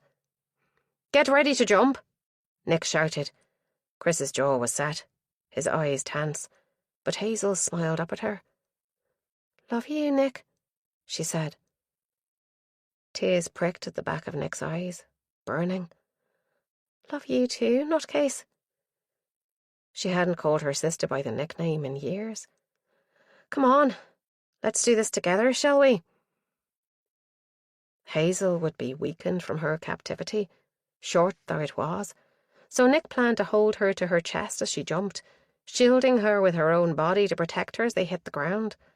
Hazel might have read her thoughts because in one smooth movement she unclipped her seatbelt, pushed between Nick and Chris, and dived out of the back door, just as the ambulance did another sharp swerve. Nick was thrown out after her sister, and her last sight was the paramedic's startled face, backlit by the bright lights in the ambulance. Then she hit her head on something. Pain seared through her skull, and the world faded through red to black. Chapter 28. Fucking hell. Where did that bloody Land Rover come from? He swung the wheel violently, hearing the clatter from the back as something went flying. Bloody suicidal maniac. He'd researched this route before, when he was looking for an alternative place to take his captives, once he'd got that bitch back again. There was a workman's hut in the abandoned quarry, all derelict and overgrown like the rest of the place. He doubted if anyone remembered it was even there. He'd even opened all the field gates from the road to give himself an easy route through to the road that led down into the quarry. He was glad of all the extra work now, as he bounced across the grass. Another gateway loomed up in his headlights, and he gunned the engine, rocketing towards it. But then the Land Rover cut across the front of him again, almost ramming the ambulance. He spun the wheel, fighting for control as the top-heavy vehicle threatened to topple over. The gateway flashed past his window, and thorns squealed across paintwork as he brushed the hedge before he was able to wrench the thing away and turn back into the field. The opposite direction to where he needed to go. And this bitch of an ambulance didn't want to turn. There might be something wrong with the suspension. Maybe after that last turn, because it was listing to one side and pulling to the left as well. He glanced in the passenger side mirror. The back door was swinging wide open. Had that last turn shaken it open? No, it'd be that bitch interfering. He should have killed her and let the other one live while he had the chance. She was nothing but trouble. But the thought was half-hearted. Killing the man had always been the plan. He was just a byproduct, a catalyst to the world of terror and shock he liked to create in his survivors. That was most of the fun, letting them go and then catching them again. They'd never be free of him. He swerved again, viciously, hoping to cause an injury to one of his passengers, but then the Land Rover reappeared, herding him back towards the hedge. He changed down and slammed his foot on the accelerator, heading straight for the white vehicle. This time it was the copper who swerved, and the Land Rover did a nasty tilt, with air under the near side wheels. He grinned. It was even more top-heavy than the ambulance. If he could force the cops to do that again, the whole damned thing might go over. His brain began to formulate a plan. The edge of the quarry was the other side of that next field, if he could only get into it. How well did the copper know this area? Not as well as him, he reckoned. Chances were they wouldn't know about the drop-off that could loom out of the darkness, protected only by 2 thin strands of wire, overgrown with brambles and nettles. He completed the wide sweep he needed to face the gate again, and gripped the wheel with both hands, jaw locked in determination. Let the bastards play around in front of him all they liked. Nothing was going to stop him going through that gate now. There it was, coming in from the right again. He held his course. The gateposts were grey shadows at the end of the range of his main beam, and he corrected slightly to pass between them. The Land Rover dropped in front of him and hit the brakes, but he had control of himself now. He kept his foot flat to the floor. The rear of the police vehicle seemed to rush towards him, and the impact, when it came, was harder than he expected. His ribcage hit the steering wheel, knocking the breath out of him and sending flashing lights across his vision. It must be affecting the Land Rover driver even more, though. The thing was still oscillating as the driver tried to regain control. Stubborn bastard, though. He wasn't moving over. They went through the gate with the front of the ambulance still nudging the back of the Land Rover, almost pushing it along. The other vehicle broke free and shot off to the left, but then it was back, sideswiping the ambulance. The steering wheel bucked in his hands, and the squeal of grinding metal filled his ears as the bulletproof police vehicle rammed into the side of the ambulance. He was off course, and he'd lost at least one headlight. Now he had no idea which way he should be going. He took his foot off the accelerator for a moment to try to get his bearings, but without light he was totally disoriented. And there was the bloody Land Rover again. He was thrown sideways and lost control of the wheel. The ambulance veered right and started to topple. He fought the wheel, but he was being thrown around too much. Everything tilted sideways, and next thing he was falling towards the passenger door. It seemed an awfully long way. Chapter 29. The world was filled with noise and bright lights. Nick's head thumped with every beat of her heart. She had no awareness of where she was or how she'd got there, but wetness had seeped through the rough jumper she wore. The chill against her skin had woken her. She was lying on her right side with her face pressed into something soft. She tried moving, but pain shot through her back, and she couldn't feel her feet. Hot tears tracked down her face, pooling above her nose before overflowing. By the time they reached the cheek closest to the ground, they turned icy cold. "Over here!" someone shouted, and one of the bright lights detached itself from the cluster, bobbing towards her. She tried to call out, but there wasn't any air in her lungs either. The ground shook slightly as feet ran towards her, sending more shockwaves of pain through her back. Suddenly she didn't want anyone near her, moving her and probing her for injuries. She didn't want to know. She closed her eyes against the dazzle of a flashlight. "She's alive." The voice was familiar, but she couldn't place it. It barked out instructions to someone, and the ground shook again as people scattered to obey. A face loomed in front of the light, just a silhouette, but there was a flash of green and that symbol you see in medical centres, a staff with a snake coiling up it, surrounded by a circle of stylized leaves. Nick fixed her eyes on it, focusing on the detail to keep the panic at bay. "Easy now. Don't try to move," said a steady voice. She latched onto it with relief. Here was someone who understood. He wasn't going to hurt her or move her. Hands touched her face. A fine beam torch shone into each eye, and fingers closed around her wrist. She could feel that touch okay, but when he moved lower, she could feel nothing. "I think we might need that helicopter back, Joe. Can you radio it in, please?" A second voice answered from further away, but she couldn't hear what it said. "My name's Ned," the first paramedic said, "and my mate there is Joe. You took a nasty fall there and banged yourself up a bit, but we're going to take you into the hospital and they'll soon get you fixed up. Can you hear me okay? If you're unable to speak, just blink twice for yes." Nick opened her mouth to speak, but only a croak came out, and she didn't know if it sounded anything like yes, so she blinked twice as well, just to be safe. Nothing else mattered right now, except for Ned. He would keep her safe and stop anyone from hurting her anymore. Where had that thought come from? Had she been hurt before? That was Hazel, wasn't it? Filled with fear ever since she'd come so close to death. Not her. She put the problem aside to deal with later. "We need to move you onto a stretcher, Nick. That's your name, isn't it?" She blinked twice. Talking was just too much effort, but she didn't want to be moved. The panic must have shown in her eyes because a warm, dry hand gripped hers and squeezed gently. "It's all right, Pet. I'm going to give you something for the pain first, and we'll be really careful. I promise." He rolled up her sleeve, fastened something around her upper arm, and stuck a needle on the inside of her elbow, tapping it in place.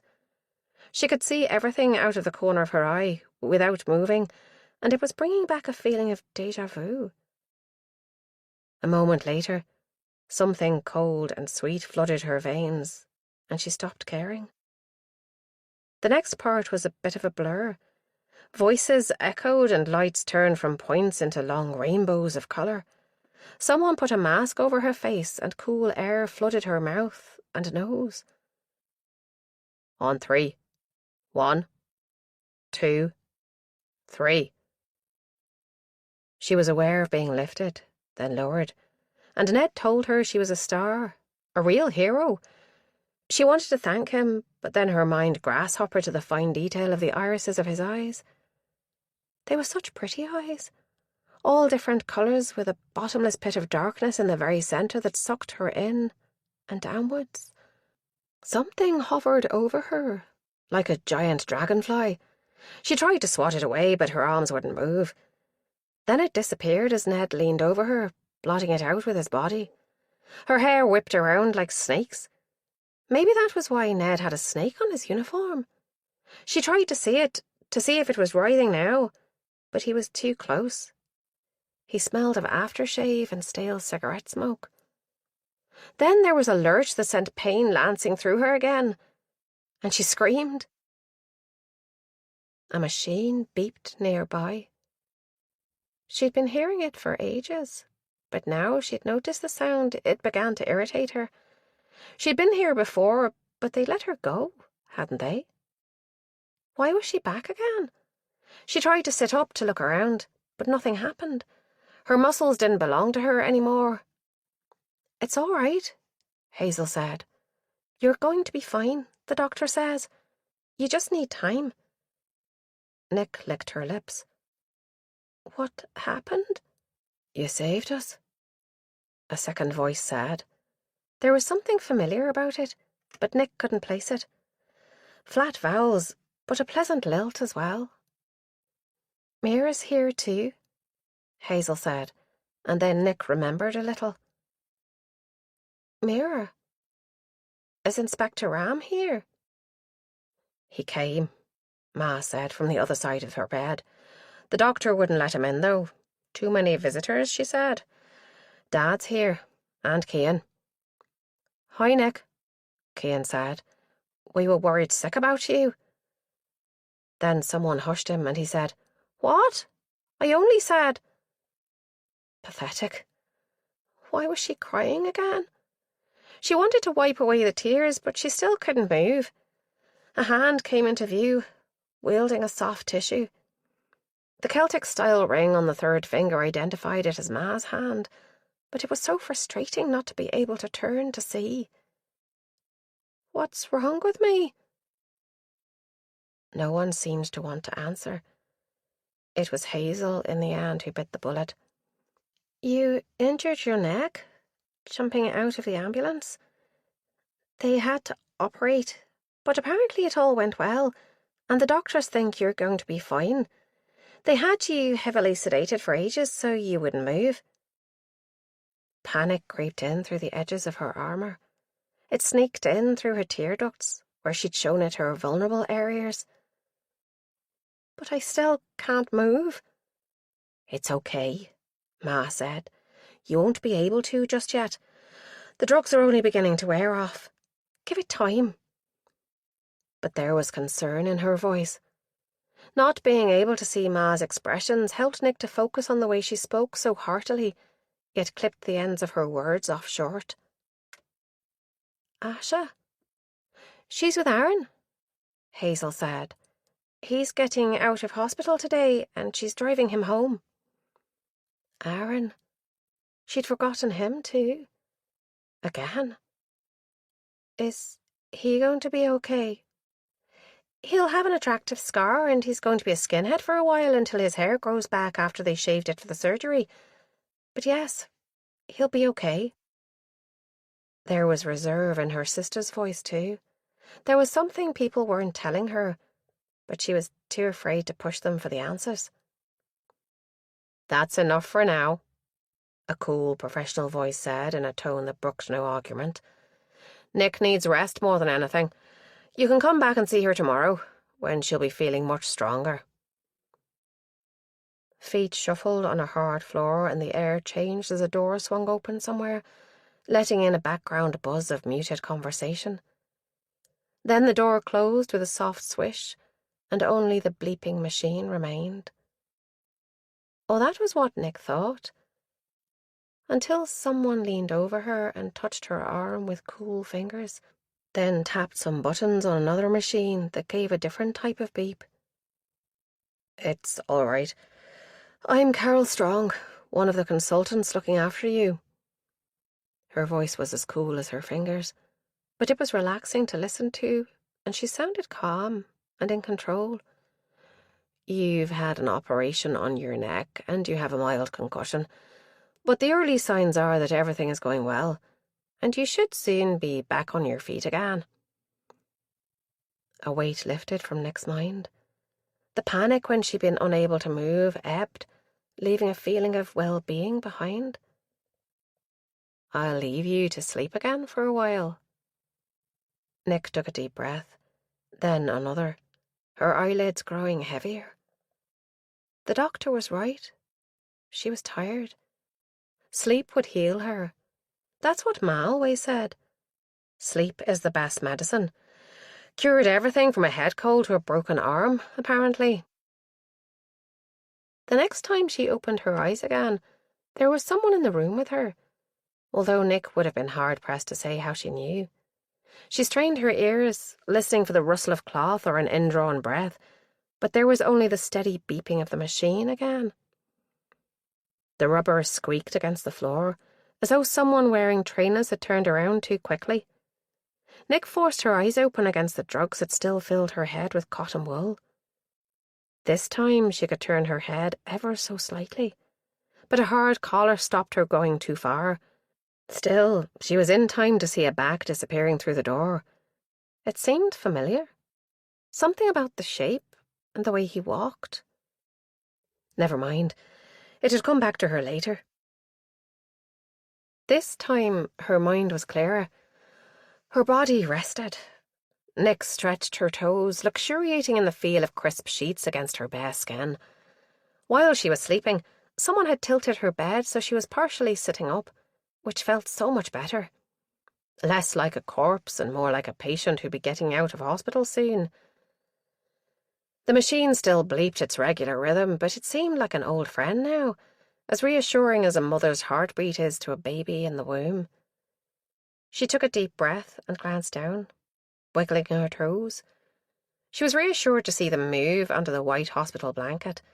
Next to her bed, a brown table held a jug of water with ice cubes floating in it and a scratched plastic glass. Nick realised she was thirsty and put a hand out to pull the table closer. The plastic collar, padded under her chin, prevented her from looking down too close to her, so pouring the water was largely a matter of guesswork. She pushed the table away again and was pleased to see that she'd only spilled a few drops. It tasted wonderful. But after half a glass, her thirst was quenched and she put the glass back down. The door swished open to allow a young nurse in. He grinned at her. "Hello, Sleeping Beauty. How are you?" "Great. When can I go home?" "You know, I can never get over the ingratitude of patients," he teased. "Try as I might, they never want to stay a moment longer than they have to." As he spoke, he tucked her sheets straight and plumped up her pillow with the gentle efficiency of long practice. "Doc says when you're able to walk without pain, you can go." He straightened up. "Now, can I get you anything? You slept through dinner. And lunch, come to that. Maybe I can rustle up some toast and jam for you." Maybe. She didn't feel much like eating, but perhaps the smell of toast would kickstart her appetite. "Your wish is my command. I'll see what I can find at this time of night." And he bustled out, letting the door swish closed behind him. A few minutes later it swished again, but no one came in. The door was too far behind her to see properly. "Who's there?" she called. "Ma? Hazel?" No one answered, but she thought she could hear breathing over the sounds of the monitor. That does it. Time to get up. She folded the sheet and blanket back in a triangle and swung her feet out on the same side as the drip stand, which was unfortunately the opposite side to the door. She locked her jaw in determination and slid off the side of the bed, holding on for balance in case her legs gave way. The door was still open, or at least she hadn't heard it swish closed again.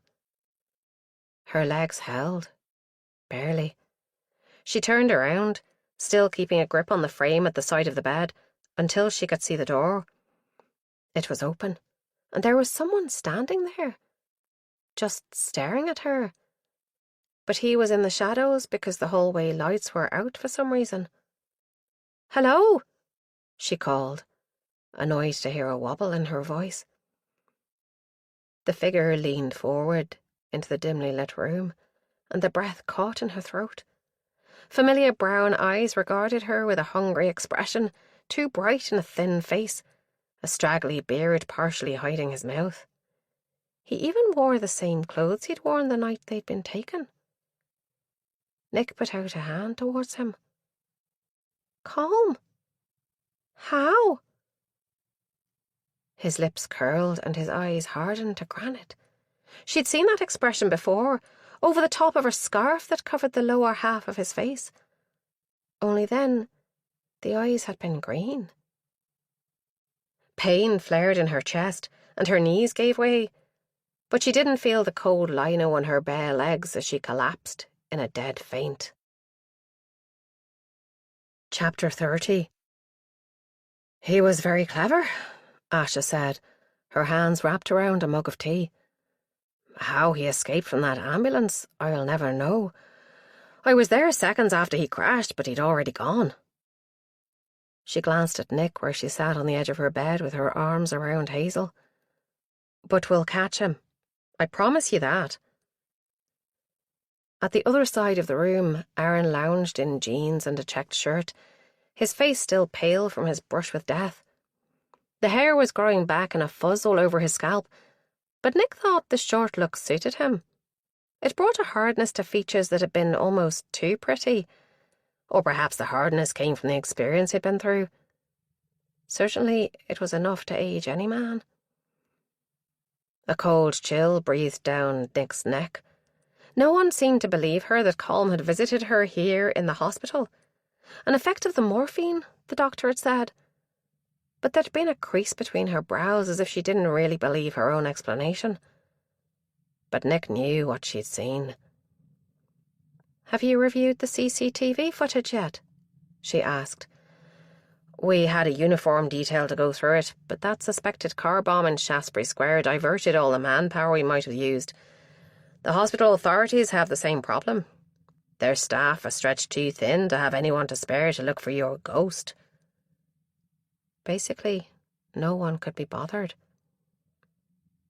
"It was calm, you know," she said. "It was the eyes. I don't know how he didn't spot it when he held me in the cottage. He must have been wearing some sort of padding to thicken his waist, and that distracted me enough that I didn't recognise his eyes. And Inspector Ram must have been right about contact lenses." Asha was watching her with sadness in the thin line of her mouth, but Aaron nodded. The action went on a little too long, as though he had lost some control over his neck muscles. "I think we should listen to her," he said, tugging at Asha's sleeve. "After all, it was Nick who discovered where he was keeping Hazel and Mira." His speech was a little slurred too. Her heart bled for him. If only she'd been quicker to drag him from the water, maybe he wouldn't have been so badly affected. Asha looked down at him from her position on the arm of his chair. Her face softened. "I'll get onto it. Maybe I can find someone to go through the footage. Sergeant Jacobs just finished a case." Nick let her breath out in a sigh. Lonnie was just the person. She'd keep an open mind, and she didn't miss a trick. Asha had her mobile out and was tapping in a number. "Yes. Hi, Sergeant. Will you do me a favour?" Nick zoned out while Asha spoke and drifted back to the previous night, when Colm had put his head through the door.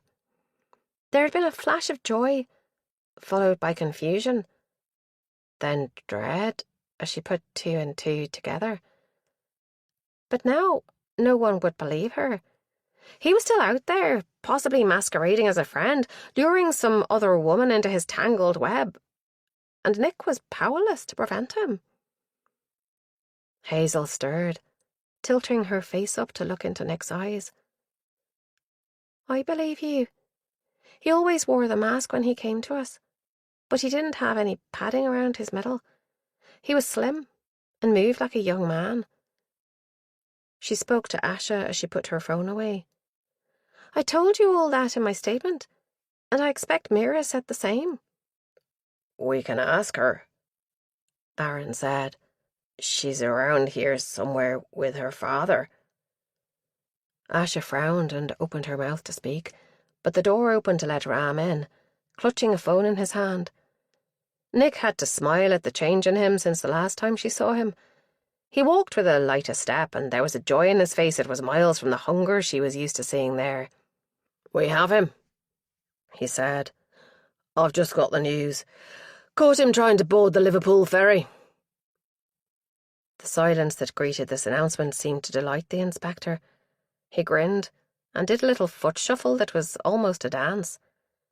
Nick realised her mouth was hanging open and closed it with a snap. "How do you know it's him?" Asha asked in a hoarse voice. "Apart from the knives in a cabinet in the back of his van, and the scarf he used to cover his face." "I want to see him," Nick said, surprising herself, because the revulsion she'd felt when Ram mentioned the knife cabinet made her think she never wanted to see him again. But she needed to know if they had the right man. There will be an identity lineup, Ram reassured her. We have some procedures we have to go through first, and I'm told he's screaming his innocence and demanding a solicitor. Well, he would be, Nick told herself, but a little voice kept whispering that Colm was too clever to get himself caught at a ferry port. He'd managed to sneak to and fro under their noses several times already, so why had he suddenly become careless? And did that mean the police had withdrawn all the manpower they had searching for him? I need to see him now, she said. Please. Asha exchanged a long look with Ram, and Nick saw her give a minuscule headshake. She bit her lip. How could she persuade Asha? It was vital. Nick knew that with every fibre of her being. Then Ram surprised her by coming down on her side. I think we might manage to get some of the CCTV footage sent over here from the station. What's the harm in that, Asha? Go on, Asha, Aaron coaxed. I'll call Bishop with the request. Then you can say you knew nothing about it. Asha's face relaxed into the ghost of her old smile. The answer's no. She held up her finger before anyone could interrupt. But I'm leaving to go to the loo now, and as the visitors' one on this corridor is probably closed for the foreseeable because someone stuffed whole rolls of paper down it, I'll have to go to the one upstairs. I might be a while. Nick and Aaron shared a conspiratorial look. Okay, boss, Aaron said. You might want to use the stairs. The lift felt a bit dodgy when I came down in it earlier. Asha rolled her eyes and let herself out of the room. The door had barely closed behind her, and Aaron was on the phone, sweet-talking Bishop into sending a clear shot of the man they'd arrested. Give me your iPad, Nick. She dug it out from the locker by her bed, entered her passcode, and handed it over. He tapped away at it for a few minutes, frowning. His coordination still wasn't great, and his hand shook as he held the iPad. Here we go. They all crowded around him, except for Ram, who picked up a copy of Ulster Tatler and appeared to be totally engrossed by photos of local Northern Irish celebrities he couldn't possibly know, coming from Leeds. The footage was surprisingly clear, showing the main entrance of the station and the front desk, where a uniformed officer wrote laboriously in a large desk diary, his left hand holding the phone to his ear. There? Hazel touched her arm. The door swung open and 3 people came in. 2 uniformed officers flanked a young man who had his hands cuffed behind him. His head hung low, chin on chest, defeated. They each had a hand gripping his arm, and they were none too gentle. The suspect reeled and staggered as the bulky man on his right gave him a shove. The other officer snatched him back, yanking him upright. They knew they couldn't damage him, Nick thought, but they were pushing it to the limit. She tightened her lips. Why wouldn't he look up? The build and height were right, and the straggly hair, but... Then he did look up, right into the lens of the camera.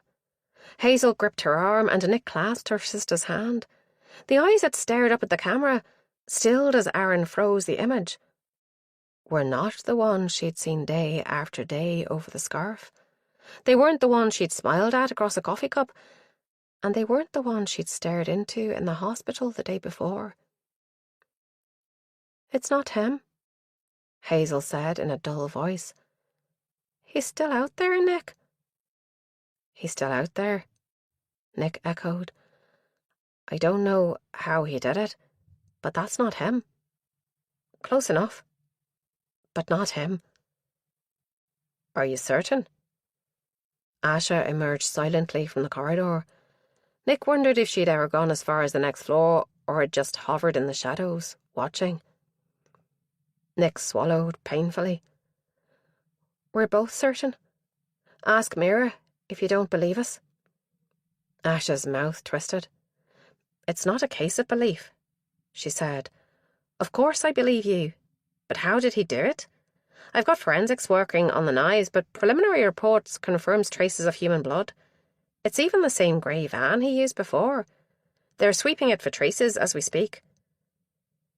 She rubbed her eyes with the heels of her hands, then ran her fingers through her hair as though she wanted to pull it out by the roots. "Come on," she said after a moment.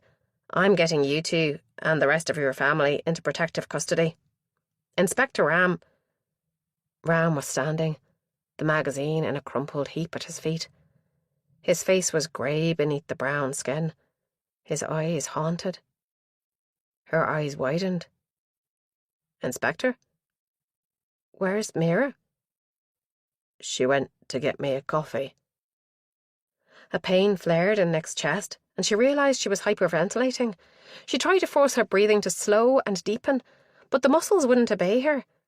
Spots danced in front of her eyes until Aaron's arm came around her shoulder, a warm weight that steadied her. "Come on," he said. "Let's get you sat back down." "No, we need to find Mira." "Okay." She wondered if he'd have capitulated as easily before his injuries. Asha was talking into her phone, issuing instructions. "I've told hospital security to get straight up there and not leave her side. I'm heading up there now." She shut out of the room, leaving the door to bang back against the wall in her wake. "We've got to go too," Hazel said. "We have to stay together." She was right. Inaction was impossible. Hazel helped her along with an arm around her waist, and Inspector Ram helped Aaron, who was still weak. He kept lurching to the left, and without Ram's steadying arm, he'd have crashed into the wall several times. Once inside the lift, they rose up through the floors in a silence Nick didn't care to break. It was so bloody slow, stopping at every floor, but neither she nor Aaron could have managed the stairs. As the doors opened on the cafe level, Asher rushed towards them. "Mira?" Ram asked, tersely. "She's not here. I've sent security looking for her, but we did find this." She pointed to a pair of paper coffee cups, their contents pooling across the floor, as if the person carrying them had been about to press the call button for the lift. "Bugger that for a lark. I've got to find her," Ram muttered. He let go of Aaron, who teetered, off balance, until Asha caught hold of his arm. By the time Nick drew breath, Ram was gone, running along the corridor. Nick didn't waste her breath speaking, but set off in the opposite direction, dragging Hazel along with her. She heard Aaron's pitiful cry of, "Wait for me," but didn't slow down. As they rounded a corner, they almost ran into two security guards who were helping a familiar plump figure up from the floor. Lonnie staggered to her feet and pushed them away. They stepped back as if glad to let go of her. "He has Mira," she said in a voice that would have cut ice. "I tried to stop him, but he got away. I'm sorry." Blood was flowing from a cut across her temple, and one eye was swelling already. Asha must have abandoned Aaron because suddenly she was there with them. "Which way did he take her?" Lonnie shook her head. "I'm sorry, ma'am. I didn't see." They were at a junction of 3 corridors. He could have gone down any of them. A cold pit yawned open in Nick's stomach. She tried to speak, but the words wouldn't come. Her feet carried her forwards past the 2 security officers. She didn't pause to question why, but let her subconscious decide which way to turn at the end of the hall. It took her left, away from the cafe, into an area she hadn't been to before. Hazel stuck with her, a warm arm supporting her, trusting her judgment. It was quiet here, without the chatter from the social areas behind her. The doors on either side had no windows and were close together as if they were storerooms rather than offices. The carpet was less worn too, as though this corridor was rarely trodden. She found Mira huddled in a corner, her arms wrapped around her knees and face buried in the sleeve of her parka. Nick froze, fearing the worst. Then she saw the other woman's chest expand in a shuddering breath, and she let go of Hazel and dropped to her knees beside her. She reached out, but stopped short before touching her. "Mira," Are you okay? Mira shrugged away from her and whimpered. Nick took a deep breath that made her chest ache. He was here, wasn't he? A tear-stained face lifted up to her. The dark eyes, so like her father's, were bloodshot, wide and staring sightlessly over Nick's shoulder. He said he's still going to come for us, she breathed. All of us. He said we'd never be safe. Never. Nick collapsed from her knees to a sitting position, her legs shaking. It was just the sort of thing he would say. She could visualize the cold glee in those hard eyes as he pushed his face close to hers and hissed the words. Their hands touched and clutched, like drowning souls to a lifebelt, and Hazel joined them, wrapping her arms around them both. A shoe scuffed the carpet, and all three girls leaped apart, expecting an attack. But it was only Lonnie, looking worse for wear. She leaned against the wall and let herself slide down until she was sitting on the carpet alongside them. He got away then? Nick sighed. So it would seem. I checked the hospital CCTV footage, Lonnie said. You were right, Nick. He was here. It should have been a relief to hear that she hadn't imagined the encounter, but numbness was creeping over her now, a lethargy that made her want to close her eyes and sleep until she could no longer remember any of the events of the last few weeks. Lonnie's voice came from a long way away. But I didn't need to see the footage to believe you, girl. That's why I got Bishop to give me a micro-tracker. Nick opened her eyes and sat up. A what? A micro-tracker. A tiny device that transmits a signal through GPS. She met Mira's questioning look. You know when I tried to tackle him in the corridor just now? When he knocked me down and kicked me? She put a hand to her ample stomach, just beneath where her ribs must be. Mira almost smiled. And you grabbed his foot and tried to pull him over? Yes. I managed to get it attached to his shoe. She fished in her pocket, grunting as something twinged, and pulled out a small device, about the size of a mobile phone. Wherever he hides this time, we can find him. Epilogue. He awoke in darkness, but with the sense of movement somewhere nearby. His head felt heavy, filled with cotton wool, his thoughts sluggish. His mouth was desert dry and swollen, filled with cloth that stretched his lips. Something was very wrong. There it was again, that illusion of movement. A current of air caressed him, cooling the sweat on his skin. He tried to straighten up, to stretch muscles that didn't quite yet belong to him, and that's when the cuffs dug into his wrists. Disbelief made him slow to accept that he was bound, hands behind his back, shoulders forced into a painful position. That first movement set slow flames licking through his joints. He tried to work moisture into his mouth behind the gag, but it was too tight, so he gave another impatient tug at his bonds.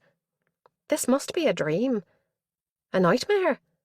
If he tugged hard enough, maybe he could wake up and go back to his own familiar certainties. Dawn found him slumped, exhausted, blood dripping from the plastic cuffs with a faint splat onto the concrete below. A pale rectangle creeped across the floor, highlighting shapeless lumps that might have been old animal droppings or even dead small animals, covered with a thick layer of dust. He blinked gritty eyes, trying to squint into the shadows. There was something familiar about this place. Had he been here before? His perspective was slewed, seated on the floor as he was, but even if he hadn't been here, he'd surely seen a photo of the place, hadn't he? As the light grew stronger, another shape emerged from the darkness. A shoe. No, a boot. Patent leather, gleaming oily in a ray of dusty sunlight, and with a high, narrow heel. He could see no further, because a wall hid his view, a wall covered with peeling wallpaper and crumbling plaster. Was the boot attached to a person? A door slammed and footsteps sounded, muffled as if in an adjacent room. Something clinked, then hissed, and a few moments later, the rich, dark aroma of brewing coffee reached him. His breath caught in his throat. Even through the thickness of sedatives that must still be in his bloodstream, this seemed achingly familiar. He tugged again at the cuffs, but a hot spurt of blood brought him up short. Tears burned behind his eyes. There must be some mistake. This didn't happen to him. It couldn't. A door creaked, grating against the floor as if it was coming off its hinges. He pressed his back into the cold, damp wall, pushing with his feet, then surged forward. Had that been a bit of give in the ring tying him to the wall? It had to be a ring, screwed into the wall. He could even see it in his imagination. That dull, galvanized steel, and a little pile of brick dust beneath it on the floor. If it was loose, he could escape. His eyes darted from side to side, trying to see where the attack would come from, but there was no one in his limited field of view. Who was there? Was this a copycat crime? If so, where were the knives? He tugged and tugged again, ignoring the pain and the blood. Panic was twisting his insides, turning his bowels to liquid. This couldn't be happening. And then he saw the boot move. It was drawn slowly, soundlessly, back out of sight. Who's there? At least that's what he tried to say. It came out as a wordless moan around the gag. He strained to hear, but there was no sound. Who was that? Who was wearing the boot? It had looked like a woman's boot, fashionable, small feet. At least his brain was working again, albeit slowly. He must have slept at some point. He couldn't imagine how it was possible with his arms drawn tight behind him and the gag digging in. But one moment the pale patch from an unseen window was growing longer and brighter. The next it had faded into darkness again. The smell of coffee still lingered in his nostrils, but there was no sound at all now, not even the dripping of his blood. Where could he be that was so quiet and cold? He shivered. It reignited the pain in his shoulders and back. His bladder was filled to bursting, and the gag made him want to retch. How long had he been here? Not more than a day and a night, surely. In the gathering gloom, the scratching sound was loud as a gunshot. He held his breath, but the only sound was the pounding of his own pulse in his ears. His nostrils burned with cold fire as he hyperventilated in the icy air. Something moved. There, in the shadows. A rat. It had to be. Too small for a cat. Too rapid and furtive in its movements. While his attention was on the shape in front of him, another must have sneaked up behind his back. A sharp, stinging pain lanced through his thumb, the fat part where it joined the hand. He shook it off, but with his bindings granting such limited movement, he knew it wouldn't have gone far. Now his breathing was out of control, rasping through his nose and around the edges of the gag. He was whimpering, begging, pleading, but there was no one to hear. Every nerve ending was on high alert, waiting for the next bite. Time slowed. Hours passed. Days even. Yet the rectangle of light from the window barely moved, fading to invisibility as night creeped in so slowly. But not slowly enough. For once true night descended, he was sure the rats would find new courage. And then the door creaked again. He was saved. Heels tapped across the floor of the next room and into this one. The same long, patent leather boots, with black leggings tucked into them and the bottom edge of a light silk tunic in a bold pattern, bold enough to see even in the dim light. He strained to look up. An Indian woman, her long black hair pinned up into a bun. She wore a scarf that covered the lower half of her face, but there was no mistaking those glistening eyes. He'd seen them before, both in his dreams and in real life. Then they'd stared up at him, brimming with unshed tears, pleading silently for mercy. Now they glittered with an entirely different emotion. Hunger. This concludes Knife Edge by Kerry Buchanan, narrated by Esther Wayne. Copyright 2021 by Kerry Buchanan. This unabridged audiobook is published by arrangement with Joffy Books Limited, care of Lorella Belli Literary Agency Limited, and was produced in the year 2023 by Tantor Media Incorporated, a division of Recorded Books, which holds the copyright thereto. Please visit tantor.com for more information on our growing library of unabridged audiobooks.